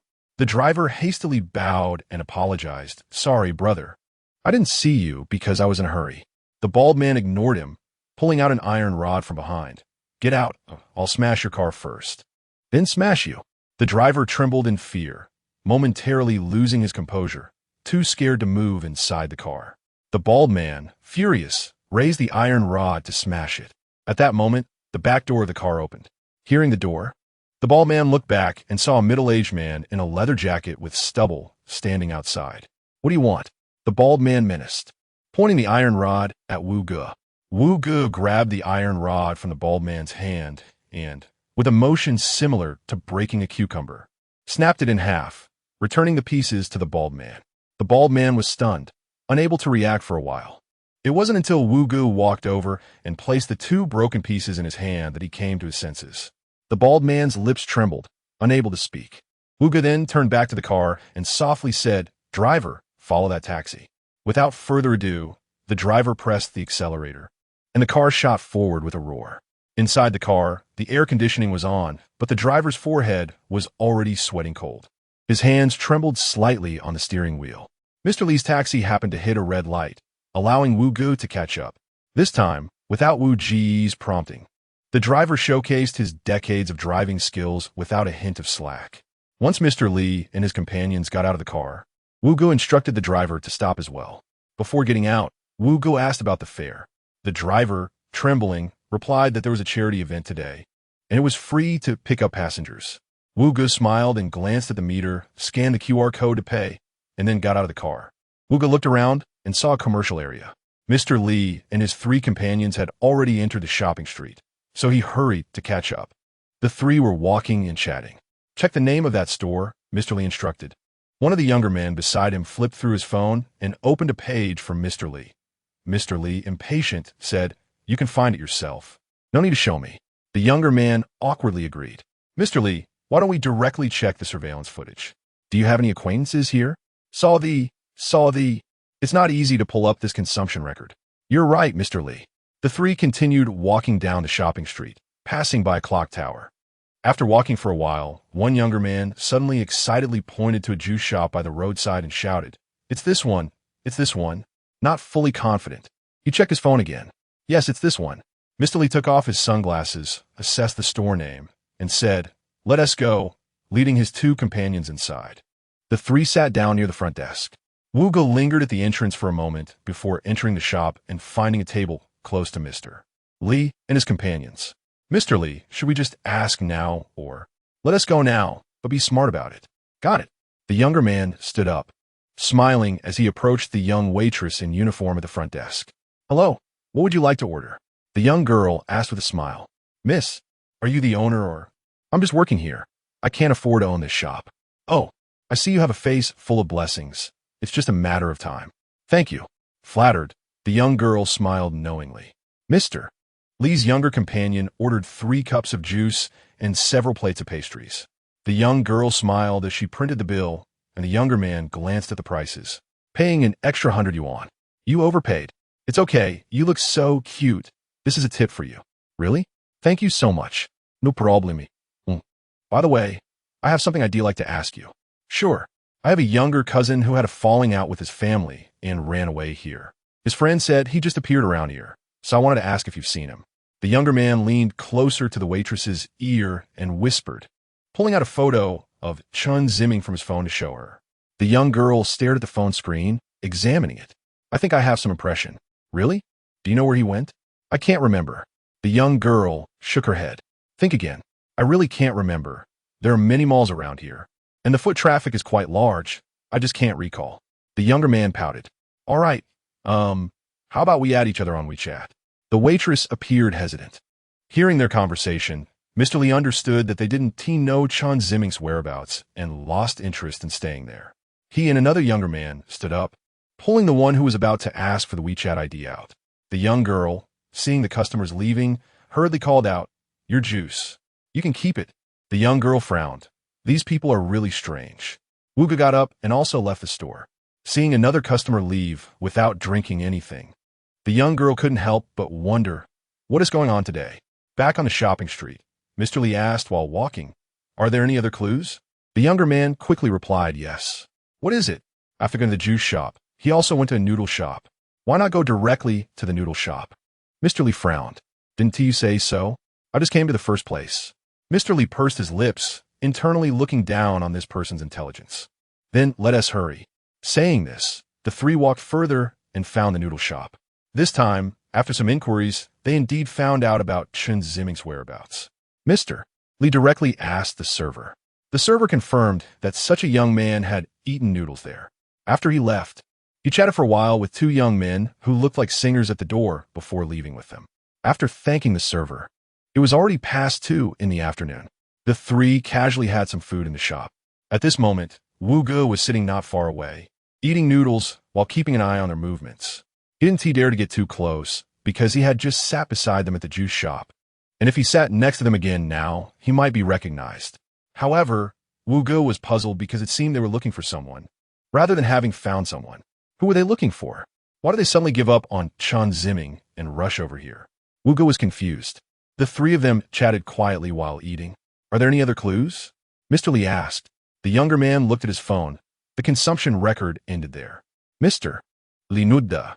Singers." Mr. Li said slowly, stroking his chin. "Could it be a celebrity? Did he encounter a celebrity and follow them for an autograph?" One of the younger men asked. "Come on, what kind of celebrity would eat at a small shop like this and chat with a stranger at the door?" One of the younger guys retorted. Maybe it's a third or fourth tier celebrity. They act even more pretentious than the first tier ones. The two continued to argue. Mr. Lee pondered that any singer who appeared in such a place must be two unknown amateur singers. He couldn't figure out where Chen Ziming would go with the two singers at this time. He wanted to discuss it with the two younger guys. But after hearing their argument, he gave up on that idea. Without any new leads, the three of them had no idea what to do next. They could only wait for Chen Ziming's next spinning record. They believed that Chen Ziming couldn't possibly have no spending today. So, the three planned to wander around the area, waiting for the new spending record from Chen Ziming to find out where he was. With nothing to do, the three strolled around the mall. The two younger guys found several high-end men's clothing and accessory stores, admiring the dazzling array of products while flattering Mr. Lee, saying these upscale items were meant for someone of his taste. At first, Mr. Lee maintained his rationality, thinking his subordinates were just buttering him up. But after hearing enough flattery, he started to feel elated and began to swipe his card. He even bought each of the younger guys a watch. Although it wasn't much, just a few thousand yuan, Mr. Lee felt a pang of regret afterward, thinking that impulsive spending is a devil. Wu Gu, following behind, was becoming more and more confused. What was going on? Why were these people buying things? What exactly were they doing here? They looked like they were shopping. To cover, Wu Gu stood in front of a gold shop's counter, pretending to look at gold items. Sir, are you looking to buy gold jewelry? A middle-aged female clerk asked with a smile. Veuillez casserole nous did. The clerk immediately complimented. Wow, young man, you have great taste. Our store. She started a series of self-praise and product pitches. Wu Gu felt his head spinning, seeing Mr. Lee and the others exit a clothing store and walk ahead. Wu Gu quickly smiled at the clerk. Sorry, I'll come back next time. After saying that, he hurried toward the direction of Mr. Lee and the others. The middle-aged clerk scoffed. What a jerk. Chapter 47, Chen Ziming's performance. At 7 o'clock that evening, the bar street opened for business, and people came in one after another to drink and relax. The bar street was lit up with colorful lights. In the bar where Chen Ziming and his two companions planned to perform that night, guests also started to arrive. In just a short while, 3 or 4 tables were already occupied. The owner stood behind the bar, chatting and laughing with Xiao Wai and another person. How's the rehearsal today? Was it smooth? Xiao Wai answered cheerfully. It went well. But, boss, aren't you afraid of giving me the keys? What if I steal your good liquor? The owner laughed. You kid. You're not that kind of person. I have good judgment. Once I make it big, I'll definitely help promote your little shop. Then I'll be counting on you, future superstar. Xiao Wai loved being called a superstar. He clenched his fist and struck a victory pose. After exchanging pleasantries with the owner, Xiao Wai and Xiao Ke went over to the stage where Chen Ziming was. Chen Ziming was nervously tuning his guitar strings. It was his first time performing on stage, and he was extremely anxious. It starts at 7:30, Xiao M's first performance. Are you nervous? Xiao Wai teased with a smile. Who isn't nervous the first time? Chen Ziming replied. I remember you, during your first time. Before Xiao Ke could finish, Xiao Wai quickly covered her mouth. Enough. Why do you tell everyone my embarrassing stories? Can you leave me some dignity? Who told you to show off? Xiao M, don't be nervous. Xiao Ke is very experienced. No matter what rhythm you play, she can keep up. As for me, you don't need to worry at all. Everything is under my control. But I'm still a bit worried. I'm afraid I'll mess things up for you. Relax. Music doesn't have a concept of messing up or not. Different rhythms are just different forms of art, Xiao Wai said, looking up, lost in his own thoughts. Xiao Ke rolled her eyes at him, feeling sour. Are we? The two were bickering while Chen Ziming smiled silently beside them. After a while, it was 7:30, time for the first performance. By now, half of the audience was seated, drinking and chatting, while some were observing the bar environment, occasionally glancing at Chen Ziming and the others. Xiao M, let's go, Xiao Wai said, confidently marching onto the stage. Xiao Ke followed closely, also full of confidence, swinging her long dreadlocks. Chen Ziming swallowed hard, his hands holding the guitar, trembling slightly. He stared at the steps, his heart pounding. Xiao Wai sat behind the drums, gesturing for Chen Ziming to hurry up. Xiao Ke stood in front of the microphone at the center of the stage, smiling at the audience. Chen Ziming gritted his teeth. He had come this far, so he had to go for it. He stepped onto the stage, feeling his legs still shaking. He slowly walked to the seat that had been set up for him, with the music stand also placed there. Chen Ziming looked at the high chair, turned around, and sat down. He held the guitar, lowering his head to stare at the ground. Feeling it wasn't appropriate, he raised his head again, and what met his eyes were pairs of eyes from the audience staring at him. He swallowed again. At that moment, he thought, "Where's the restroom?" Bang bang. Xiao Wai hit the drums twice, and the lights in the bar dimmed immediately while the lights on stage lit up. "Welcome our new guitarist, Xiao M." Xiao Wai pointed at Chen Ziming, shouting into the microphone. His voice was loud and clear, with a natural tone and a high-pitched ending, making it sound like he had plenty of experience performing. His words, paired with the sound of cymbals, stirred up the atmosphere of the entire venue. The guests below were also very supportive of Xiao Wai, some cheering loudly, others clapping their hands. Seeing the excited expressions of the audience below, Chen Ziming became even more nervous, worried he wouldn't meet their expectations. Without further ado, the first song we bring you tonight, Xiao Wai teased, hitting the cymbal again, then scanning the audience. He then passionately shouted, "The vast sea and sky." The audience cheered in response. As Xiao Wai's drumbeat began, the music started, and the large screen behind the stage played the music video. Chen Ziming hurried to find the rhythm. His fingers were trembling. He wasn't pressing the strings properly, and the sound wasn't clear or bright, making his guitar skills seem very amateurish. Some guests in the audience frowned at that. Xiao Wai noticed Chen Ziming's awkwardness and quickly struck the drums louder, trying to cover up Chen Ziming's broken guitar sound. Fortunately, after a while, Chen Ziming gradually adapted, and the sound became clearer and more cohesive. Thus, the prelude went through without any major issues. After the prelude, Xiao Kei's clean and deep voice rang out. "Today, I watched the snow drift in the cold night, with a heart that is cool drifting far away. How many times have I faced cold eyes and ridicule?" Xiao Kei's voice was mournful, representing the repressed emotions of both her and Xiao Wai, which perfectly matched their current predicament and mindset. Her voice was both desolate and wild. Abandoning ideals, anyone can do it. Who would fear that one day it's just you and me? In the chorus, Xiao Wai used his rich, high-pitched voice to harmonize with Xiao Kei, making the release of pent-up emotions even more touching. Many of the guests in the bar were middle-aged, feeling suffocated by the pressures of life. Therefore, they came to the bar to drink and relax, hoping to find relief. Their experiences in life largely mirrored the emotions contained in the song, with the only difference being that they had lost their ideals and the courage to drift away again. Amid the mournful and resonant singing, some guests began to hum along. Others drank one glass after another, while some stopped chatting, gazing sadly at the singers on stage. As the song progressed, Chen Ziming felt himself playing more smoothly. In reality, he had completely entered a state of performance. Following his understanding of the song, along with years of practice, he let the music flow through his fingertips. He recalled the scenes of practicing. He remembered how he had broken the song down into small segments to master the rhythm, practicing each segment for several days until it completely matched the song's rhythm. He thought of the countless weekends he had spent practicing this song, working on his Cantonese pronunciation and high notes.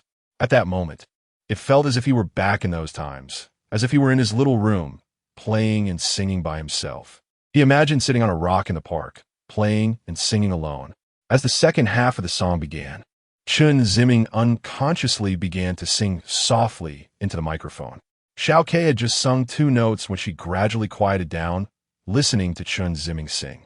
Chen Ziming's voice was crisp and pleasant, like the sound of a mountain spring flowing.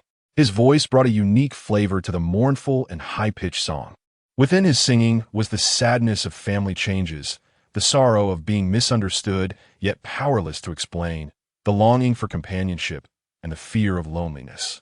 His singing resembled a helpless youth kneeling under the lonely sky, shouting to the heavens.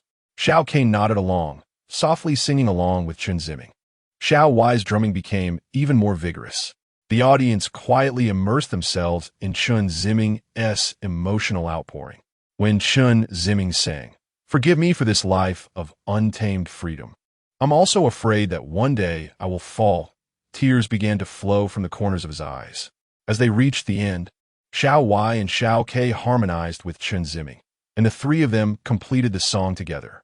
As the song ended, applause erupted from the audience. Some guests whistled and shouted for another song. Chen Ziming felt an inexplicable joy. He looked at the unfamiliar faces in the audience, feeling calm and serene. Chen Ziming and the other two sang 2 more songs, with Xiao Ke as the lead vocalist and Chen Ziming and Xiao Wei harmonizing. After the 3 songs ended, the first segment of the bar's singing performance for the night concluded, and Xiao Wei led Chen Ziming and Xiao Ke off stage to rest. Wow, I didn't expect you to sing this song with such character. I think your high notes are both clean and transparent, Xiao Ke said with a smile. Chen Ziming lowered his head, flattered. Suddenly, Xiao Wei interjected, Xiao Sa is here. Where? Chen Ziming quickly asked, raising his head. She'll be here soon. How about we go out to greet her? Chen Ziming paused for a moment, bit his lip, and nodded.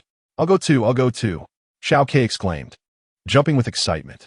Under Xiao Wei's lead, Chen Ziming followed Xiao Ke towards the entrance of the bar. He felt anxious and uneasy, not yet knowing what to say when they met. Meanwhile, on the commercial street, Mr. Li and his companions were hurrying towards the bar street. Why are we only being notified about the consumption details now, around 5 o'clock? Mr. Li frowned. No, I'm not sure, but we should still make it if we hurry. The younger brother replied nervously, having just seen the information while immersed in shopping. All right, you remember the name, right? Yes, it's called Xinghui Bar. Okay, let's hurry.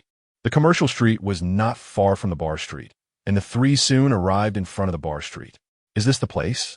The map shows it is, the younger brother said. Mr. Li waved his hand, and the younger brother led the way as the 3 made their way to Xinghui Bar. Wu Ge had followed the 3 around all afternoon, watching them buy watches, clothes, and perfumes. He found it uninteresting and bought a baseball cap for disguise. At that moment, he was wearing the cap, trailing behind the 3 as they entered the bar street, keeping a distance from them. Mr. Li looked at the bar's entrance and signaled to a younger brother. The younger brother nodded and approached the door, grabbing the handle and slowly pulling the glass door open. As soon as the door opened, he was taken aback. What's wrong? Mr. Li quickly asked. Not far away. Wu Ge noticed the trio's reaction and sensed something was happening, quickly taking a few steps closer to them. Chapter 48, Starshine or Starlight. Upon entering, Wu Ge found a couple embracing and kissing inside. The man had green hair, and the woman had long hair and was wearing a tight-fitting dress. The little brother who opened the door laughed excitedly. Li Zong patted the little brother on the shoulder, cleared his throat, and gave him a look to persuade the couple to part so they could enter. The little brother straightened his expression and approached them, saying to the couple. The couple separated their lips and looked over. The man frowned and said unhappily, What is wrong with you? The little brother immediately got anxious. Hey, who are you calling sick? The man released the woman's waist and stepped in front of the little brother, pointing at his nose. I'm talking about you. What is it to you? The little brother rolled up his sleeves, ready to fight. Li Zong stopped him, shaking his head to signal him not to cause trouble. Li Zong said to the man, Friend, we want to go in. Could you please make it convenient for us? Go in? What are you going in for? Can't you see the sign at the door? We're closed today. Li Zong and the little brother immediately looked at the glass door, which indeed had a paper posted saying the bar was closed for renovations. Strange, Chen Ziming had ordered takeout to be delivered here. How could there be renovations? Li Zong was puzzled and felt the man was not speaking the truth. So he asked, Are you still renovating at this hour? No, are you sick? Why do I have to tell you about renovations? The man spoke very aggressively, pointing his finger at Li Zong. Li Zong held back his anger, but being pointed at and scolded in front of the 2 little brothers was somewhat embarrassing. What did you grow up eating to be so arrogant? Li Zong said as he stepped forward, standing next to the little brother. The 2 little brothers saw Li Zong was about to get serious, and they quickly joined him, glaring fiercely at the man to support Li Zong. Seeing that there were more people on the other side, the man got a little scared. He pointed at the 3 of them, his tone less arrogant, but still quite tough. You're bullying someone because there are more of you, huh? Don't leave. Wait for me to call someone. Saying that, the man took out his phone and was about to call. Li Zong didn't give him a chance and stepped forward to snatch the phone, slapping the man. Calling someone? Huh? The man staggered back 2 steps from the slap. He protected his head, bending over. I'm telling you, don't bully people. Li Zong slapped the back of the man's head again. Bullying people, huh? The man almost fell to the ground, and as he regained his balance, he tried to get up. You all wait for me. Li Zong slapped him again, turning the man's head to the side. Waiting, huh? The woman who had just been kissing was so frightened that she wanted to run out, but was stopped by Li Zong's 2 little brothers. One of the little brothers grinned and pretended to threaten the woman. The woman panicked and awkwardly backed away. The two looked like they were about to seize a good woman. Seeing this, the man wanted to be a hero and shouted that he would fight the two little brothers. The little brothers glared, and the man immediately got scared and shrank back. Wow, is that all the courage you have? Yeah, I thought you were tough, the two little brothers mocked. After hitting the man, Li Zong and the others entered the bar. Li Zong looked around and found that it really was under renovation, with long benches and paint buckets placed along the walls. No lies? How could this be? Could the information be wrong? Hey, when did the renovation start? Li Zong Ialet. What is it to you? The man raised his hand to hit back. Li Zong softened. We started this morning. Did a male college student with medium long hair come here this afternoon? The man was stunned. No, there are only two painters. Nonsense. There was clearly a college student this afternoon who ordered takeout to be delivered here. And you say you haven't seen him? The man was stunned again. What takeout? No one ordered takeout. Isn't this Starlight bar? It's Starlight. Is there a mistake in the information? Li Zong called the little brother who had been teasing the woman over. Take out your phone and confirm if it's Starlight. The little brother quickly took out his phone and showed Li Zong the WeChat chat history. It indeed said Starshine Bar. No mistake, it's Starshine Bar. The man leaned over to take a look. This isn't our bar. We are Starlight, not Starshine. Do you think we're fools? Li Zong said angrily. The man explained with grievance. No. The character for light is different. We are. At this point, the man realized there was a misunderstanding. He hurriedly led Li Zong and the others towards the door. Seeing someone coming out, Wu Gu across the street hurriedly lowered his head, using the brim of his hat to shield himself. After exiting, the man pointed at the bar's name and said to Li Zong and the others, Look, it's this light, not that shine. Li Zong frowned, comparing his phone to the sign outside the bar. Indeed, although the pronunciation was the same, the characters were completely different. Li Zong felt embarrassed, cleared his throat, and said to the little brother, Next time, pay more attention. The little brother awkwardly nodded. Since they had made a mistake, Li Zong and his group had no reason to stay there any longer. He waved his hand and led the two little brothers away from the bar entrance. The man, his green hair in disarray for being slapped, quickly grabbed his phone to make a call after seeing them leave. A few minutes earlier, at the entrance of Starshine Bar, Chen Ziming, along with Xiao Wai and Xiao Ke, had just come out. They went straight to the entrance of the bar street, waiting for Xiao Sa to arrive. Chen Ziming's heart was racing. Xiao Ke teased him. Are you excited to see someone you like? Chen Ziming shyly smiled, lowering his head. Hey, here she comes. Xiao Wai suddenly pointed ahead and shouted. Chen Ziming immediately looked in the direction Xiao Wai was pointing. However, strangely, the female singer did not appear in his line of sight. Chen Ziming wondered if he had looked wrong, blinked, and looked closely again. Indeed, she was not there. However, there was definitely a long-haired girl wearing a baseball cap walking toward them. But this girl seemed to be at least twice the size of the female singer. The girl approached the three of them. Xiao Ke stepped forward and blocked her shoulder. Xiao Sa, look, we've brought you someone. Xiao Sa, with smoky makeup and wearing tight jeans and a t-shirt, showcased her strong physique. Her voice was hoarse, somewhat like a boy's. How would I know who it is? Xiao Bat Chen Thi means shoulder. Your good friend. Xiao Wai emphasized the word friend. Good friend? Xiao Sa stepped forward and sized up Chen Ziming. Chen Ziming realized there was a misunderstanding. His face turned red as he mumbled, Wrong. Xiao Wai asked in confusion. Yeah, she is not the person I'm looking for. Xiao Wai's expression seemed to say that he was relieved. It seemed Chen Ziming's taste was still intact. Xiao Ke also understood what was going on. The only one left in the dark was Xiao Sa. She looked at the three of them in confusion. What are you all talking about? It's nothing, just a misunderstanding. Xiao Ke said with an awkward smile. What's going on? You're confusing me. Oh, we were just introducing you to a new friend, our guitarist, Xiao Wai said. Oh, I see. You should have said so earlier. Xiao Sa extended her chubby little hand to Chen Ziming. What should I call you? You can call him Xiao M. Xiao Ke laughed. Chen Ziming nodded. Xiao, nice. It seems you three are quite a match. I think you should name your group the Alphabet Band. Xiao Wai was taken aback for a moment, then excitedly said, You really have a knack for this. I think the letter band sounds great. Let us call it that. No way, Xiao Sa said with disdain. The three of them, Xiao Wai, Xiao Ke, and Xiao Sa, teased each other for a while Chen Ziming remained silent, feeling a mix of emotions. It seemed his hopes were dashed. What was he going to do next? Where could he find that female singer? Soon it was time for the next performance, and Xiao Wai led the three back to the bar, while Chen Ziming returned to the stage listlessly. He held the guitar in his hands, but his thoughts drifted to the captivating features of the female singer. Every smile and frown of hers danced before his eyes. It wasn't until Xiao Wai called out to him that he snapped back to reality. Xiao Wai kept chatting with him, urging him to start playing and stop zoning out. Chen Ziming remembered he was on stage, and he noticed the audience was looking at him in confusion while the music was still playing. He hurriedly searched for the beat and began playing again. Xiao Ke then continued singing.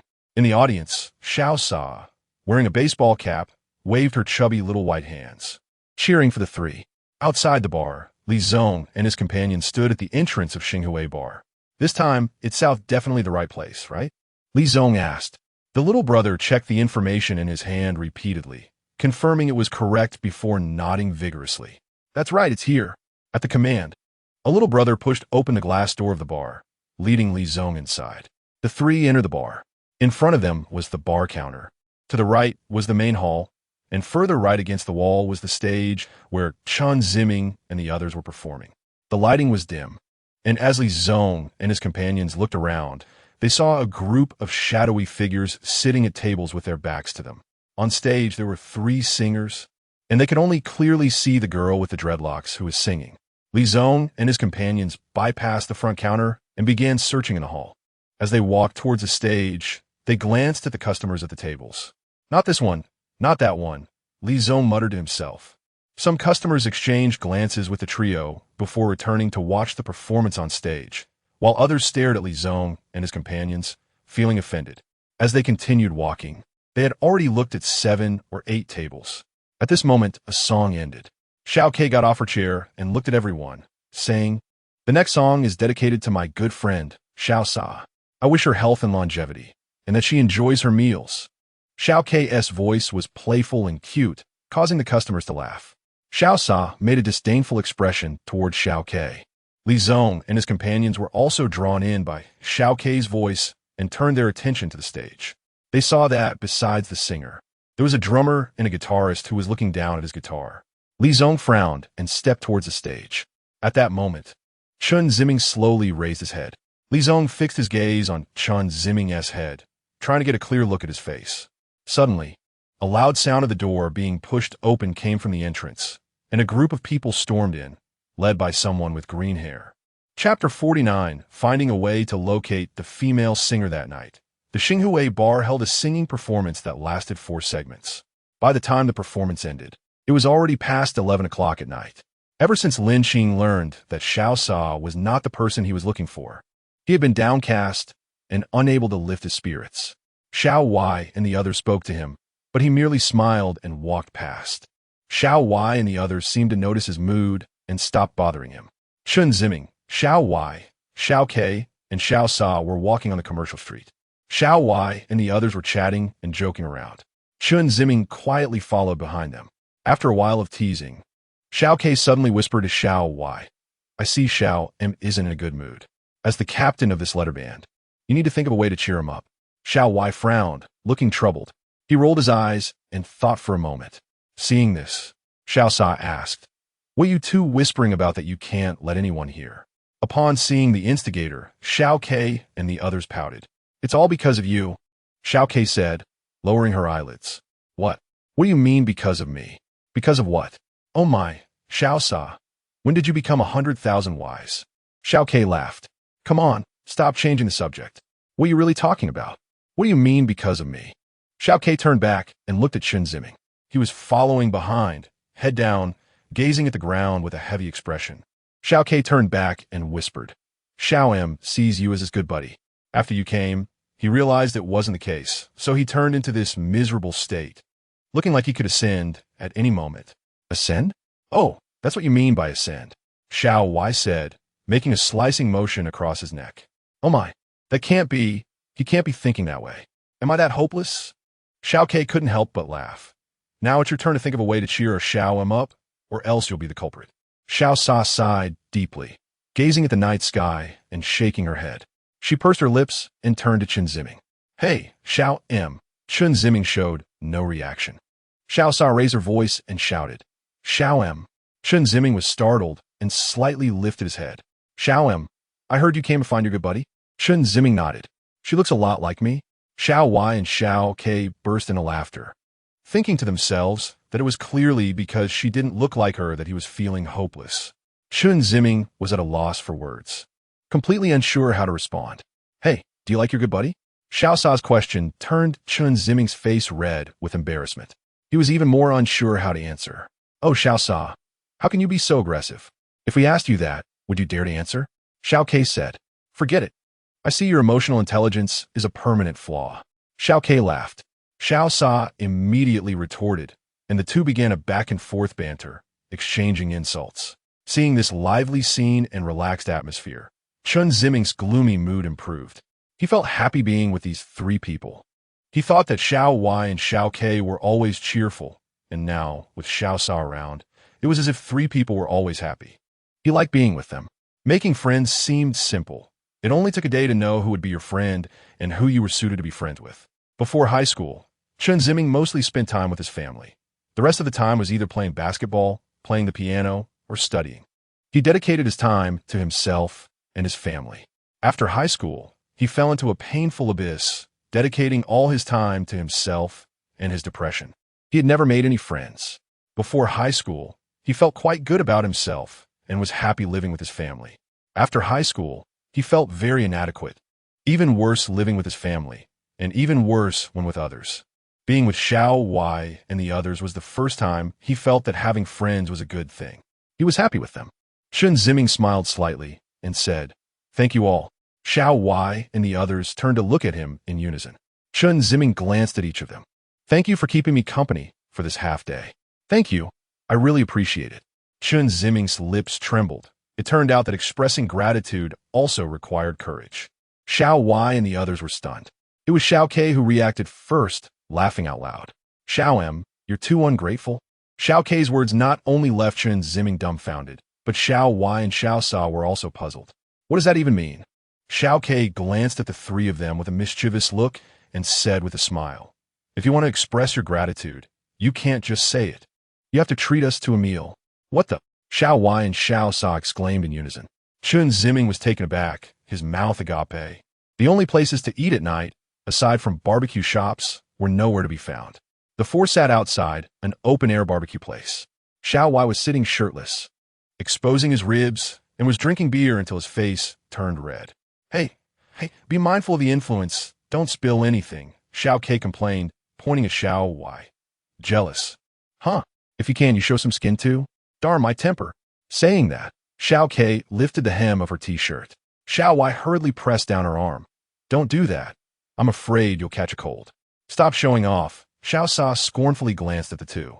Chen Ziming watched Xiao Y and Xiao K with a smile. After drinking 2 bottles of beer, everything seemed unreal to him. Hey, I think we shouldn't just eat Xiao M's food for free. We should help him solve his problem, Xiao Sa said with a righteous look. Yeah, Xiao K agreed. Xiao M, what other characteristics does the good buddy you're looking for have? Do you know her name, or if she has a nickname in the circle? Or do you know where she lives? Xiao Y, did the beer fry your brain? If Xiao M knew any of this, do you think he'd still be worried? Xiao K complained. Yes, it's my fault again. Xiao Y and Xiao K began to push and shove each other. Only Xiao Sa, the instigator of the questions, looked seriously at Chen Ziming. Xiao M? Chen Ziming slowly turned his head to look at Xiao Sa. I only remember that the first night we met, she was wearing a baseball cap, with her hair draped over her shoulders. Xiao Sa hurriedly looked at herself. Isn't that describing me? Her figure is slender. Chen Ziming continued. Xiao Sa suddenly realized, understanding why she was the reason for Chen Ziming's low mood as mentioned by Xiao K. Her piano skills are great, natural and smooth. Piano skills. Can she play the guitar? Chen Ziming nodded. The first time I saw her, she was a resident singer at a bar. A resident singer at a bar, and she recently came to Hangzhou. Is it the Apple Music Festival? Xiao Sa exclaimed, Soudainly on la tenait. At this moment, even Xiao Y and Xiao K stopped their playful tussle. The two exchanged glances, laughed, and high-fived. Right, the Apple Music Festival. They immediately looked excitedly at Chen Ziming and Xiao Sa. She must have come to participate in a music festival. Otherwise, she wouldn't come to Hangzhou at this time. Xiao Wei said excitedly. Exactly, exactly. Xiao Ke echoed. What is the Apple Music Festival? Chen Ziming asked in confusion, forcing his drunken eyes wide open. Little Wei and the others were about to rush to answer when Xiao Sa's words stopped them. The Apple Music Festival is a paradise for all music lovers, especially for resident singers like Little Wei, who absolutely cannot miss this festival. This music festival is held once a year, and the location is announced a few months in advance. This year, it is being held in Hangzhou, marking the 10th anniversary of the festival. It is said that there will be a birthday party to celebrate the 10 years of the festival, and this year's excitement is expected to be the most intense ever. Absolutely correct. Praise Little K. Xiao Sa looked very proud. So, Chen Ziming had a confused expression as the 2 bottles of beer had slowed down his brain. Oh, Little M, why are you so dumb like Little Y? Hey, who are you calling dumb? Little Y expressed feeling hurt. The Apple Music Festival is happening the day after tomorrow, so your buddy must have chosen this time to come to Hangzhou for the festival. You can find her at the festival, right? Xiao Sa added. Yeah. Chen Ziming gradually showed a happy expression. But there's so many people. How will Little M find her? Xiao Sa scratched his head. Hey, that's easy. Just leave it to us. Little K raised his eyebrows and shook his clever little shoulders. Wu Ge was sitting in a noodle shop directly across from the hospital. Perhaps the only noodle shop in all of Hangzhou that was still open was the one near the hospital. He saw with his own eyes the 3 unfortunate guys, led by Li, bullying a green-haired man, and not long after, the green-haired man brought a group of people to drag Li and his friends out of the bar, giving them a beating. After the fight, they even made Li and his friends apologize to the green-haired man in the street. Li stubbornly refused, received several slaps, and finally gave in. Under the education of the green-haired man's group, Li's arm was dislocated, so the 3 had to come to the hospital for treatment and bandaging. Wu Ge followed them to the hospital but couldn't go inside. Since he hadn't eaten dinner yet, he found a noodle shop across from the hospital, eating noodles while keeping watch. The bar seemed to indeed be a chaotic place. With such a large group fighting, the people inside continued to listen to music, and only a few came out to watch. Either they were afraid of getting involved, or they had become desensitized to it. The boss was also very imposing, directly kicking both groups out and letting them fight in the street. Thinking of this, Wu Ge took another bite of noodles. What were these people really here for? Who were they looking for? Wu Ge was puzzled. After finishing his noodles, he leaned his face on his arm on the table, looking through the door at the hospital entrance. The night sky was dim and oppressive, making him feel exhausted. As he watched, his hand was about to give way, and his eyelids started to droop. Chapter 50 Music Festival lived 2 days later, on Sunday, by the artificial lake in Hangzhou. The Grand Music Festival was about to kick off. Groups of music enthusiasts were arriving one after another. The open-air stage was already set up, with a giant LED screen hanging at the back, matching the width of the stage. On both sides of the stage, there were 2 smaller screens. At this moment, the screens were playing advertisements for the famous musicians and bands that would perform, as well as promotions for the organizers and supporting companies.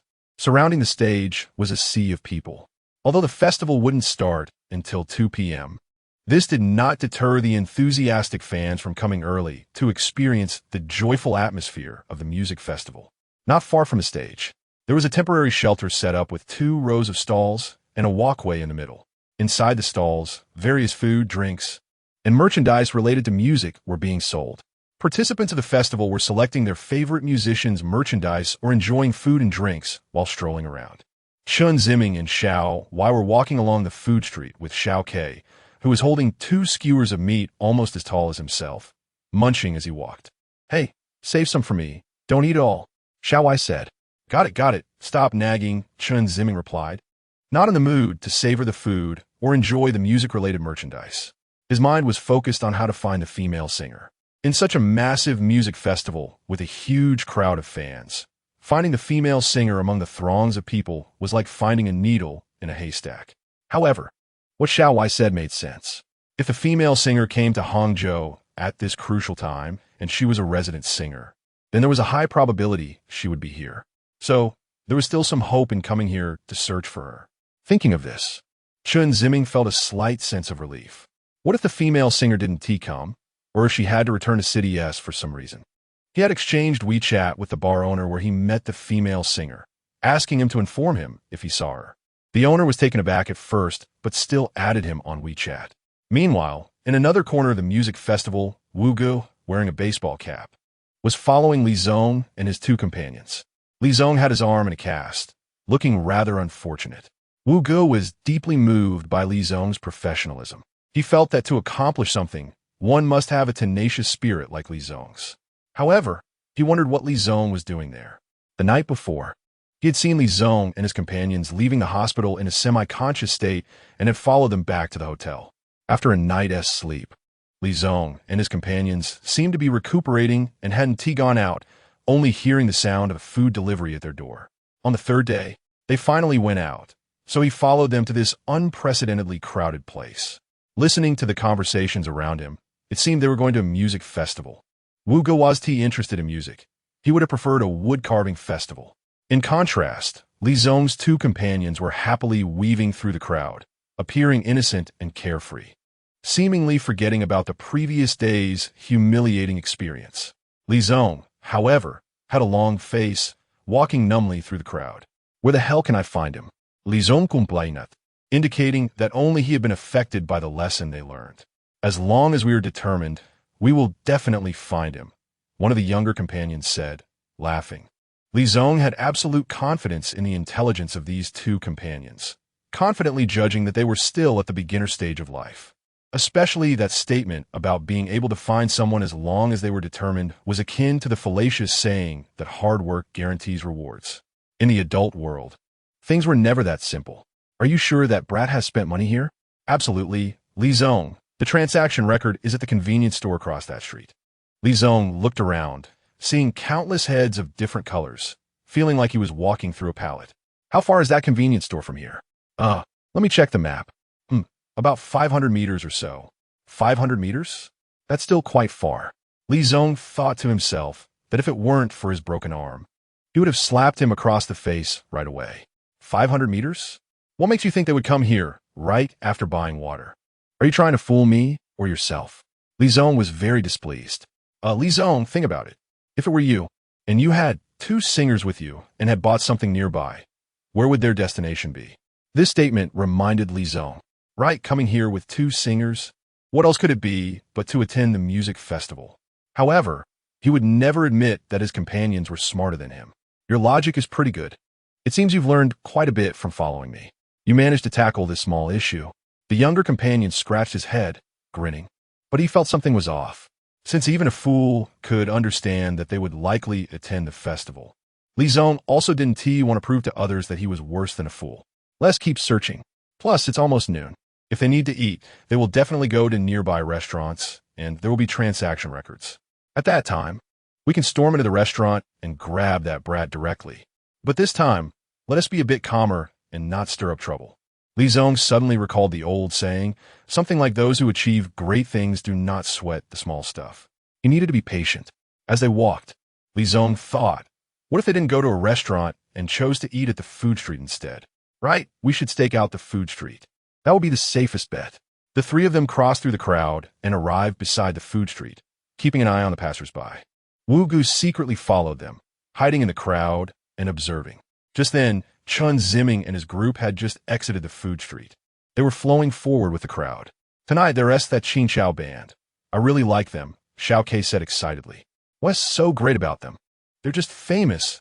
I think their musical skills are just average, Xiao Wai replied. You're just openly envious and jealous, Xiao Ke shot back. Think whatever you want, Xiao Wai shrugged. I don't care. In the blink of an eye, it was noon. Chen Ziming and his friends really didn't choose to go to a nearby restaurant. After Xiao Ke insisted, they decided to buy some skewers and fried rice at the food street.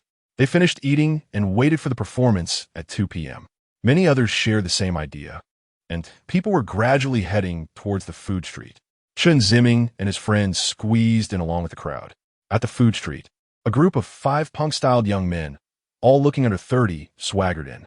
Some wore smoky eye makeup, some had colorful hair, and others had both. The five of them strutted into the food street. Music is everything. One shouted. The other four echoed, yeah.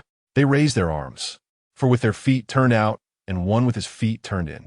Such people were particularly annoying, and the other diners nearby quickly moved away from them. The five were quite pleased with the reactions of others. They wanted to create that effect. Everyone who sees me is scared. I am the boss. They strolled horizontally through the food street. Coincidentally, Li Zong and his companions were at a fried rice stand, holding plastic bowls while eating and searching for Chen Ziming. The five noticed that these three showed no fear of them, which made them uncomfortable. One stepped forward to provoke them. Hey, what are you eating? Let me have a bite. Li Zong raised his hand to take a look and saw it was just some punks. He felt like he was a magnet for trouble with such people. However, having learned from the previous lesson, Li Zong, understanding that a strong dragon cannot suppress a local snake, didn't he want to cause any trouble. He smiled and said, I've already eaten. How can I let you eat? How about this? I'll buy a bowl for my brothers. Won't that work? The person casually laughed and turned back to exchange glances with the four brothers, who also looked quite pleased. We love eating your bowl, so what if we don't get it? One of them stepped forward and said arrogantly, with such small-time thugs, the more you give them face, the tougher they become. Li's two younger brothers couldn't hold back their anger and were about to take action again. Li quickly shouted to stop them, thinking to himself, you guys better not cause me more trouble. If it weren't for you last time, will my arm be like this? If another fight breaks out today, I doubt I'll be able to save my other arm. Li forced a smile. If my brothers want to eat, take it. Saying this, he handed over the bowl. Damn, do you think we're beggars, taking your leftovers? When others want to pick on you, no matter what you do, it's wrong. Li sighed inwardly, thinking, why am I so unlucky? The small-time thugs were relentless, making all sorts of difficulties. Li kept bowing and smiling, hoping to quickly drive away this pest. The two younger brothers were itching to fight, but Li held them back. The crowd gathered around. Everyone was angry, but dare not speak out. Wu Ge was also in the crowd, increasingly confused, wondering if these three came specifically to get beaten up. Did the bar group not satisfy them after beating them up, and now they came here to suffer again? Is their body not their own? Or do they go to the hospital without having to pay? In a corner of the crowd, Chen Ziming and his three friends were buying snacks at the food street. Xiao Wei and the others watched the excitement between Li and the others while eating. Chen was preoccupied with thoughts about the female singer and had no appetite. He didn't like watching the commotion, so he focused on having lunch. Hey, do you think they will fight? Xiao Ke asked while eating noodles. What do you care? If they fight, we'll just watch the excitement. After they're done, we'll see the singing performance. Anyway, our ticket is worth it. Xiao Ke wholeheartedly agreed with what Xiao Wei said and gave him a thumbs up. Hey, it seems like they're about to fight. Xiao Sa got excited. Sure enough, one thug reached out and ruffled Li's hair, full of provocation. Li's face turned pale with anger, and judging by his stance, even his hand wrapped in plaster was about to swing up. Chapter 51. On stage, however, after the encounter at the bar, Mr. Li's understanding of restraint deepened. Even though the fire in his belly was burning his reason, he still managed to hold back. Mr. Li forced a smile and said, I'm really sorry. Our group just came to join the fun. We definitely don't want to cause trouble. From now on, we will avoid you whenever we see you. How's that sound? The little hoodlums still wanted to persist, but at that moment, a voice came from the stage. It was the host reminding everyone that the performance was about to start. The crowd quickly shifted their attention to the stage. With the spectators gone, the five little hoodlums also lost interest. Get lost, one of the hoodlums pushed Mr. Li. Mr. Li's little brother wanted to stand up for him, but was stopped by Mr. Li as he walked into the crowd. Wu Ge hurriedly followed. Before long, the music festival's performance officially began. After a round of introductions from the host, the first band waved to the fans below and made their way to the center of the stage. Wow, this is my favorite band, Little Kay exclaimed, shaking her hands excitedly. Chen Ziming looked up and saw a few rock youths in jeans and t-shirts. As the music started, the young men on stage played the first heavy metal song. The sound of the drums made Chen Ziming's ears buzz. They're just banging away. How can they be famous at this level? Little Y scoffed. You're out again. Jealousy, jealousy. Little K shot back. Who is jealous of them? Don't joke around. Little K ignored Little Y and continued to excitedly watch the performance. After a song ended, the rock youths left the stage. and a middle-aged man with a guitar came on. He sang a folk song with a hoarse, deep voice that sounded less like singing and more like talking to himself. Many fans in the audience wore entranced expressions. However, Chen Ziming couldn't appreciate it. After the uncle's performance, another band came up, also playing passionate heavy metal music. The show was in full swing, and little Y, little K, and little Sa swayed to the rhythm of the music. Chen Ziming felt melancholic. It seemed there was no chance to find the female singer today. Since he arrived, he had been surveying the crowd, searching for the female singer's figure. But he hadn't found her. Meeting but not being able to connect was the most upsetting. Chen Ziming numbly stared at the performance on stage. One program followed another, and soon over an hour had passed. The host slowly walked onto the stage and, using his booming voice, announced, "Next up, please welcome." The host intentionally elongated the last word. The Blue Spirit Band. As soon as he finished speaking, the atmosphere reached a peak. The cheers and excitement were deafening. Chen Ziming saw several young boys and girls nearby, screaming wildly, and he felt they might faint at any moment. Why is this band so popular? Chen Ziming wondered. Little M. Chen Ziming turned to see little K. She was looking at him excitedly. What? Your chance is here? Chance? Chen Ziming looked at little K in confusion, not understanding her meaning. Let us go. Little Y pulled Chen Ziming along. Little K and little Sa closely followed behind. Where are we going? Little K smiled and said, to help you find your dream girl. What? This is the hottest band at the moment. When they come out, basically all music lovers will focus on them. I'll take you up on stage, and you can say into the microphone who you're looking for. If she's watching the show, she will definitely notice you. Even if she's not here, her friends might see you and tell her about you. Chen Ziming was taken aback. To disrupt the order in front of so many people, rush to the stage and say the name of the girl he was looking for. He didn't have the courage to do any of it. How is this possible? Chen Ziming wanted to give up. No, I can't. I can't do it. We, the alphabet band, have never known the words can't. Little Y laughed, pulling Chen Ziming forward. Little K excitedly followed, looking incredibly thrilled. Only little Sa appeared somewhat concerned, but still kept up with the three. With a burst of energy, little Y dragged Chen Ziming to the front row. On stage was the Blue Spirit Band performing. The stage was quite high, nearly 2 meters, making it impossible to jump up directly. However, there were steps on either side of the stage for access. Little Y glanced at the steps and pulled Chen Ziming towards them. Little K and little Sa followed. When they reached the steps, 2 security guards blocked their way. What are you doing? The Blue Spirit Band is our favorite band. What do you think we want to do? Little Y said with a smile. I understand your feelings, but if you go on stage, it will be chaotic, right? Fans should wait until they come off stage. I can't wait. Little Y bypassed the guard and dashed up the steps. Hey! One guard grabbed little Y by the shoulder to pull him back. Little K, take little M up. Little Y seized the opportunity to hug the guard, placing himself between the guard and Chen Ziming. Little K received the cue, dashed past the guard, and pushed Chen Ziming up the stairs. Little M, hurry! Another guard tried to stop them, but little Sa suddenly appeared in front of him.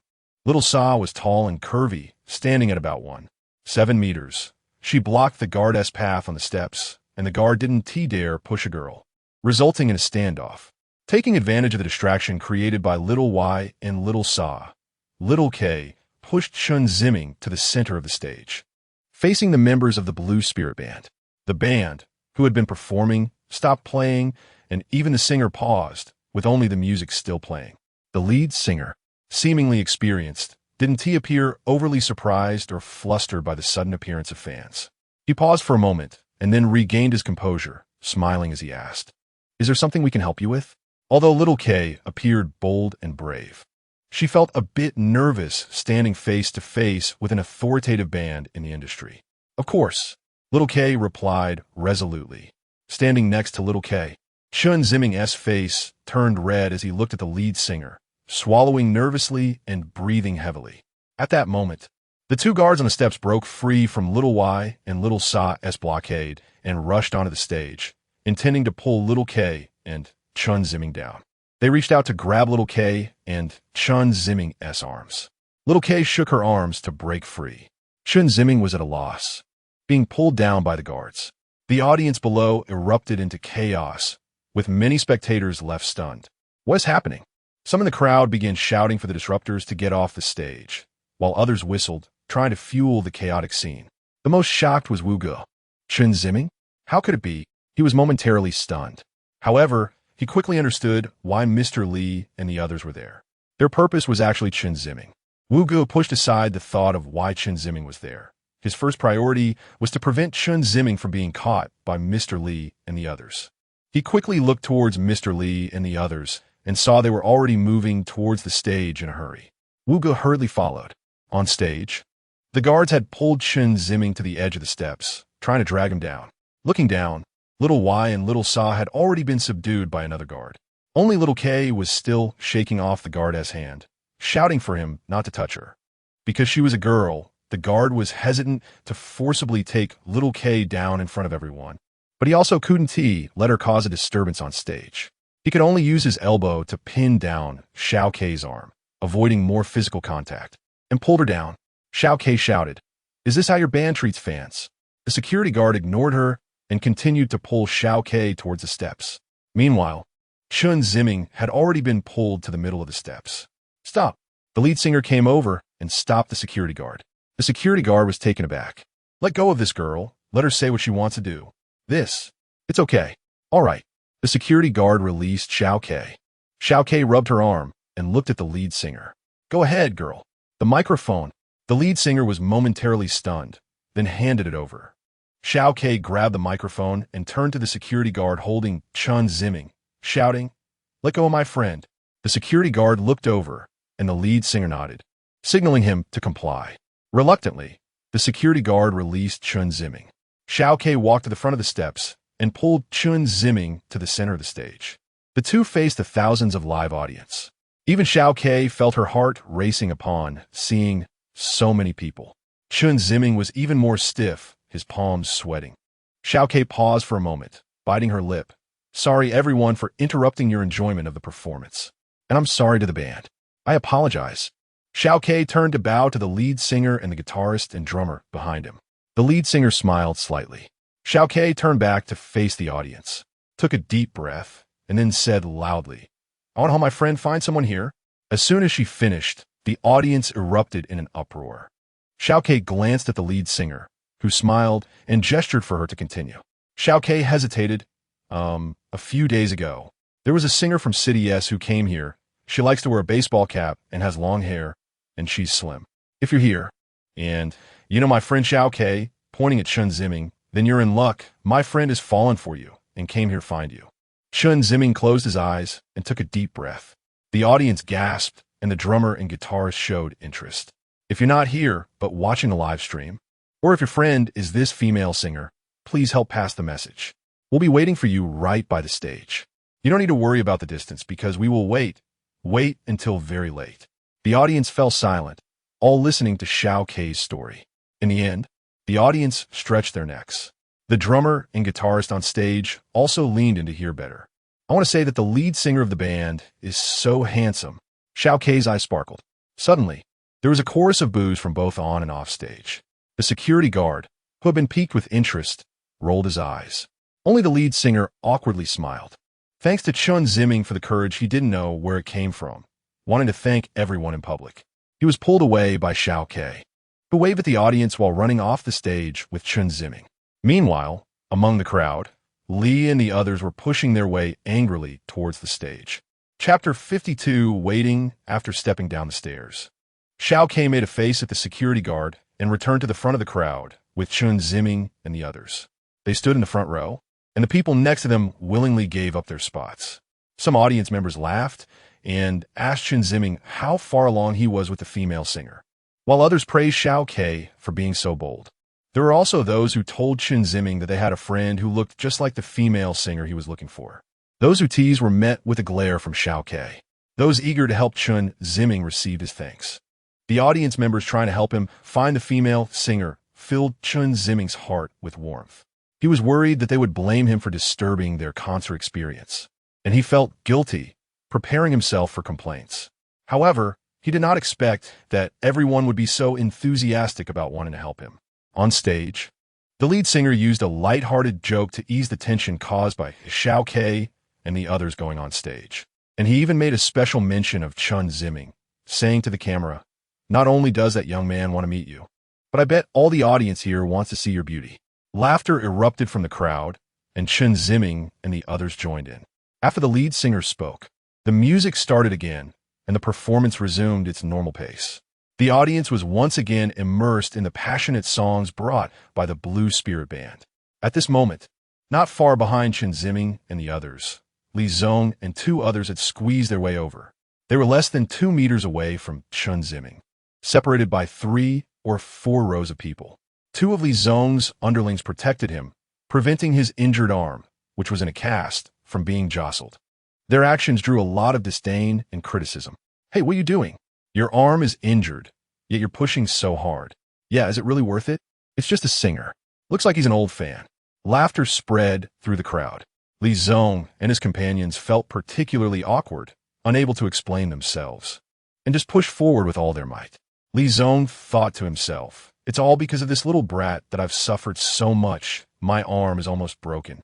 When I catch you, I'll make you pay." Pushing aside the others, Li Zong and his companions finally reached the back of Chen Ziming's group. "Little brat." With that, Li Zong reached out to grab Chen Ziming's shoulder. Crack! Li Zong let out a cry of pain as his outstretched hand bent awkwardly at the elbow. The 2 underlings were stunned, wondering what had just happened. No one saw it clearly. The 2 looked around in confusion. Who did this to our poor Li Zong? They were both shocked and scared. The only one who knew what happened was Wu Ge, standing next to them, wearing a baseball cap pulled low to shield his eyes. Li Zong's trio was completely focused on Chen Ziming and had no idea someone had been following them and was now right beside them. The moment Li Zong reached out, Wu Ge quickly broke his arm and stealthily pulled his hand back. The whole sequence of Wu Ji's actions would likely need to be slowed down several dozen times to catch anyone's attention. Li Zong was shouting in pain, but with the loud music, beats, and the lead singer's voice, his cries sounded weak and insignificant. Nearby, some unaware spectators thought Li Zong was just overly excited and having a fit. "Hey, your friend is having a seizure. Call an ambulance. Don't delay." "Yeah, look at how twisted his arm is." "Seizure?" The 2 underlings suddenly realized. No wonder Li Zong was making strange noises and twisting his arm. They tried to lift Li Zong to take him away. Li Zong was furious, cursing loudly. "You 2 useless idiots, don't mind me, just do your job." The 2 underlings looked at each other, and since Li Zong had spoken, they decided to comply. They reached out their hands to grab Chen Ziming's shoulder. Crack, crack, crack, crack, for crisp sounds echoed. The 2 underlings' arms also bent at the elbow, twisting awkwardly as they reached forward, looking as if they had suffered stroke. Both of them began to shout in pain. The 3 of them looked like zombies. The surrounding audience was amused by their misfortune. Is this stroke contagious? A group stroke? I feel like we're not even half as dedicated as they are as fans. After some teasing, an audience member called for security. The security guards worked together to carry the 3 out of the crowd. As Li Zong and his companions were being taken past Chen Ziming, Li Zong pointed at him, his face turning beet red. "Is he pointing at us?" Xiao Ke asked, puzzled. "With a stroke, he asked like that. Who wouldn't he point?" Xiao Yi Plaif. Chen Ziming glanced at Li Zong, and Li Zong got even more agitated. After escorting Li Zong and his companions away, the security called for an ambulance to take them to the hospital.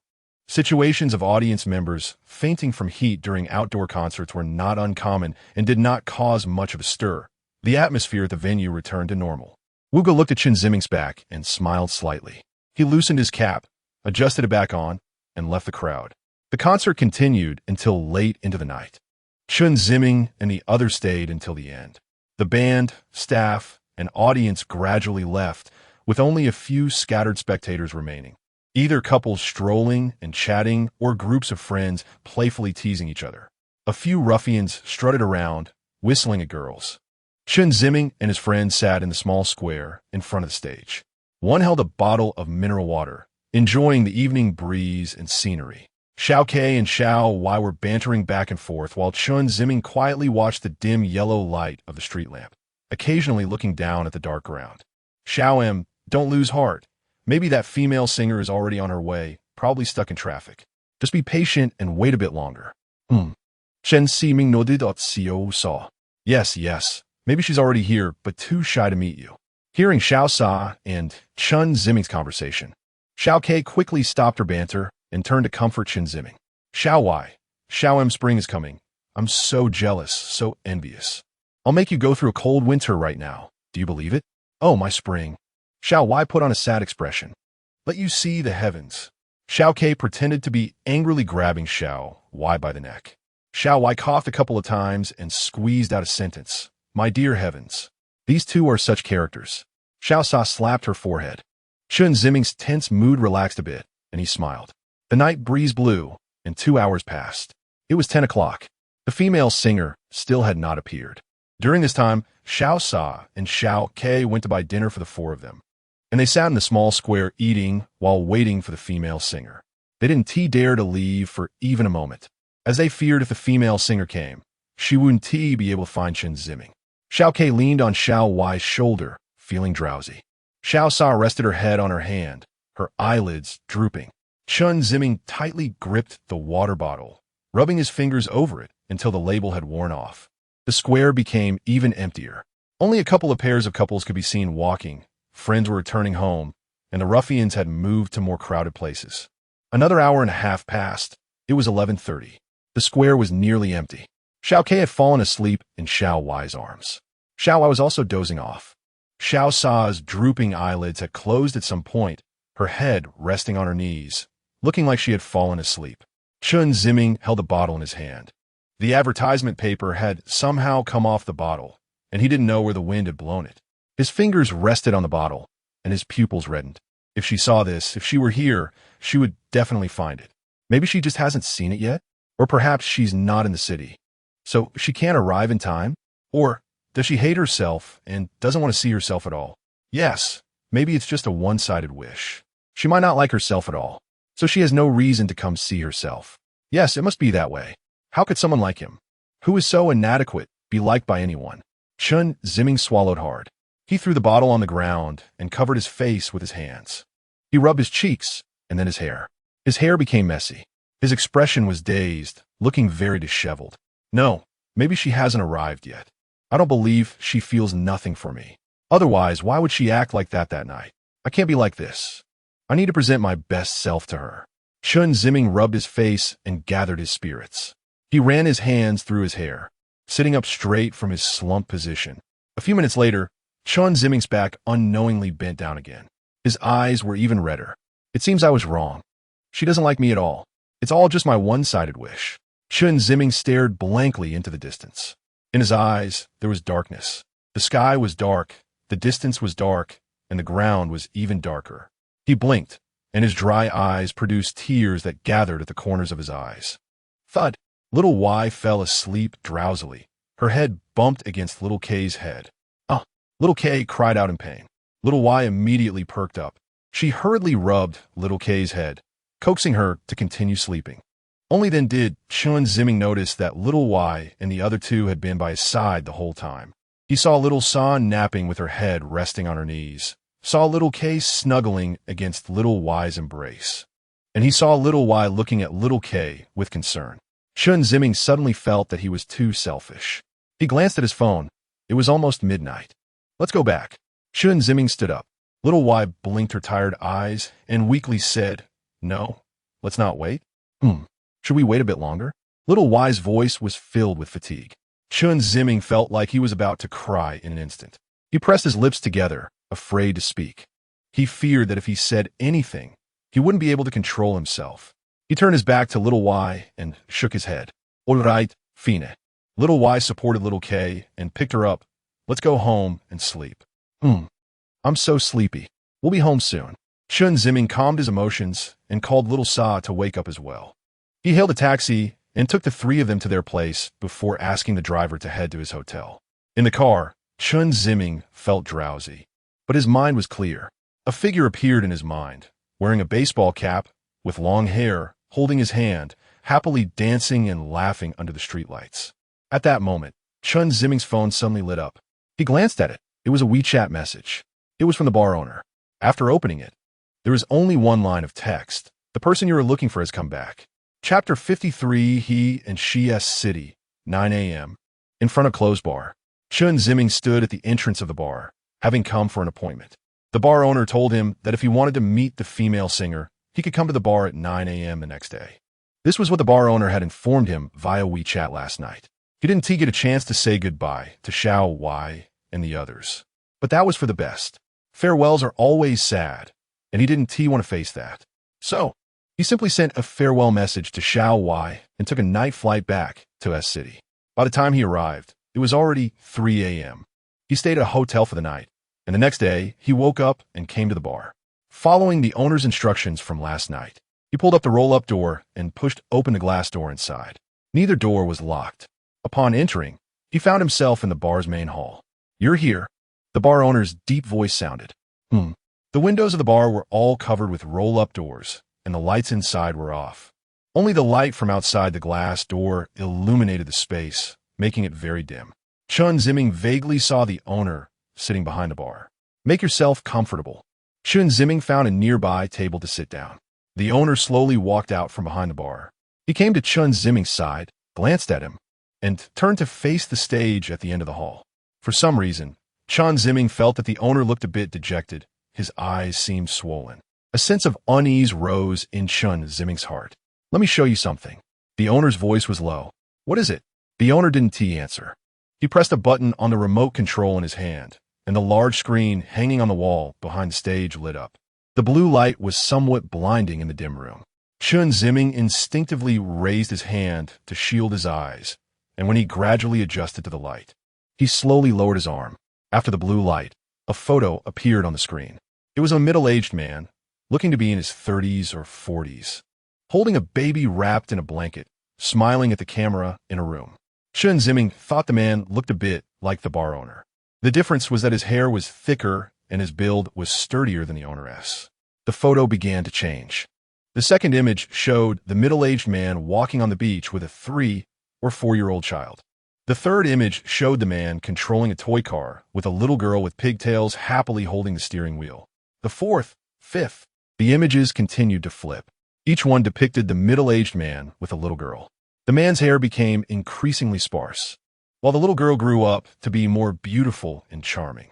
She rode a bicycle, played the guitar, danced, held her graduation certificate, and so on, seemingly showcasing the different stages of the little girl's life alongside the middle-aged man. The further along the images went, the more shocked Chen Ziming became, and the unease in his heart intensified, until finally, the screen stopped on an image of the girl in a hospital gown, revealing a sweet smile. Chen Ziming's eyes welled up with tears. The owner pulled out a chair from a nearby table and slowly sat down. He rested his chin on his hands, staring at the photos on the big screen. "I hope you understand her past.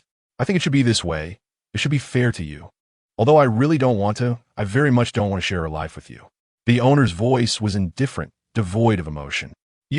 She. I didn't expect you to really go to Hangzhou to find her until I saw the live broadcast of the music festival. That was when I realized why she chose you."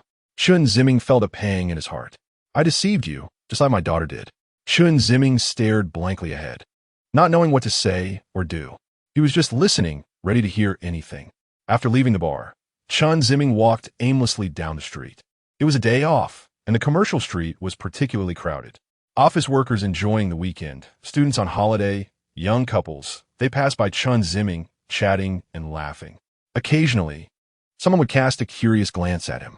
Chen Ziming, feeling desolate, made his way to the edge of the road. He didn't know what to do next, or even where to go. He looked up at the overpass and thought of the old man who had jumped off. He stared blankly at the overpass, as if the old man was standing there watching him. The passing vehicles flowed like rushing water, forming streaks of white light in front of Chen Ziming. His vision gradually blurred as he slowly walked towards the bridge's edge. Pedestrians coming down from the bridge noticed Chen Ziming's lost expression and looked him over as they brushed past him. Chen Ziming gripped the handrail of the overpass and walked up step by step. He walked while watching the traffic below the bridge. He walked while observing the asphalt road and the yellow and white lines. Chen Ziming reached the top of the bridge. Not far ahead, there were vendors setting up stalls. Some were applying phone screen protectors, while others were selling small accessories. Chen Ziming passed 2 stalls and reached the middle of the overpass. At that moment, a girl selling accessories called out to him, "Hey, handsome, want to buy a doll as a gift?"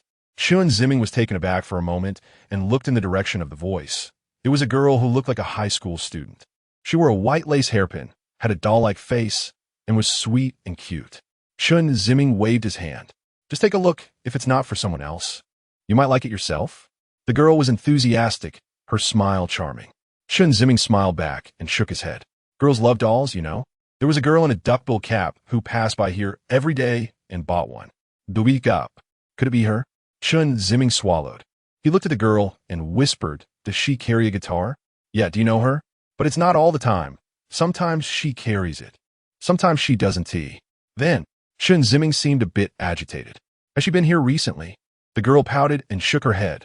I haven't seen her for several days. Chen Ziming's last hope was dashed. He gave a bitter smile. That girl came by a few days ago and bought 3 dolls for me all at once, which was a first. Did she say anything to you? The girl thought for a moment. She said a lot, but I only remember her telling me to cherish the present life and to work hard for my dreams. I see. It seems the bar owner was telling the truth. It seems all of it is true. Chen Ziming choked up. I think that girl is really nice, full of passion for life. Seeing her every day makes me so happy. I envy her. The girl had an innocent expression. Chen Ziming could no longer absorb what she was saying. In his mind, a slender girl in a duckbill cap appeared, passing by the overpass. Squatting in front of the accessory stall, smiling and chatting with the girl selling accessories.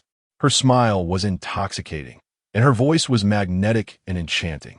Chen Ziming was lost in thought. The girl waved her fingers in front of him and called out again. Only then did Chen Ziming come back to his senses. He slowly closed his eyes and took a deep breath. Chen Ziming forced a smile, a look of wanting to cry on his face. He closed his eyes again to adjust his expression.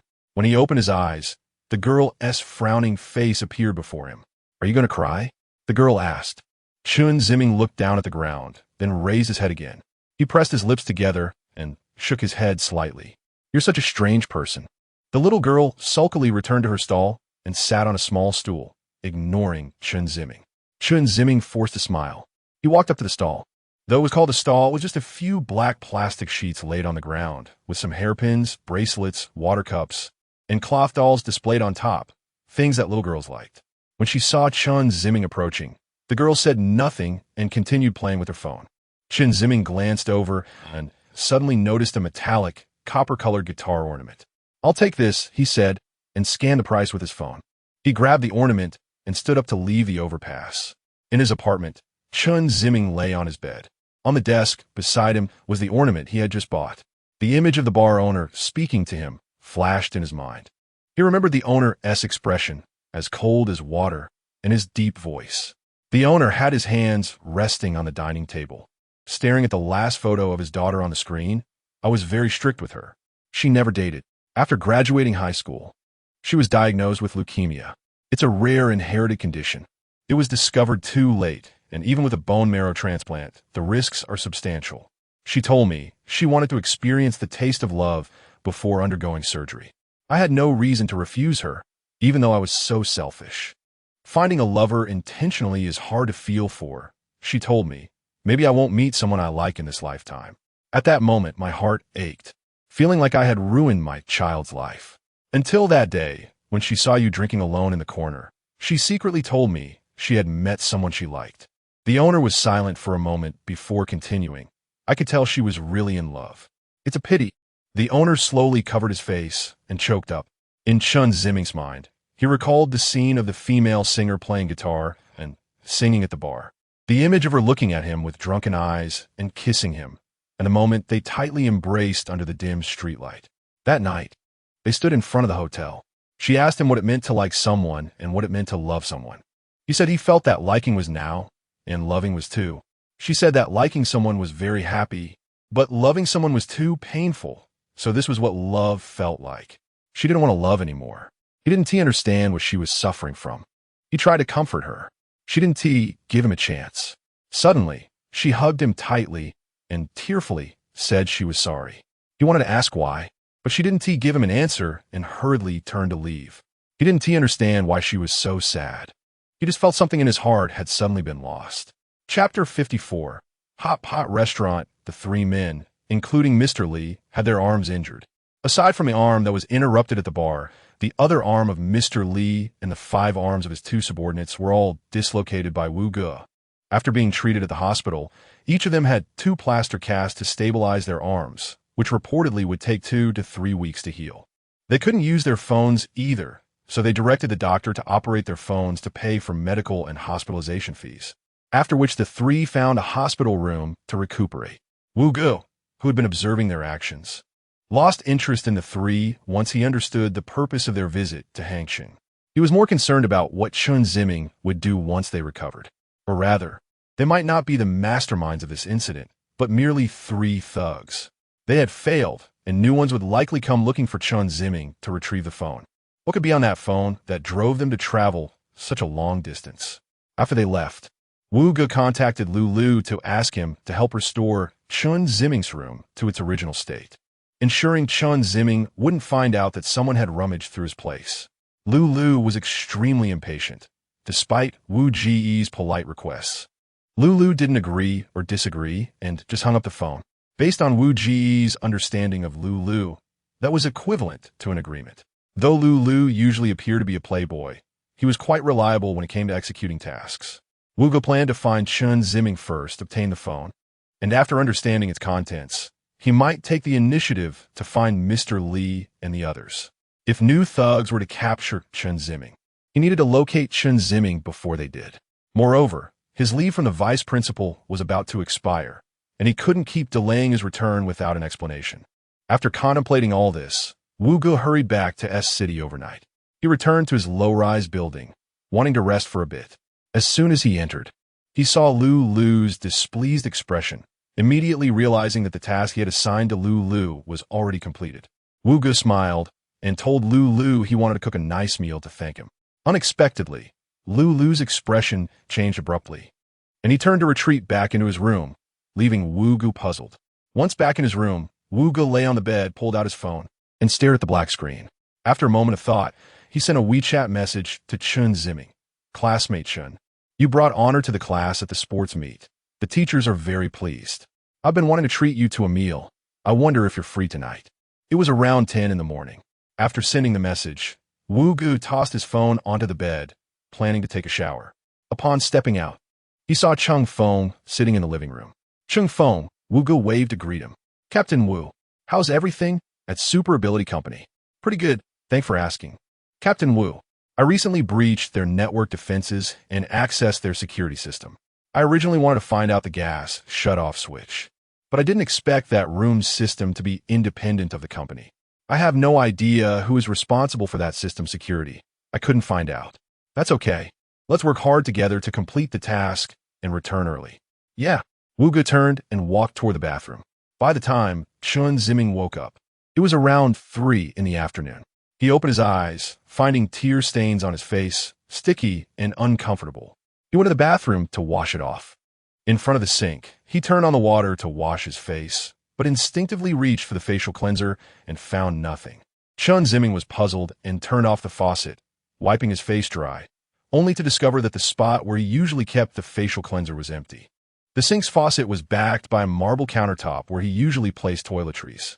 The facial cleanser was always there, making it convenient to grab. Now, only a toothbrush holder and toothbrush were on the countertop. The facial cleanser and toothpaste were nowhere to be found. He looked around, but found nothing. He opened the cabinet behind the sink's wall and finally saw the facial cleanser and toothpaste inside. Chen Ziming felt curious. When had they been put in there? He took them out and placed them back on the counter before starting his wash. After tidying up, Chen Ziming returned to his room and noticed that the arrangement of the notebook and books on his desk seemed off. He usually left them in a messy pile, but now they were arranged orderly from left to right, high to low. The notebook was closed and placed in one corner of the desk, whereas it usually sat in the middle. That's strange. Did the cleaning lady even tidy up these details? Impossible. Chen Ziming inadvertently caught sight of General's food bowl, which was empty. Is it all gone? But where is General now? He had been gone for 3 or 4 days and wondered if General was okay. Chen Ziming began to search the apartment. General, he called out as he searched. After looking everywhere, he couldn't find General. This made him anxious. He quickly pulled back the curtains to check if the window had been left open, allowing General to escape. However, it was tightly shut. Where could General have gone? Did the cleaning lady let him out when she opened the door? Chen Ziming felt agitated. He hurried out of the apartment and downstairs to look around. There was no sign of General. He then rushed to the convenience store he often visited and asked the clerk. The clerk informed him that they hadn't seen his cat. Chen Ziming began searching the streets. He walked into an alley where wild cats often lingered, but found nothing there. He then headed towards the park, scanning the grass along the way, hoping to catch a glimpse of General. He searched until sunset, but still hadn't found General. During that time, he had gone to the park and wandered the streets for a long while. It was already past 7 in the evening when he blankly returned to the apartment. He had only eaten 2 meat buns that morning and hadn't had any meal since. Although he was hungry, he felt no appetite. He lay on the bed, staring blankly at the pale ceiling. The room was dim without the lights on. Suddenly, his phone lit up. The glaring light from the screen made Chen Ziming frown. He picked up the phone and checked. It was a WeChat message. "Woo, Teacher Woo?" Chen Ziming opened WeChat and saw 2 messages. The first one was sent in the morning, inviting him to dinner. The second one, just sent, said, "I've arrived at your apartment building. Teacher Woo is here." Chen Ziming jolted upright. He stared at the phone screen, momentarily unsure how to respond. Chen Ziming typed several lines to refuse Wu Ge, but since the other party had already arrived, and Chen Ziming felt that Wu Ge had been very kind to him, he didn't want to let Wu Ge make a trip for nothing. Thinking this, he bit his lip and replied, "Please wait." Exiting Wu Ge's messages, he noticed another one from Xiao Wai. During the 2 days of the music festival, Chen Ziming had spent time with Xiao Wai and their friends, cooking, dining, and playing games, so they had added each other on WeChat. This was also his first consumption record since he started singing at the festival. Opening the message, Chen Ziming found a series of texts. From the first to the last, the gist was that Xiao Wai wanted to take him to a tourist spot to relax. Chen Ziming had been immersed in the sadness of losing the female singer, so he had overlooked Xiao Wai's messages. After thinking for a moment, he replied, "I've returned to S City. Wish you all the best." After sending the message, Chen Ziming sighed. He didn't wait for Xiao Wai's reply, nor did he dare to check it. He got out of bed, tidied himself up, and put on some clothes before heading out. Outside the apartment, he saw Wu Ge standing below the steps. "Teacher Wu." Chen Ziming's complexion was poor. Classmate Chen. Wu Ji's expression was also not good. The two exchanged glances. Chen Ziming saw the exhaustion written on Wu Ji's face, but felt too shy to ask. However, Wu Ge knew the reason for Chen Ziming's poor state, but also felt hesitant to bring it up. The teacher came uninvited. "Chen classmate won't blame me, right?" Wu Ge said with a smile. "No, I won't. Teacher Wu, you actually don't need to treat me to dinner. I haven't contributed much to the class." Classmate Chen, one should be humble, but not excessively so. With that, Wu Ge gestured for Chen Ziming to come down from the steps. "I booked a private room at the hot pot restaurant ahead. It's almost time. Let's hurry over." "You haven't finished eating yet, have you?" Chen Ziming shook his head and walked over to Wu Ge. The two walked along the road and arrived outside the hot pot restaurant in just a few minutes. With the staff's reception, they entered the private room. After sitting down, Wu Ge let Chen Ziming order some of his favorite dishes, and the staff left. Only Wu Ge and Chen Ziming were left in the room. "What have you been busy with lately? I feel like I haven't seen you at school for a while," Wu Ge said with a smile. Chen Ziming fell silent. He didn't know how to begin telling Wu Ge about what had happened in the past few days, but he didn't want to deceive Wu Ge. "Did you not sleep well last night? You seem a bit off," Wu Ge noted, seeing Chen Ziming's demeanor. He quickly changed the subject. Get some rest early, don't stay up late. You can't neglect your health just because you're young." Thank you, Teacher Wu." As they chatted, the waiter pushed the door open, wheeling in a cart with the dishes, meat, and broth they had ordered. The waiter arranged everything and then left again. The two watched as the old duck soup broth began to bubble. Wu Ge added the meat and vegetables. After they cooked, he picked up a slice of beef and placed it in Chen Ziming's bowl. "I only recently discovered this delicacy. You guys really know how to eat," Wu Ge said while helping himself to a piece of sausage, dipping it in sauce, ready to take a bite. At that moment, he noticed a strange look in Chen Ziming's eyes. Wu Ge suddenly realized he had misspoken. He quickly added, "I don't have this kind of food in my hometown, so please don't laugh at me for being uncultured." No, Teacher Wu, you misunderstood. I wasn't looking at you because of that. I just feel that you treat me very well while I still hold back with you, so I feel inadequate. So that's how it is." Wu Ge looked at Chen Ziming and suddenly burst into laughter. After laughing, he raised his chopsticks and said slowly, "Everyone needs their own privacy. It's human nature. How can we measure something so innate with morals? But I often find myself sharing my thoughts with strangers, yet I hold back with those who care about me. Whenever that happens, I feel inadequate. Normal people wouldn't do that. Firstly, it's your freedom. You can share with whoever you want. If you don't want to share with someone, you don't have to. As for who the other person is, it doesn't matter. Secondly, this is also human nature. You can't use human nature as a reason for self-criticism. Because everyone is like this, not just you. Teacher Wu, I have been reminiscing about the past, missing the life and people from before. I wish I could go back to the way things were instead of how they are now. I wish my father could be like he used to be." Hearing Chen Ziming mention Chen Xiong, Wu Ge felt a surge of emotion. But that can never happen again. After saying this, Chen Ziming became sad and fell silent. Wu Ge tightly gripped his thigh under the table, his mind racing as he thought about how to guide Chen Ziming to continue speaking. "Teacher Wu." Wu Ge was taken aback. "Do you have something you can't forget?" Wu Ge swallowed hard, the terrifying face of the female Dean flashing in his mind. Seeing her hands reaching into a little boy's clothes. His brow furrowed tightly, his features contorted, and a look of panic appeared on his face. Chen Ziming was frightened. He had never seen Wu Ge like this before. "Teacher Wu." Wu Ji's breathing became rapid. "Teacher Wu." Wu Ge still did not respond.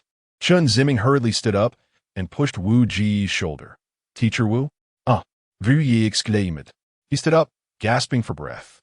Out of the corner of his eye, he suddenly noticed Chen Ziming standing in front of him, looking concerned and fearful. Wu Ge furrowed his brow, realizing he had lost composure.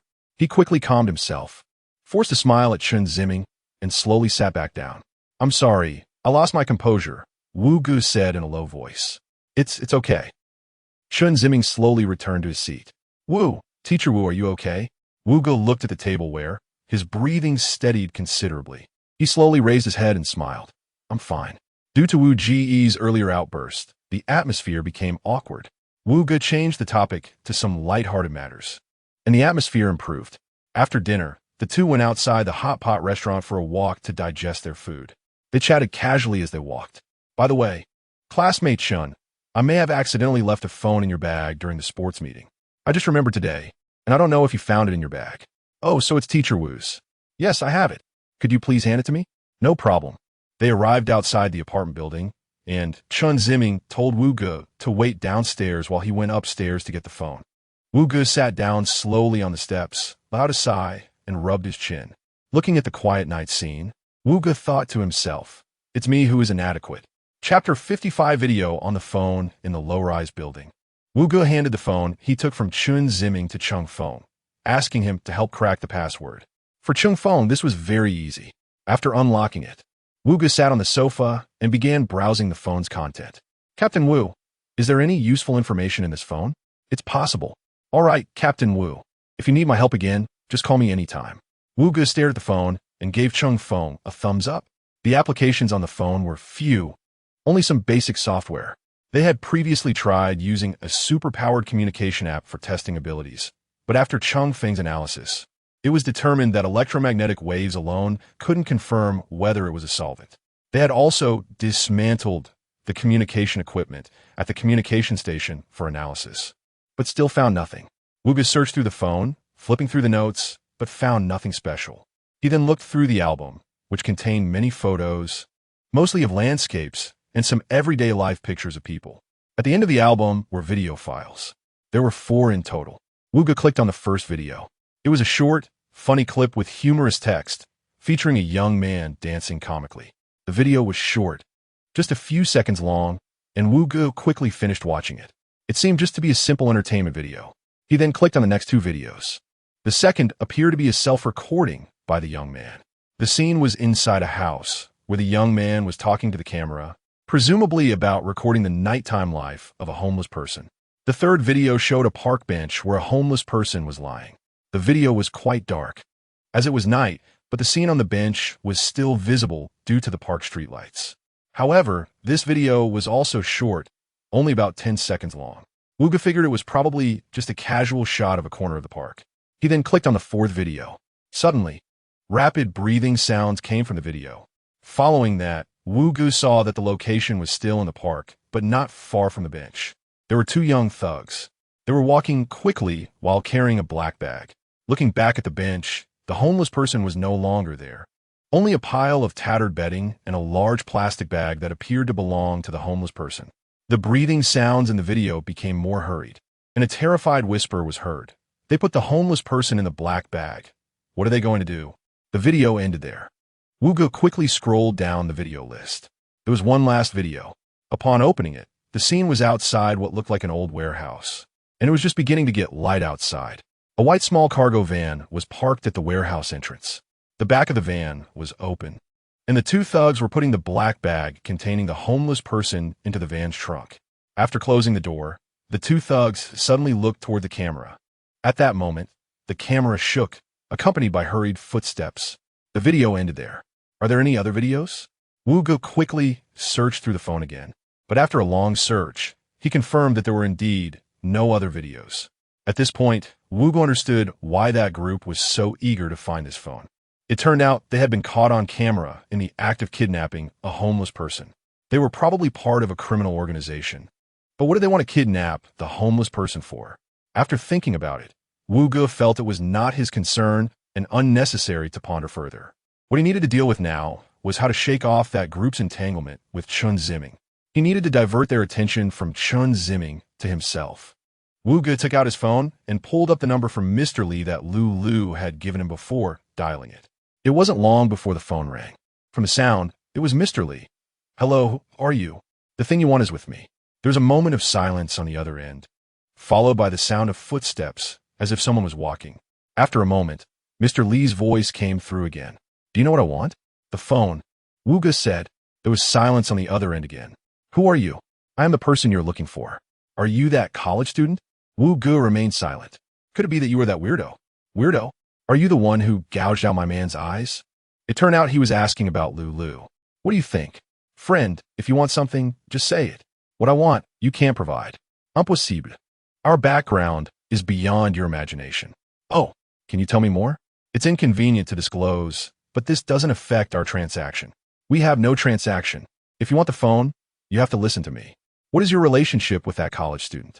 Wu Gu was waiting for this question. "He is just a passerby. However, I know you are foolish, but I didn't expect you to be foolish enough to think the phone is in a student's hands. What do you really want? I'll call you again." With that, Wu Gu hung up the phone. "Captain Wu." Wu Gu turned to look at Cheng Feng and smiled. "Help me block the signal of this phone, otherwise our base will be exposed." "No problem." Cheng Feng took the phone and connected it to the computer to operate. Chen Xiong sat alone in a bright office, looking out at the night view. There was a knock on the door. Sun Ming pushed the door and entered. Chen Xiong looked through the glass as Sun Ming walked in. "Chairman, you called for me." Sun Ming approached Chen Xiong with a flattering smile. Chen Xiong did not turn his head. "In half a month, our factory abroad will be completed. At that time, we will need a large amount of superpowered electromagnetic waves. Do you understand?" Understood. "How is your progress?" "We have conducted experiments on both corpses and living people, and we are currently in the observation phase. Be careful, don't let anything go wrong. As for shortening lifespan, since you want to experience a different life, you must pay a little price, don't you think? Just like women, if they play too much, their bodies will naturally suffer, and their lifespan will inevitably decrease. So should we prohibit sexual behavior between men and women? That's ridiculous. So, I hope you can get over this psychological hurdle and understand the essence of this matter." Yes, the chairman's analysis is very correct." Sun Ming bent over, clasping his hands in front of his chest, lowering his head. "How much equity do you have in the company?" "Chairman, you previously generously allowed me to hold 0.3 of the shares. Our company's current market value is over $1 trillion, right? Today's latest quote is 12 trillion. Chen Xiong nodded. "Old son, I remember when we started. We were still an unknown small business. At that time, we went to each company to promote our products. How many disdainful looks did we receive? How much hardship did we endure? I don't know if you still remember." "Of course I remember. At that time, we went for financing and were rejected by investors. We didn't get discouraged and even blocked the investors' doors for several days. We ate instant noodles every day and my face turned pale from it. As soon as he mentioned the early days of starting the business, Sun Ming suddenly became spirited, speaking with more confidence. However, now his former business partners had become his benefactors, and he still had to look at others' faces to do things. Thinking of this, Sun Ming felt a pang in his heart. Now we have finally made it through. Thanks to that superpower electromagnetic wave. In our line of work, we rely on technological innovation. As long as we have our own core technology that others cannot replicate, our position will remain solid. Therefore, we must develop our own superpower solution. I won't allow this hard-earned success to collapse. Moreover, I want to push it onto the international stage, so that all countries on Earth, big and small, black and white, will know about our superpower communication. Chen Ziming clenched his fist, his voice strong and powerful, his eyes bright and determined. What you said is right. I will not let you down. Our own solution will definitely hit the market soon. Chen Ziming chuckled. I absolutely believe in you. You have that capability. By the way, how old is Fei Fei this year? 19, still in college. In the blink of an eye, the little girl has grown up so much. The last time you saw her, she was still in middle school. After graduation, there are plenty of places to spend money, especially for girls. They must be well taken care of. Otherwise, they might easily be taken away by poor boys. Chen Ziming chuckled again. You're right, Sun Ming said with a smile. How about this? Once our subsidiary officially goes into mass production, I will increase your share by 1 point. What do you think? 1 point. That's 100 billion. Sun Ming swallowed hard. He quickly stood up straight and bowed respectfully to Chen Ziming. Thank you, Chairman, for the promotion. Old son, you're too polite. Without you, where would I be now? What you said, I'm just working for you. Without you, I might still be earning 10,000 a month at the Research Institute. I'm especially grateful to you, and not just me. My whole family is grateful to the chairman every day. It is you who has given us such a good life. Although Chen Ziming knew this was flattery, at his position, he only believed in himself and acted according to his own judgment. He didn't need anyone's advice. He just needed to execute his own ideas.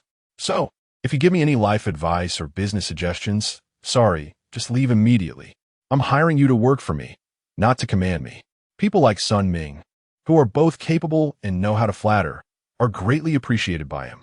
All right, if there's nothing else, you can leave. Yes, Chairman. You should also rest early and not overwork yourself. Chen Ziming waved his hand to Sun Ming, indicating he understood. In the floor-to-ceiling glass window, Chen Ziming watched Sun Ming leave the office and close the door. He let out a sigh.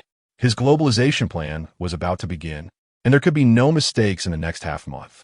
To motivate Sun Ming, he even gave away one of the shares, which is already a very high incentive for a company valued in the trillions. Chen Ziming's heart was bleeding. However, it's fine. Giving him shares will lock him firmly in the company, and he still has many uses. With this thought, Chen Ziming's heart felt slightly more balanced. Managing a large enterprise was exhausting for him. Suddenly, Chen Ziming's vision blurred, and he almost fell. His face turned pale. He hurried to his desk and shakily pulled out a metal box from the drawer. Opening the box, there were several small glass bottles filled with white liquid and a few syringes. Chen Ziming grabbed a syringe, drew a bottle of liquid, and injected it into his bloodstream. As the liquid entered, Chen Ziming's face gradually regained its color. Meanwhile, in a corner of the superpower building, Sun Ming was staring angrily at his phone screen. Gritting his teeth, he said angrily, "Damn it, can't even handle such a small matter." Chapter 56. The cemetery. Chen Ziming stayed at home for 2 days and did not go to school. He hardly ate anything and spent most of his time sleeping or going downstairs to look for the general. The female singer had become a fleeting meteor in Chen Ziming's life, illuminating his dull existence, but it was only for a moment. Chen Ziming was immersed in memories of the female singer. Xiao Wei had sent him a WeChat message with a video of their performance. After watching it, he felt even sadder. He missed the days spent with Xiao Wei and the others, but that did not belong to him. He dared not touch it again. Friendship was like strong liquor, bringing joy and numbness when consumed, but leaving endless headaches and regrets afterward. He had blocked Xiao Wei's moments and no longer looked at her updates. He would also not reply to Xiao Wei's messages unless absolutely necessary, or he would just respond with an emoji and leave it at that. In these days, Chen Ziming felt the warmth of love, friendship, and the teacher-student bond with Wu Gu, which provided a bit of comfort to the familial love that had been tormenting him. Last night, he inquired about the female singer's burial site from the bar owner, and now he was on his way to the cemetery. The taxi was playing the morning news, reporting that the Superpower Communications Company would begin mass production of superpower communication devices in foreign factories in half a month, with superpower applications set to go global. The announcer, with his clear and deep voice, stated the current market value of superpower communications and projected a significant increase in its value after globalization. The driver gasped upon hearing it. "Young man, listen to this. The Superpower Communications Company is now worth $1 trillion. Just think about how much that is. It's infuriating to compare with others. For us, buying a house in the suburbs still requires a loan. A house of over 90 square meters costs $1 million now. To them, $1 trillion could probably buy half this city. Do you think this world is fair? They create some superpower communication device and make so much money while we work hard, driving from morning till night, earning only $200 or $300 a day. The wealth gap is just too big." The driver complained about the injustice of society. Chen Ziming was lost in thought about the cemetery, not paying attention to what the driver was saying or the news report. The driver, perhaps used to passengers not responding, continued talking to himself. "Hey, being Chun Xiong's child must be so lucky, having all that money, doing whatever they want, driving luxury cars, living in villas, just playing every day. They can get into top universities with a casual spend. Besides, what's the use of school for their kids? They don't even have to worry about food or clothing. What can the school teach them? Those teachers are struggling to make ends meet themselves." After a while, the taxi climbed the mountain road, winding around before arriving at the entrance of Shenlong Mountain Cemetery. "Young man, we're here." Chen Ziming snapped back to reality, looking outside at the asphalt road winding up the mountain, surrounded by rolling hills and forests. Ahead, there was a mountain gate shaped like an isosceles trapezoid. The gate had 3 doors opening side by side. The middle door was the highest, widest, and most open, while the side doors were relatively narrower and lower. The gate was made of white marble, with a roof of red tiles, a typical ancient mountain gate architectural structure. Chen Ziming paid the fare, got out of the car, and walked to the mountain gate. The cemetery was sparsely populated. It wasn't until Chen Ziming entered the cemetery that he saw a passerby coming from the opposite direction. Once inside, a white marble plaza came into view, surrounded by 3 buildings with yellow-tiled pointed roofs, all in an ancient architectural style. Looking straight ahead, behind the building was a beautiful green mountain. The mountain was covered with green plants, its rounded body standing majestically among the cemetery. The green mountain, the building in the center of the plaza, and the cemetery's entrance formed a straight line. After reaching the plaza, Chen Ziming followed the directions the bar owner had given him on his phone, taking a small path down the plaza toward the burial site. In less than 10 minutes, he arrived at his destination. Rows of gray tombstones were neatly arranged, tiered like a riverbank. Chen Ziming walked up the small path beside the tombstones, reaching the row the bar owner had mentioned. He lowered his head to look at the names on the tombstones. As he walked, Chen Ziming suddenly stopped. He stood in front of a gray tombstone that was round on top and flat on the bottom. It had several lines of yellow characters engraved on it. The middle characters were large, while those on the sides were smaller. Chen Ziming crouched down, staring at the large characters on the tombstone, "Beloved daughter Fan Lingling." He slowly reached out his hand, getting close to the surface of the tombstone, but just before touching it, his hand halted in mid-air. He withdrew his hand and sat cross-legged. Fan Lingling's figure reappeared in his mind. Her enchanting eyes, magnetic voice, and sweet smile floated before him like a dream. Chen Ziming dazedly stretched out both hands, wanting to grasp everything ephemeral, to capture every moment of Fan Lingling. However, those images could not withstand the weight of Chen Ziming's hands and silently vanished as he reached out. Upon closer inspection, Chen Ziming realized there were only tombstones stretching toward the horizon and the green mountain and floating clouds behind them. Tears streamed down Chen Ziming's face silently. His mouth turned down, his brows knitted tightly, and his shoulders trembled. He covered his face with his hands, slowly lowering his head, feeling an overwhelming sense of desolation. At that moment, below the group of tombstones, Wu Gu was watching Chen Ziming from a distance. He saw how Chen Ziming bent down, how he reached out in a daze, and how he lowered his head, choking back sobs. Wuge seemed to hear Chen Ziming's cries. He wanted to do something, but felt powerless. The separation of life and death was something Wuge had deeply felt during his childhood. He looked at Chen Ziming's back as if looking at his younger self. Through Chen Ziming's figure, Wuge saw his friend, who only had half a body left, holding on to him, surrounded by gunfire and screams. He saw his friend struggling to lift the remaining arm, slowly resting it on his shoulder. Blood streaming from the corners of his mouth as he smiled, finally closing his eyes. The young Wuge opened his mouth wide and cried out loudly. Wuge remained silent, accompanying Chen Ziming in honoring the deceased beneath the green mountain. After a while, Chen Ziming walked down the small path beside the tombstones, his face bearing a sad expression. Wuge approached him, and they crossed paths. Veuillez faire surprise, tien classement. Teacher Wu, I didn't expect to run into you here. I'm here to pay respects to a deceased friend. At that moment, Chen Ziming truly didn't know what to say. Moreover, most of his mental energy had been spent on sadness, leaving him physically and mentally exhausted. He remained silent, not speaking. Let us head back together in a bit. I just wanted to take a look and we'll leave soon, Wuge said with a smile. Teacher Wu this. Chen Ziming clearly hesitated for a moment. You wait for me here, I'll be right back. With that, Wuge walked up the small path, wandering among the second row of tombstones, stopping in front of one. He clasped his hands together and bowed to the tombstone, murmuring, Sorry to disturb you. I'm just here for my student. After finishing, Wuge closed his eyes and bowed deeply once more before turning back to the small path. It took him less than 5 minutes. He returned to Chen Ziming's side. Let us go. Teacher Wu, to the deceased, the ones who have passed, let us not let them occupy too much of our time. Human life is limited. We must live well in the present. Chen Ziming pressed his lips together and remained silent. The two of them returned to the entrance of the cemetery and walked out again. Chen Ziming wanted to call a car, but Wuge interrupted him. Such beautiful scenery.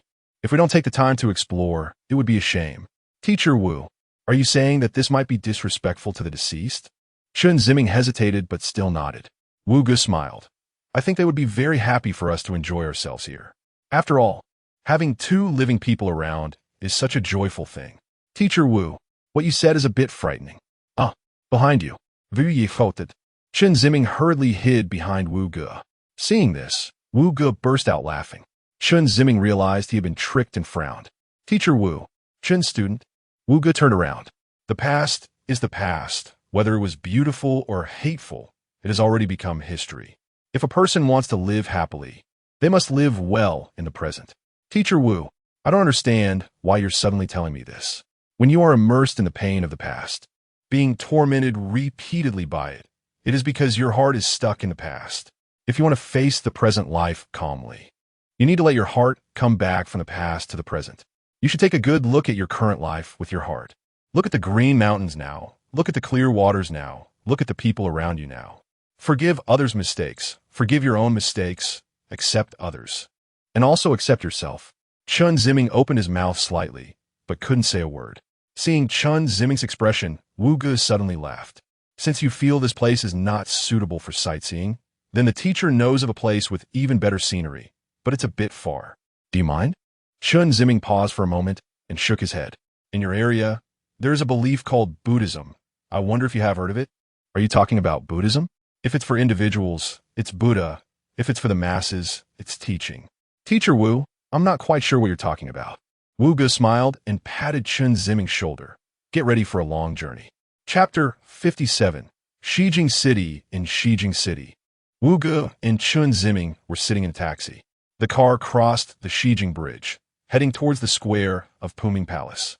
The driver was a local man from Xijing, with typical features of a Xijing person: dark skin, high cheekbones, and a broad frame. His personality also reflected the straightforward and simple characteristics of Xijing people. He spoke with a slight accent. You two are here for the first time, right? The driver asked. That's right, your observation is sharp, Wuge replied. The driver laughed heartily. Tourists visiting here for the first time always choose Puming Palace as their first stop. That place is quite special. You see, everyone has their shortcomings, and there are times when they feel guilty towards themselves. We are all the same. No one can claim to be an absolute good person, nor can anyone say they are a complete bad egg. But others may not think so. If they think you are bad, then you are bad. If they think you are good, then you are good. But Bohemian Palace is different. If you are good, it accepts you. If you are bad, it still accepts you. So, regardless of whether people are good or bad, everyone likes to go there. It seems we really came to the right place. Hey, if you go into the palace, make sure to turn the prayer wheel, the driver added. Oh, is there something special about it? To be honest, it's hard to explain. You have to experience it yourself. Once you get there, touch it, turn it, and you'll understand. Thank you, Wu Ge said. The driver then shared some local myths and interesting stories, while Wu Ge listened with a smile. Chen Ziming sat beside him, gazing out at the scenery. On both sides of the road were low, flat-roofed houses, either 2 or 3 stories high, all with white walls and red roofs, contrasting sharply with the tall buildings of big cities. There were a few pedestrians on the road, walking leisurely, unlike the hurried pace of people in big cities. The pace of life here felt slow and comfortable.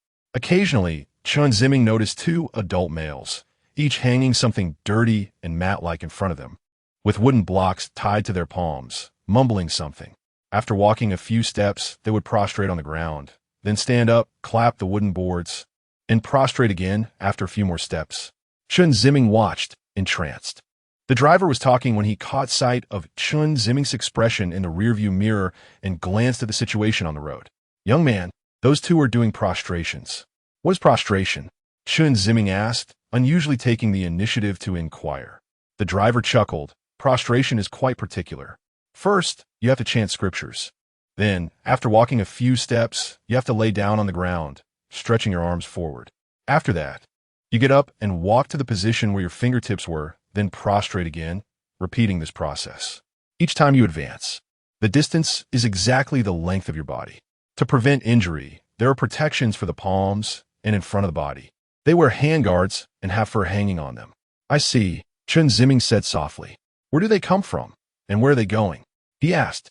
From all over, near and far. Their destination is where you want to go, Bohemian Palace. It's a sacred place for pilgrims. Pilgrimage? Yes. As I said earlier, everyone has their troubles. Some can't forget painful experiences, some worry about the future. In short, their hearts can't find peace, and they want to gain inner tranquility this way. Chen Ziming slowly nodded. He turned his head to look at the 2 men prostrating. He saw their faces filled with dust and fatigue, but their eyes were bright, with their dark faces featuring pupils like 2 shining gems. After a while, the car arrived at Bohemian Palace Square. The driver stopped nearby, and Wu Ge and Chen Ziming got out, waving goodbye to the driver. The air in Bohemian Palace was fresh, and breathing it in felt invigorating. Chen Ziming and Wu Ge looked ahead, and Bohemian Palace stood on a hill not far away.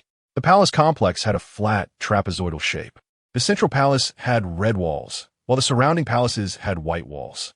It was said that the red walls were made from a unique type of grass bundled together and compacted layer by layer, forming a grass wall. The white walls were painted with a mixture of a lot of milk, sugar, and paint.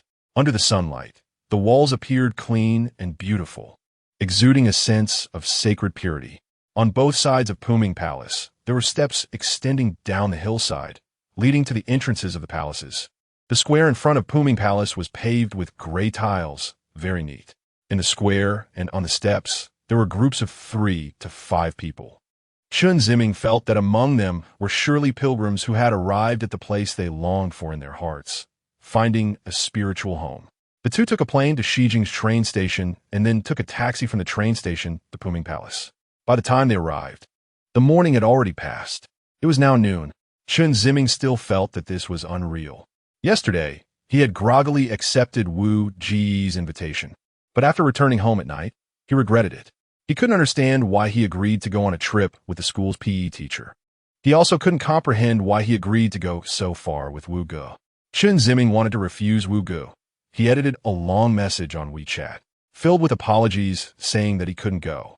He changed the reason several times, starting with saying he was too tired to travel far. But Chen Ziming felt that the reason seemed too distant and cold towards Wu Ge. He changed it again, claiming he had a cold, but thought it was too fake, as he felt fine during the day. After thinking for a long time, he ultimately did not send a message. That night, he fell asleep only around 2 in the morning, thinking about many things: his father's violence and humiliation, the death of Fan Lingling, and the brief happy days with Xiao Wei and others. He also thought about his instructor's disappointment in him and Zhang Shang's angry face after he blocked a crucial shot. When he woke up the next morning, Chen Ziming felt dizzy. He grabbed his phone to check the time and found that Wu Ge had sent him a WeChat message, telling him that he was waiting downstairs at the apartment and suggesting he hurry up and get ready to catch the flight. Chen Ziming had no time to think further. He washed up, got dressed, and ran outside the apartment. The two took a taxi to the airport, and the timing was just right. While going through security, Wu Ge was stopped by the security personnel again. He used the same excuse as last time and passed through security without incident. "It's 1 o'clock. Should we have lunch? Are you hungry?" Wu Ge asked. "I'm fine. What about you, Teacher Wu? There's a noodle shop over there. Let's eat first, and then we can visit Puming Palace in the afternoon." Chen Ziming nodded. They arrived at the noodle shop, where the servers also had typical Xijing features: dark faces and bright eyes. Wu Ge ordered 2 bowls of beef noodles, and they sat at the table waiting. At that moment, a man in a black tracksuit, wearing a hat and mask, walked in. He was a medium build, about 1.75 meters tall. As soon as he entered, he took off his mask and placed it on the table, called the waiter, and ordered a bowl of beef noodles as well. The man's appearance did not seem like a local. He looked more like someone from an eastern city. His skin was delicate, unlike someone who had been exposed to the Highland sun and wind for a long time. The noodle shop was small, with only 6 tables arranged in 2 rows. At that moment, the only customers were Chen Ziming, Wu Ge, and a newly arrived man. Chen Ziming instinctively glanced at the man. The man seemed to notice and looked back at Chen Ziming. Chen Ziming hurriedly averted his gaze, biting his lip and tapping on the table. Wu Ge and the man exchanged smiles. The man responded with a smile as well. Soon, Wu Ge and Chen Ziming's beef noodles were served. The two picked up their chopsticks and began to eat. After a long day of running around and having not eaten breakfast, Chen Ziming's stomach was already growling with hunger. He stirred a few strands of noodles and slurped them into his mouth. Before long, the man's noodles were also served. Chen Ziming noticed the waiter walking over and glanced at the man. He saw him leisurely breaking apart the disposable chopsticks, stirring the noodles, and blowing on the hot soup. Then he picked up a strand of noodles, twirled it in the bowl, and slowly placed it in his mouth. He chewed gently, and it seemed he was thoroughly enjoying his meal. Seeing where Chen Ziming was looking, Wu Ge, who was sitting opposite him, also turned his head and noticed the man's eating style. Sensing someone was watching him, the man slightly turned his head. Chen Ziming quickly averted his gaze and continued eating. Wu Ge and the man exchanged smiles once again. This time, Chen Ziming and Wu Ge didn't sneak another look at the man. They finished their noodles directly. After paying the bill, the two walked towards the door. As they reached the man's side, he suddenly called out to them. "Two friends." Chen Ziming and Wu Ge stopped and looked at the man. The man put down his chopsticks, spread his hands on the table, and said slowly, "It's still a bit early to go to Puming Palace. Why don't we sit down and rest for a while? How about we go together? We're just here to enjoy the scenery. Timing doesn't matter." "But thank you for your invitation," Wu Ge replied. The man smiled. "In this vast sea of people, meeting is fate. I cherish this chance encounter with both of you." Wu Ge fell silent for a moment, then smiled and said, "Then we'll see each other again if fate allows." The man clapped his hands while said. Wu Ge turned his head and left the noodle shop with Chen Ziming. The man leisurely twirled another bunch of noodles and began to chew slowly. After finishing the noodles, he picked up the bowl and took small sips of the soup, one after another, until he completely drained the bowl. "Eating means you should eat well," the man said to himself. He called the waiter, paid for his meal, and got up to leave the noodle shop. Chapter 58, Puming Palace. In front of Puming Palace, Chen Ziming and Wu Ge gazed at the majestic palace building. The sunlight made Puming Palace shine clean and sacred, and Chen Ziming felt an unprecedented shock, which involuntarily gave rise to a sense of awe. "Let us go take a look," Wu Ge said. "Okay." The two approached a ticket checkpoint, surrounded by a row of iron railings. Wu Ge handed over 2 tickets. After the tickets were checked, they officially arrived at the foot of Puming Palace. "Teacher Wu, when did you buy the tickets?" Wu Ge smiled. They were a prize from the sports meeting. "Oh." Chen Ziming suddenly understood. Ever since Wu Ge received the tickets, he had researched information about Puming Palace. Originally, he had no plans to come, but when he saw the phrase purifying the soul in the introduction about Puming Palace, he instantly became interested. He also looked into the spiritual significance of Puming Palace and learned about its Buddhist explanations. Wu Ge felt that this aligned perfectly with his pursuit of inner peace. When he heard Chen Ziming recounting unforgettable past experiences, he had the idea of bringing Chen Ziming here to purify his soul. At the same time, he hoped to find something he needed here, a form of spiritual comfort. Wu Ge and Chen Ziming climbed the eastern steps, ascending together. On both sides were white walls, topped with red walls. Up close, Chen Ziming discovered that the red walls were actually formed by bundles of branches stacked together, resembling red coral growing on the walls. This entire red wall was made of coral. It was the first time Chen Ziming had seen such walls, and he marveled at the wonders of the world.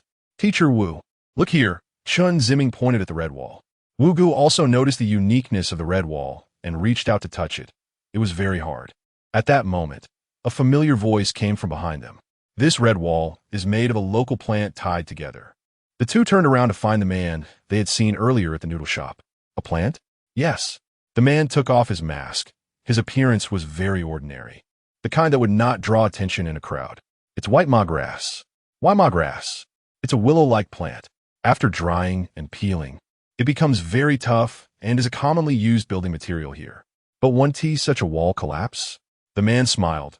"It reduces the weight of the wall, allows for ventilation and insulation, and is very resilient." Chen Ziming was amazed by this magical willow-like plant. Sensing Chen Ziming's interest in Puming Palace, the man continued. "Puming Palace is the highest and largest palace complex in the world, standing over 100 meters tall, with 13 floors, enduring for 1,000 years without collapsing. 1,000 years. The man shared more knowledge about Puming Palace with Chen Ziming. Due to the man's understanding of Puming Palace, Chen Ziming and Wu Ge unconsciously accepted him. The three walked side by side on the steps. The man talked about local customs and cultures, as well as some introductions to Puming Palace. "We will soon reach the east gate of the White Palace. Once we enter, there's a beautiful mural corridor that you will definitely like." The two nodded. "Friend, what should I call you?" "I'm Wu Ge, and this is Chen Ziming," Wu Ge said, pointing to Chen Ziming. The man took off his hat and smiled. "Zhang, you too are this is my student. We came here to enjoy the scenery and relax. You chose the right place. Not only can you relax here, but you can also purify your mind. It's the purification of the soul. Did you come here for leisure as well?" Zhang paused for a moment before smiling and saying, "You could say it for transcendence." "Transcendence?" Wu Ge did not understand this term. "You can think of it as the purification of the soul." Wu Ye Nu did. As they walked, Wu Ge and Zhang chatted casually, and soon they arrived at the entrance of the east gate. Before them stood a 3-story tall, rectangular building. The bottom was covered with a large piece of black fabric with white edges. This fabric was divided into 6 rectangular areas by white stripes, 3 on the top and 3 on the bottom. The side areas were wider, while the top and bottom middle sections were narrower, with the bottom section serving as the entrance, which was not covered by fabric. However, the entrance was dark, resembling the black background of the fabric. Each area on the fabric had a rounded 4-leaf pattern in the corners. Each level of the building had a long window with a banner-like fabric hanging over the top, divided into 6 rectangular areas by white stripes, each area being black with simple white diamond-shaped 4-leaf patterns. The fabric covered the upper half of the windows. Zhang led Wu Ge and Chen Ziming into the east gate. Inside was the mural corridor. Chen Ziming was stunned by the vibrant images on the walls, intricate patterns, and lively faces. Outside, the walls were still plain white and covered with black fabric, but inside was a dazzling world of color. There were fierce, glaring vajras with colorful clothing and headgear, holding treasures, exuding majesty and terror. There were compassionate, serene bodhisattvas in Buddhist robes and jeweled crowns, evoking awe and tranquility. It was Wu Ji's first time seeing such patterns. He didn't know these were vajras and bodhisattvas. He only found the blue-faced one ugly and the white-faced one tranquil. "What are these images?" Wu Ge asked. "The fierce one is a vajra, symbolizing indestructibility. The bowed one is a bodhisattva, a seeker of the great path," Zhang explained. Indestructible, seeking the great path, the three continued walking along the corridor. And Chen Ziming immersed himself in the exquisite and brilliant murals until they reached the end of the corridor. Only then did Chen Ziming come back to reality from the dreamlike visuals. Exiting the corridor, they found themselves in a vast and flat square. On three sides of the square were two-story ancient-style buildings. In the middle of the square, there were a few tourists. There are often performances of scripture plays in this square, but unfortunately, we came at the wrong time. It hasn't started yet, Zhang Qi said. Veuillez nous dire. He and Chen Ziming examined the surrounding buildings in the square. After staying in the square for 2 or 3 minutes, they were led by Zhang Qi to the front of a 7-story building. 2/3 of the building was white, with the top third being red. Chen Ziming knew it was built using dry white ma grass. The building had 3 doors, one on each side and one in the middle. The side doors reached the ground, while the middle door was about 1 meter high, connected to the ground by stone steps. This is one of the famous palaces of Bohemian Palace, the White Palace. Zhang Qi pointed to the 7-story building. What is this? Wu Ge asked. It's the office of the local management agency. The three entered the gate of the White Palace. Once inside, a scene of golden splendor unfolded before their eyes. For pillars with red bases and golden tops, and, at the end, there were 2 crimson doors in the center. The doors were adorned with golden carvings. Even in dim light, the brilliance of the gold could not be concealed. The patterns above glistened. In Bohemian Palace, gold artifacts are the most common, Zhang Qi said. Chen Ziming looked around at the exquisite murals. What is depicted in this mural? Chen Ziming asked, pointing at a vibrant mural of a group. Zhang Qi turned his head. This is an event. An event? Yes, it refers to the story of the princess marrying into the West. Chen Ziming suddenly realized that this was the famous story he had learned about in textbooks. He stared at the mural, examining the faces and expressions of the main characters, experiencing the atmosphere of that time. There are many other beautiful and exquisite things inside, Zhang Qi said as he, Wu Ge, and Chen Ziming stepped through the crimson doors of the White Palace, entering inside. They admired the golden palace of the governor of Xijing, the magnificent halls and corridors, and the glittering treasures. Chen Ziming felt that it seemed all the gold in the world had been used to build this palace. Even after leaving the White House, Chen Ziming was still immersed in the lingering solemn atmosphere, and he didn't even realize how calm his heart was at that moment. His pain was dispelled by the diamond, and his sorrow was influenced by the bodhisattva. Chen Ziming felt he could hear every step and breath he took. Chen, are you there? Wu Ge brought Chen Ziming back from his reverie. Wu, Teacher Wu, Chen Ziming replied. Wu Ge smiled and said, What's wrong? Dazzled by the golden light? Chen Ziming pursed his lips and smiled shyly, a bit. It was indeed shocking. Chen Ziming nodded. After wandering through the corridors and squares of the White House, nearly 5 hours had passed, and it was now past 6 in the afternoon. Due to the difference in latitude and longitude, there was a time difference between Xijing City and S City. In the autumn of S City, it was already dark at this time. However, in Xijing City, the sun had not yet set, but was already low on the horizon. The three stood outside the White House. There were a few more palaces ahead, but it seemed there was no time left today. Just the White House had consumed nearly 4 hours of their time. The reason was that Chen Ziming had been deeply immersed in the appreciation of the murals and treasures, which delayed them a lot. Where are you two planning to have dinner tonight? Zhang Qi asked. We plan to find a place to eat something in the city, Wu Ge said. Then we could go together. Wu Ge gestured for them to follow. The three left the Bohemian Palace and arrived at the square outside.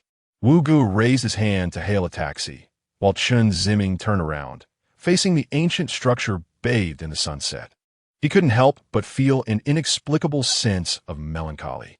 In this melancholic mood, Chen Ziming realized how small humans are, how short a human life is, and that the emotions of pain, fear, worry, sadness, joy, excitement, and so on are all so fleeting.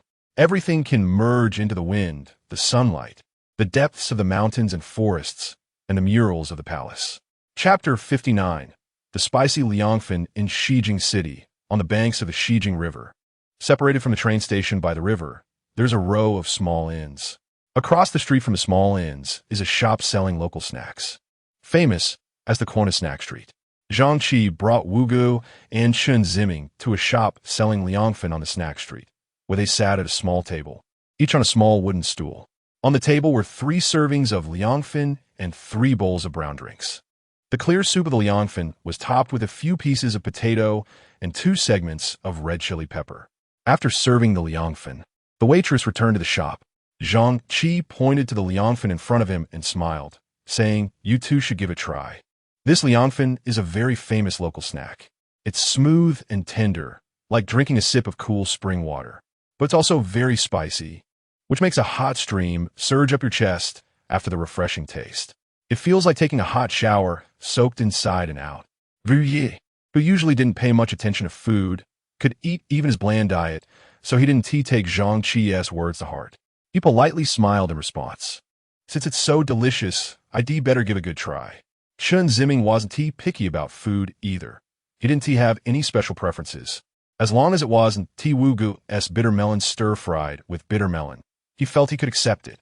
However, since Zhang Qi praised the liangfen so highly, he couldn't help but feel a bit curious. Under Zhang Qi's watchful gaze, Wu Gu and Chen Ziming each picked up a piece with their chopsticks and put in their mouths. As they chewed the liangfen almost simultaneously, both of them pursed their lips and let out a gasp, nearly spitting out the liangfen. Their faces turned bright red. Zhang Qi laughed gleefully at the sight. Wu Gu quickly raised his bowl of butter tea and drank a big gulp. Chen Ziming followed suit and finished his butter tea in one go. The butter tea flowed down their throats into their stomachs, suppressing the spiciness of the liangfen, and they finally felt much more comfortable. Wu Gu placed his empty bowl on the table and blew out a breath. "This liangfen is really spicy, really spicy." After saying this, Wu Gu glanced at Chen Ziming, who was fanning his mouth to cool the heat. Wu Yi did. Chen Ziming turned his head to look at Wu Ji's flushed face and couldn't help but laugh as well. "How can you eat something so spicy?" Wu Yi did. When he looked at Zhang Qi, he saw him already picking up a piece of the liangfen with his chopsticks and slowly putting it in his mouth. Wu Yi grimaced, seemingly feeling the heart-wrenching spice in his throat. To his surprise, Zhang Qi remained unfazed, did not chew, and looked calm. He picked up another piece and ate it again. "How do you do it?" Wu Gu found it unbelievable. He picked up a piece himself to try. Thankfully, having had the first experience, but the lethal spiciness still made Wu Ji's stomach tremble. He hoarsely shouted to the shop, "Another bowl of butter tea." Seeing this, Zhang Qi laughed. "1 piece of liangfen, 1 bowl of tea. It seems like Brother Wu Gu is quite enthusiastic." Chen Ziming chuckled softly. Wu Gu looked at Chen Ziming and then at Zhang Qi. "It's just a bowl of liangfen. How hard can it be to eat?" Saying this, Wu Gu picked up the bowl of liangfen and placed it in front of him. He dipped his chopsticks into the bowl and picked up a hefty lump of liangfen. Wu Gu pursed his lips, swallowed a couple of times, and blinked hard, going for it. Wu Gu opened his mouth wide and kept stuffing one lump after another into his mouth. At first, he thought it was manageable. The rising spiciness was suppressed by the newly swallowed food. However, after finishing the bowl of liangfen, the accumulated spiciness surged up at once. The moment Wu Gu set the bowl down, he felt as if his lungs were ignited and a fire was burning in his chest. With any oil in front of him, he could ignite it the moment he opened his mouth. Wu Gu's face turned bright red, and beads of sweat began to form on his forehead and temples. Yet he still kept his mouth shut, fists clenched on the table, silent. "Wu Laosher, are you okay?" Wu Gu glanced at Chen Ziming and gently shook his head. His expression resembled someone suffering from constipation. "Brother Wu Gu, you should drink some tea to ease it," Zhang Qi suggested. Wu Gu smirked and waved his hand, indicating it wasn't tea necessary. "Really, are you okay?" "I'm fine." Wu Gu gritted his teeth and said, That's good. Zhang Qi lifted his butter tea, bringing it to his lips to take a sip. Suddenly, Wu Gu stood up with a shout and rushed into the shop. As he got up, his knee bumped the table, causing it to hit Zhang Qi's knee, and Zhang Qi ended up splashing the entire bowl of butter tea on his face. After rushing into the shop, Wu Gu dashed in front of the staff member who was carrying butter tea out, snatched the large bowl from the tray, and gulped it down in one go. After the tea reached his stomach, it extinguished the flames that Wu Gu had swallowed, making him feel as if he had just escaped from a scorching star. Upon exiting, Wuge saw Zhang Qi wiping butter tea off his face. Wuge paused, then smiled and said, "What is wrong? Can't just drinking extinguish the fire?" Wu Laoshe, Chen Ziming awkwardly tried to explain. Zhang Qi spoke up, shaking his head with a smile. "Brother Wuge, you're really humorous." Wuge wiped the sweat off his forehead, sighed, and said, "Now I understand what you mean by feeling like taking a hot shower in a villa on the outskirts of S City." Lulu sat on a luxurious leather sofa in the living room, leaning back against the sofa, crossing his legs, and staring at the crystal chandelier on the ceiling. From the second floor, there were continuous, sultry moans. Lulu pressed his palms together under his chin, looking at the potted plants outside the glass door, his expression numb. The sound from upstairs grew louder. Lulu frowned, glanced at the second floor, then stood up and walked to the glass door. Opening the door, Lulu stepped outside. The area outside the glass door was a small yard. The entrance was covered with wooden flooring, and a yellow light shone from the door. Next to the door, a sturdy black pine tree was planted, which Lulu had just been admiring. Walking further, past the wooden flooring, there was a patch of low green grass, lush and vibrant. On the grass, there was a path paved with square gray stones. In the corner by the wall, there was a pair of wrought-tan sofas with a glass-top coffee table in the middle, holding a tall cup-shaped vase with pink flowers inside. Next to the sofa was a gray striped wall, with several lamps hanging on it, illuminating the area quite brightly. "This ugly thing lives quite exquisitely," Lulu thought to himself as he approached the sofa and touched the surface of the rattan, then sat down. It was quiet here, without the sultry sounds from inside. The air outside was fresh, unlike the murky atmosphere inside, and Lulu's depressed mood was slightly alleviated. How much longer did he have to accompany this ugly thing? So many tender women were waiting for his affection. He didn't have the time to keep playing with Sun Ming. This was not the first woman he had found for Sun Ming. He wondered when Sun Ming would finally lower his guard against him. Thinking of this, Lulu's previously improved mood sank again, and he felt increasingly restless. His phone buzzed. It was a WeChat message. Lulu took it out to check, and it was a message from Sun Fei, inviting him to dinner tonight. Lulu glanced at the time. It was already 7 p.m. He had already eaten dinner with Sun Ming. The reason he came to Sun Ming's house was to have a chance to be alone with him. However, that would have to wait until he felt comfortable. Leaving now would be like throwing away his previous efforts. Lulu pouted, put his phone back in his pocket, and pretended he hadn't seen it. Although this woman was not ordinary, she wouldn't have him under her thumb. After sitting for a while, footsteps echoed in the room. "Is it done?" Lulu got up and walked to the glass door, just in time to see Sun Ming in his pajamas walking downstairs with a delicate beauty in a cheongsam that was almost slid up to her waist. Sun Ming was touching the beauty's waist, his fat face squished together, grinning lewdly. After reaching the bottom of the stairs, Sun Ming escorted the beauty to the door. At that moment, Lulu entered the room and stood in front of the sofa in the living room, watching the two. Sun Ming seemed to just realize that Lulu was still there. He paused for a moment, then smiled and patted the beauty's bottom, softly bidding her farewell. The beauty turned back and blew a kiss to Sun Ming, then swayed her curvy hips as she left. After sending off the beauty, Sun Ming's lewd smile faded away, and he replaced it with a serious expression he usually showed to subordinates. He turned to Lulu and greeted him, then walked around Lulu and sat down on the sofa. Although Lulu was already used to Sun Ming's contempt, he still felt annoyed and angry. He rolled his eyes at Sun Ming's back and turned around to sit opposite him.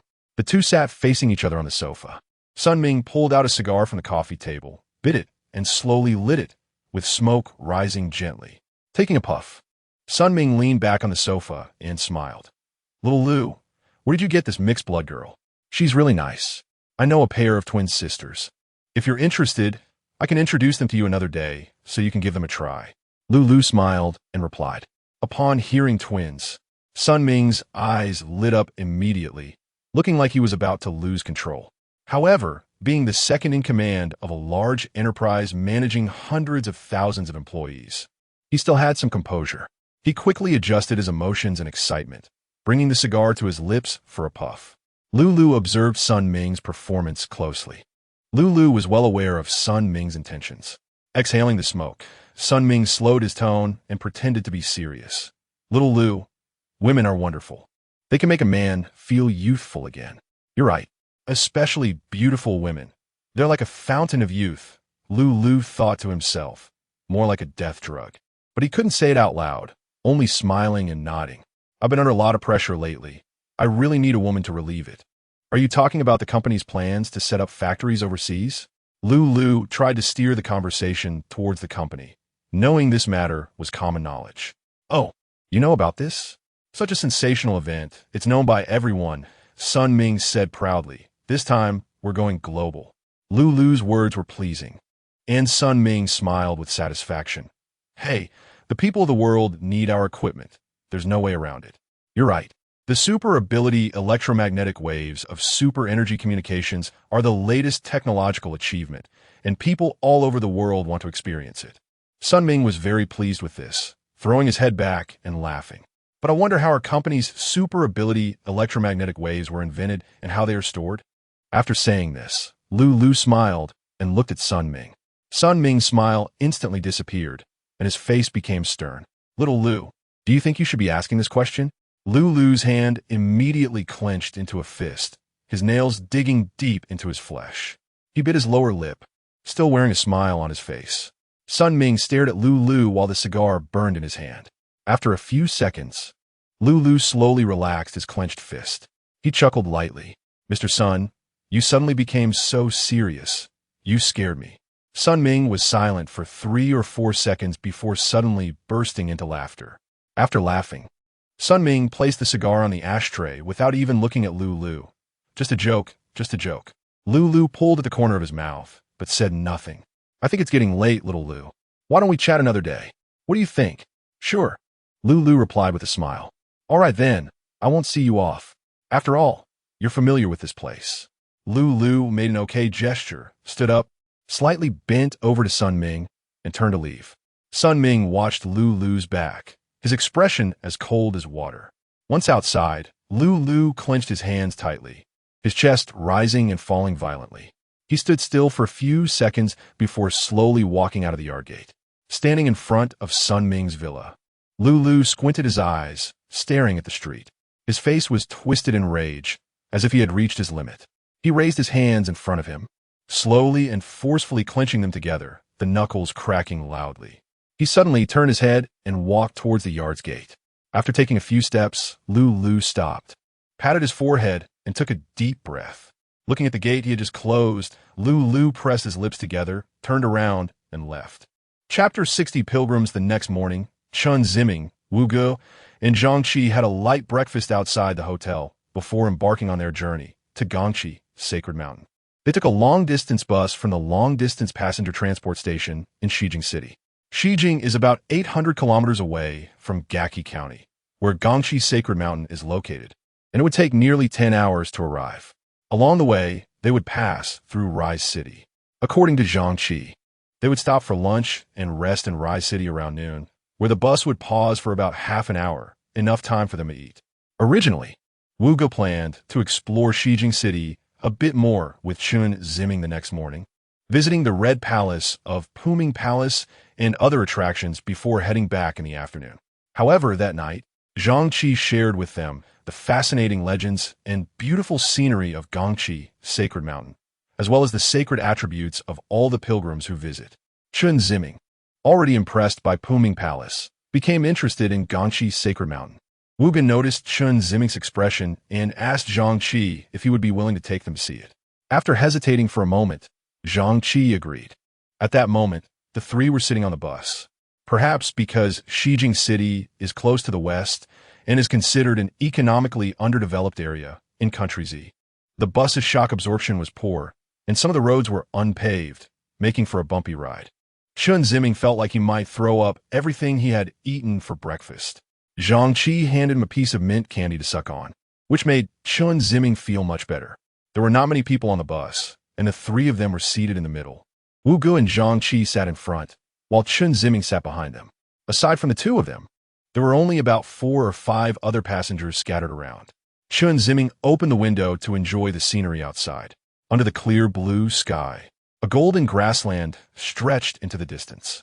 On the grassland, herds of sheep with white bodies and mixed-colored heads grazed on the grass. These are grassland-type sheep. Both males and females had horns, and they were one of the larger breeds in the area. Zhang Qi's voice came from the front, explaining something to Wu Ge. Grassland-type sheep. Chen Ziming silently repeated in his mind. At the end of the grassland were the rolling, snow-capped mountains. The base was brown and orange, while the upper parts were white with snow, blending seamlessly with the white clouds in the sky. Chen Ziming felt like he was looking at a beautiful oil painting. The bus moved forward slowly. Chen Ziming gradually felt his eyelids getting heavy. He leaned against the glass window, his eyes reflecting the distant snow-capped mountains. The purity of the white snow appearing in his pupils like a piece of cotton candy. Slowly, the white snow blurred in Chen Ziming's vision. His sight was touched by the white, his focus gradually fading, and the white transformed into a void. Chen Ziming's consciousness began to blur. A chasm appeared in his heart.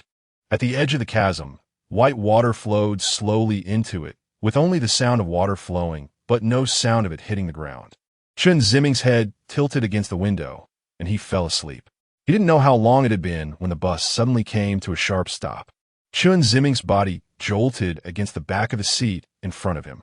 Thud! Ouch! He woke up from his dream, frowning and rubbing his forehead. What happened? He looked out the window. The bus had stopped. Looking around, it was still the grassland and snow-capped mountains. He was seated on the left side, where there was no unusual sight. So, he turned to the right and found that the passengers on that side were all looking out the window. What's going on? Chen Ziming stood up. Just then, Wu Ge and Zhang Qi also stood up. The two seemed to sense someone behind them, and Wu Ge instinctively turned his head. Chen Ziming was momentarily stunned, then asked Wu Laoshi, "What is wrong?" "It seems there are pilgrims prostrating." "Pilgrims?" Zhang Qi said the bus was waiting for them to cross the water. "Cross the water?" Zhang Qi nodded. "When pilgrims are prostrating, if they encounter water, they also need to crawl through it. The driver doesn't want to disturb them, so he is waiting for the pilgrims to pass." "So that was it. They were worried about splashing water on them?" Zhang Qi nodded. Chen Ziming went to an empty seat on the right side and leaned out the window to look outside.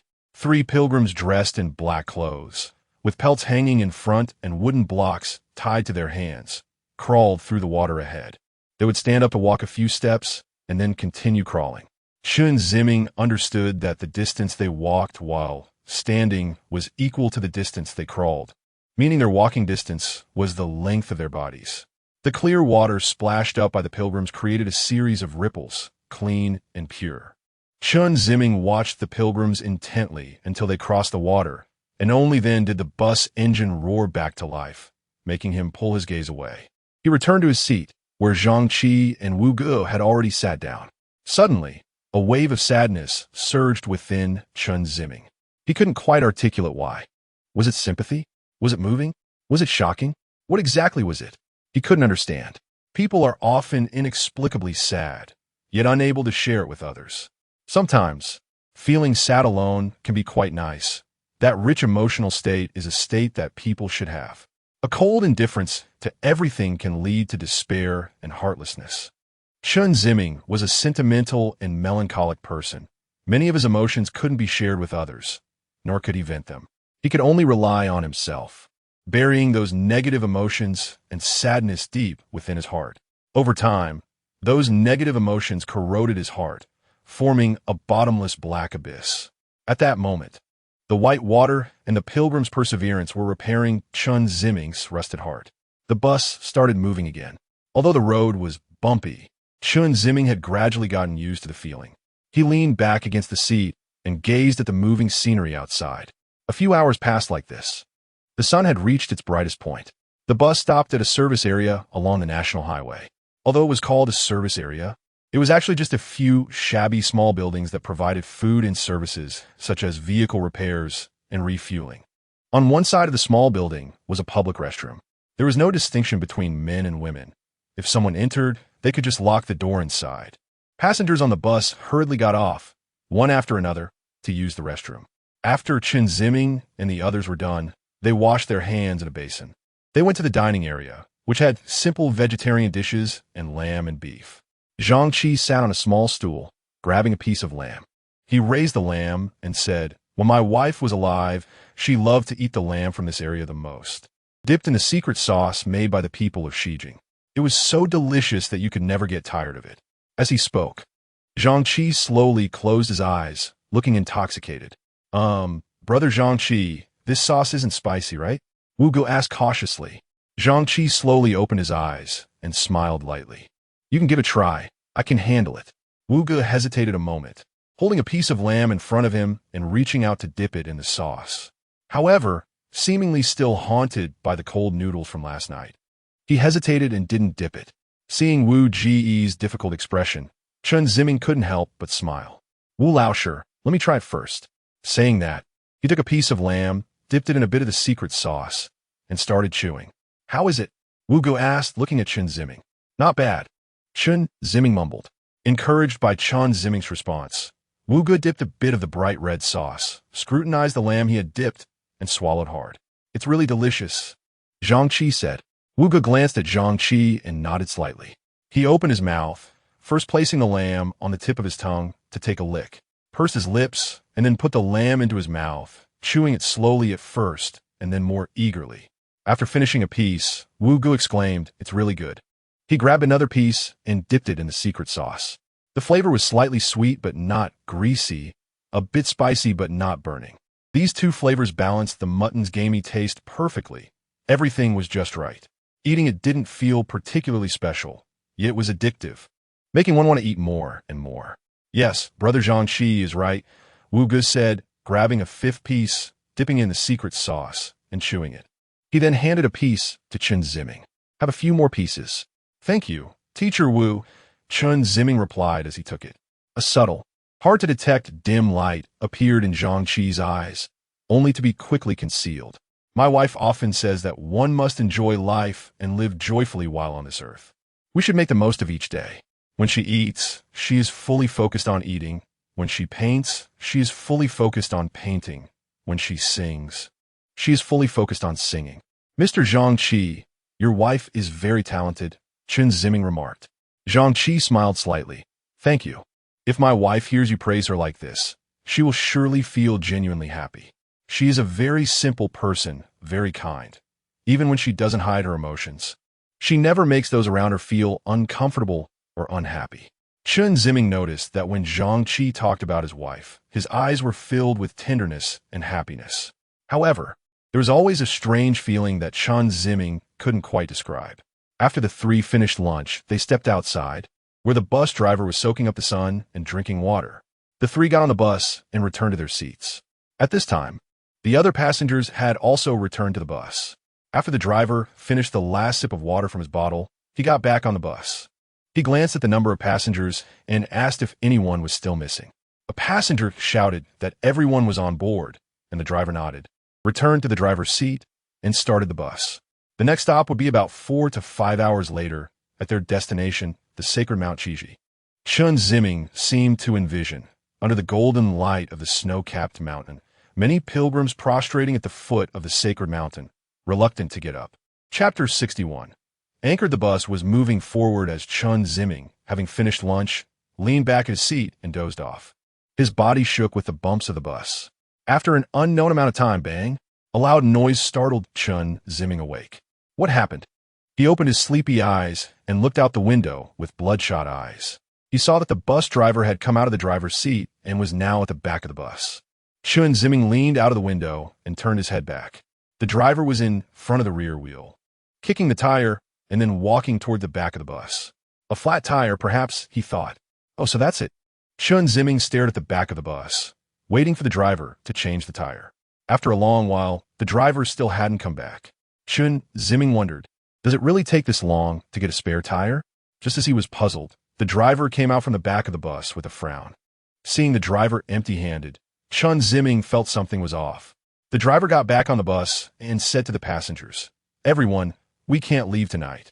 The tire is flat, and the spare tire inside the bus is missing. It seems it was never put in. We can only wait for tomorrow's bus to come and change the tire. What about going back to the service station?" A passenger asked. The driver shook his head. He'd been traveling for about 2 hours, and the service station is about 200 kilometers away from here. It would take at least 5 or 6 days to walk back. Ah, got it. The other passengers on the bus didn't stir or complain. Everyone sat in silence. This truly surprised Chen Ziming. In such a situation, where everyone would be delayed for an entire day, the driver didn't apologize, and the passengers didn't complain. It was indeed unbelievable. After a while, a passenger stood up and got off the bus. Outside was a golden grassland. Chen Ziming also had the thought of getting off the bus. He tapped on the back of the seat in front of him. "Teacher Wu, what is wrong?"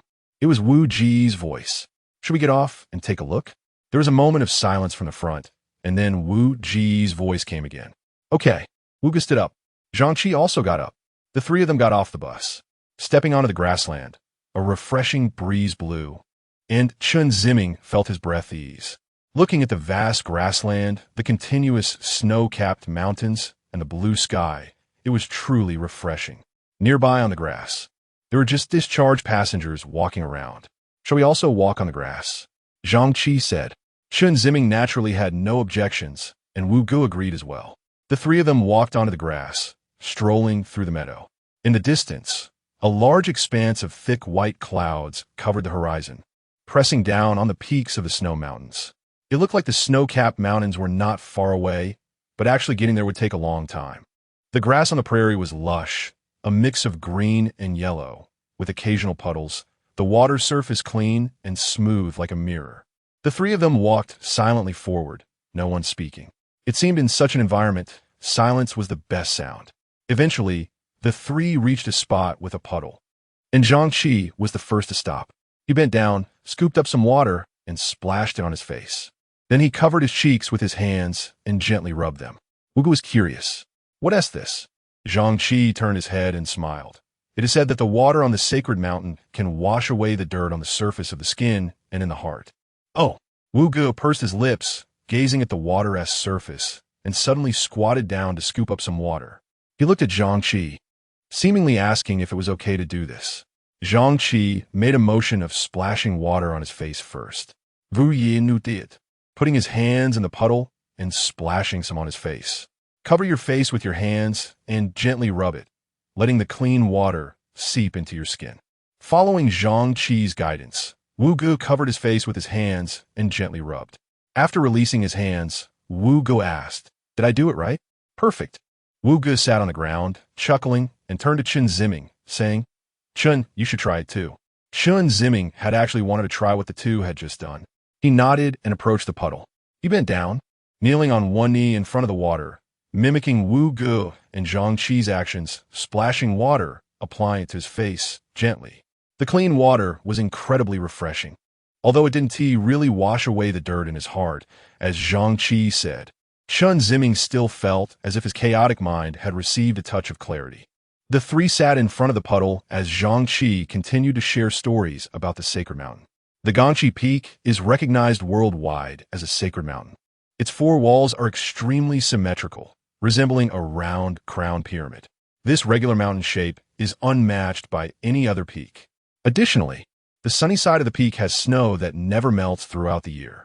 In contrast, on the shaded side, any accumulated snow melts away as soon as the sun comes out. This is precisely contrary to natural laws, making it even more mysterious. Snow accumulates on the sunny side, but not on the shady side? That doesn't make sense, Chen Ziming silently thought. Zhang Qi smiled. This is the mystery of Gangxi Mountain. If it were just an ordinary peak, it wouldn't be considered a sacred mountain. But sacred mountains should also follow natural laws, right? There are many unexplored laws in this world. What we currently know is just a part of the universe and cannot fully explain it. For example, there may also be intelligent beings like us on other planets in the Milky Way.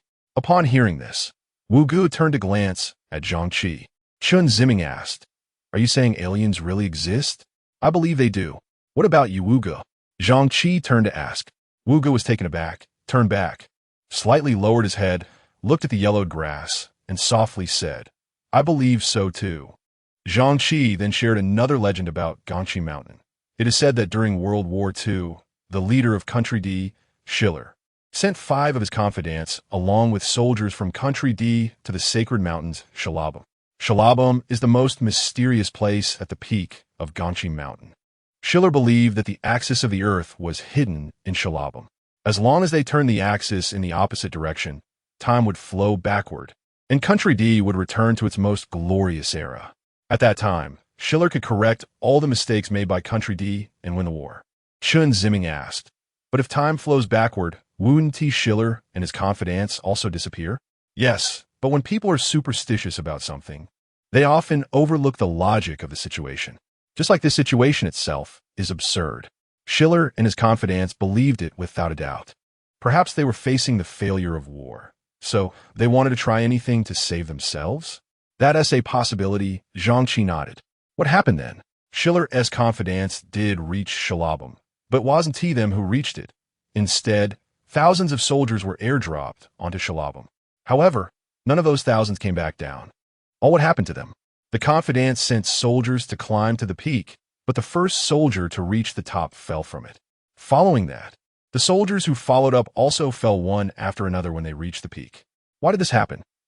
The confidants discovered from a body that had not yet shattered that the expression on the soldier's face before death was extremely strange, as if they had seen something extremely terrifying. Could it be that the thousands of soldiers had all turned into zombies, waiting for them at the peak? Zhang Qi chuckled. That is possible too. Chen Ziming was captivated by Zhang Qi's story, immersed in the fantasy of the legend. He seemed to see a group of people dropping from a helicopter onto a snow-covered ground. They were tightly clustered together, appearing to be in great pain, each scratching at their own flesh. Their bodies began to rot, gradually turning into skeletons. The skeletons did not collapse but stood upright in the snow, moving their joints slowly like puppets as they walked. When they caught a whiff of human scent, they all turned and, with their almost disassembled frames, began to walk toward the edge of the peak. The soldiers climbing up encountered these skeletal beings and were so frightened that they fell to their deaths down the mountain. Are we going to stay in the bus tonight? Wugo asked. Yes, I think we should, came a reply. What about food and drink? I heard that long-distance buses have spare food and water to prevent breakdowns. But this bus even forgot to bring a spare tire, so I'm a bit worried. I should go ask, Zhang Qi said, getting up to head toward the bus. Wugo called out to Chen Ziming, who was in a daze, and followed him. Arriving at the side of the bus, Zhang Qi asked the driver in the cockpit, and sure enough, there was nothing. What are we going to eat and drink tonight and tomorrow morning? The driver replied, we can wait for the pilgrims. The pilgrims? Wugo didn't understand what that meant. Zhang Qi smiled and led Wugo and Chen Ziming to the side. The pilgrims refer to those who come to pay their respects. They also need lodging and food along the way. If we encounter them, we can stay in their tents tonight and eat the food and water they brought. But why would they help us? Chen Ziming asked. They will. Here, it's quite simple for people to get along. If they have, they will share with you. Likewise, if you are one of them, you will share with them. Is that so? But what if we don't encounter them? We will. Since we are here, we must believe that everything arranged is for the best, Zhang Qi said calmly, as if he could already see the enthusiastic pilgrims bringing them fragrant butter tea. The other passengers were chatting by the bus, and Chen Ziming listened in. It was mostly about mundane family matters or stories about the sacred mountain. However, what he heard was merely a recounting of events, with no subjective judgment involved. In the dark faces of the passengers, he saw pairs of bright, pure black gemstones.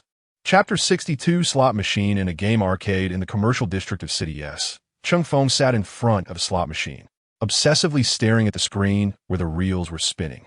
This arcade had a whole row of slot machines, with 3 to 5 people also playing. Chung Feng's machine was different from the others. A specially made cracking module was plugged in under the tiger, allowing him to control the machine to have a high probability of landing the same pattern. Sure enough, 3 tomatoes appeared again. Clink, clink. The slot machine started spitting out coins. Chung Feng smiled as he stuffed the game coins into his bag.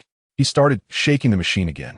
A player next to him, who was also playing a slot machine, was staring at the spinning reels with reddened eyes and a dejected expression, perhaps hearing the continuous sound of coins from Chung Feng's machine. He turned his head to take a look. On Chung Feng's screen, 3 cucumbers appeared again. The machine started clinking and spitting out coins once more. The player was astonished. Chung Feng's frequent wins attracted onlookers. Players who were originally playing nearby stood behind Chung Feng, whispering to each other, "This guy is impressive, winning consistently. In just a few minutes, I've heard the sound at least 5 times. Look at his bag. It's stuffed full of coins." It seems this game can make money. We need to find out the secret.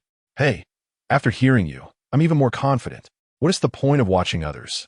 Making money for ourselves is what counts. Saying this, the group of onlookers returned to their slot machines, each fantasizing about becoming rich through gaming, hoping to hit 7/7s. Changfeng's excessive wins not only attracted the attention of nearby players, but also aroused the suspicion of the manager patrolling the arcade. The manager, a middle-aged man in a black suit, approached Cheng Feng from behind, watching his every move. Indeed, Cheng Feng won 7 or 8 times out of 10. The manager was puzzled. According to the win rate, 58 wins would be considered good. How was this foolish, chubby kid winning all the time? Was there a malfunction with the machine? This wouldn't do. The machine was meant to make money for the company, not lose it. After thinking for a moment, he approached Cheng Feng and tapped him on the shoulder. Turning around, Cheng Feng saw a man in uniform. Feeling guilty, he heightened his vigilance. The manager, wearing a standard smile, said, "Young man, this machine had some malfunctions this afternoon. We've called for maintenance, and the technician will be here shortly. I'm afraid you'll have to play on another machine." It seemed he had been discovered. Cheng Feng quickly nodded in agreement. "Thank you for your cooperation." "It's nothing, I'll just clean up a bit," Cheng Feng said, pointing at the coins just ejected from the machine. "No worries, you take your time," the manager replied, turning to leave. As soon as Cheng Feng saw the manager walk away, he hurriedly bowed his head, using the excuse of collecting coins to discreetly pull out the module and stash it in his pocket. He put all the coins into the cloth bag he brought, gave it a shake, and it felt pretty heavy. Cheng Feng stood up to leave. A player beside him called out to him, "Hey, brother." Cheng Feng immediately stiffened, slowly turning around to look at him. It was a thin young man in a black t-shirt, whose demeanor suggested he was up to no good, with a sharp, monkey-like face. The young man gave Cheng Feng a thumbs up and said with a grin, "Nice going, you've won so much." As he spoke, he stood up, leaned in close to Cheng Feng's face, and whispered, "I saw you pulling a fast one. You'd better split the money with me, or you won't be leaving here with it today." Cheng Feng swallowed hard, forcing a smile. He regretted not noticing this person earlier. He bit his lower lip, nodding with difficulty. The young man chuckled, "Good choice." The two went to the counter, where Cheng Feng exchanged all his winnings for cash, and the young woman at the counter transferred the money to Cheng Feng's electronic account. Cheng Feng turned to leave. The young man blocked his path. "Hey, where do you think you're going? What about my money? I'll go over there to transfer it to you. Don't give me that." The young man called out to the young woman at the counter. Cheng Feng quickly grabbed him, and they exited the arcade. "I'll transfer it to you now. Take out your phone." Cheng Feng was quite scared. The young man grinned as he pulled out his phone, opened the payment code, and held it up in front of Cheng Feng. "Hurry up." With no choice, Cheng Feng could only accept being extorted, regretting his carelessness. The sound of a successful transfer rang out. "All right." The young man glanced at his phone, grinning smugly. "Brother, you've won so much money. It's late at night. Shouldn't you treat me to something?" "What? Just a dinner? Is that too much to ask?" "What is wrong? Can't you spare it?" "If you can't, then just return the money to the arcade. It's not clean money anyway." Cheng Feng frowned, biting his lower lip, silent for a moment. Finally, he gritted his teeth and said, "Fine, it's just a dinner." "All right, there's a dining hall downstairs. What do you want to eat?" "I won't have anything too expensive. Just a steak will do. Let us eat while we chat." Reluctantly, Cheng Feng had no choice but to follow the young man down the elevator to the dining hall, where they found a Western restaurant and went in. After placing their order, the young man started chatting casually with Cheng Feng, boasting about how powerful he was, how many people he knew, and how influential his connections were. Cheng Feng just wanted to get rid of this pest, and couldn't focus on what he was saying. As their dinner arrived, Cheng Feng kept his head down, eating. As they neared the end of the meal, Cheng Feng chewed and swallowed the last piece of steak, letting out a sigh of relief. "I'm done. I have something to take care of, so I'll leave first. I'll settle the bill. You can just leave after you're done." Cheng Feng stood up.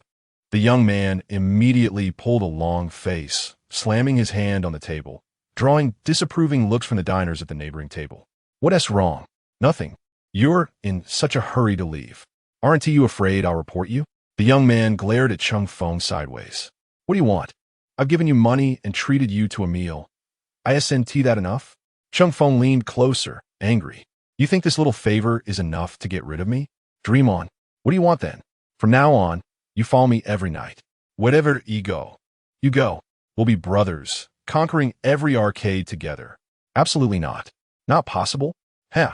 Then we can have a chat at the police station. After all, the arcade has surveillance. If I report you, let us see where you can run. Chung Feng narrowed his eyes, shaking with anger. Do as you please. With that, Chung Feng turned and left the Western restaurant.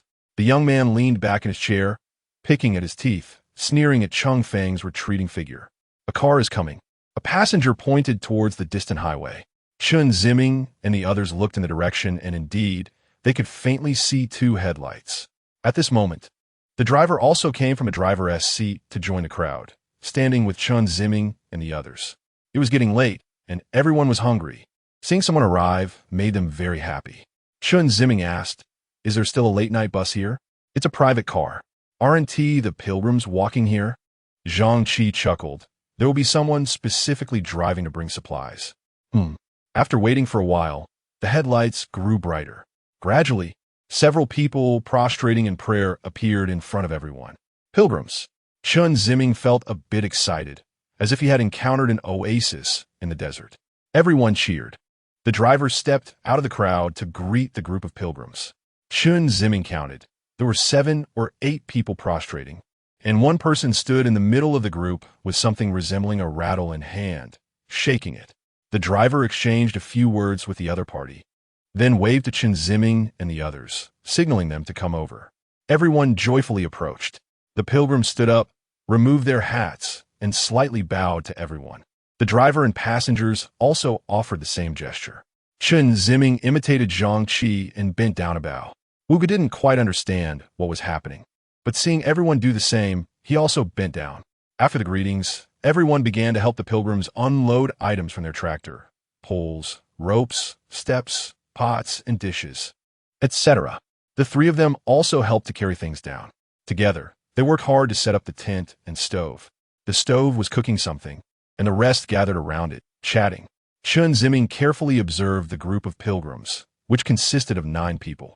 The driver was a middle-aged man, and among the other 8, there was an elderly man walking on foot. Possibly due to his age, he did not bow. Among the remaining 7, there was a young girl who looked about 13 or 14, a youth around 17 or 18, and the rest were several adults, both male and female. "Mr. Zhang Qi, that old gentleman, what is he holding?"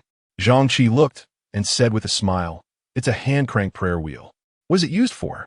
"I saw that old gentleman turning it while reciting something." "It's a scripture." The prayer wheel is inscribed with scriptures, and people in the religious community will turn the prayer wheel while reciting the scriptures to achieve inner peace and purify their souls. Chen Ziming nodded slightly. "How long have you been traveling?" Zhang Qi started chatting with a plump middle-aged man next to him. "I can't remember." The other party replied in stiff Mandarin. "What made you think of bowing?" "I'm a butcher. I have killed many sheep and slaughtered many cows. I came to bow." The man's tone was flat, making it hard to discern any emotion. "Isn't it quite common for butchers to kill cows and sheep?" Chen Ziming asked. The butcher smiled and remained silent. Chen Ziming, "Doesn't the driver need to bow?" "Butcher, who is driving?" Chen Ziming awkwardly grinned, feeling as if his question was pointless. He felt very embarrassed. Zhang Qi started chatting with other pilgrims again. Wu Ge sat on Chen Ziming's other side, and he was also chatting with a middle-aged man next to him. Chen Ziming looked around and then at the campfire, feeling genuinely comfortable at that moment. Chapter 63. Slaughter that night after dinner. Chen Ziming and a few others helped the pilgrims pack their things. Afterwards, everyone squeezed into the tent to rest. They chatted for a while, and, through listening, Chen Ziming learned that this pilgrimage was initiated by an elderly man who wanted to visit Gangxi, sacred mountain, before he passed away. The old man's son agreed to his request, and others from their hometown also expressed their desire to join the pilgrimage. At some point, the conversation faded, and no one in the tent spoke anymore. Everyone lay down, and perhaps some were still awake, but Chen Ziming was unsure. He only knew he was not sleepy. His eyes gazed into the dark sky, and his mind was filled with thoughts about the events of the past 2 days. Yesterday, he had come to Xijing with Teacher Wu, visited the stunning murals and the resplendent palace of Puming Palace.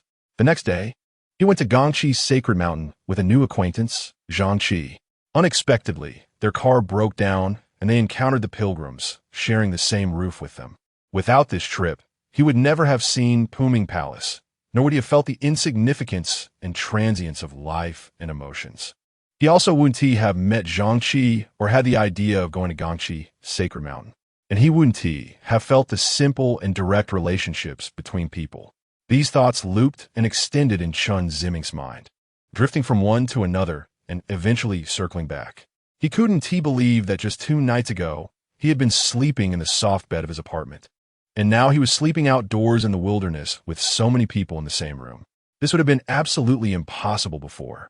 He could not accept sharing accommodation with strangers. However, at this moment, he felt that it was so ordinary and natural. There was not a hint of resistance in his heart. He just felt it should be this way, nothing more. Was this the instinct of social animals? Chen Ziming pondered. Gradually, he could hear the breathing and snoring of those around him. He was sandwiched between Wu Ge and Zhang Qi, and he turned his head to see if Wu Ge was asleep. He found Wu Ge had his eyes closed and seemed to be asleep. He felt embarrassed to speak in this quiet environment and didn't he want to disturb Wu Ge. After a while, Chen Ziming realized he couldn't he fall asleep. His heart was calm, yet chaotic. The calmness came from the naturalness of everything, while the chaos stemmed from his disbelief in the experiences of these days. He tried deep breathing and counting sheep, but nothing worked. He was experiencing insomnia. For him, insomnia was a common occurrence, almost every night in his apartment. He would only fall asleep in the early hours, sometimes feeling desperate to the point of thinking he might not sleep at all that night.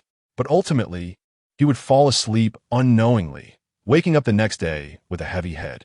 Tonight's insomnia seemed similar to the past. Perhaps it had to do with the time? It was only 9 o'clock in the evening.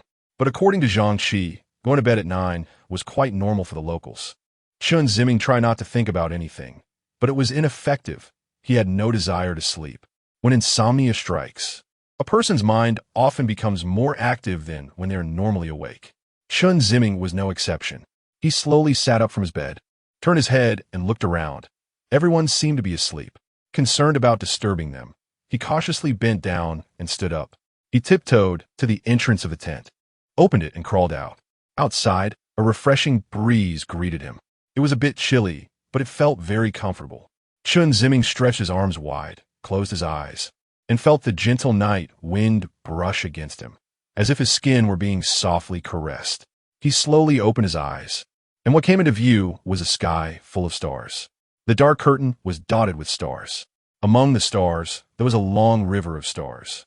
One side of the river glimmered with silver light, while the other side was dim like dark clouds. Between the silver and dark light was a long stretch of deep blue starry sky, as if someone were tearing apart the sky.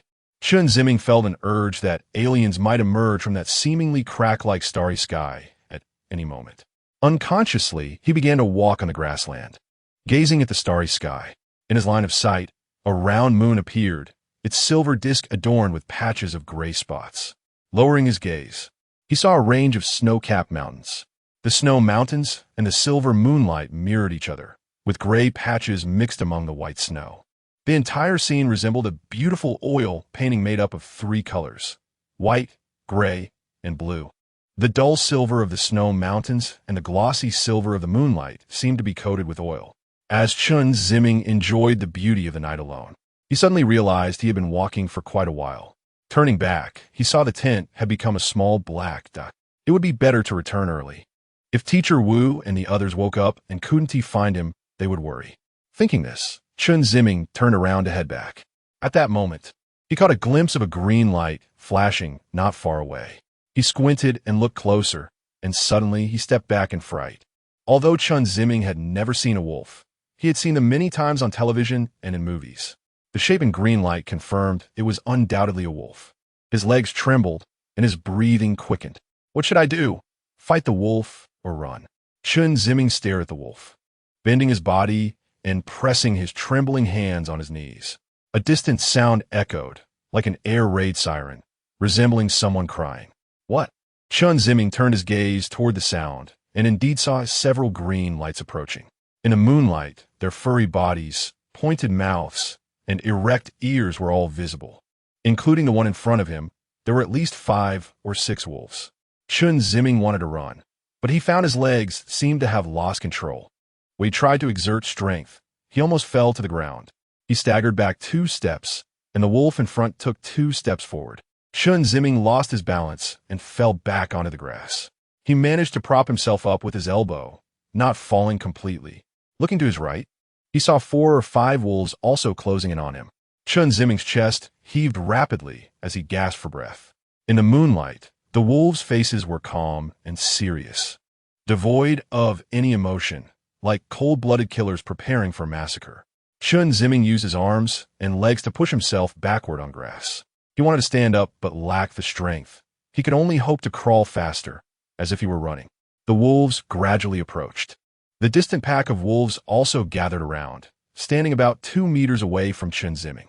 They lined up side by side, locking eyes with him. Several pairs of glowing wolf eyes tormented Chen Ziming's psyche.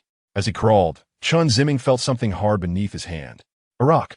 This was his first reaction. He grabbed the rock, still retreating. The pack followed him, surrounding him from the front and right side. Chen Ziming quickly glanced toward the tent, then hurriedly shifted his gaze back to the wolves. He wanted to see if anyone would come out from the tent. However, it was still a considerable distance away. Even if someone came out, they wouldn't see him here. Chen Ziming wanted to scream for help, but he found he couldn't make a sound. His whole body was shaking. He was silently calling for help, but the sound was weak as a mosquito's buzz. Only he could hear it. At this moment, one wolf, perhaps losing patience, approached Chen Ziming, coming right in front of him, and suddenly extended its front paw towards him. Chen Ziming hurriedly swung the rock at it, hitting the wolf's paw. The wolf yelped in pain and withdrew its paw. Its mouth curled, revealing its fangs. If the wolf just now was a cold-hearted killer, now it was a fierce and menacing beast. The wolf lunged at Chen Ziming. Chen Ziming once again swung the rock at the wolf's head, using his feet to push against the wolf's belly. The wolf was hit by Chen Ziming's stone, seeming dazed for a moment, coupled with a kick to its abdomen. It missed its target and jumped to Chen Ziming's side. Seeing this, the wolf pack rushed over. Chen Ziming, not knowing where the strength came from, instantly stood up and ran. The wolf pack chased after him. His legs moved like a high-speed machine, cycling quickly as he exerted all his strength. The pack was hot on his heels. The moon was guiding Chen Ziming's direction while illuminating the path for the wolves. No matter how fast Chen Ziming could run or how strong his explosive power was, he could not outpace the pack. One wolf leaped forward and pounced on Chen Ziming's back, causing him to tumble far forward. After falling to the ground, Chen Ziming hurriedly got up, wanting to continue running. Just then, another wave of pressure came from behind, and, as he stood up, he fell again. Chen Ziming turned around and faced a hungry wolf with a fierce expression. Its mouth was wide open, revealing its sinister, sharp fangs. "This is bad." Chen Ziming quickly rolled to the side, barely avoiding the deadly bite. Just as he was about to get up, another hungry wolf's fangs appeared in his line of sight, lunging at him. "It's over." Instinctively, Chen Ziming raised his arm to shield himself. Thud! A dull sound echoed. Then came a low growl. Chen Ziming closed his eyes, waiting for death to arrive. Unexpectedly, he felt no pain in his arm. He slowly opened his eyes and saw the limbs of the wolf pack in the distance beneath his elbow. Frightened, he quickly covered his eyes with his arm. After 2 seconds, Chen Ziming sensed something was off.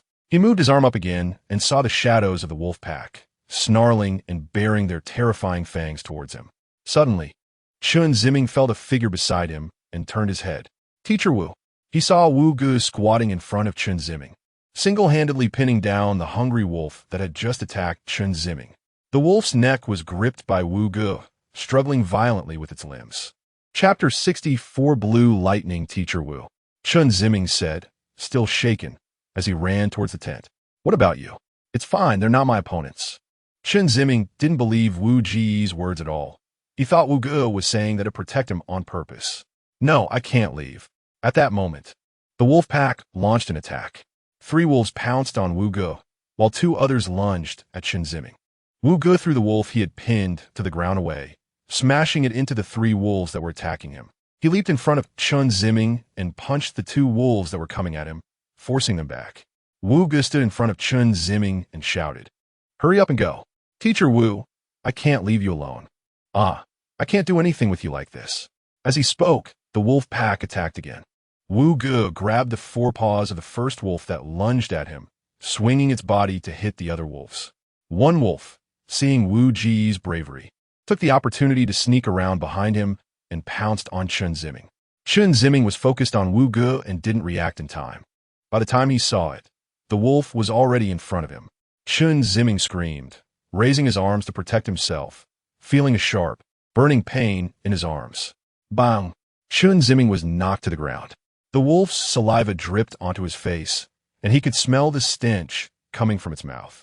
He managed to pull one hand free and pressed it against the wolf's face, desperately trying to push it back, but his strength was insufficient and it had no effect. Chen Ziming seemed to hear the sound of the wolf gnawing on his bones, just as he was in so much pain that he was losing consciousness. He saw a pair of big hands reach out in front of him, forcefully prying the wolf's mouth open. "Teacher Wu." Chen Ziming felt his head buzzing. "Run!" Wu Ge shouted, pointing towards the tent. Chen Ziming felt Wu Ji's voice was very faint, and his face looked so blurry. Gradually, the ringing in his head began to fade. His hearing and vision slowly returned. He saw Wu Ji's anxious face urgently telling him to escape. "Run back to the tent."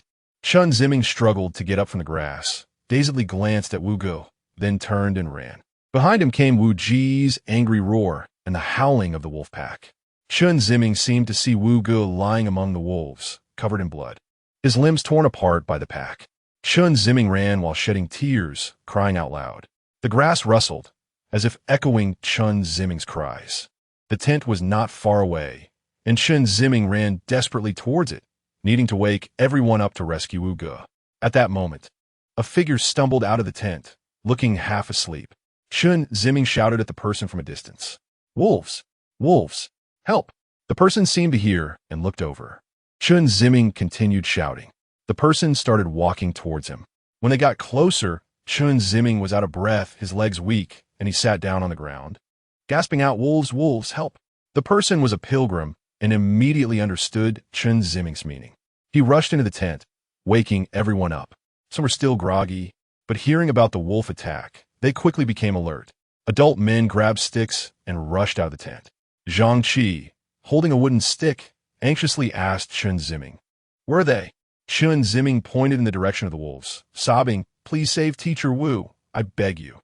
Zhang Qi slipped on his shoes and, along with the crowd, ran towards the direction Chen Ziming pointed. In front of the tent, Chen Ziming sat on the ground with his mouth open, tears falling like rain. Gradually, he stood up, stumbling towards the wolf pack. There were 11 people in total, including the passengers, the driver, and the pilgrim. Some held wooden sticks, some held shovels, and others wielded fireplace hooks. Anything that could be used as a weapon was grabbed. The group ran forward under the flickering starlight, the night wind seeming to pick up speed. Following behind the crowd, Chen Ziming was worried about Wu Ji's safety. Despite his weak legs, he gritted his teeth, covering his injured arm, and jogged forward. The moonlight became eerily terrifying, its white glow piercing the yellow-orange grass, stripping the vitality from the green blades and turning them into a dull, lifeless ground. Each step Chen Ziming took felt like stepping on decaying flesh, and his heart raced. His lips trembled, and his body leaned, as if he would fall at any moment. The heavy, sticky air filled the grass, and the smell of blood wafted through the air. Zhang Qi and the others had already spotted Wu Ge not far away, along with several other figures nearby. Zhang Qi and the others shouted loudly, seemingly trying to scare the wolves away with their shouts. However, as they approached Wu Ge, everyone's voices and footsteps gradually slowed down. They saw Wu Ge lying on the ground, covered in blood, with several wolf corpses around him. Zhang Qi glanced incredulously at the wolf corpses, then approached Wu Ge, asking with concern, "Brother Wu Ge, how are you? Are you seriously injured?" Wu Ji's face was covered in blood, his expression numb, revealing no emotions. It was hard to tell if that was fear, calmness, or if he had lost his sanity. Zhang Qi nervously watched Wu Ge, unsure if he was still alive. The others spread out around the wolf corpses, poking at them to see if any were still alive. One person gasped in shock at seeing a wolf skull crushed on the ground. Noticing Wu Ji's lack of response, Zhang Qi anxiously asked, "Brother Wu Ge, are you still alive?" Wu Ge blinked his eyelids. Zhang Qi's heart, which had been racing, suddenly calmed down, and he sighed in relief. You scare me to death. Wu Ge looked at Zhang Qi with a blank expression. Just then, a hoarse voice came from not far away. Teacher Wu. Wu Ge slowly turned his head, smiled at Chen Ziming, then closed his eyes and slowly fell down. Zhang Qi hurriedly supported Wu Ge, shouting for help. Everyone rushed over to lift Wu Ge up. Zhang Qi bent down, letting everyone place Wu Ge on his back. Chen Ziming, with tear-streaked eyes, walked over. Choking on his words, how is Teacher Wu? Zhang Qi's expression was serious. He patted Chen Ziming's shoulder. It's okay. He probably just got too tired and fell asleep. Don't worry. But he's covered in blood. That's all wolf blood. Your teacher will be fine. Chen Ziming, still shaken, couldn't process whether what Zhang Qi said was true or not. He trembled as he asked, Can I see Teacher Wu? Zhang Qi hesitated for a moment. Forcing a smile, it's best if we head back to the tent first. Out here in the wild, if the wolves come back, it won't be good, right? Yeah. Chen Ziming nodded. With that, Zhang Qi and the group marched back towards the tent. Chen Ziming followed behind, looking at the bloodstains on Wu Ji's back. Feeling extremely sad, he regretted everything that had happened that night. He felt a deep sense of guilt towards Wu Ge. The moonlight was quiet, and Wu Ge, lying on Zhang Qi's back, opened his eyes a crack. He glanced around and saw no one watching him.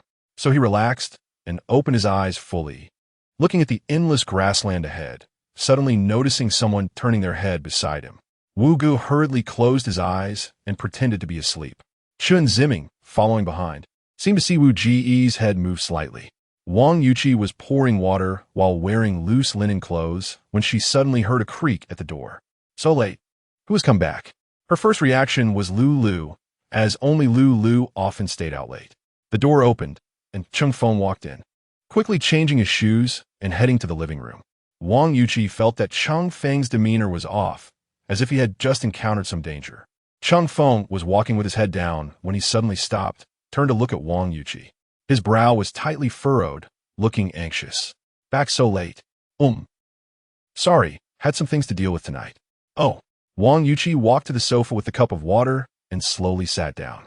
You seem off. Did something happen? No. Cheng Feng hurriedly shook his head and waved his hands. Wang Yuqi felt that something was clearly wrong. But why wouldn't he say it? Just say it, don't hide it. You know my temper. Really nothing. Wang Yuqi took a sip of water and slammed the cup down on the coffee table with a thud. Cheng Feng jumped in surprise. Cheng Feng, I'm here to ensure your safety. If you don't tell me about any danger, once something happens, it will be too late. Do you understand? Cheng Feng kept his head down, remaining silent. I don't want any of our team to suffer even the slightest harm here. I know you care about us. Wang Yuqi leaned back against the sofa, squinting at Cheng Feng. Cheng Feng looked down again. What exactly happened? This chubby kid seemed to be downcast, but was good at hiding things. But this was the most dangerous situation. If anything went wrong here, the force they would have to confront was definitely not something a kid like him could handle. Even she herself wasn't sure she could escape unscathed. Speak. Wang Yuqi nearly shouted. Cheng Feng jumped in fright. Suddenly, a bedroom door swung open, and Lu poked her head out, shouting, What is going on? It's late. Can't anyone get some rest? At that moment, blue electricity sparkled in Wang Yuqi's eyes. Cheng Feng, stop messing around. Do you hear me? Lu retreated back into the room, slamming the door shut. Wang Yuqi then slowly stood up, glanced at the trembling Cheng Feng, and walked towards him step by step. Chapter 65. Prayer flags in the early morning. Chen Ziming and a few others helped pack the pilgrims' tents and cooking utensils and move them to their vehicle. The two groups bid farewell to each other. The pilgrims began their new day's pilgrimage. Watching their swaying figures, Chen Ziming felt as if last night's experience was a dream. Wu Ge stood beside him, sending off the departing group of pilgrims together. Chen Ziming did not understand the fierce battle Wu Ge had with the wolf pack, but he only knew that Wu Ge had survived unscathed. He learned from Zhang Qi and others about the tragic state of the wolves. One pilgrim told him that he had witnessed a fierce wolf's head being smashed to pieces, like a watermelon falling to the ground. When Wu Ge woke up early in the morning, everyone turned to him, inquiring about what happened last night. Wu Ge only said he had fought desperately with the wolves and did not remember anything after that. Some asked if he had practiced martial arts. while others wondered if he had been a soldier. Wu Ge confirmed both, providing the group with a relatively satisfactory answer. Zhang Qi described the scene of dead wolves and Wu Ji's bloodstained body, to which Wu Ge jokingly replied that he had slaughtered quite a few lives and begged Buddha for forgiveness. Perhaps in a past life, they had killed you. That was Zhang Qi's response. Wu Ge said, I feel much more at ease now.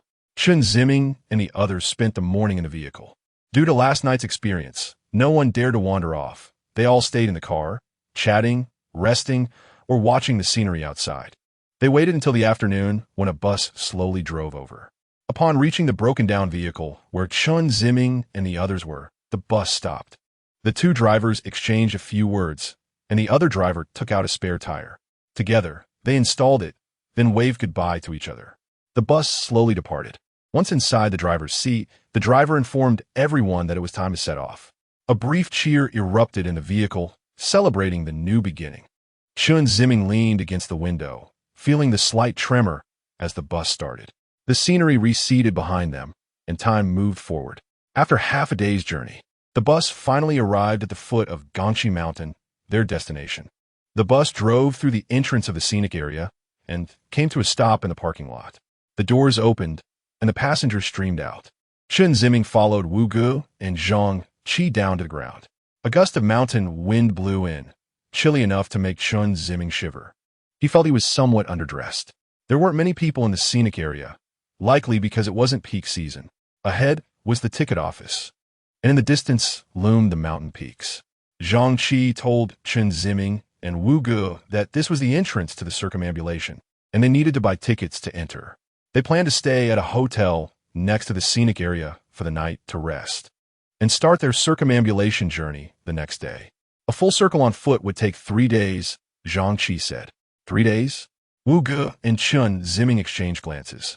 For them, the plan was just to come for a day's visit, but having stayed a night in Xijing City and another night outdoors, if they stayed another day today, that would be 3 days already. If the circumambulation took 3 days, they would need to stay at least 2 more nights. That would take a whole week. However, it was too late now. They were already here, and there was no turning back. The three left the scenic area and stood by the roadside. Behind them was the national highway they had traveled, and in front of them was the scenic area as courtyard. On both sides were the continuous mountains. Chen Ziming stood still, gazing into the distance, as if he could see the golden peaks calling to him in that faraway place where the earth met the sky. That night, the three stayed at a nearby hotel. After the experience of sleeping in a tent, Chen Ziming had accepted the conditions of sharing a room with others. They booked a triple room. The room was simply furnished, but clean and tidy. 3 single beds lay covered with white sheets and comforters. After dinner, the three walked along the path of the scenic area, chatting as they went. There were 2 routes for the circumambulation. One was the outer route, which circled around Gangxi Mountain and was 53 kilometers long, requiring 3 days to walk. Prostrating would take a full half-month. The inner route circled the inner side of Gangxi Mountain and was much shorter, taking only 3 hours. Generally, one would do 13 laps of the outer route before doing the inner one. However, we are just sightseeing. 1 circle is enough to feel the impact of the circumambulation. Zhang Qi said. Chen Ziming asked, if we do the inner route, can we climb the mountain? Zhang Qi shook his head. No, climbing Gangxi Mountain is not allowed. Wu Ge said, Brother Zhang Qi, you seem very familiar with this place. When my wife was alive, she loved coming here. She was an artist and said it was the source of her inspiration and the home of her soul.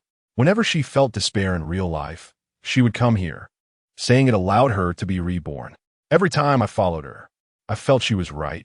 In the bustling places, I could sense her simple and pure heart, unable to bear the pressures created by a complex society. That pressure is man-made, produced by life to squeeze people. Mr. Zhang Qi, I don't quite understand what you mean by squeeze people. Zhang Qi smiled slightly at Chen Ziming. You'll understand once you enter society. Chen Ziming nodded. Wu Ge asked, may I ask, how did your wife? I don't know if it's appropriate to ask. Zhang Qi glanced at Wu Ge and waved his hand. It's okay. She committed suicide. Suicide? Chen Ziming exclaimed in astonishment. Wu Ji's pupils widened for a moment. Zhang Qi's shoulders slightly hunched. Yes, she committed suicide. She died in the embrace of these mountains. Now she no longer needs to feel pain and despair. Her soul is free, and the towering, pure peaks serve as her guardian. I feel at ease. But don't you feel sad? Zhang was silent for a moment, then shook his head. As her husband, as someone close to her, as someone who loved her, I should be happy for her. The days before her incident, I felt that kind of pain was worse than being alive. If one could attain peace of mind, I believe even death is good.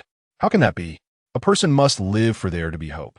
Only by living can one have the chance to change, to bring happiness and good things into their lives. Chen Ziming almost yelled, his heart pounding. He felt nervous. Zhang was taken aback, and Wu Gu was also momentarily stunned. The three unconsciously stopped in their tracks. If one has lost their life, what peace can there be? Is it not too powerless to escape pain through death? Chen Ziming gasped for breath, unable to understand why he had said such things. He had never thought this way before. If he had ever considered life and death, he might have more sympathized with Zhang wife's actions. But now he should say, at this very moment, he absolutely could not agree with death. Zhang frowned. Seeing this, Wu Gu hurriedly advised, "Kid, you speak without weighing your words. Brother Zhang, please don't take it to heart." Zhang maintained a serious expression, glancing sideways at Chen Ziming. Chen Ziming felt he had offended Zhang deceased wife, and a sense of guilt arose within him. He slowly lowered his head and softly said, "I'm sorry." Zhang expression was grave, and for a moment, he seemed lost in thought. He blankly replied, "It's okay," his tone reminiscent of a language teacher instructing students on pronunciation. Wu Gu quickly changed the subject to divert the conversation. On the way back to the hotel, Chen Ziming and Zhang remained silent, while Wu Gu chattered on about amusing stories from campus. The next morning, the three set off on the pilgrimage route. Zhang mood returned to its initial state. He was once again the enthusiastic and talkative Zhang they had first met. He paid for the three of them to enter the scenic area. "This won't do. We can't let you treat us," Wu Gu protested. "It's fine. This is our fate," Zhang insisted with a smile, encouraging Wu Gu to accept after several refusals. With no other choice, Wu Gu thanked Zhang and promised to cover the accommodation during the pilgrimage. The three entered the entrance and stepped onto the mountain path at the foot of the sacred mountain. The path was a natural dirt and stone road, full of potholes. "If it rains, it will be muddy and hard to walk," Zhang remarked. At the beginning of the journey, they could still see a few houses with small, low buildings nearby. After a while, there were no signs of people. Looking closely and far away, there were only wild grass, stubborn rocks, and towering mountains. "Brother Zhang, have we already started a circle around Mount Gangxi?" "Sort of, but not quite," Zhang said as he stepped over a large rock and continued. "If we walk about 2,000 meters further, we will reach a 20-meter-high prayer flag. Only when we get there can we say we have truly begun our pilgrimage." "Oh, then what about our next journey?" "Today we will walk about 20 kilometers. We will pass by Jinggu Temple, where we can take a break before continuing. After Jinggu Temple, we will walk another 10 kilometers to reach today's endpoint, Xijing Temple. We will stay there tonight. Tomorrow morning, we will set off from Xijing Temple, walking about 18 kilometers, passing through Zhuma Mountain Pass, with the destination being Puzuan Temple. The day after tomorrow, we will walk 10 kilometers to the exit toll station, then return to today's scenic area, completing a full circle of the pilgrimage. The first 2 days will involve walking for 8 to 9 hours each day, while the third day will take about 3 hours. 8 to 9 hours, Wu Gu murmured to himself. The three continued on, walking for about a quarter of an hour, when Chen Ziming noticed a colorful object resembling an umbrella standing tall on the mountain path not far away. "Is it a prayer flag?" Chen Ziming asked. "Yes," Zhang replied. As they approached, Chen Ziming stood before the prayer flag, gazing up at the exquisitely crafted medium made of colorful square cloth used by locals to connect with the divine. The colored cloth had 5 colors, symbolizing the 5 phenomena of nature. The colors and their arrangement followed strict regulations. Additionally, there were printed scriptures and images of birds and beasts on it. "What is it used for?" Wu Gu asked. "For blessings and to eliminate disasters." "I see." A gust of mountain wind blew, causing the colorful cloth on the prayer flag to flutter in the breeze, stirring the hearts of those who sought blessings. Chapter 66 Chatting Teacher Wu Look. Chen Ziming pointed to a spot not far from the prayer flags.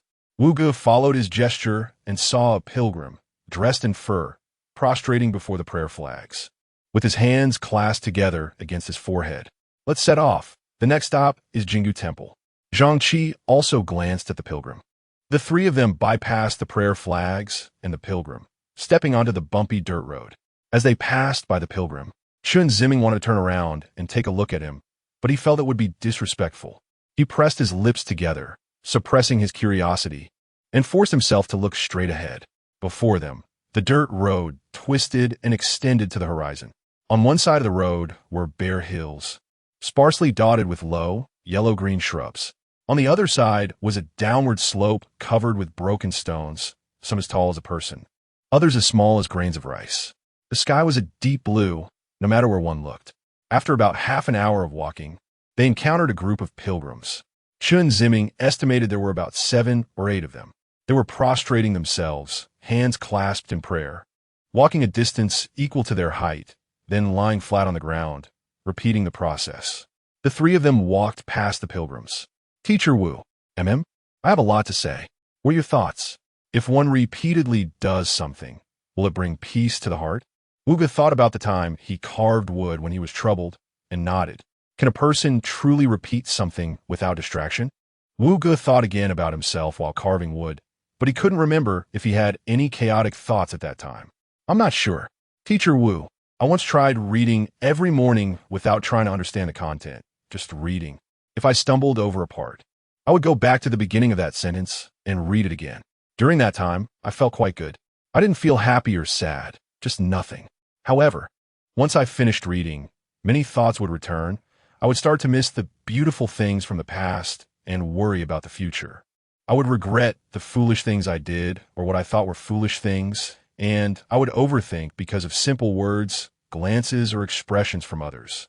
I often think others dislike me and that they look down on me for various reasons. Sometimes I look down on others too, thinking only I am noble. So, I often disdain them for their occasional flaws or mistakes. But I also feel that others view me the same way.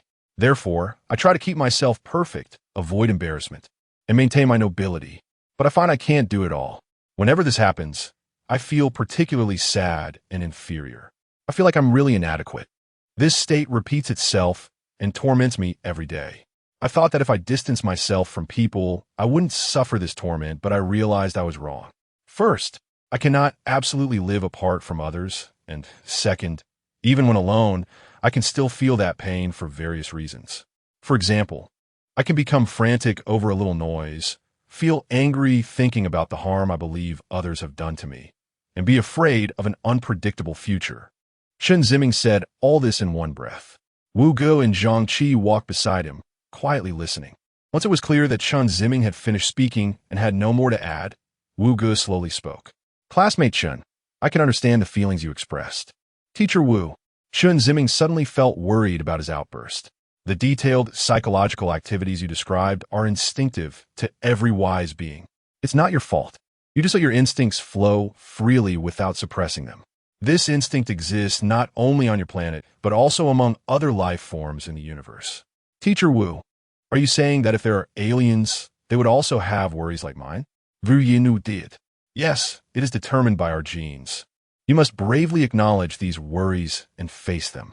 If you choose to escape, that is also valid and allowed. Although it may seem shameful to others, it can be useful. So, if you want to escape, then escape. If you want to distance yourself from people, you can do that. Just know that it is only a choice, not the best choice. Escaping has its own way of life and ways of dealing with things. You need to rely on long-term living to feel and learn from experiences. When you have enough experience of solitude, you will naturally adapt to that way of life. Similarly, you can choose not to escape and integrate into the crowd. Integrating into people will present a different lifestyle and way of dealing with things. After a long time of living, you will gain experience in interacting with others, and you will naturally adapt to that way of life. A person's life can have different lifestyles. Distancing from the crowd has its benefits and drawbacks. Integrating into the crowd also has its advantages and disadvantages. By distancing, you enjoy the peace of solitude. The drawback may be a lack of emotions. By integrating, You may enjoy the warmth brought by human relationships, but you will also bear the troubles they bring. After hearing this, Chen Ziming lowered his head, staring at the road beneath his feet, walking silently. Watching you students chat makes me feel restless, Zhang Qi said with a smile. Brother Zhang, do you have any insights to share with us? Insights are too grand a term, just some thoughts.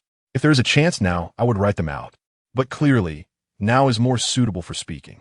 So, the two of you shouldn't mind me being talkative or sentimental.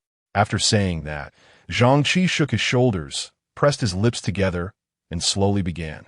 When I was young, I always believed that people should keep their promises and society should be fair and just.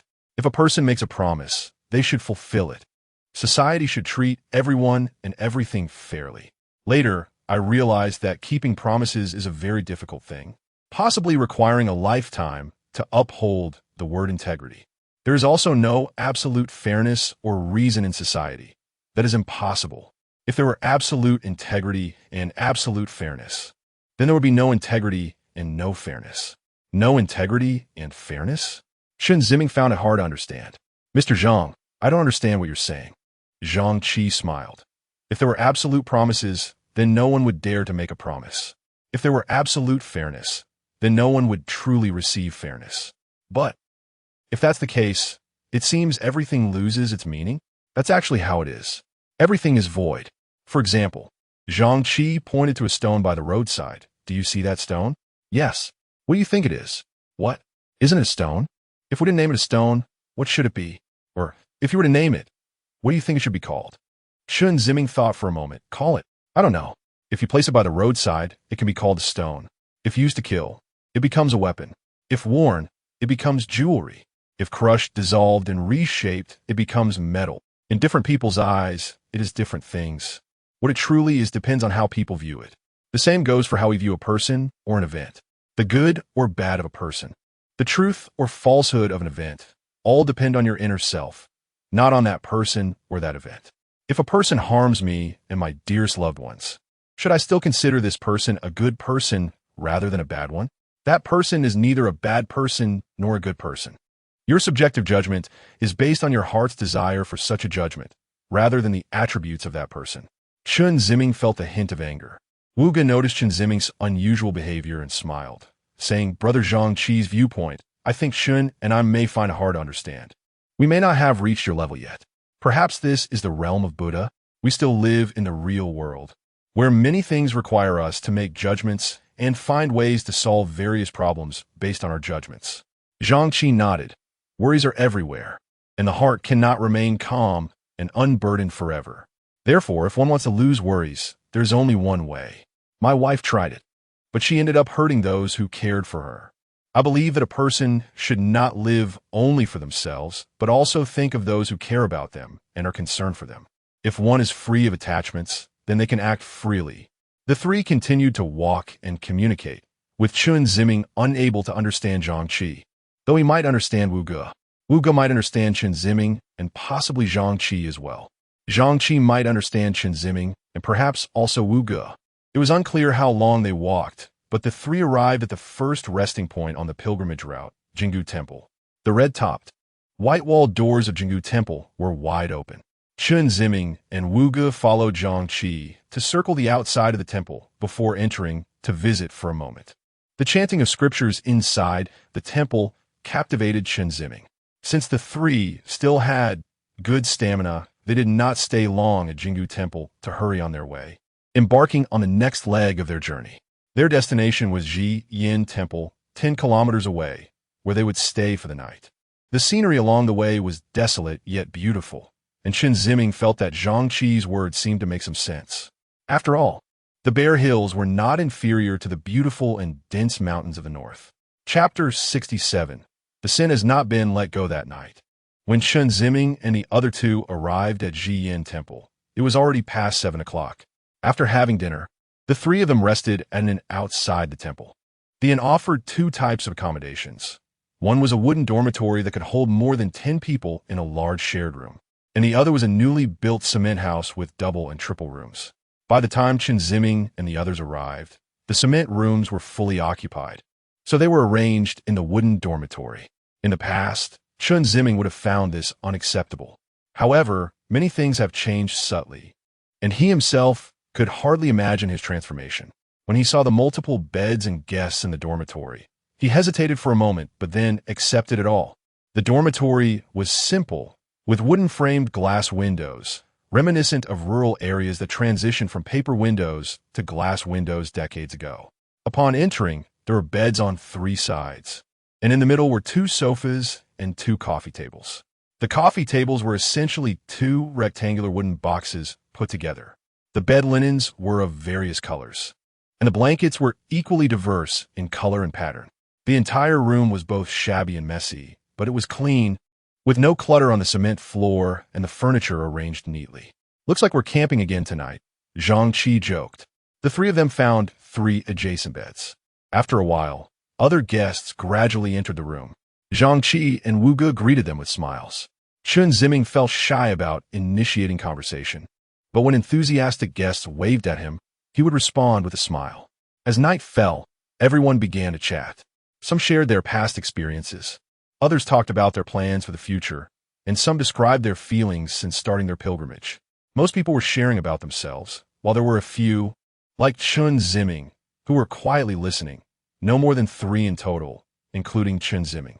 Zhang Qi recounted his experiences from previous visits, and Wu Ge shared what they had seen and heard at Puming Palace and along the way. Everyone was immersed in a harmonious atmosphere. Behind Xijing Temple, at the southern side of the sacred mountain, tomorrow morning, when you look over there, the speaker pointed to a spot outside the window. You will see the sacred mountain nestled between 2 small hills. Through the hills, the sacred mountain looks like a transparent diamond. Zhang Qi smiled. "That's true." As the night deepened, people gradually fell asleep. The next morning, the pilgrims set off on their journey again. Following Zhang Qi's directions, Chen Ziming and Wu Ge indeed saw the sacred mountain standing between the hills. The snow-covered, pristine mountain body, mixed with patches and stripes of gray rock, resembled a crystal coffin, inside which lay the Buddha who had attained enlightenment, blessing the devout pilgrims and the beings nurtured by this sacred mountain. The 3 left Xijing Temple and stepped onto a dirt and stone road. Soon, they arrived at a wooden bridge, beneath which flowed a river of icy water. After crossing the icy river, Zhang Qi pointed to a stony slope not far away and said, "That's the rocky slope leading to Zhuoma Pass, about 700 meters high." Chen Ziming and Wu Ge looked up and saw a steep slope rising abruptly, filled with rubble, some stones as large as an adult. The 3 of them climbed up the rocky slope, grabbing onto the stones for support. Above them, there were other climbers as well.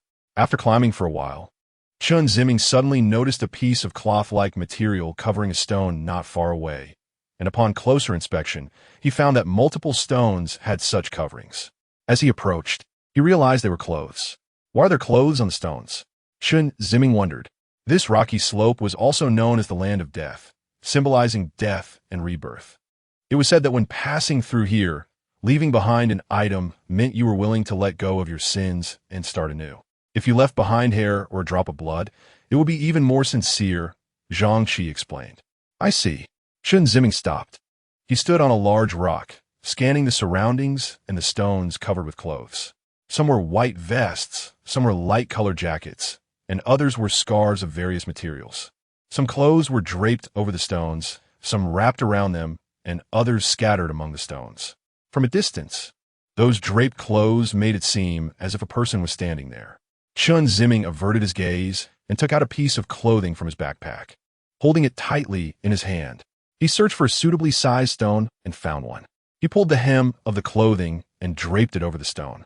Then, he pulled a strand of hair in front of him, gripping both ends tightly, and with a forceful tug, he pulled out 2 strands. Holding the hair tightly, he pulled again and removed a small bunch. Chen Ziming stuffed the pulled hair between the clothing and the stone. He slowly crouched down, gazing at the stone that now bore his sins, and gradually knelt on the hard rock. Chen Ziming felt a piercing pain in his knees. He endured the pain, pressed his palms together, and closed his eyes. The white water poured into the depths of Chen Ziming's heart, slowly rising. Zhang Qi, too, pulled out a strand of hair and let it scatter in the air. He saw Wu Ge standing there in a daze, neither removing his clothes nor leaving behind hair, and could not help but ask Wu Ge, "What are you thinking?" Wu Ge turned his head and smiled at Zhang Qi. "I can't let go of my sins yet." Zhang Qi was taken aback. After kneeling, Chen Ziming stood up, feeling a tingling and coldness in his knees. He rubbed them, noticing that the uneven stone surface had left a few shallow marks. "Let's go," Chen Ziming called out with a smile. Wu Ge, not far above Chen Ziming, waved at him and continued to climb upward. Zhang Qi, lost in thought, glanced at Wu Ji's back and followed suit. As they reached the latter half of the slope, Zhang Qi informed them that on the right side ahead was the place where two high monks once battled. There was a huge stone said to bear the footprints of the two monks from their duel. The two monks fought fiercely to convince each other to convert to their respective sections. Zhang Qi led Chen Ziming and Wu Ge to a large stone, about half a person tall, embedded at an angle in the mountainside. Indeed, there was a palm-sized imprint on it, about 1 centimeter deep. Chen Ziming placed his palm on the imprint and found that it couldn't accommodate his hand. Continuing past the area of the dual stone, they came to a gently sloping path. Ahead, there were 2 giant stones, taller than a person, blocking the path and leaving only a narrow passage for one person to pass through. This is called the inspection stone. It is said that those with deep sins cannot pass through. Zhang Qi pointed to the 2 large stones. Wu Ge looked at them and joked, "If I can't pass the inspection, just wait for me. Let me go back and cleanse my sins before catching up with you." Zhang Qi chuckled. "I might not be able to get through either." The 2 laughed. The 3 of them approached the inspection stone and passed through one after another. After passing the inspection stone and walking for a while, they finally reached Zhuoma Pass. Zhuoma Pass is over 5,000 meters above sea level, but on both sides, even higher peaks can be seen, covered in white snow. Among the rocky piles at Zhuoma Pass, colorful prayer flags fluttered, and there were stacks of mani stones on the ground. According to Zhang Qi, both prayer flags and mani stones are for blessings. The prayer flags are made of 5 colors of fabric tied to a long string, hung between 2 stones spaced about 3 or 4 meters apart. Mani stones are stacked from one stone to another, inscribed with scriptures. The 3 of them sat under the prayer flags and rested for a moment before setting off down the mountain. It is easy to go up the mountain, but difficult to come down, and this is especially true for the Zhuoma Mountain Pass. The downhill path is littered with stones, and one misstep can lead to a twisted ankle. The 3 of them slowly and cautiously made their way down, from Xijing Temple to Zhuoma Mountain Pass, and then down the mountain. It took them nearly 5 hours. After leaving Zhuoma Mountain Pass, they continued their journey for an entire afternoon and rested for the night at Zhuanpu Temple before dusk. The next day, which was the morning of the 3rd day of their circumambulation, the 3 entered the final stretch of the journey from Zhuanpu Temple to the exit leading to the toll station. The 10-kilometer journey took about 3 hours. After 2 days of long trekking on the mountain paths, although the 3 of them had exhausted much of their physical strength, they seemed to be in good spirits, perhaps due to a sense of inner peace. Especially Chen Ziming, whose eyes were bright and spirited. They reached the toll station exit in less than 3 hours, about 2.5 hours. Before they left, Wu Ge and Zhang Qi went to the restroom, asking Chen Ziming to watch their backpacks. When it was Chen Ziming's turn to go to the restroom, Zhang Qi took over guarding the backpacks. While leaning against the side of the backpack, he didn't notice that the Velcro on his pouch containing important documents had come undone. His pouch stuck to the side pocket of Chen Ziming's backpack, which was open for holding water. After waiting for Chen Ziming to come out, neither of them noticed anything amiss as they exited the toll station. After 2.5 days, they had made a complete circuit around Gangxi, Sacred Mountain.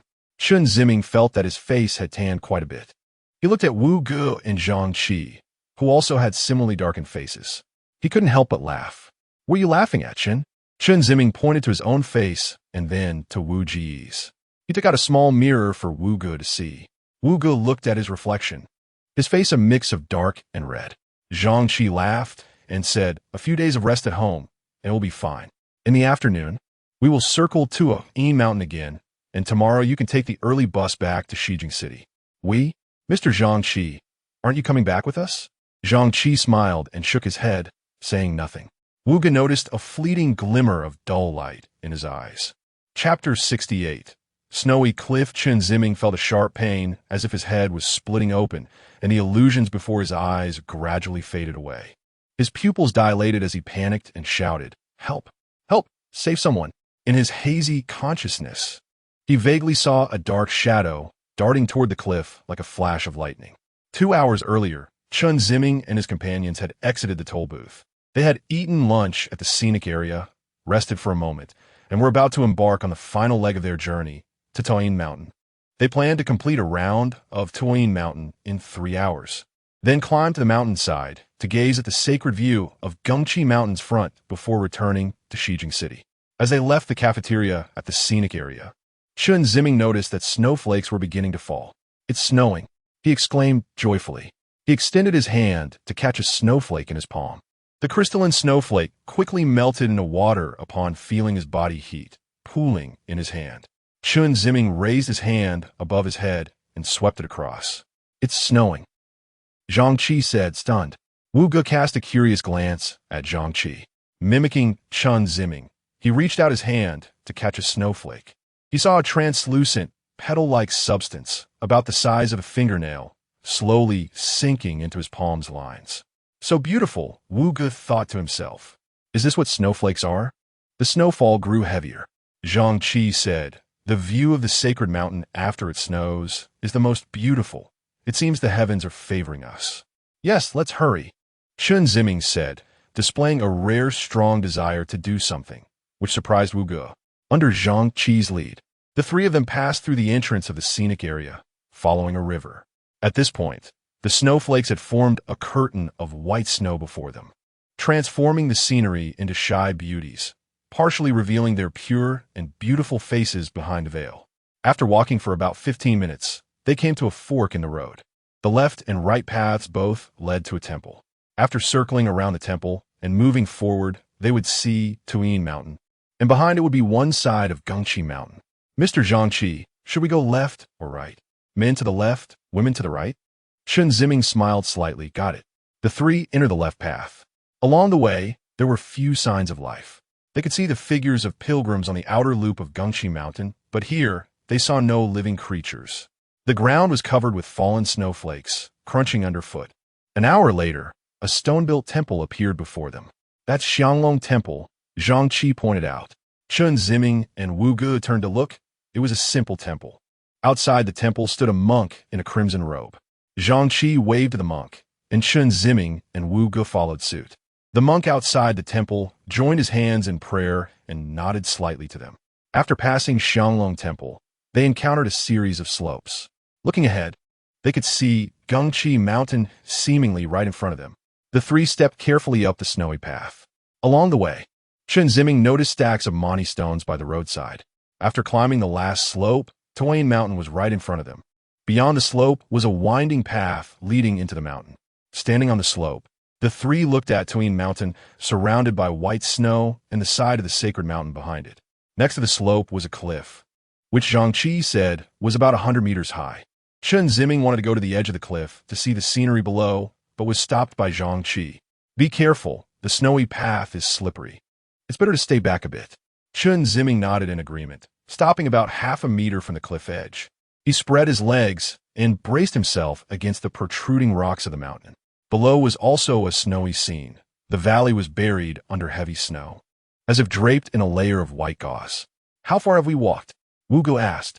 "We've covered a third of the distance to here. Is the path ahead leading to Tuyin Mountain?" Zhang Qi nodded. "After descending, we can turn back from the other side of Tuyin Mountain, circle around another temple, return to the fork we came from, and complete a round. If we keep going straight here, we can make another loop around Tuyin Mountain, and the entire pilgrimage will be complete. Well, shall we set off now?" Zhang Qi smiled, but then fell silent. Wu Ge felt puzzled. Zhang Qi slowly spoke.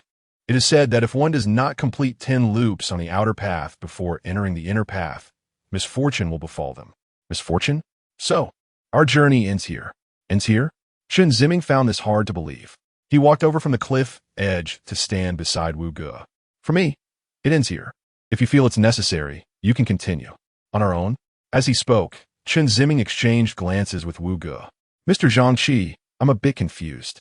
You said we would circle around, but now you've said it's over.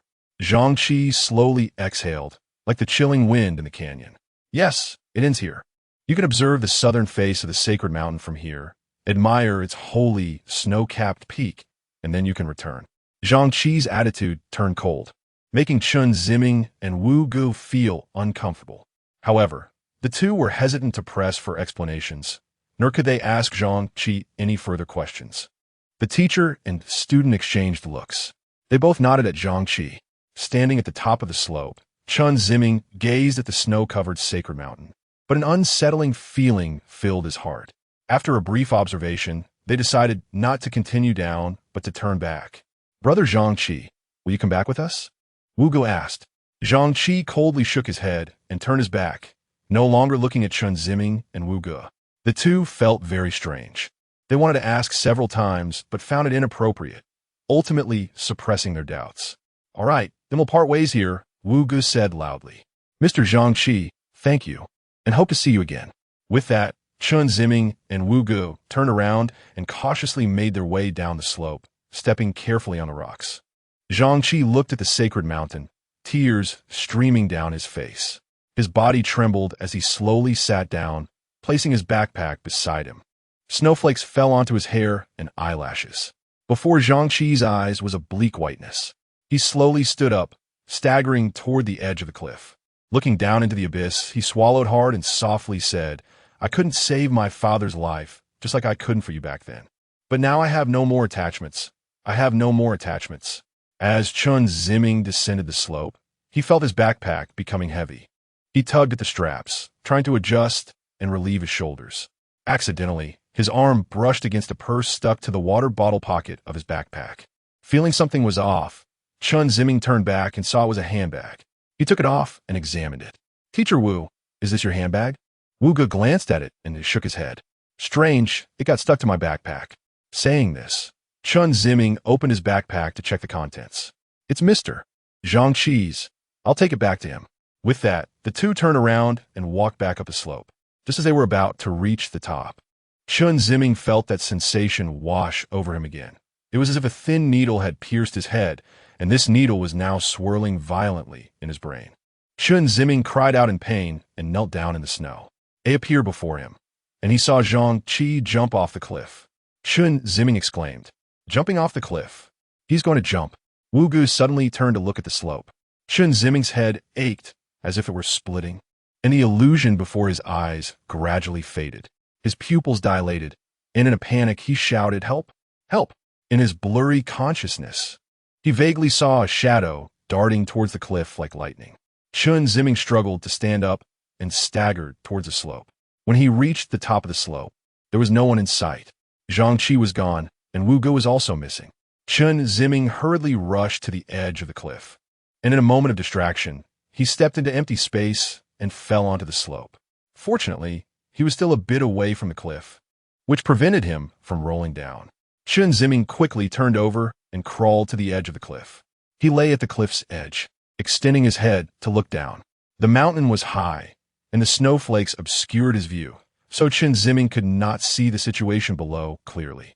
He shouted the names of Wu Gu and Zhang towards the bottom of the cliff. No one responded, only the howling wind and snow. His voice gradually became hoarse. Chen Ziming's eyes turned moist. He got up and ran down the slope. He rushed to Xianglong Temple and anxiously explained everything that had just happened to the monks. But the monks could not understand him. Chen Ziming left Xianglong Temple and ran towards the scenic area. The staff of the scenic area, along with the search team, followed Chen Ziming along the river to the bottom of the cliff. The group was large and imposing. The staff walked while comforting Chen Ziming, telling him not to worry too much. Perhaps nothing had happened. Everything should be thought of in a positive light. Chen Ziming walked with a nervous expression, grinning. Just as the group reached a fork in the road, a figure slowly emerged from the snowstorm not far away. The search and rescue team gradually stopped, and everyone stood still, watching the approaching person. Under everyone's gaze, Wu Gu came to the front of the crowd amidst their astonished looks, slightly bending down to gently place Zhang on the snow. Throughout it all, Wu Gu remained silent, not speaking even when asked. Tian Ximning Hugid Vu Yi, tears streaming down his face. Zhang Qi was still alive. There was a wound on Wu Ji's throat, emitting a faint blue glow, but it was not bleeding. Under everyone's inquiries, Wu Ge tore a piece from his damaged clothing and wrapped it around his neck. Wu Ge still remembered Zhang Qi crying in his arms, telling him that he had already died once and now just wanted to live. Chapter 69. Wu Ji's mission after nearly a week of travel. Wu Ge and Chen Ziming took a flight back to S City. Zhang Qi was fine, just shaken up. They said goodbye to Zhang Qi and did not exchange contact information. Chen Ziming returned Zhang Qi's handbag to him. Everyone was puzzled as to why both of them were unharmed after falling from a 100-meter-high cliff, while only Wu Ge had some superficial injuries. Wu Ge did not respond to this. On the way back, Wu Ge remained silent, and Chen Ziming tried to engage him in conversation, but he found that Wu Ge only smiled and did not speak. Chen Ziming felt that Wu Ge had not yet recovered from the fear of the fall, so he refrained from saying more to him. Upon arriving at the airport in S City, they parted ways. Chen Ziming wanted to take a taxi to drop Wu Ge off, but Wu Ge waved his hand to refuse. Thus, they went their separate ways. That night, Wu Ge returned to the base, which was hidden in a low building in the city center. Upon entering the house, he found the living room empty, with no one around. Assuming everyone was resting, he quietly changed his shoes and sat down next to the sofa. He took off his torn jacket and t-shirt, revealing his toned muscles underneath. It is said that muscles are a symbol of human health and strength. Wu Ge untied the ragged cloth around his neck and touched the damaged skin underneath, then picked up a mirror from the coffee table to take a look. The injured area on his neck glowed with a blue light, and a flicker of electric sparks flashed briefly. It wasn't that he didn't want to acknowledge Chen Ziming or didn't want to talk. It was related to that flicker of electric sparks. Just then, Lulu appeared around the corner at the end of the hallway. "Hey, Wu Ye." Wu Ge looked up. "Come in. The old lady is calling for you." Wu Ge nodded, put his jacket on, and entered the conference room. Once inside, Wu Ge realized that everyone was already there. He found a nearby seat and sat down. Before he could settle in, Wang Yuqi eagerly asked, "Captain Wu, did you gain any insights during these days?" Wu Ge shook his head and replied in a voice that sounded unreal, "I encountered many things but didn't have time to inquire." His tone was different from usual. Wang Yuqi frowned. "Captain Wu, did you forget the requirement to use the local language?" Wu Ge pointed to the injured area on his neck and continued in the same language. "My vocal apparatus is broken." Wang Yuqi glanced at it and then said to Cheng Feng, "Help Captain Wu get a new one later." Cheng Feng nodded in agreement. Just now, Cheng Feng and Lulu had reported the progress of the situation. Lulu had asked Sun Ming about matters related to superpower electromagnetic waves, but did not receive a clear answer. Lulu shrugged. "That's just an old fox. It's not my incompetence." Wang Yuqi ignored him and continued. Cheng Feng has tracked down the gas protection protocol, but since it is independent of the system he manages, there is currently no way to breach the gas defense. Cheng Feng lowered his head awkwardly and scratched the back of his head.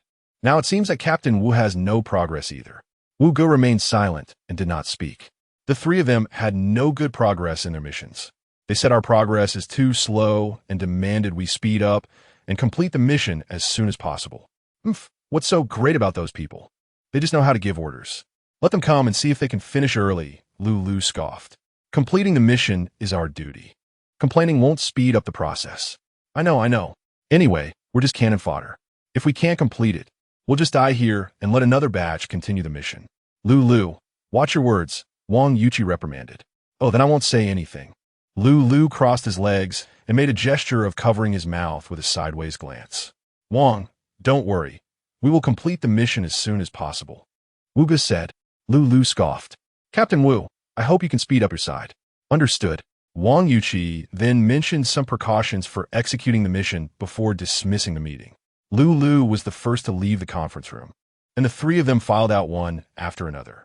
Everyone returned to their rooms, but Wu Ge sat down in front of the sofa. Not long after, Cheng Feng came out of his room, carrying a small metal box, and approached Wu Ge. Captain Wu, I'll replace it for you now. Wu Ge smiled, thank you. It's nothing. Cheng Feng opened the metal box and took out a square metal piece the size of a fingernail. Captain Wu, this is a spare vocal apparatus we prepared for you. I'm going to replace it now. Wu Ge nodded and slightly tilted his neck toward Cheng Feng. Cheng Feng took out a silver metal rod from the box. First used his fingers to pull back Wu Ji's skin and pressed the head of the metal rod against the blue skin area. The metal piece glimmered with a faint spark. Cheng Feng moved the metal rod and slowly removed the metal piece. The spark faded away. Cheng Feng put the removed metal piece into the box and then pressed the new metal piece against Wu Ji's blue skin. It seemed as if Wu Ji's skin had magnetic properties and the metal piece adhered automatically. Captain Wu, next I need to restore your skin. Okay. Cheng Feng cut away the damaged skin from Wu Gu and took out a flesh-colored bottle from the metal box. He aimed the bottle at the area of Wu Gu's blue skin and began to spray. The gas sprayed out and instantly congealed into the shape of skin on Wu Ji's neck. After Cheng Feng finished spraying the damaged area, Wu Ji's skin looked as if it had never been injured, completely intact. Captain Wu, it's all done. Saying this, Cheng Feng handed a mirror to Wu Gu. Taking the mirror, Wu Gu twisted his neck, examined it, and then smiled. Good as new. Thank you, Cheng Feng. Wu Gu spoke in the local language. You're too polite. I won't disturb you any longer, Captain Wu. Good work. Cheng Feng slightly nodded, tidied up the metal box, and threw the discarded old skin into the trash before returning to his room. Wu Gu touched his neck and shook his head. He also returned to his own room. He took off his clothes and lay on the bed bare-chested. Scenes from the past few days flashed through his mind, especially Zhang Qi's frenzied state at the bottom of the cliff, which lingered in his memory. Why did someone who wanted to commit suicide, who was not afraid of death, end up like this afterward? He remembered rushing to the edge of the cliff, and just in time, seeing Zhang Qi jump down. In a moment of panic, he did not think about the consequences and followed him off the cliff. In midair, he caught Zhang Qi, cushioning him with his own body to absorb the impact of the fall. Fortunately, the ground was covered in snow, and his body was resilient enough, allowing him to survive. After the fall, the pain he felt was quite intense, and it took him a while to recover. His throat was cut by the bushes in the air, damaging his vocal apparatus at that time, which is why he couldn't speak and was worried about exposing his identity. After landing, Zhang Qi, since he did not hit the ground, was hardly hurt except for the shock. Wu Gu had been holding him the entire time. However, his mental state suffered a significant blow. After Wu Gu set him down, Zhang Qi crawled on the ground like a reptile, frantically clawing at the snow, digging a large pit. Then, he lay in the pit, throwing the white snow over himself, as if wanting to bury himself. It was only when Wu Gu shouted at him and slapped him that he finally snapped back from his dazed, frenzied state. When he behaved normally again, he slowly stood up from the snow. He looked at Wu Gu and then surveyed his surroundings. He gradually knelt down on the ground, tears flowing down the corners of his eyes, dripping onto the white snow and creating small pits in it. He choked up and said many things. Wu Gu couldn't hear clearly what he was saying, but he could catch words like wife, father, and sorry. Seeing how extremely sad he was, Wu Gu couldn't bear to disturb him. After a while, Zhang Qiong, with a crying voice, asked Wu Gu what had just happened. Wu Gu just stared at the pristine white snow.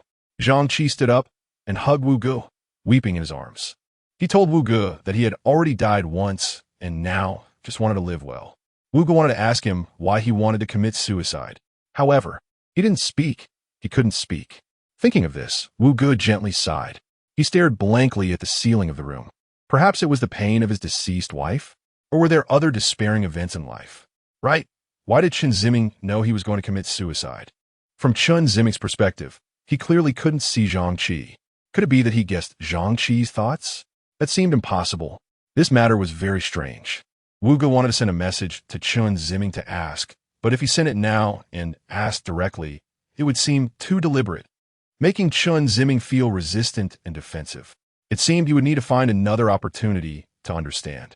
He wondered what Chen Ziming was doing now. The organization had put pressure on him again. He had to speed up breaking down Chen Ziming's inner defenses to obtain information about Chen Xiong from him. Wu Gu suddenly remembered what he had said to Zhang Qi in that life-and-death situation. He still hadn't planned to let go of his sins. His heart tightened suddenly. He closed his eyes, controlled his breathing, and tried to regain calmness. After a moment, he got off the bed and went to his desk. He grabbed a piece of wood carving that was only half finished, took out a carving knife from the wooden box, and began to carve carefully on the wood again. Chapter 70. Changes in Chen Ziming. This trip to the west had the biggest impact on Chen Ziming. On his way home from the airport in a taxi, he felt as if the experiences of the past few days were like a dream. Living in a tent with pilgrims, escaping from the wolf's mouth, letting go of sins in a place of life and death, and Zhangqi's leap off the cliff. These days felt like a lifetime to him. The driver was playing popular songs. To Chen Ziming, they sounded far less pleasant than the scriptures of the pilgrims. He found everything around him to be vulgar, especially the love songs and the music. He felt a bit disgusted by the tall buildings surrounding him. Just having returned, he perceived everything artificial around him as hypocritical. This feeling was very unsettling for him, making him even more averse to the society he was in. Chen Ziming tried not to let his thoughts spread. He suppressed his emotions. Until he arrived at the entrance of his apartment, he got out of the car and waved goodbye to the driver. "Thank you," he said with a smile. A hint of a smile appeared on the driver's numb face. Suddenly, Chen Ziming felt very good. He might not have even noticed his own change. In the past, he would have smiled and thanked the driver after getting out of the car. Unconsciously, he had done something that seemed ordinary to others but was a significant change for him.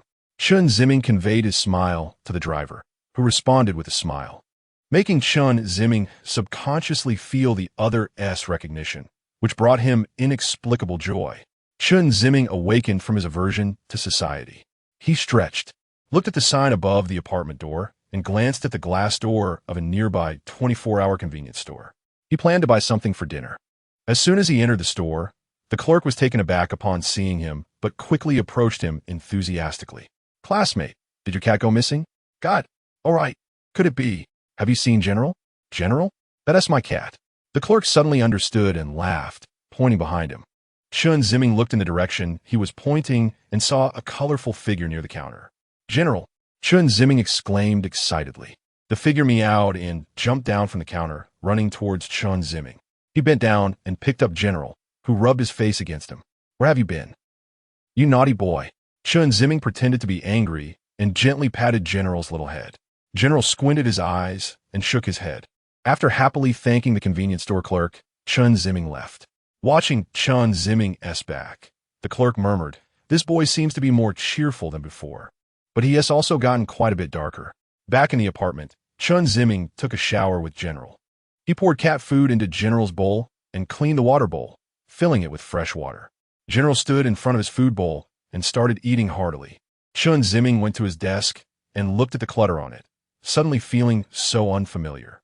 He turned to look at other things in the room, and the same unfamiliar feeling washed over him. He sighed deeply while looking up at the ceiling.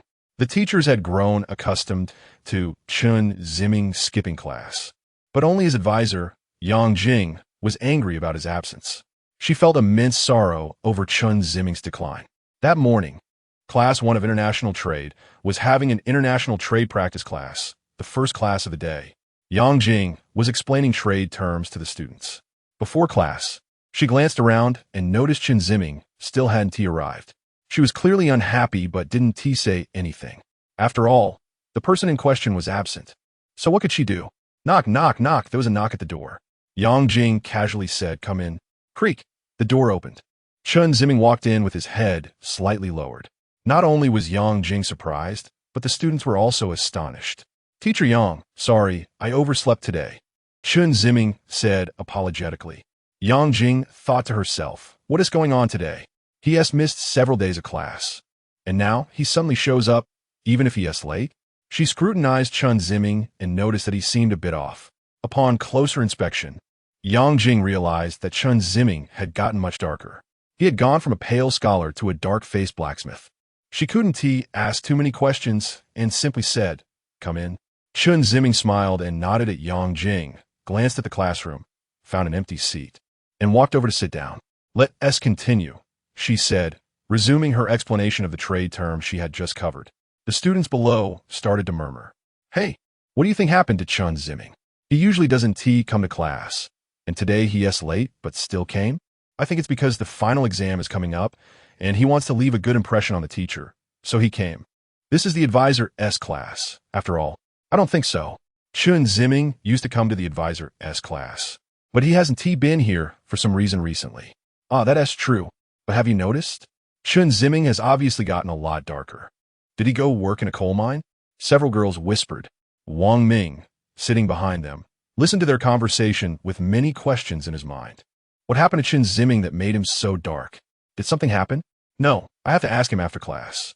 Although Chen Ziming might not tell him the truth, and might even respond coldly, they were classmates after all, and Chen Ziming had fought for the Class S honor in basketball and sports events, so he deserved some concern.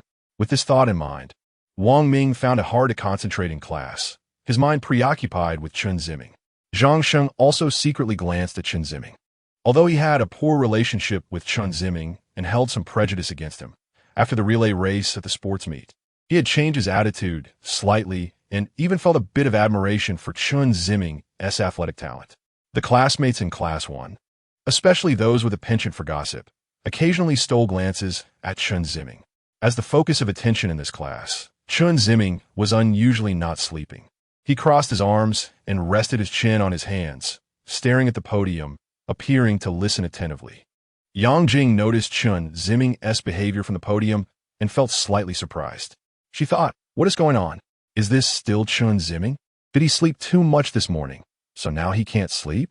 Throughout the entire class, both the teacher and students were astonished by Chen Ziming's dark face and his performance in class. They all felt that something must have happened to him, something significant. The bell rang, signaling the end of class. As Yang Jing announced that class was over, the students began to rise and gradually walk towards the door. Yang Jing didn't move. She watched Chen Ziming planning a chat with him when he came over. Wang Ming also had the same idea.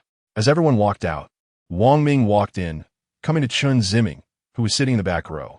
Chen Ziming was packing up. He had actually highlighted a few key concepts in his textbook during this class. Just as he closed his textbook, Wang Ming's voice came over. Ziming, where have you been these past few days? I haven't seen you. Chen Ziming looked up and saw it was Wang Ming. He smiled, revealing 2 rows of small white teeth. I went to the west for a trip. Wang Ming was taken aback. Chen Ziming actually took the initiative to tell him about his whereabouts. He hadn't expected Chen Ziming to talk. He thought he would remain silent. So he had even prepared a topic to ease the awkwardness about whether to go online or not. Chen Ziming's unexpected response left Wang Ming at a loss for words. It was different from what they had rehearsed. Wang Ming hesitantly managed to say a complete sentence. How was it over there? Was it fun? Chen Ziming nodded. Pretty good. So, it was Xijing. No wonder he got a tan. Wang Ming understood the reason for Chen Ziming's change in skin color. I haven't seen you much since the sports meeting. Everyone was saying they wanted to have a meal together. Wang Ming was being honest. After the sports meeting, everyone did have that thought, but the meal had already happened. At that time, Wang Ming had contacted Chen Ziming, but he didn't reply to the message or answer the phone, so everyone gave up on inviting him, assuming he was used to being alone and not fitting in. Chen Ziming was silent for a moment, biting his lip and hesitating. Wang Ming felt he might have put Chen Ziming in a difficult position and planned to say it was okay if he had something else to do. Unexpectedly, Chen Ziming spoke first. That's fine. Chen Ziming smiled slightly. Wang Ming was stunned again. The invitation to dinner was just a casual remark. He didn't expect Chen Ziming to agree. If he had been willing to agree, he wouldn't have ignored his call back then. Ziming, are you sure? Yeah, that's fine. Wang Ming was both surprised and delighted. He was surprised at how good Chen Ziming's attitude had become and how easy he was to talk to. He was delighted because he felt that Chen Ziming considered him a friend and was giving him face. Okay, how about tonight? I'll let everyone know. No problem. Wang Ming smiled and reached out his hand to Chen Ziming, making a high-five gesture. However, as soon as he extended his hand, he felt it was inappropriate, as if their relationship hadn't reached that level yet. Just as he was about to retract his hand, Chen Ziming lightly slapped his palm. Wang Ming's smile gradually blossomed, and he excitedly said, then it's settled. Since the next class wasn't in this classroom, most of the classmates had already left. Only Yang Jing, Wang Ming, Chen Ziming, and 2 female classmates who were packing up remained. However, the 2 female classmates quickly left the classroom as well. Wang Ming and Chen Ziming were also about to leave, and they reached the front of the podium. Chen Ziming, you stay. Wang Ming can go out first, Yang Jing said seriously. Teacher Yang, is there something? Wang Ming asked with a grin. I have something to discuss with Chen Ziming. Wang Ming looked back at Chen Ziming, casting a sympathetic glance, and turned to leave. Yang Jing went to the door, closed it, and then returned to Chen Ziming's side. She looked at Chen Ziming and asked sternly, "Chen Ziming, what's going on with you these days? You've been skipping class. What's wrong?" Chen Ziming slightly lowered his head, feeling a bit guilty as he said, "I'm very sorry. Young. I went to Xijing for some matters these days, so I couldn't come to class." Yang Jing was taken aback. In the past, Chen Ziming wouldn't have been able to muster a word. She thought he would be blushing and looking down, waiting for her to scold him. She didn't expect him to speak so calmly and even say he was sorry for making her worry. Yang Jing's anger dissipated by half in an instant. "Even if you have things going on, you can't skip class. That's not an excuse for skipping class. Don't you think so?" Chen Ziming nodded. "I'm really sorry, and I hope you can forgive me, Teacher Yang." Wow, this kid has really become more outspoken in just a few days. Seeing Chen Ziming's good attitude, Yang Jing's dissatisfaction eased a bit. "I was wondering why your face got so tanned. Why did you go so far?"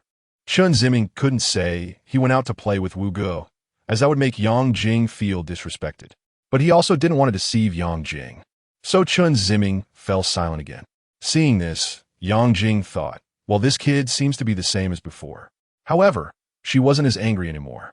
She casually told Chen Ziming a few things about not skipping class and being responsible for his parents' tuition fees, etc., and then let him go. Chen Ziming picked up the bag containing his textbooks and slowly exited the classroom. He stood in front of the glass window in the corridor, looking out at the ping-pong court, watching the ping-pong ball bouncing on the table, and smiled slightly. Chapter 71, Don't Mention Chen Xiong. That evening, in a small restaurant near Nanxing University, all the boys from the international trade class had gathered, a total of 10 people around a round table. Wang Ming, Zhang Sheng, Chen Ziming, and others were present. Everyone sat around the table, which was filled with various stir-fried dishes, and each table had a bottle of beer in front of them. Wang Ming was hosting the dinner. With a flushed face, he stood up, raised his glass, and excitedly said, "Today is a rare occasion where all the boys from our international trade class are here for a dinner. Just for this, I suggest we all drink a toast." As soon as he finished speaking, the other boys responded enthusiastically. One boy, who had clearly drunk quite a bit, with a flushed face and slurred speech, said, "It's rare for Chen Ziming to come today. He brought a lot of glory to our class at the sports meet. I suggest we all raise a glass to him." "Yes, let's toast to Ziming." "Fill it up." "Wang Ming, fill it up for Ziming." The classmates were all excited. "What are you all doing?" "I said let's drink a collective toast, and you're all ignoring me, just wanting to toast Ziming." "Be careful if you make him drink too much.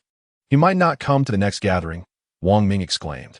Chen Ziming felt a bit embarrassed and waved his hand. "I won tea." "Look, he said he won tea. Why are you still trying to stop him from drinking? Just have that collective drink at the end, and it'll all be fine, right?" "Yeah, what's the rush?" "I think Wang Ming wants to have a one-on-one drink with each of us, but he's just too shy to say it." "Is that true?" Everyone turned to look at Wang Ming. Wang Ming quickly waved his hands. "If you wanted to lie down here and say it directly, I'll do it right now. Don't pull this on me." He pretended to lie down, but was helped up by a smiling classmate next to him. Together, together. The other boys cheered. One boy pouted and pretended to kiss Wang Ming, ambiguously saying, "Listen to everyone, just give in to me." "Get away." Wang Ming hurriedly pushed him away, making everyone burst into laughter. Chen Ziming smiled shyly. Okay, everyone stop teasing. Let us toast Ziming first," said the classmate who had initiated the toast seriously. As soon as he finished speaking, everyone quieted down and turned their attention to Chen Ziming. Under the spotlight, Chen Ziming felt a bit nervous. The initiator stood up first, bending slightly forward with his glass raised towards Chen Ziming. "Ziming, we've been classmates for quite a while, but I haven't really talked to you much.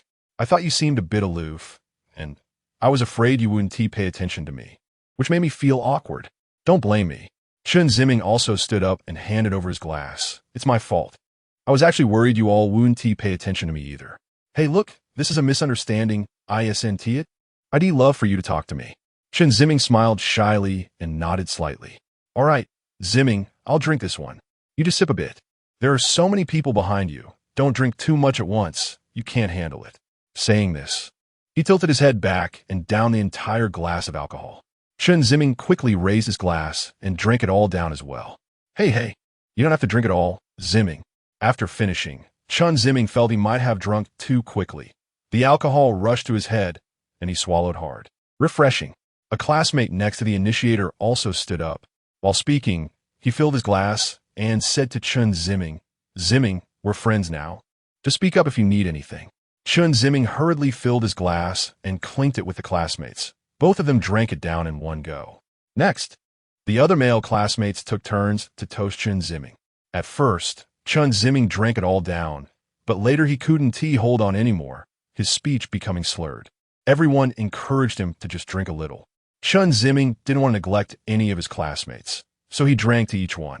Gradually, he waved his hand to signal that he needed to step out for a moment. He stumbled out of the private room and into the restaurant's lobby. After asking for the location of the restroom, Chen Ziming staggered his way there and walked inside. After relieving himself, he went to the sink to wash his face. Suddenly, his stomach churned, and he vomited everything he had just eaten and drunk, splattering out. His mouth and nostrils were filled with food scraps.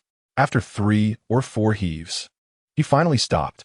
Chen Ziming felt his stomach twisting, everything inside, including gastric fluid, being expelled like clothes being spun in a washing machine. After throwing up, he felt much better and a bit clearer-headed. Looking at the sink, it was covered in mess. He turned on the faucet, rinsing his face, nostrils, and hands, and splashed some water to clean the sink. At that moment, the janitor walked in and, seeing the mess, stopped Chen Ziming. "Don't worry about it, young man. I'll take care of it. You can go out." Chen Ziming, with bleary eyes, managed to smile at the janitor and staggered out. The janitor sighed. These college students these days sigh. While he still had some awareness, Chen Ziming went to the front desk to settle the bill before heading back to the private room. When he returned, everyone was still drinking and chatting enthusiastically. Upon seeing Chen Ziming, everyone warmly welcomed him back and continued with the toasts. The toasting went around, and it was just Zhang Sheng's turn. Seeing Chen Ziming's dazed state, Zhang Sheng didn't want to force him to drink more. "Let us pour some tea for Chen Ziming. Tea instead of alcohol will do." Wang Ming, sitting next to Chen Ziming, picked up a teacup and quickly poured half a cup into Chen Ziming's cup. "Just drink this," Wang Ming advised. Chen Ziming, with blurry eyes, looked at the teacup, realizing it wasn't tea alcohol. He immediately put it down and picked up his beer glass instead, pouring himself a full cup.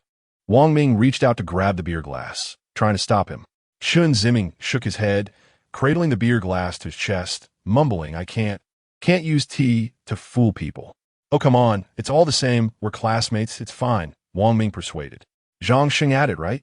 It's fine, Chen Ziming, just drink tea, we don't need to go through all this." Chen Ziming shook his head, trembling as he extended his beer glass towards Zhang Sheng. Zhang Sheng opened his mouth, wanting to say something. "Right, I'm sorry, that day on the basketball court, I pulled you." Chen Ziming struggled to keep his eyes open, trying to see Zhang Sheng's face. Zhang Sheng's eyes instantly welled up. Biting his lower lip and furrowing his brow, he slightly turned his head, trying hard not to let his tears fall. He raised his glass and clinked it with Chen Ziming's. "Cheers!" Zhang Sheng tilted his head back and downed it in one go. Chen Ziming slowly brought the beer glass to his front, gradually lifting it up. "Let us not drink anymore. Ziming, look, you can't even hold your hand steady," Wang Ming said worriedly. Chen Ziming swallowed hard, placing the glass to his lips, slowly pouring the beer into his mouth. Everyone was silent, holding their breath and intently watching Chen Ziming. Until he finished drinking, placing the glass on the table, someone shouted a cheer, leading to applause from the others. Out of 10 people, aside from Chen Ziming, 8 classmates had toasted him, leaving only Wang Ming. Since everyone else had toasted, he couldn't make an exception for himself. But he also didn't want Chen Ziming to drink anymore. Wang Ming thought for a moment, holding his beer glass, which was nearly full. He looked at Chen Ziming, who was swaying and could barely stand. Wang Ming rolled his eyes and came up with an idea. He quickly raised his glass and said at lightning speed, "Here's to our friendship lasting forever." Speaking of which, it took less than 2 seconds for him to finish the drink in the cup in one go. Chen Ziming didn't even react and was still unsteadily pouring more wine. Wang Ming snatched Chen Ziming's wine glass and drank up 2/3 of the wine that had been poured. After finishing, Wang Ming placed Chen Ziming's glass back on the table in front of him. Chen Ziming was unhappy that Wang Ming was drinking for him and wanted to pour himself some wine, but Wang Ming stopped him and advised him to sit still. The other classmates also tactfully urged Chen Ziming not to drink anymore.